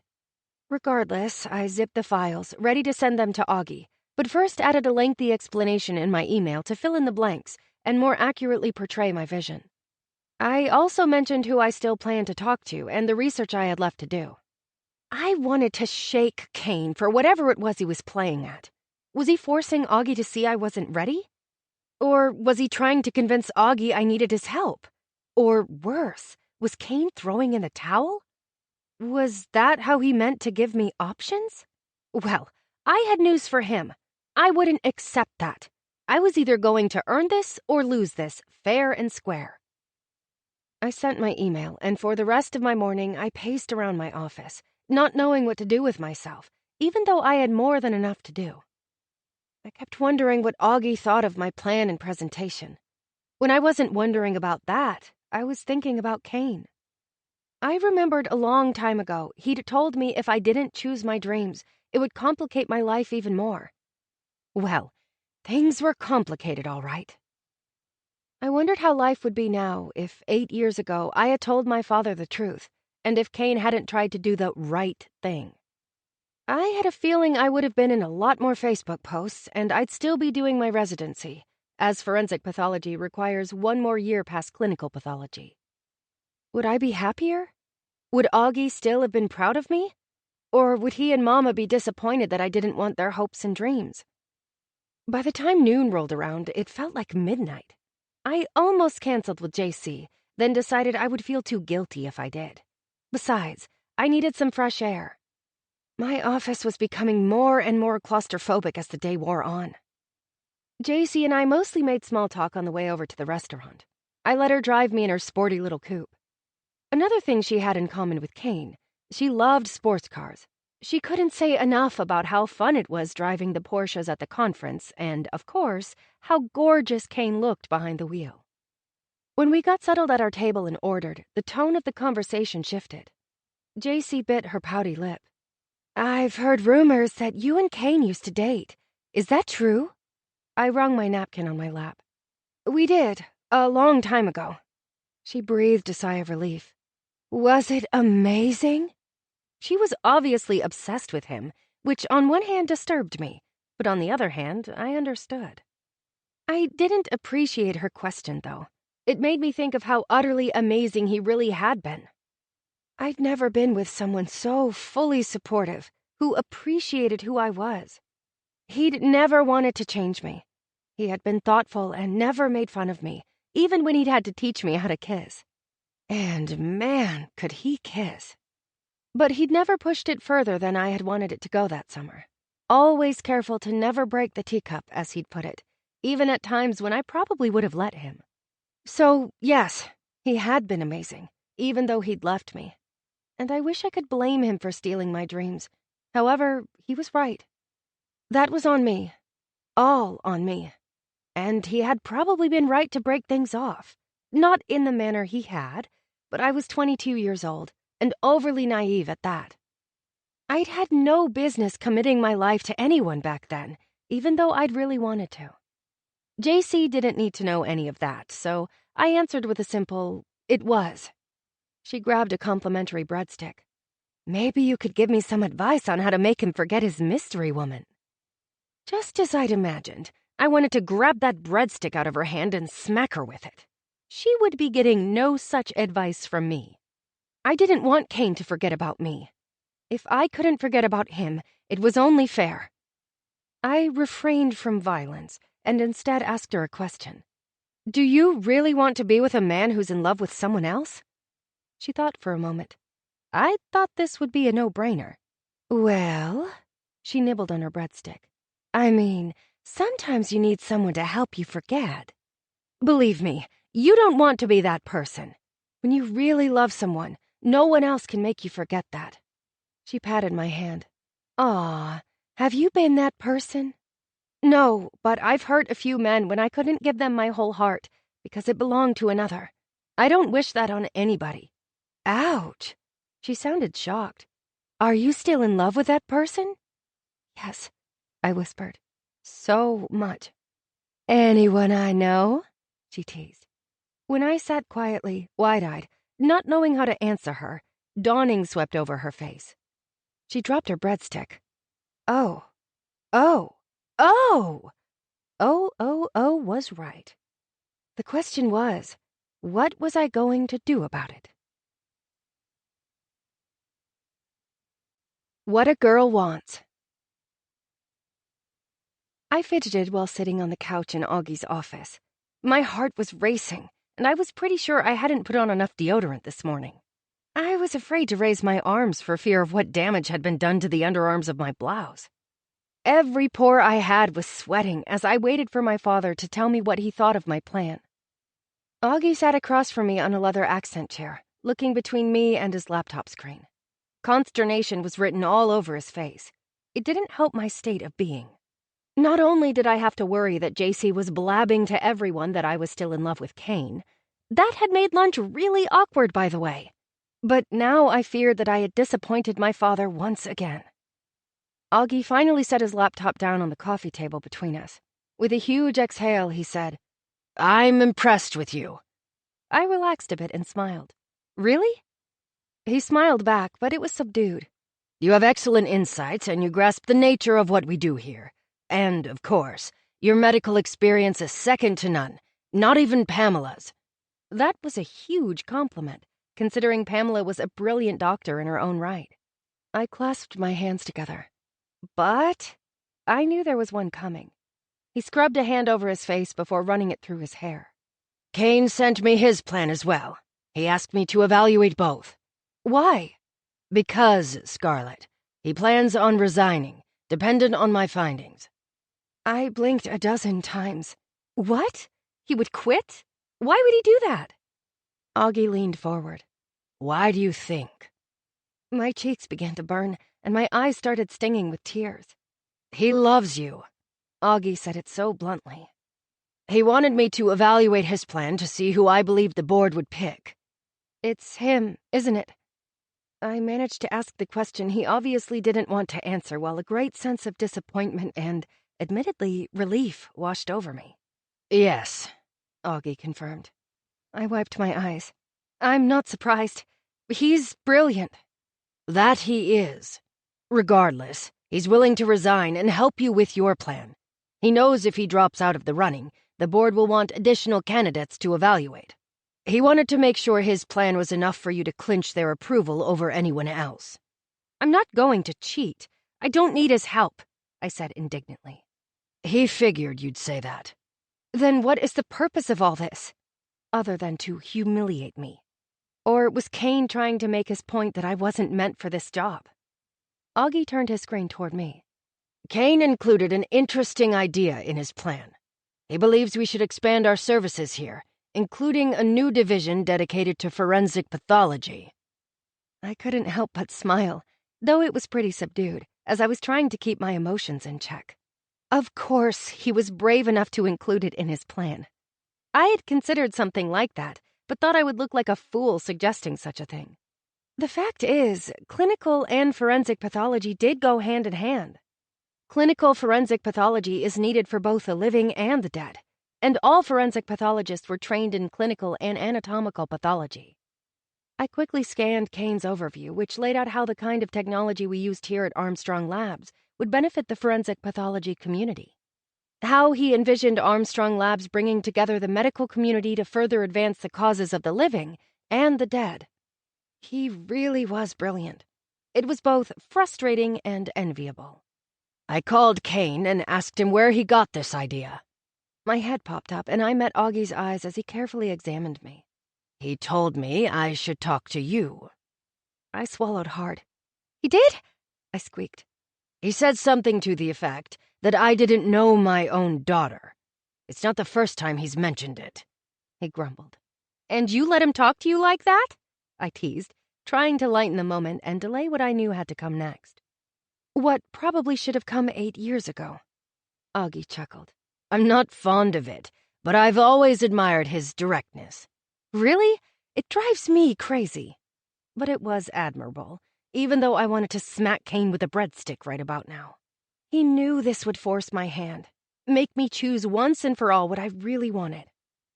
Augie stood and came to sit by me on the couch. He took my hand. Tell me what I'm missing, Scarlet. I blinked back my tears, trying to avoid looking at him while mustering up the courage to say what I needed to. Well, my entire life, I've been afraid of disappointing you. I've wanted you to see me and be proud of me, and I thought the only way I could do that was for me to take over Armstrong Labs. But I braved looking him in the eye. The truth is, I want to be a forensic pathologist. I'd rather help solve crimes than run board meetings, I rushed to say before I lost my nerve. Augie seemed at a loss for words, almost as if I had used a stun gun on him. He opened his mouth several times to speak before saying, Why didn't you tell me this? There was a slight bite in his tone. How could I? I didn't want to give you any reason to love me less. He leaned away as if I'd slapped him, but he was quick to recover and wrapped his arm around me. I fell on his shoulder and bawled, no longer able to hold back my emotions. I've disappointed you again. He stroked my hair. I'm not upset with you. It's me. I'm the one to blame here. I've been trying to do the right thing. I know how much the company means to you and Mama, I blubbered. I wanted to make you happy. Scarlet. He paused. Are you happy? He had never once asked me that question. I leaned away from him. Not really. I haven't been in a long time. He carefully wiped some tears off my cheeks. What will make you happy? I looked around his spacious office with all its amenities and fancy technology. I looked at his desk and chair. I didn't belong in that seat. Honestly, not this. I don't see myself here. Where do you see yourself? In a lab, surrounded by evidence. He smiled. You're more like Naomi than I ever realized. Yes, but it's not only because of her. I want what she has. I pointed to my heart. It's something here that calls to me.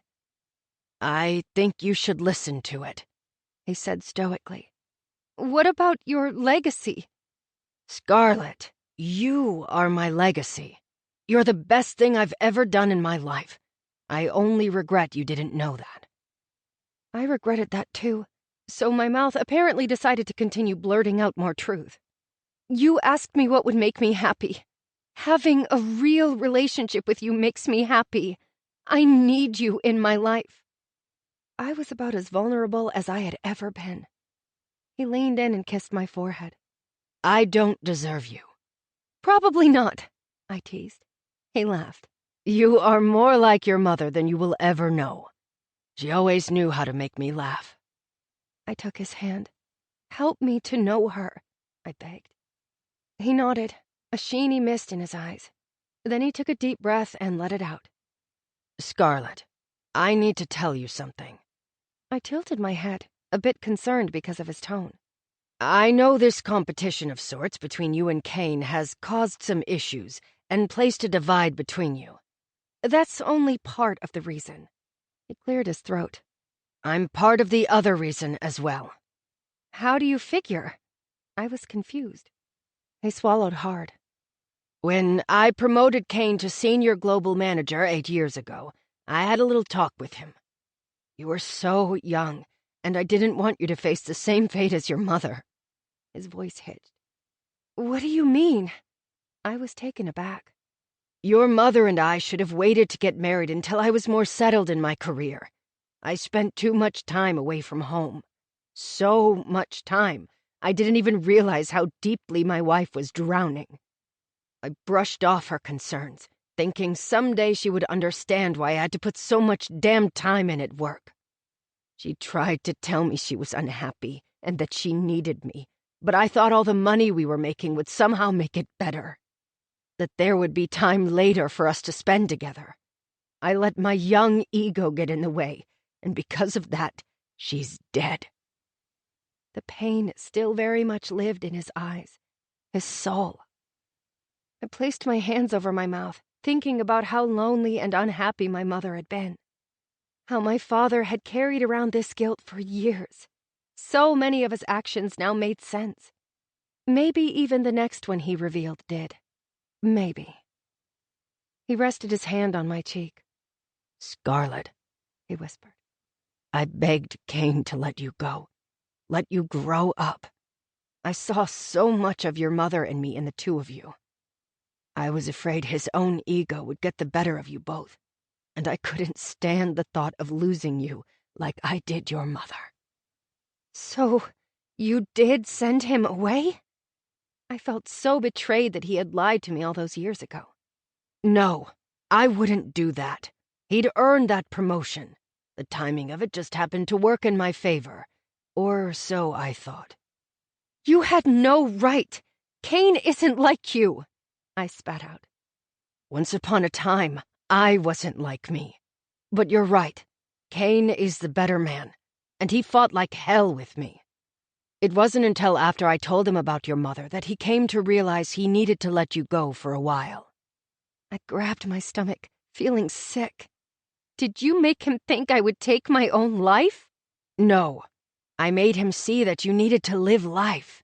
I was well aware of all the mistakes I had made with you, though he was more than happy to point them out to me. And he was right.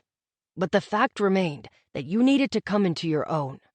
I was coming into my own, I fired back. Kane helped me more than anyone. He helped me see who I was and that I shouldn't be afraid or embarrassed because I was different. He taught me to believe I could make my dreams come true. Augie let out a heavy breath. He did the job I should have done, but it was even more reason for me to be concerned. I wanted you to be able to separate your feelings about yourself from him. He wanted that too. I stood and ran a hand through my curls, not believing my father had convinced the love of my life to leave me. I was livid with both of them, while also sort of understanding why. Even so, while their intentions were good, their actions were foolish. Why did the men in my life have to make everything so complicated? You both should have talked to me, trusted me, I threw at him. Augie stood and, without a second thought, embraced me. You're right, and now we are both paying for that mistake. And you are too, and for that I am truly sorry. You deserved better from me. I hope one day you can forgive me. And Kane. He's a good man, Scarlett. I burrowed my head in his chest. I know. As maddening and meddling as he was, I knew how good he was. And I knew I had to forgive him. I suppose he's going to become the new CEO. More than likely. How do you feel about that? I don't know. I really wanted to beat him. I laughed somewhat maniacally. Augie leaned away but kept me safely in his arms. He seemed reluctant to let go. You have every right to be proud of your plan. I know I am. You would have given Kane a run for his money. Regardless, I placed you in a position I had no right to. The question now is, what do you want? And how can I help, other than to get out of your way? Wow. What did I want? I wasn't used to thinking about that. Unexpectedly, I had a world of possibilities in front of me. I liked it. I liked it very much. I took a moment to think about what this really meant, what I really wanted. I laughed to myself. Was it really any question what I wanted? There was absolutely no doubt. Do you know Kane's address by chance? Augie grinned. I'm sure Randall can find it for you, or JC. Let's leave JC out of this. Augie gave me a knowing look before letting me go. I'll get Randall on it. Thank you. He headed for his desk. I'm sure you'll likely be busy tonight, but I'd still like to have dinner with you. We have a lot to catch up on. Yes, we do. I wanted him to know me, the real me. You can bring Kane, he offered. I tossed my head from side to side and smiled. We'll see how it goes. He's not going to let you go this time. After all, the man was ready to turn in his resignation for you. He'd do anything for you. Believe me, I know. He playfully grumbled. I can't tell you how many times over the years he's put me in my place because of you. I had no doubt. I guess that says something. He loves you, Scarlet. I do too. I love you, Augie. I mean, Dad. I choked out. How about we stick with Dad? All right. Just promise me. No more interfering in my love life. Deal. Now get out of here. He jerked his head toward the door. I'll have Randall send you the address. He didn't need to tell me twice. There was something I wanted, and I had every intention of getting it. Checking all the boxes. I straightened out Kane's old alma mater t-shirt as I stood on his doorstep. I was more nervous than I thought I would be. I shouldn't have been surprised. This was kind of a big deal. One of those I am woman, hear me roar kind of moments. Granted, my roar would probably be more like a purr. Regardless, it would be me seizing my moment. After a few cleansing breaths in and out, I knocked on his door. While I waited for him to answer, I admired his home. It was older but charming, with a deep covered porch complete with a swing. Kane had even hung a few potted ferns that were rustling in the light breeze. It didn't take long for Kane to open the door. When he did, he blinked a few times, as if his eyes were playing tricks on him. "Hi," I said breathily. He perused me from head to toe, taking in my outfit, his old t-shirt and a pair of cutoffs. He must have liked what he saw. He dropped his hammer on the tarp-covered floor. I took a good look at him, too, all sweaty in a dusty-fitted t-shirt and snug khaki shorts.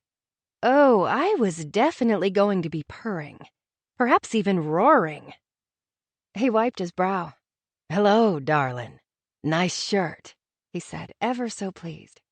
I looked down at the old faded thing I had probably worn and washed 100 times. I thought you might like it.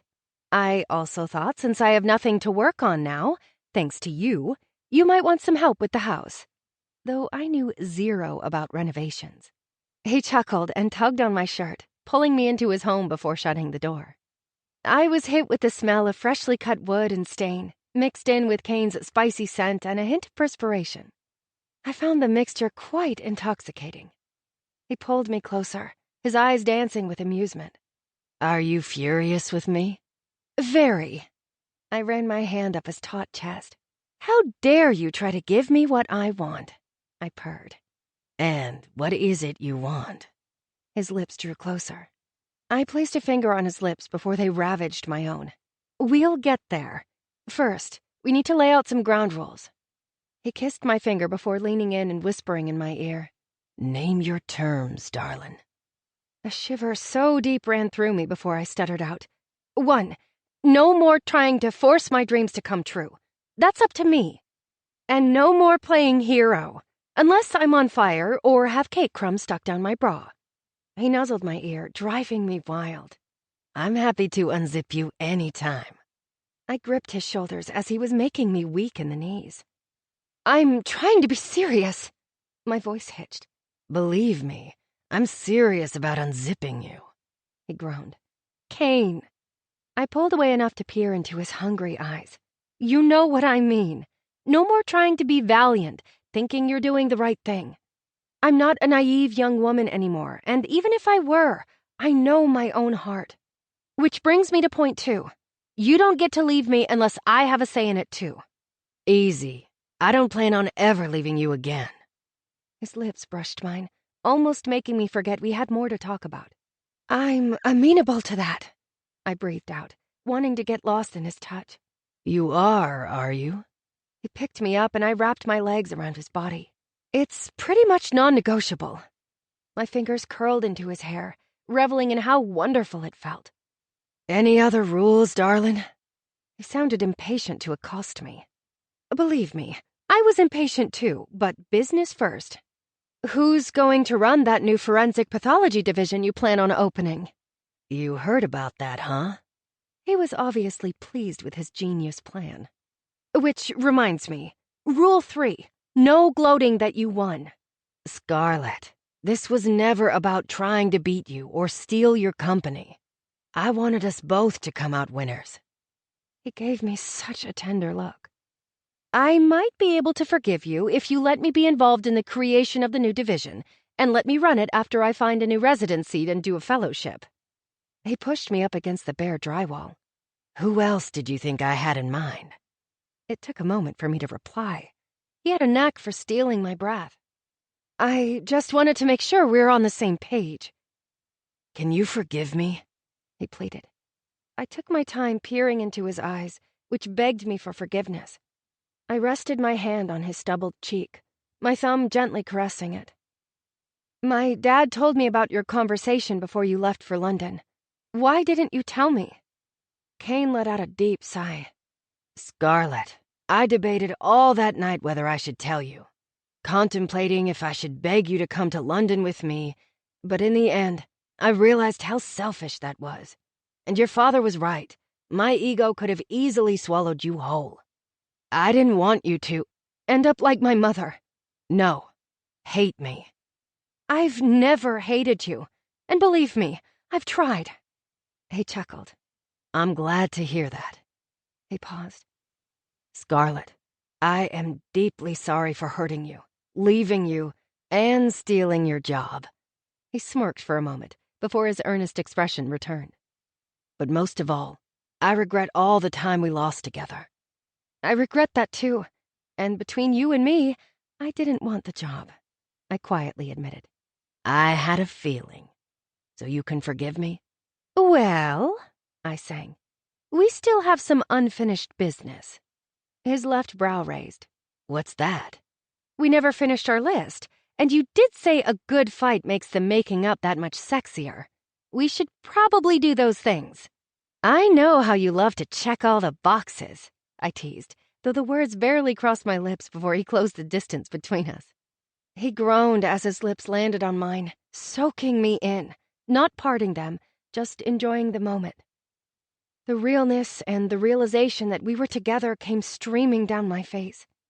Beautifully, I felt his tears mix with my own. Scarlett, he whispered, I plan to check all the boxes with you. That's excellent news. Now, I think you should kiss me. We have a lot of making up to do.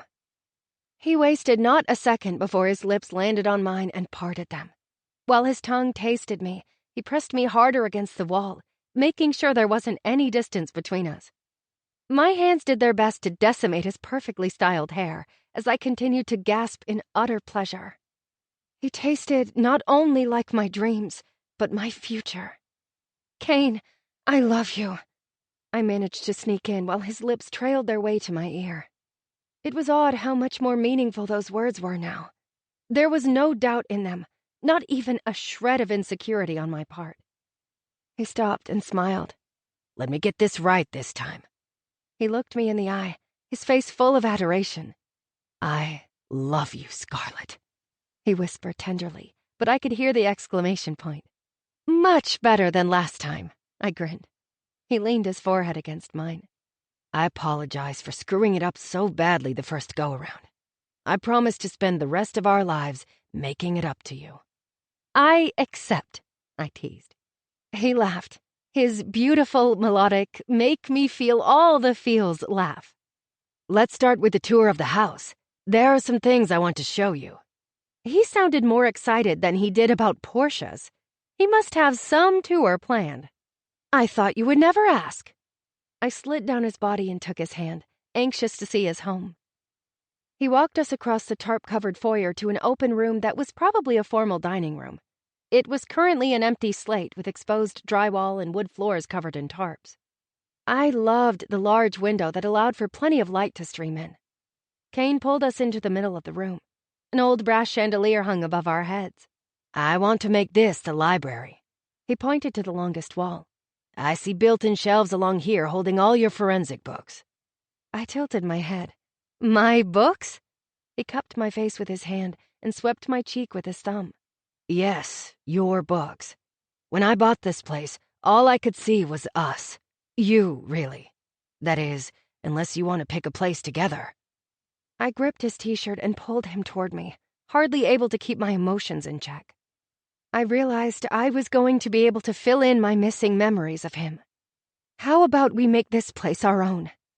A grin a mile wide engulfed his beautiful face. "You tell me what you want, and we'll make it happen." "For now," I brushed his lips, "all I want is you." Soon, though, I would make the rest of my dreams come true, too. Edge of the world. I stood outside the boardroom alone, waiting for Kane to emerge. The board had informed me only an hour earlier of their decision not to offer me the position of CEO. I thought I took it quite well, considering the grueling month I'd just had of interviews and presentations. Apparently, I really had given Kane a run for his money. The interview process wasn't as cut and dry as I had expected it would be. That was satisfying to know, but the only reason I'd gone through with interviewing was so the board wouldn't feel the need to look outside of the family. Besides, it had been fun keeping Kane on his toes, all while he'd curled mine with every touch and kiss. The office was quiet this time of night.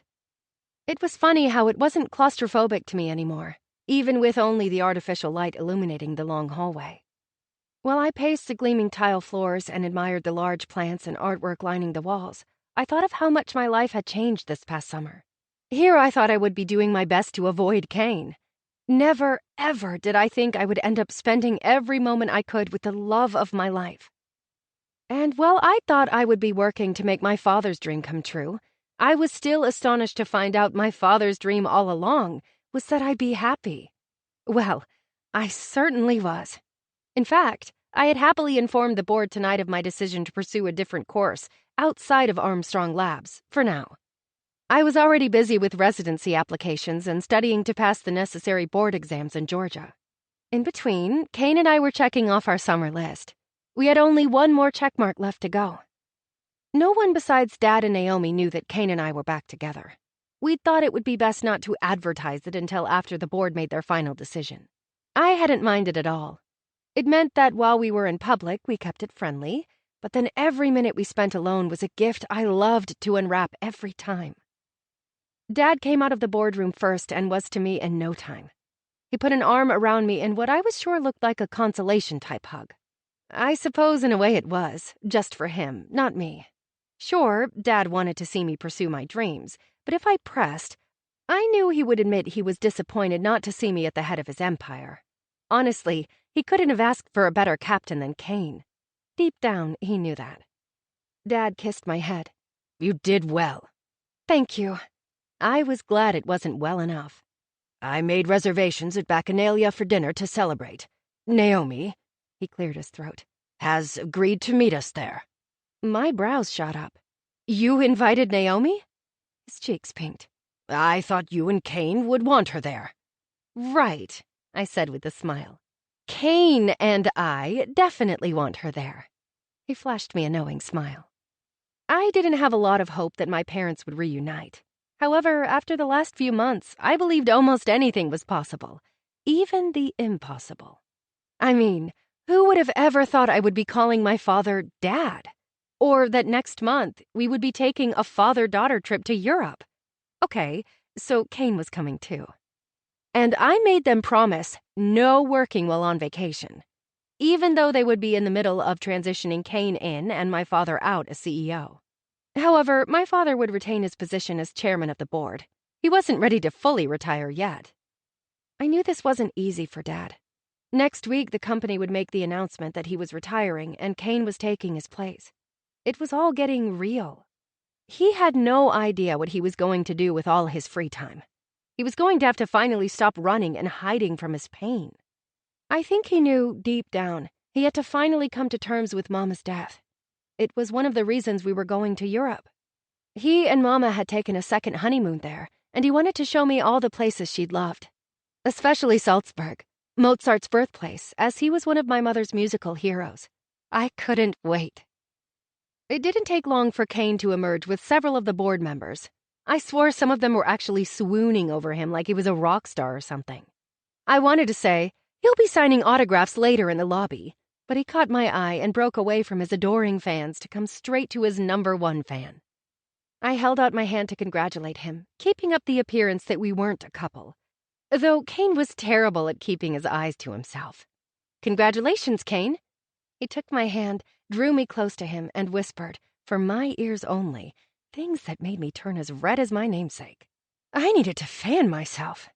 Instead, I stepped away from him and said, "I am amenable to your proposal." That earned me a smile. When we turned to face everyone, we were met with a lot of suspicious grins. They wouldn't be suspicious for much longer, I was sure. Kane was tired of sneaking around. It wasn't too long before we were able to leave to meet my father and Naomi at the restaurant. On the way over, I couldn't help but admire Kane. He was beaming. "I'm proud of you.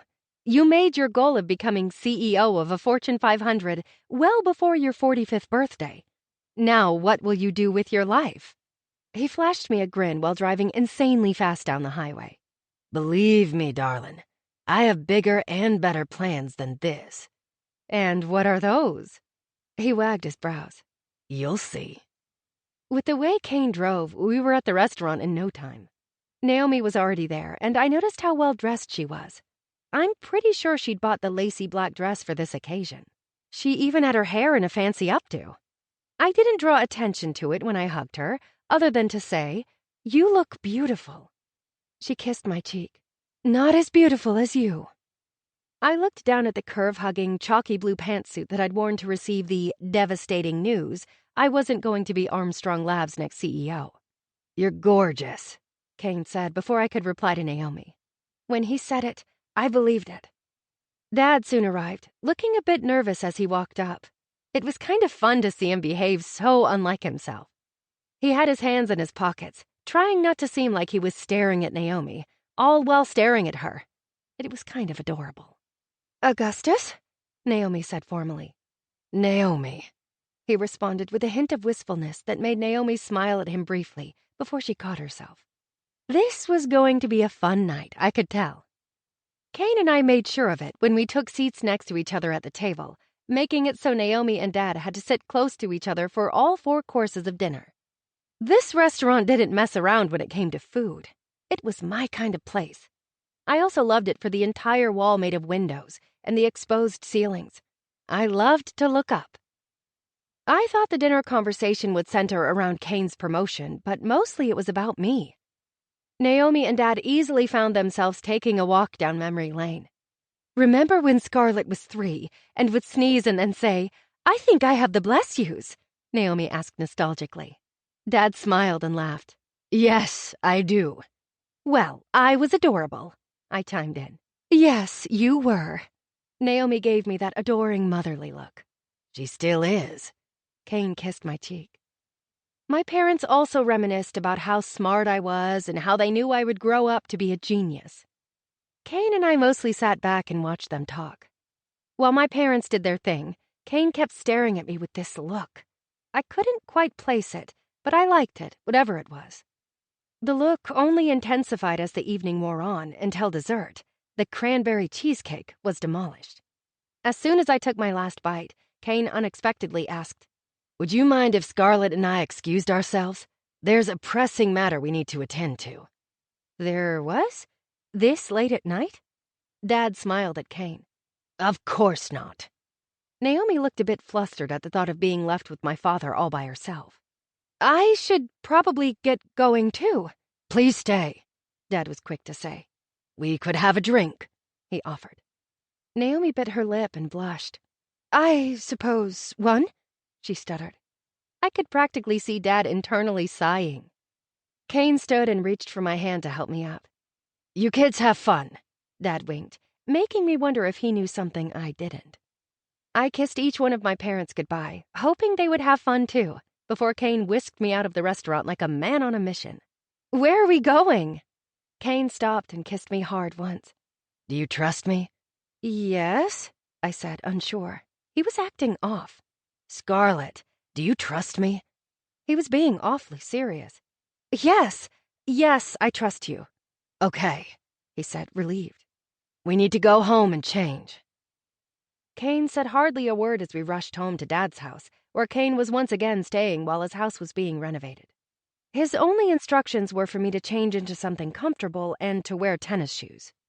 I did as he said and met him back at his car. He was already there with a picnic basket in the back seat. Where are we going? You'll see. On our drive to somewhere, Kane played Christopher Cross and drove like he was entering the Indy 500. It wasn't until a half hour in that I realized where we were headed. I thought we were going to Edge of the World tomorrow. Kane glanced my way. This can't wait.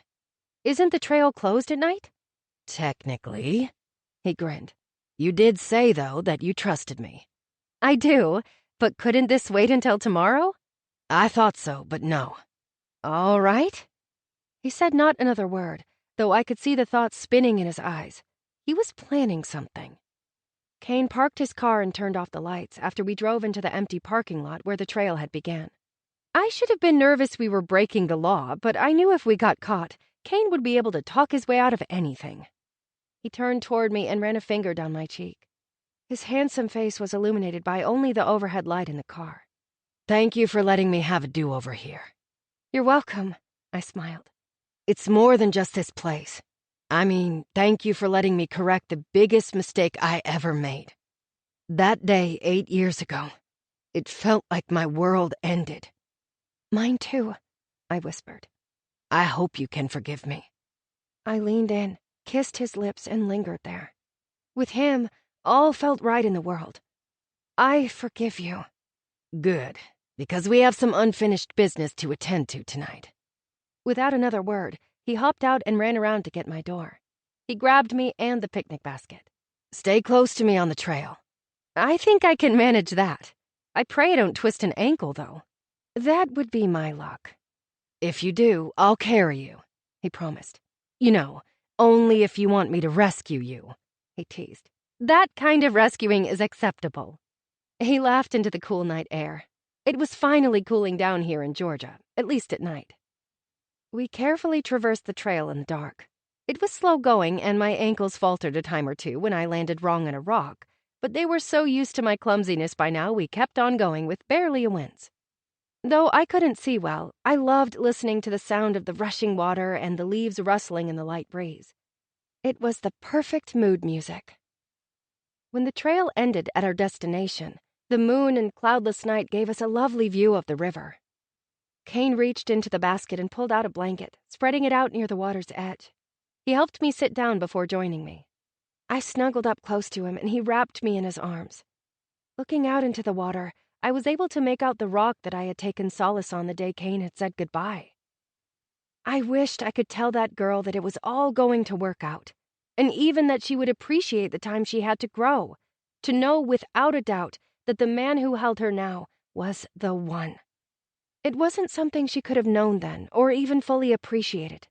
More than anything, though, I wished I could have told her it was okay to go for her dreams, that she didn't need to wait to follow them. Kane kissed my cheek. Tonight, we get to check off the last item on our list. Finally, I sighed a happy sigh. I want to make a new list with you. Okay, an autumn list? He turned me toward him and tipped my chin with his finger. No, a lifelong list. And I know what I want number 1 to be. He reached into the basket and pulled out a little white box. My hand flew to my mouth as I gasped. Was this really happening? He opened the box to reveal a stunning halo ring that shimmered in the moonlight. Scarlett Armstrong, please marry me. His voice choked, full of emotion. I was so overcome, I couldn't speak. I hadn't been expecting this. At all. Not to say I wasn't happy about it. I was ridiculously happy. Kane tilted his head, worried when I didn't answer. Are you going to say something? Leave it to me to make our proposal awkward. Yes. Yes, you're going to say something, or yes, you'll marry me. Yes. It was all I could think to say. Scarlett, I'm going to need some clarification. What are you saying yes to? He seemed desperate. Finally, my brain kicked in. Yes, I will marry you. I wanted to shout it out to the world. He let out a huge breath of relief. You had me worried there for a second. He slipped the ring onto my finger while we both laughed. That was until he took my face in his hands and captured me with his soulful eyes. I love you, Scarlett. I love you too, so much. He leaned in and gently pressed a kiss to my mouth. It was a forever kind of kiss. But as with all of our kisses these days, his tongue parted my lips, and we were all hands on deck. Touching, feeling, and trying to close any distance between us. We could never get close enough. Sharing the same breaths and hearts somehow didn't seem enough. When the kiss slowed, he gently laid me next to him while I held up my ring and stared at it. It's beautiful. How long have you been planning this? Since the moment we first touched, he whispered. My eyes welled with tears, so overcome by him and his love for me. No words could express how much he meant to me. All I could do was turn into him and brush his lips with my own. We need to take a picture to document this. He pulled out his phone and held it above us. I put my head next to his and turned my hand, ring up, for the world to see that I was his. After Kane took the picture, he flipped his camera around to show me. If there ever was a picture to capture pure bliss, this one was it. What should the caption be? He asked. That was an easy one. She said yes. The Ever After. 5 years later. So not only did Kane end up stealing my heart and company, but he steals kisses whenever he can, and my breath on a daily basis. Oh, he also steals the covers. Basically, he's a sexy thief. But there is no one else I would rather share a bed or a life with. Well, there is one more person. There's another boy who has stolen my heart. Gregory, all of 2 years old, who has his daddy's caramel eyes, his dark hair, and his olive skin.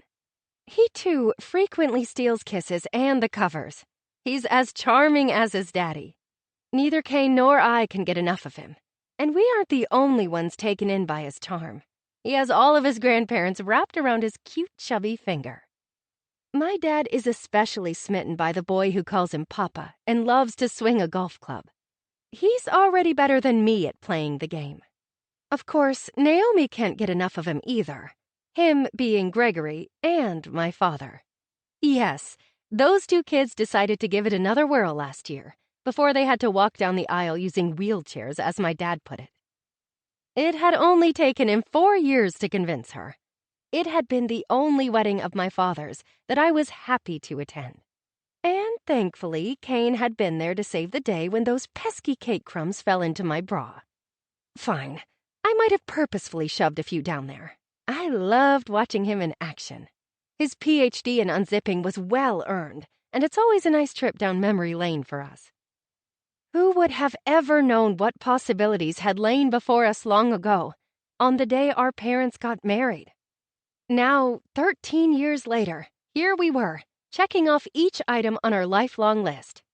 Marriage, baby, Armstrong Labs becoming an industry leader not only in plasma collection and therapies, but forensic pathology advances as well. Our new division had opened 2 years ago. Just call me President Armstrong Hudson. I loved my job. Not only were we working with crime scene units and law enforcement agencies around the country, but I'd been able to travel the world and present the new technologies our company had helped develop that were aimed at advancing the accuracy and efficiency of DNA results. I probably still giggled too much when presenting and, unfortunately, have told one too many bad jokes, although Kane says it's part of my charm. He also says some other things about me that make me blush, and I shouldn't repeat. But what he says the most is that he loves me, and I always say it back because truer words have never been spoken. This doesn't mean our lives are perfect, and we aren't living in a fairy tale. However, we do believe in dreams and making them come true for each other. And most importantly, that you can make your ever after as happy as you want it to be. The end. Do you want to read more about Kane and Scarlett? Subscribe to my newsletter for giveaways and book news, and you will receive a bonus chapter of All's Fair in Love and Blood. This recording of All's Fair in Love and Blood was presented by Dreamscape Media, LLC. Narrated by Stephanie Kay. Produced by Eric Black. Text copyright 2021 by Jennifer Peel. Sound recording copyright 2022 by Dreamscape Media, LLC.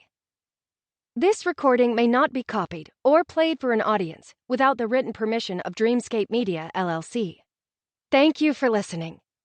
Please check dreamscapepublishing.com for Dreamscape's latest releases.